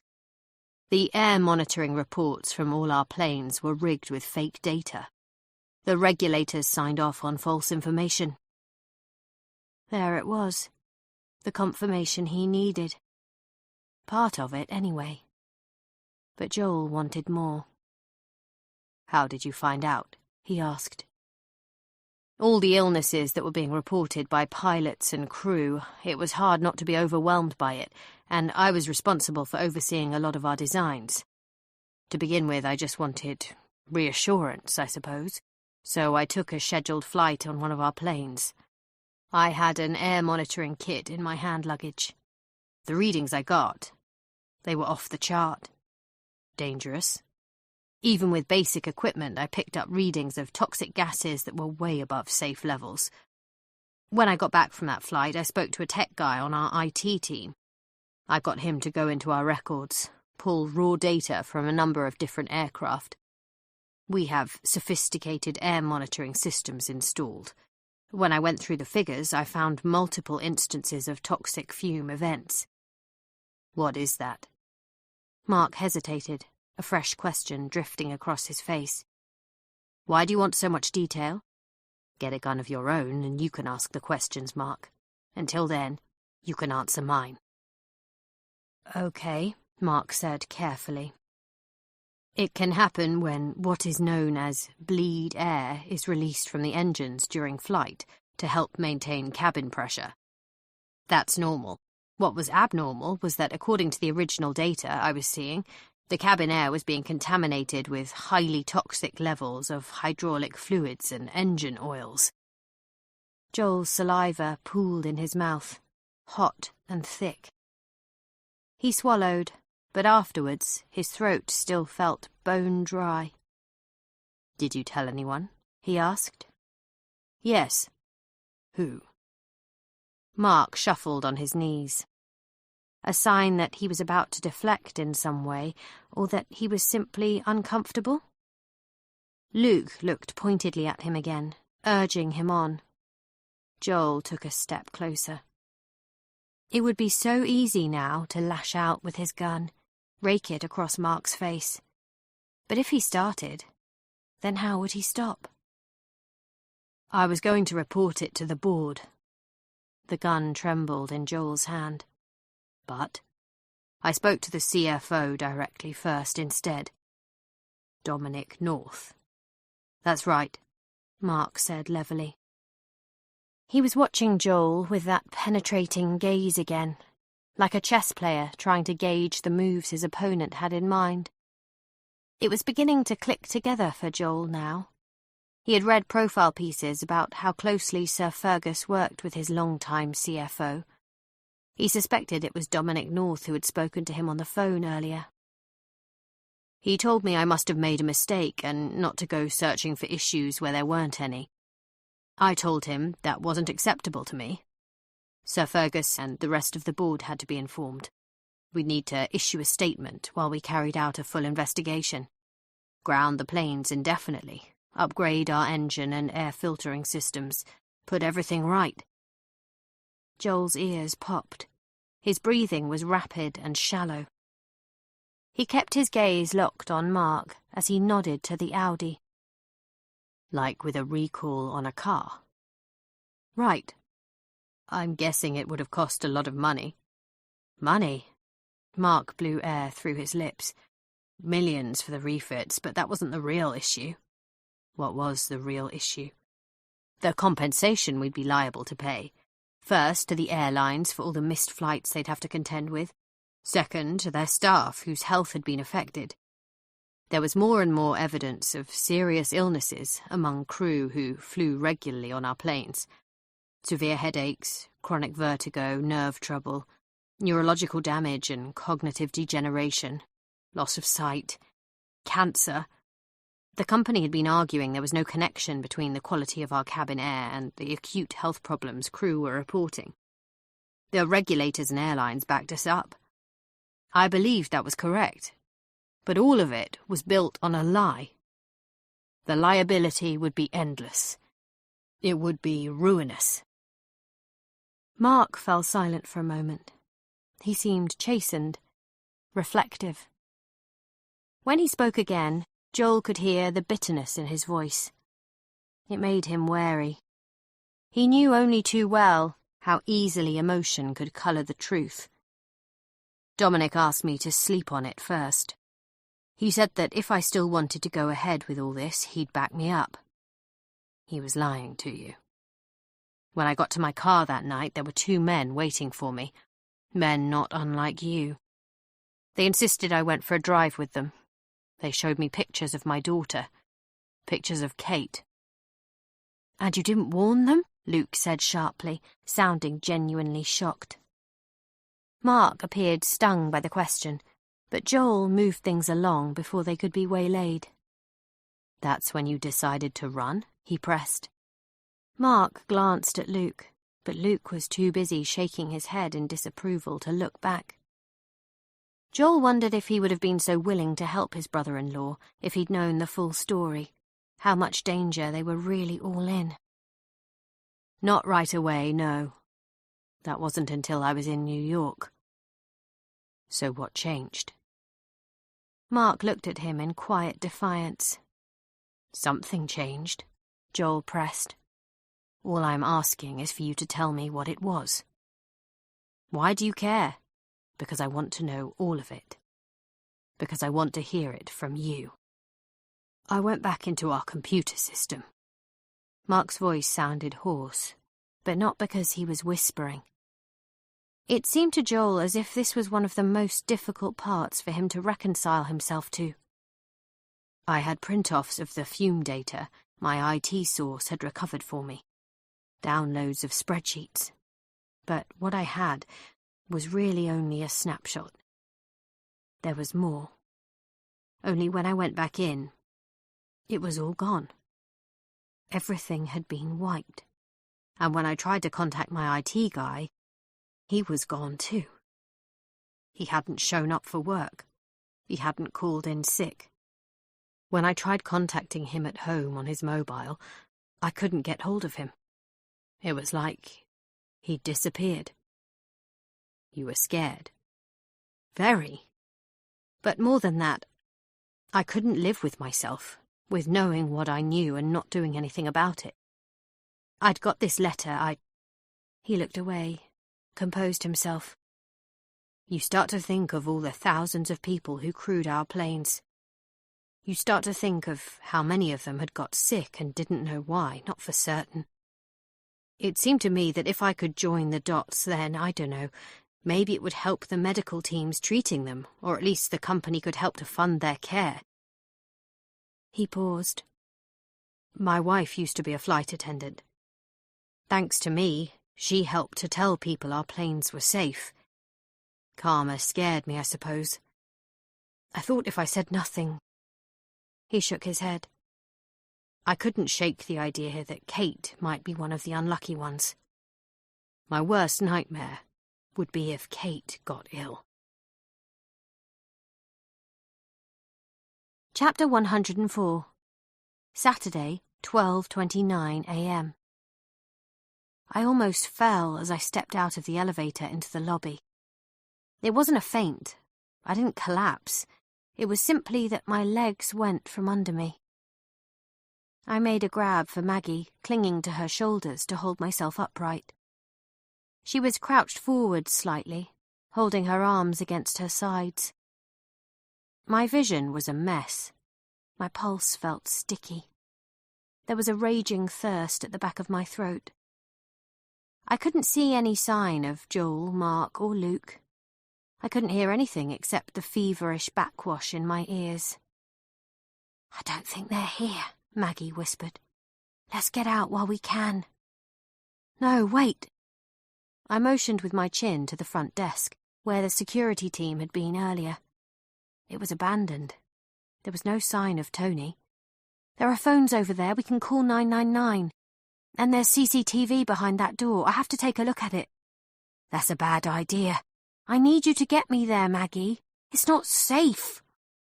She tried to lead me towards the exit doors, but I allowed my body to go limp, weighing her down. "Kate, he has my husband, my brother. Then the best thing we can do is get out of here and call the police." I looked at her. "It's your fault I'm here. I wouldn't have come here without you." She faltered. "Kate, I had no way of knowing. I don't care. You owe me. Now help me to get over there." Maggie glanced at the front desk, then at the exit doors, as if she was sizing up the distance between them. "Please, Maggie." She huffed. "This better be quick." I leaned on her for support as she moved forwards, the two of us stumbling along together. Outside in the darkness, a black cab was driving by. Maggie saw it, her breath catching. She tried to raise her arms to signal to the driver, but then whimpered as the pain hit.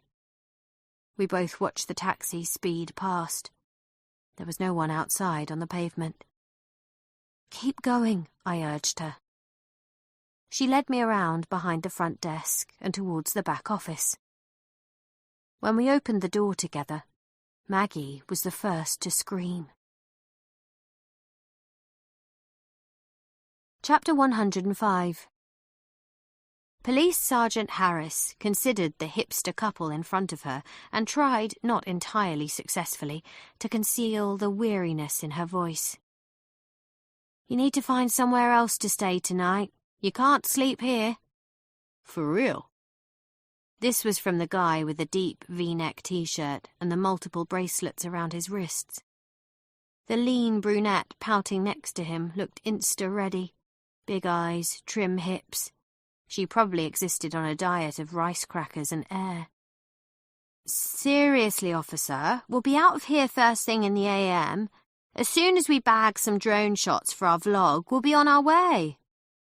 Constable Terry snorted derisively. He was at the back of the van, shining his torch inside. Harris didn't need him to tell her what he'd found. They were coming across it more and more often. Young influencers, sleeping in converted vehicles with the intention of being up at the crack of dawn to snag the perfect London footage. "I'm going to pretend I didn't hear that," Harris said. "You can't fly drones in this area." "What is this?" the girl muttered. "Russia?" "Get your van out of this area. Do it now, before I start asking if you have the right paperwork to be using this vehicle as a camper." Harris returned the guy's driving license to him with a meaningful glare. The couple moaned and bitched as they climbed into the cab. The van's exhaust spewed fumes as they pulled away. "How long do you think until they're back?" Terry asked as they watched them go. "Inside an hour. You care?" "Not if I don't see them again." Harris pulled out her phone and checked the text Alan Potts had sent her while she'd been talking to the Insta couple. "The registered owner of 55 Ludgate Hill is down as EFX Holdings. Number follows. Alan. At least he hadn't called her Christine. She made the call. It was answered after only 3 rings. A machine picked up. Harris pulled her mobile away from her ear so that Terry could hear the message. The offices of EFX Holdings were closed for the weekend. Regular office hours were 8 a.m. to 6 p.m., Monday to Friday. Figures, Terry said. Harris turned to look back beyond St. Paul's, towards the darkened high-rise. You want to go and take another look, don't you? Terry asked her. You know what? I really don't. Chapter 106. Saturday, 12:32 a.m. Oh my God, is he... Maggie didn't complete the sentence. She didn't have to. Tony was sprawled on his back on the floor, his limbs splayed at odd angles. A biro was embedded in his neck, his bloated face bruised and mottled around his nostrils and mouth. I could hear the halting tempo of Maggie's breathing behind me, and from the threshold of the small room I could sense the terrible stillness all around Tony's body. Just give me 1 second, I said. No, Kate, don't. She was shaking her hands out, sucking air through her teeth. Partly from horror, I thought, and probably also because she was trying to get her blood moving again. I have to see the cameras. I moved forwards into the room, towards the grid of security monitors. As I stepped closer to Tony, I thought about how scared he'd been for his daughter. Was she okay? I reached out to a filing cabinet for balance and stared at the screens. The bright flickers stung my eyes. Kate, we have to go. Just wait. I couldn't see them on the monitors, and something inside me opened up with a yawning fear. Then I glimpsed movement on the bottom left of the grid. My heart lurched sickeningly. I let go of a strangled breath. Luke and Mark were kneeling on what looked like bare, unfinished cement. Joel was standing over them with his gun. No. The screen flickered again. Mark lifted his face to the camera. I felt a deep pang. I see them, I said. Where? Maggie checked over her shoulder, terrified. I don't know, I can see a car behind them. Basement parking. Maggie said it in a rush, not bothering to conceal the relief in her voice at the realization that Joel wasn't going to jump out at us from anywhere close. I parked there earlier. I have to get there. What? No! Are you crazy? I pulled my gaze away from the screens and weaved out of the room, tilting sideways, slamming into the front desk. Maggie made a grab for me, then sucked air and pulled back, stamping her foot at the pain in her arms. Try the phones, I told her. It felt like my mouth was coated in treacle. Call for help. Tell them it's an emergency, then get yourself away from here. What are you going to do? I have no idea. You can barely walk, Kate. He's aiming a gun at my husband and my brother. I paused at the end of the counter and looked back at her. She held my gaze, looking troubled. But then she nodded, seeming to resolve herself to what I'd asked her to do, staring down at the phones in front of her as if they were a conundrum she didn't know how to solve. I didn't wait any longer. I pitched myself forwards across the atrium, my legs juddering under me. I was aware that I was walking on a slant, but there was nothing I could do about it. The limestone tiling was hard and unforgiving against my bare feet. I kept fearing I'd hear a gunshot any second, funneling up from the bowels of the building. Kept imagining how I'd sense deep inside that Mark was really gone. I swallowed something warm and sickly, listened to the buzzing and clicking in my ears. After what felt like an eternity, I made it to the far side of the lobby near the waterfall. Knowing there was no way I could manage the stairs, I jabbed the button for the elevators, and when the doors parted on the middle carriage, I pretty much fell inside. There were buttons marked P1 and P2. I slapped P1, collapsing backwards against the wall of the carriage behind me, peering across the foyer at Maggie. One of the phones had started ringing.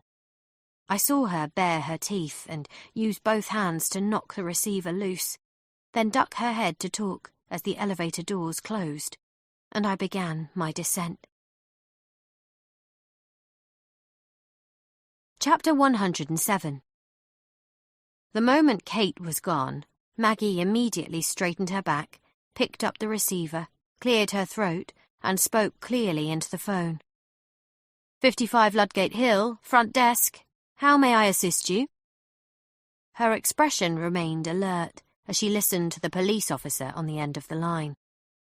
Her face betrayed no flicker of doubt or unease as she was told about the strange emergency call from a fax number. Officer, I apologise. We have had some issues with our phone system this evening, but I can assure you that I've recently been up to the offices of Edge myself, and there is nobody there now. She paused and listened, keeping her attention fixed on the illuminated panel above the elevator Kate had taken. You're absolutely right, officer. We're short-staffed tonight. Normally there would have been somebody on the desk while I was upstairs. If you'd like to come back now, I'd be more than happy to talk with you in person. No? Well, I'm here all night if you change your mind. Good night, officer. Thank you for your concern. She hung up, waited a beat, then dialed the number for the anonymous voicemail system she'd diverted her phone to before stepping into the elevator with Joel. After inputting her passcode number, she listened to the 2 messages that were waiting for her before setting down the phone. Chapter 108. Saturday, 12:38 a.m. I had no plan. I wasn't armed. I was, at best, barely lucid. I leaned against the polished sides of the elevator carriage, staring dazedly ahead. My chest heaved, but my breathing felt feeble. I was burning up again. I didn't know how bad it would get or what I was about to walk into. The only thing I could think was that I had to somehow stall Joel. How long would it take for the police to get here after Maggie called them? 5 minutes? More? The elevator chimed. The doors parted. I took a painful breath and stepped out. They weren't here. I was alone. I peered around me in confusion. My head hurt. I had taken the elevator to parking level 1. It was a starkly lit space. The parking bays were painted green. The rest of the tarmac was a milky blue that reflected the overhead lighting. I could see tyre marks smeared on the ground. They arced towards a down ramp leading to the lower parking level. I could hear voices down there, dimly. I tripped as I moved forwards. The light was a series of thin, stabbing blades slicing at my eyes. The low ceilings pressed down on me. My toes scuffed the floor. There was a car to my right. It was the only car parked down here, a red Mini. It was reversed into a space close to the down ramp. I flapped at the pocket of my blouse and pulled out Maggie's keys with the Mini fob attached to them. Could I get in the car and drive it down there, form a distraction? I padded towards it. I doubted the sound of my bare footsteps would carry, but if I unlocked the car remotely, there'd probably be an electronic squawk. Better to slip the key in the driver's door instead, the old-fashioned way. But even the simplest task was beyond me now. My head dropped. I was ham-fisted. I kept missing the keyhole. My vision swarmed. I scratched the paint. Then I dropped the keys. I peered at them. I tried to pick them up once, twice. I missed both times. The second time, I overbalanced and nearly pitched forwards onto my face. I sensed that if I fell, I wouldn't be able to get back up again. I knew that my time was running out. I stood there, wobbling. My heart thrashed against my ribs. A part of me really wanted to slump down and close my eyes, drift for a while, let go. I reached for the metal railings behind the car. I used them to heave myself towards the down ramp. I stumbled and clung on.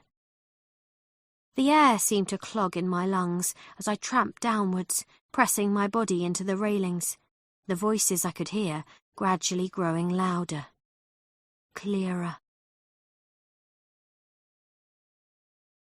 Chapter 109.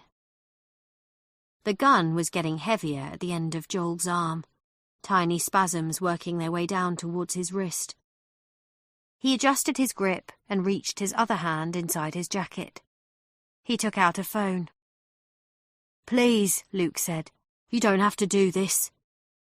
Joel ignored him. He kept his attention fixed on Mark. "Tell me about the plane crash." "What's to tell? Was it an accident?" He stumbled over his words, forcing them out. His throat ached as if he'd regurgitated an egg. Something seemed to pass between him and Mark then. Joel couldn't tell for certain what it was, but he wondered, just maybe, if Mark was beginning to understand. Luke looked between them both, wary. Perhaps he sensed a shift too. "No," Mark said. "I don't believe it was an accident." "Why?" "Best guess? The flight system was sabotaged." "For what purpose?" "To kill me. To stop me from talking to the right people in the right government positions in London and at the European regulator. 2 days before that flight..." He exhaled, looked up at the ceiling. "That was the day the data went missing from the computer system, and the first time I called someone outside the company, at the regulator. We discussed setting up a face-to-face meeting in London. And I don't think they could take any more chances." "Who do you mean by they?"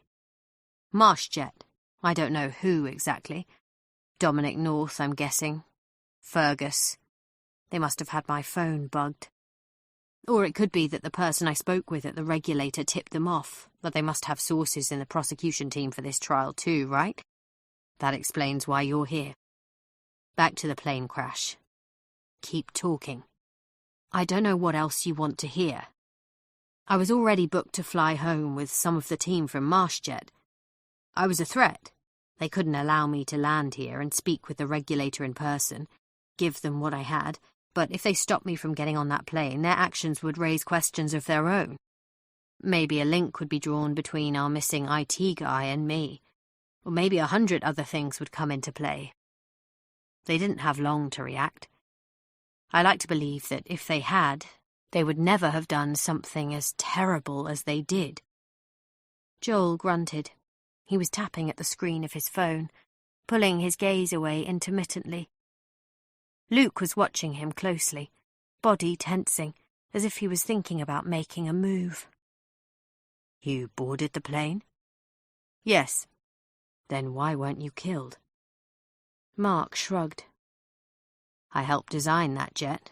I could tell you a dozen ways to get off that plane before it took off." Joel's head pulsed. He was processing, one part of his brain continuing to monitor Luke. It wasn't as if Mark had told him anything he hadn't anticipated hearing or suspected, but it was still shocking to hear it for real. "What did you think when you heard the plane went down?" he asked him. "I don't..." Mark blanched.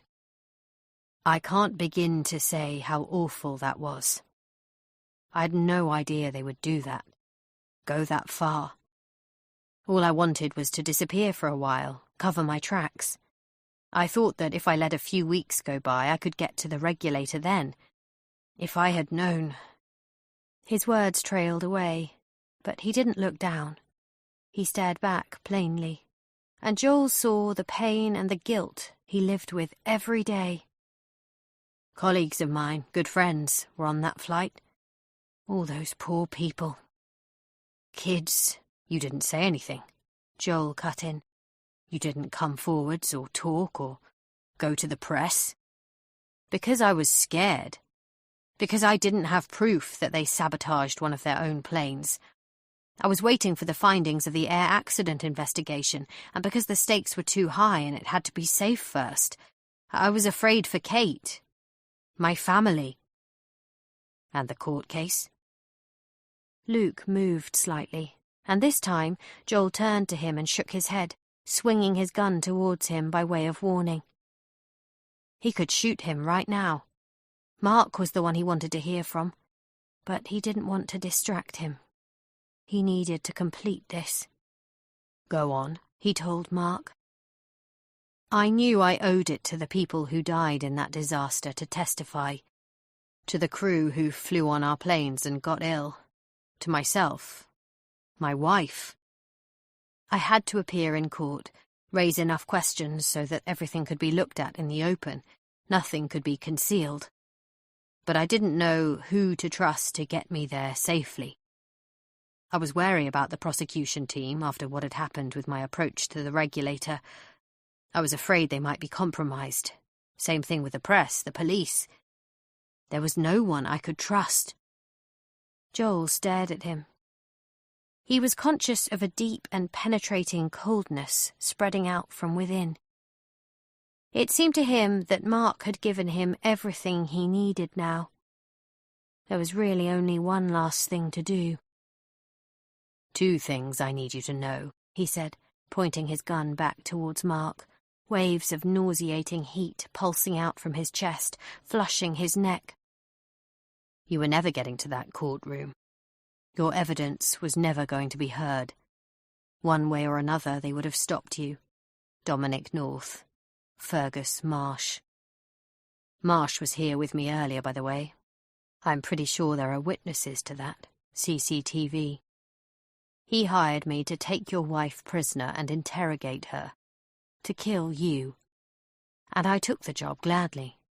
Because if it wasn't me today, it would have been somebody else. Someone like me was always going to stop you. Mark hesitated, clenching his jaw as if to brace himself. And the second thing? Joel tapped once more at his phone. He swallowed thickly and set the volume up high. When the message began to play, it seemed to tear through him from the insides out, ripping him, shredding him.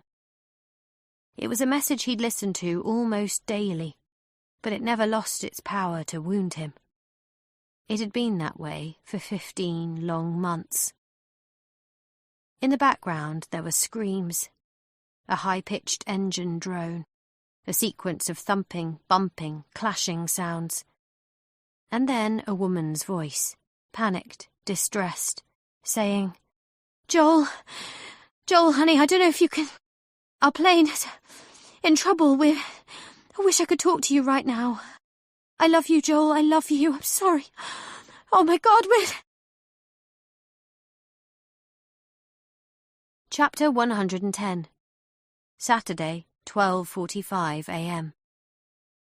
I pushed away from the railings, weaved down the ramp. My legs wobbled. I somehow kept myself up. When I fixed my gaze forwards again, I could see that Joel was staring back at me. There were tears in his eyes, tears in mine. I saw him, saw into him, and I saw that he saw me do it. I knew in that moment we both understood one another. I knew that he had lost someone on that plane, and how badly it had broken him, because for a long time I'd believed I'd lost the same thing. I'm here for the truth, he called to me. I never lied to you about that. Might have lied to my client. Mark and Luke turned their heads to face me. Time stopped. I stared at my husband. It was so strange to be able to say that. I stared at my husband. Words that shouldn't have made any sense, but that somehow didn't feel wrong now. Mark was here with me. I could see him only a few steps away. He looked just like he had in the photographs Joel had shown me. His hair was longer. There were deep seams in the skin around his eyes. He'd lost weight. But it was him. I wish I could explain how I felt in that moment. I can't. Trust me, to have everything you've ever wanted, really deep down wanted, right there in front of you, and to know it was about to be ripped away. I shuddered. I was so exhausted. I needed to go to him. I wanted to touch him. Let them go. My voice was faint and scratchy. It took so much effort to talk. Please, let them go and we can talk about this. I understand. I know. Joel lifted his chin. It's over, Kate. I'm sorry. I swore to myself I would do this. I made a promise to her. I vowed that I would make sure the people who did this didn't go unpunished. My heart beat raggedly in my chest, racing quicker and quicker, out of control. You can't blame Mark. You can blame Marshjet or Fergus Marsh or Dominic North. You can blame whoever they got to sabotage that plane. You can... Why can't I blame them all? I watched him, feeling like I was staring at a man teetering on the edge of a narrow platform hundreds of meters in the air. A man who was steeling himself to jump. Then do, I told him. But don't do this. What is this going to achieve? I've spent my life in small rooms, Kate. Rooms like the one you and I were in together, hunting for the truth, mining it. But do you know what happens afterwards? The truth stays locked in those rooms, more or less. It stays with me and with the people who hire me. They make it go away or they manipulate it. You can't rely on the police, on governments. You can't rely on courts or the justice system. All of it can be rigged and bought. You can see that now, can't you? But not this time. This time, I'm going to get the truth out. No more secrets in small rooms. No more walls. Because that's the only way there can be consequences. It's the only way to bring these people down. Then let me help you to do that. I can help you. It's my job. It's what I'm good at. You already did. He took a slow step forwards, angling his gun down at Mark's head. Don't! Please! Look away, Kate. Even if Mark had been on that plane, I would never do what you're doing here. I don't believe the person you think you're doing this for would want you to do it either. Well, I guess that's the difference between us, Kate. This is my job. My very last one. And I have nothing left to lose. His arm was shaking. He bit his lip. Mark didn't look at him. He looked at me instead. He smiled. I saw the sorrow in his eyes, but I saw something else too. A kind of acceptance. I think it was Mark's way of letting me know that, on some level, he'd always believed it would end this way, or perhaps he thought it was what he deserved, that he'd made his peace with that. I love you, he told me. I will always love you. Sobs rose up in me. I felt so tired, so drained. A numbing pain streaked across my ribs. I could feel the distant flicker of my pulse in my fingertips as I began to sink down to one side. What have you done to her? Luke asked. Is it your heart, Kate? Please let me help her. There's a defibrillator in the lobby. I saw it. I can... Stop talking, Joel yelled at him. I raised both my hands and cupped them over my chest. My heart was beating so wildly, so violently, it felt as if it was trying to fight its way out of me. Tears streamed down my face. I'm not sure of the exact order of what happened next. I'm not sure if Mark looked up first, or if I did. I'm pretty sure Luke shouted. I know he pushed up to his feet. I saw Joel step backwards. I saw him shift the angle of his gun. My heart stopped. It just ceased. The terrible pain ripped through me again, much worse than before. My arms flung outwards, my head tipped back, I heard the engine noise. I saw the horror in Joel's expression, and I turned just in time to see the Mini bearing down on me. Maggie was behind the wheel. She looked different somehow. I couldn't breathe, couldn't move. Then Luke's hands were on me, grabbing me, shoving me away. The desperate roar of the engine, the wing mirror clipping my side. I fell to the floor. I clutched at my chest. The car sped on. It bottomed out at the base of the ramp. Sparks flew. I saw Mark leap sideways, and I heard the gunshots. Glass exploded. The car shimmied and veered. Then the sound of an impact. A bullet went high. Debris rained down from the ceiling. There was another scream, I think, followed by the screech and stink of brakes, and then the Mini collided with something and stopped in an instant.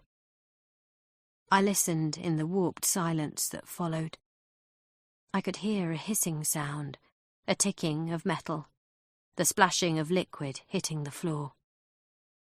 But I couldn't see anything. I was staring upwards. My back was arched. I wanted so badly for my heart to beat one more time, to keep beating. I wanted it even as my vision dimmed.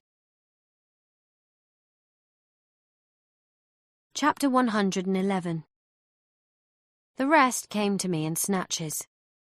Even now, I don't know how much of it is memory and how much is invention. I do know that Mark lifted me in his arms and carried me up 2 flights of stairs. In my mind, I can still see the jab and slant of the lighting overhead. I can feel Mark's arms cradling me tight. I can feel the coolness of the flooring when he laid me down in the atrium, and I can smell the perfumed chlorine of the waterfall nearby. I think I remember the whining of the charged defibrillator by my side. I've no recollection at all of Mark pulling open my blouse or applying the paddles. Perhaps you're wondering if the shock from the defibrillator hurt. I sometimes wondered the same thing. I don't recall any pain, or if I do, I suppose I've suppressed it. What I do remember is the most amazing feeling of energy surging through my body. A true, life-giving force that seemed to replenish every part of me. I remember bucking up off the floor. I remember taking the most enormous, cleansing breath. I remember Mark saying my name over and over, holding me, hugging me, leaning back, cupping my face.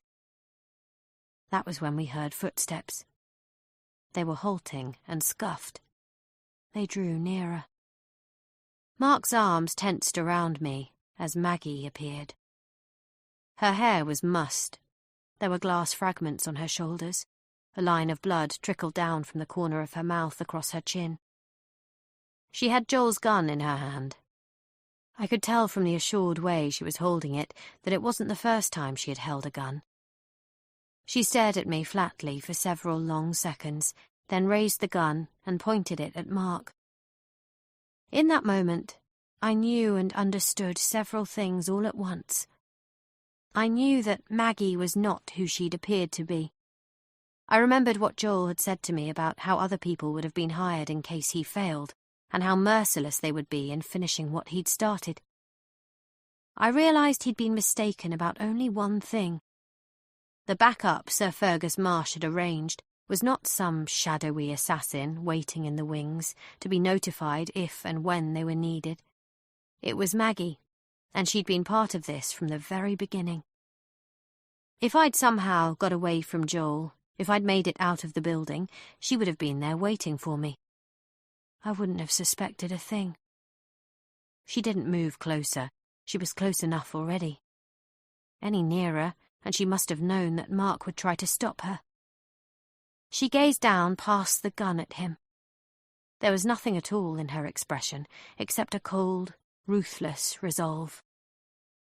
That's when the riot started. There was a splintering of glass, a volley of shouts, and what seemed like about 100 black-clad figures swarmed inside the building. They yelled at Maggie to drop it, step away, don't shoot. Their boots were loud in the vaulted space. Some of them were splashing through the pool to my side. They were too late. Maggie was going to pull the trigger anyway, finish the job. But then I saw something flicker in her eyes, and her lips move as if she was running a series of fast permutations in her mind. It took a few seconds before she lifted her arms slowly and let the gun hang loose around her finger as 2 armed police officers rushed in, tore the pistol from her, seized her arms, and marched her away. Kate, can you hear me? Kate, I'm Officer Harris. We're bringing in some medical attention for you now. A female officer was kneeling down next to me. She had my hand in her hand, and she was squeezing my thumb.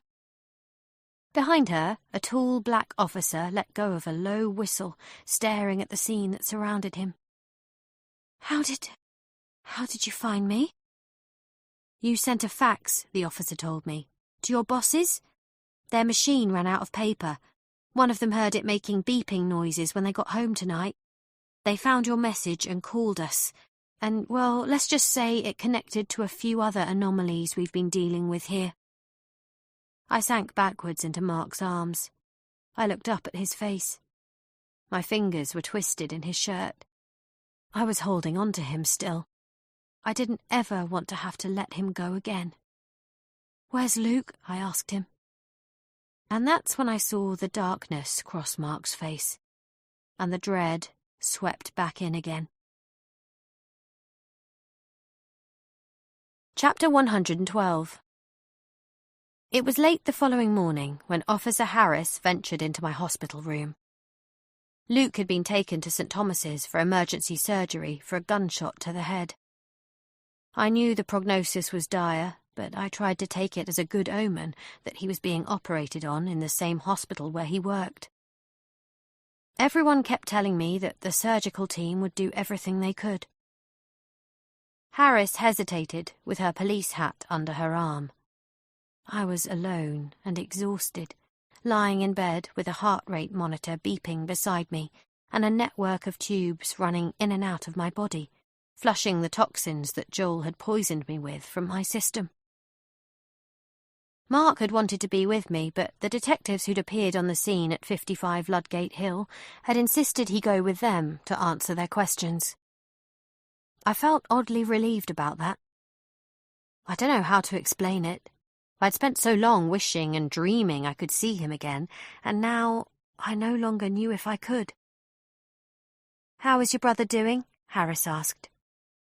I lifted my head from my pillow. It felt as if a giant elastic band was holding me down. "They're still operating." "Listen, I can come back. We don't have to do this now. No, please, I'd like to talk." Harris nodded, as though she understood, but she still looked uncertain as she pushed the door closed behind her. There was a chair opposite me, and she debated for a moment before sitting down. I suspected her shift had finished hours ago. Thinking about it made me begin to well up. "The man who held you," she began. "Joel? Joel, yes. Did they tell you that he's dead?" I nodded. "They said the impact with the car killed him outright." I didn't know how to feel about that. Of course, I wished that no one had died. But I had seen him murder Raoul. I felt sure he'd killed Tony. His actions had very nearly cost me my life, too. So, no, I can't say I felt bad for him, but neither did I feel in any way relieved. I guess I was still processing. Too much had happened, and was happening still. "Did you find Tony's daughter?" "We did. She's safe. If someone was watching her, there's no sign of them now. She's going to change her locks, spend some time with her mum." "What about Maggie?" "We're still working on that. For now, I can tell you that Maggie is not her real name, and there is no such company as Abacus Recruitment Services. Their website is bogus. She's in custody. She's asked for a lawyer, but we have a good team who will be interviewing her. I'm sorry to have to tell you, but before too long, They'll want to talk to you, too. Another interview. Yes. I cried then. Everything just caught up to me. In the days and weeks ahead, I was going to learn that this was how it would be. Suddenly, out of nowhere, I'd be blindsided by the most overwhelming shock and horror. In my sleep, in my waking daydreams, I would relive my ordeal over and over. There were moments when I saw things turning out differently, when I told myself I could have said or done more. Most of all, my mind seemed to loop on the moment my heart stopped and Mark resuscitated me. In the very worst of my dreams, Maggie appeared before Mark could shock my heart back to life, and my final seconds were spent watching her shoot him. I would wake gasping for breath and drenched in cold sweat. For now, though, I didn't know any of that. But from the way Harris was looking at me, waiting patiently for me to gather myself, I'm pretty sure she understood something of what was to come. "Something I wanted to tell you," she said, when the worst of it had passed and I had myself almost under control again. She glanced back at the door behind her. It occurred to me that the doctors had probably warned her not to say anything that might distress me too much. "You're a member of a Facebook support group for relatives and loved ones of those who were lost in the global air disaster. Is that right?" The question came at me from left field. "Yes, but I don't go on there very often." "Maybe at the start he was streaming from your phone. To the group, I mean. Joel was streaming everything that happened in that parking garage. We found your phone attached to the wall with duct tape behind where he was standing. We think that's why he made your husband talk. The video has been shared widely all over the world. It's the lead story on the news right now. It's pretty much everywhere." I blinked at her. I wasn't sure what I was supposed to do with that information. I thought again about some of the things Joel had said to me at the end, about how he needed to get the truth out because that was the only way there could be true justice, that the authorities and the courts couldn't be relied upon when there was so much at stake. At the time, I thought he was telling me that he was going to spread the word himself, maybe go to the press or circulate the information on social media. But now I began to see that this had always been his plan. This is my job, my very last one. It was Joel who'd warned me there would be a backup in case he didn't fulfill his assignment. It was Joel who'd told me both our lives were on the line, that our fates were intertwined. Did that mean that when he'd started our interview, he'd accepted the possibility that neither one of us would ever leave the mirror alive? Had he decided it was a sacrifice he was willing to make in order to guarantee the full truth could be known? Setting up the camera feed from my phone couldn't have been an instinctive reaction. He'd planned it, in all likelihood, from the first moment Maggie had contacted me about the position at Edge. He must have decided that sharing everything Mark told him with the world directly, getting the information into the public domain before it could be manipulated or discredited by lawyers and spin doctors, was his best shot at bringing Sir Fergus Marsh down. For a second, as I thought about what Harris had told me, an image flashed in my mind of the story being beamed into households throughout the globe, appearing on websites, hitting newspaper stands. But just then, it was no more than a fleeting consideration for me. I didn't care about how big the story was or what the consequences might be. Outside, the world could go on turning, but for me, and for Luke, everything that mattered was taking place inside this hospital. "He's an organ donor," I whispered. "Excuse me? My brother. He carries a card. His job." I raised my hand, felt the drag of the cannula attached to it. "He sees people waiting on transplants all the time. They ask for my consent if he doesn't make it. They don't need to, but they asked. I'm sorry." Harris touched my leg through the sheets. "We're rooting for him. I want you to know that a lot of us are. I shall let you rest now." She crossed the room, opened the door. "Officer?" She looked back at me. "I never thanked you, and I should have, for what you did, for getting to me in time." I clenched the sheets in my hands. "I wanted to say thank you." "You're welcome, Kate." "Why didn't she shoot, Maggie or whatever her name is, at the end? Why did she hesitate?" "Best guess?" I nodded. "It was already too late. Plus, if you want to get cynical about it, and usually I do, a good lawyer could spin her as a hero here. She drove that car. She killed Joel. She was hired to kill me, to kill my husband. Well, like I said, it's an argument. I'm not saying it will stick." Chapter 113. At the same time, aboard a private jet waiting to push back from a rain-swamped runway apron at London City Airport, Sir Fergus Marsh wheezed as he patted himself dry with a soft white towel, watching with a weary sense of detachment at the way Dominic North was twisting around in the chair opposite him, his long fingers clenching and unclenching the armrests at his side. His once fierce consigliere was beyond rattled, a cornered animal looking for help from the team of executives and lawyers who were making hurried phone calls and passing papers to one another around them. The air smelled of damp clothing. They'd all got soaked on the short walk from their limos to the plane. The jet had been fueled up and readied at short notice. At Dominic's insistence, the team would fly to Sir Fergus's home base in Monaco, and from there they would plot their next move. "Nathan!" Dominic screeched at Sir Fergus's personal pilot. "Why haven't we pushed back yet?" "We're just waiting for clearance, Mr. North." "What's the hold-up?" "No hold-up. We have our slot. It should only be a couple of minutes more."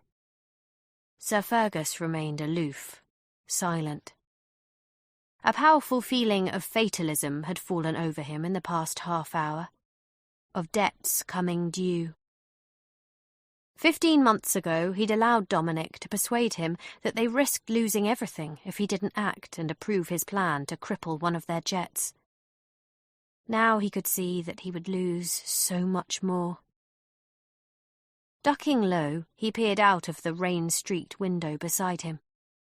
A Swiss Air passenger jet, not one of theirs, was tearing along the sodden runway, its wheels parting company with the ground in a misty spray. Other planes were stacked nose-in to the terminal building. He counted 8 of his aircraft, looking worryingly inert. A portent, he suspected. The sky was dreary, wet. In his mind, moving achingly slowly, he pictured the blanket coverage on the 24-hour news channels, the devastating morning headlines to come, the dangers and disgrace that were closing in on him like the purple storm clouds massing outside. "How are we coming with that statement?" Dominic snapped. Their media advisor, an ex-BBC journalist, jerked up from behind an open laptop screen, his face as taut and translucent as his rain-spattered work shirt. "I'm still finessing what we're trying to say, Mr. North." "What's to finesse? It's a denial. You deny everything in that video." "Right, only," the man quailed, "some people are going to think that by flying out of the country like this we have something to hide. We have a scheduled business meeting." Scheduled as of 10 minutes ago. "I understand that. The point I'm making is that others might not see it that way." "Well, that's what we pay you for, isn't it? All of you. Make them see it that way." Sir Fergus pressed 2 fingers against his throat. He hadn't said a word, but the scorching pain was relentless. Every breath hurt worse than the one before. And wasn't that a kind of reckoning, too? His own personal punishment. He signalled to Nancy, his regular flight attendant, to fetch him his morphine. When he looked back at Dominic, His CFO's face was flickering an odd bluish white. "What is it?" Dominic asked him. "Why are you looking at me like that?" He didn't answer, preferring to gaze to his right, where his team were crowding the oval windows, their bodies grown rigid, faces awed. "Will somebody tell me what is happening?" Dominic shouted. Sir Fergus eased forwards in his chair, placing his towel down to one side. He stepped into the aisle and buttoned his jacket.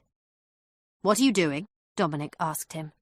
"Why are you standing like that?" Fergus faced forwards, drew back his shoulders, and walked stiffly towards the front of the cabin, where he nodded at Nancy to open the aircraft door. Gusty rain swept in as a phalanx of police vehicles slewed to a halt in front of the jet, their tyres screeching damply, their emergency lights popping and smeared in the murky afternoon. "Don't you go down there, you mad old bastard!" Dominic yelled at him. "Don't you dare!" The front doors of a dark saloon car clunked open, and two plainclothes officers in cheap suits emerged. One of them contemplated Sir Fergus from beneath a black umbrella, paperwork fluttering in her hand. The other one strode towards the base of the steps, raised his ID, and waited for Sir Fergus to descend. Epilogue. 8 weeks have gone by. 8 weeks without Luke. He didn't make it out of surgery. He died in the operating theatre, not long after Officer Harris had finished talking with me. Part of me still has trouble accepting that my brother really is gone. I guess that's a consequence of having Mark return to me against all odds. But this time, I know there can be no miracle reprieve. I viewed Luke's body in the mortuary. I kissed his forehead. I told him goodbye.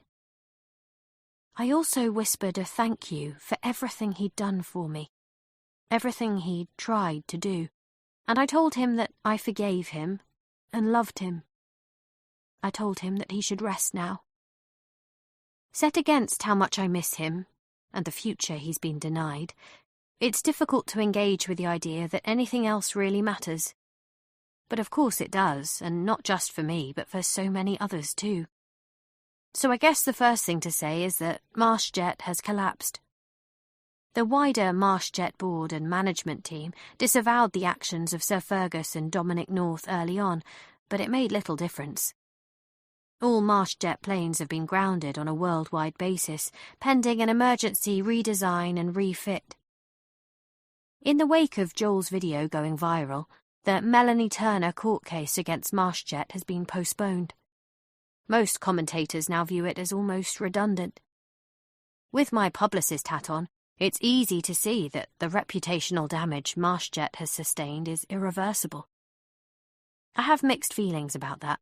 I suppose on the one hand it removes any likelihood of MarshJet's team of expensive lawyers deflecting blame from the company. On the other hand, many legal and business experts are already suggesting that the millions of pounds of compensation owed to Melanie and the other flight crew who became ill after flying on MarshJet planes, or who developed symptoms in the years to come, may now never be paid. Then there's the global air disaster. The UK and US governments quickly announced that the investigation into the air crash had been intensified based on new information. In the media, there is speculation of what the investigation will now uncover, as well as plenty of insinuations about how it could possibly have missed evidence of sabotage before now. With the right witnesses called and the right pressure applied, I am hopeful the families and loved ones of those who lost their lives will finally get the truth, and perhaps even the justice they deserve. The upshot, for now, is that the success or otherwise of the civil cases against MarshJet, and there seem to be more each and every day, does not in any way shield the company's directors from criminal liability. That's where Maggie, real name Teresa Murphy, comes in. Like everybody else, she's cutting deals where she can. The last I heard, she's giving the CPS the ammo they need to convict Sir Fergus Marsh and Dominic North directly for the plot against me and Mark. There are some people who are calling Joel a hero. I'm afraid I can't go along with that. He may have broadcast the truth to a worldwide audience, but he murdered Raoul and Tony. A shot from his gun killed my brother, and he terrorised me. There are even stories appearing of other suspicious deaths and illnesses linked to interviews he conducted in the past, from as far away as Shanghai to LA. The woman who left the voicemail on his phone was his lover, Sarah Walker, a 36-year-old media analyst based in New York. She was separated from her husband, Alex, and had been involved with Joel in secret for at least 2 years before she died in the global air disaster. I've spoken to Alex on the phone. He told me he suspected his wife had been seeing someone, but he had no idea who she was dating or how serious it had been. He asked me if Joel had said anything to me about Sarah when we spoke. He was a little hesitant about how to phrase that, and I understood his predicament.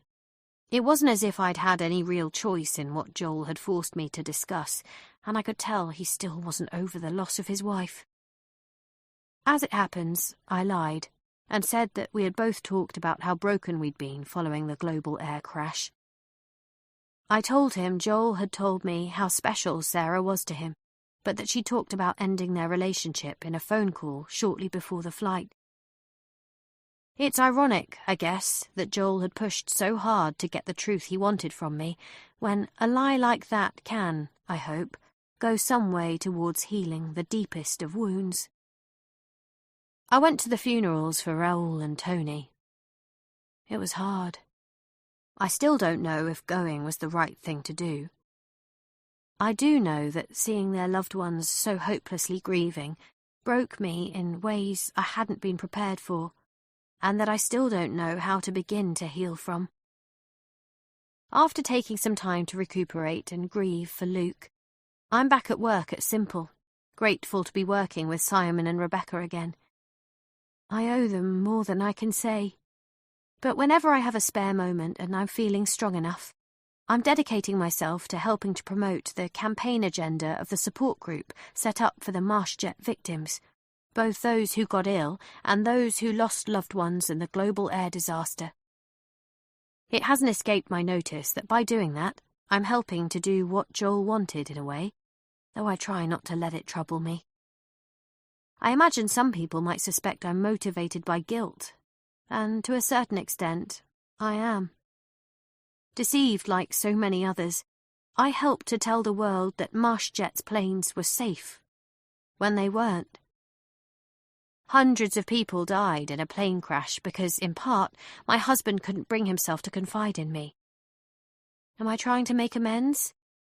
I'm not foolish enough to believe I ever could, but I do intend to commit myself to the quest for justice for as long as it takes. Edge Communications' stock has tumbled. They've been losing multiple clients and key accounts, including, of course, MarshJet and Sir Fergus Marsh. In the midst of the damage limitation exercise they're engaged in, they've already announced that their London offices inside the Mirror will be shuttered and closed. And then there is Mark. It's a Tuesday morning in August. We're walking along the south bank of the Thames together. The sky is blue and cloudless, the sun high overhead. The river shimmers in a golden hue. It's a perfect summer's day.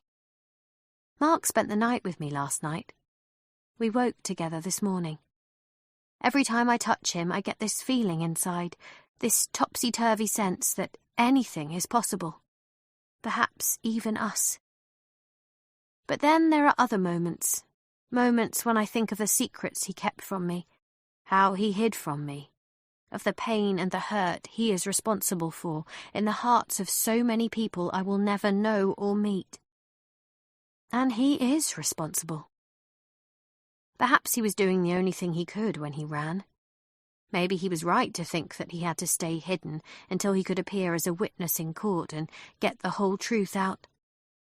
Or perhaps he made mistake after mistake. He tells me he tried to do the right thing. Sometimes, when I can't see that, he begs me to understand. He pleads with me and tells me that too many people have lost so much already that it makes no sense for the two of us to forfeit what we can have as well. It's messy, and in all honesty, I can't tell you how things will turn out between us.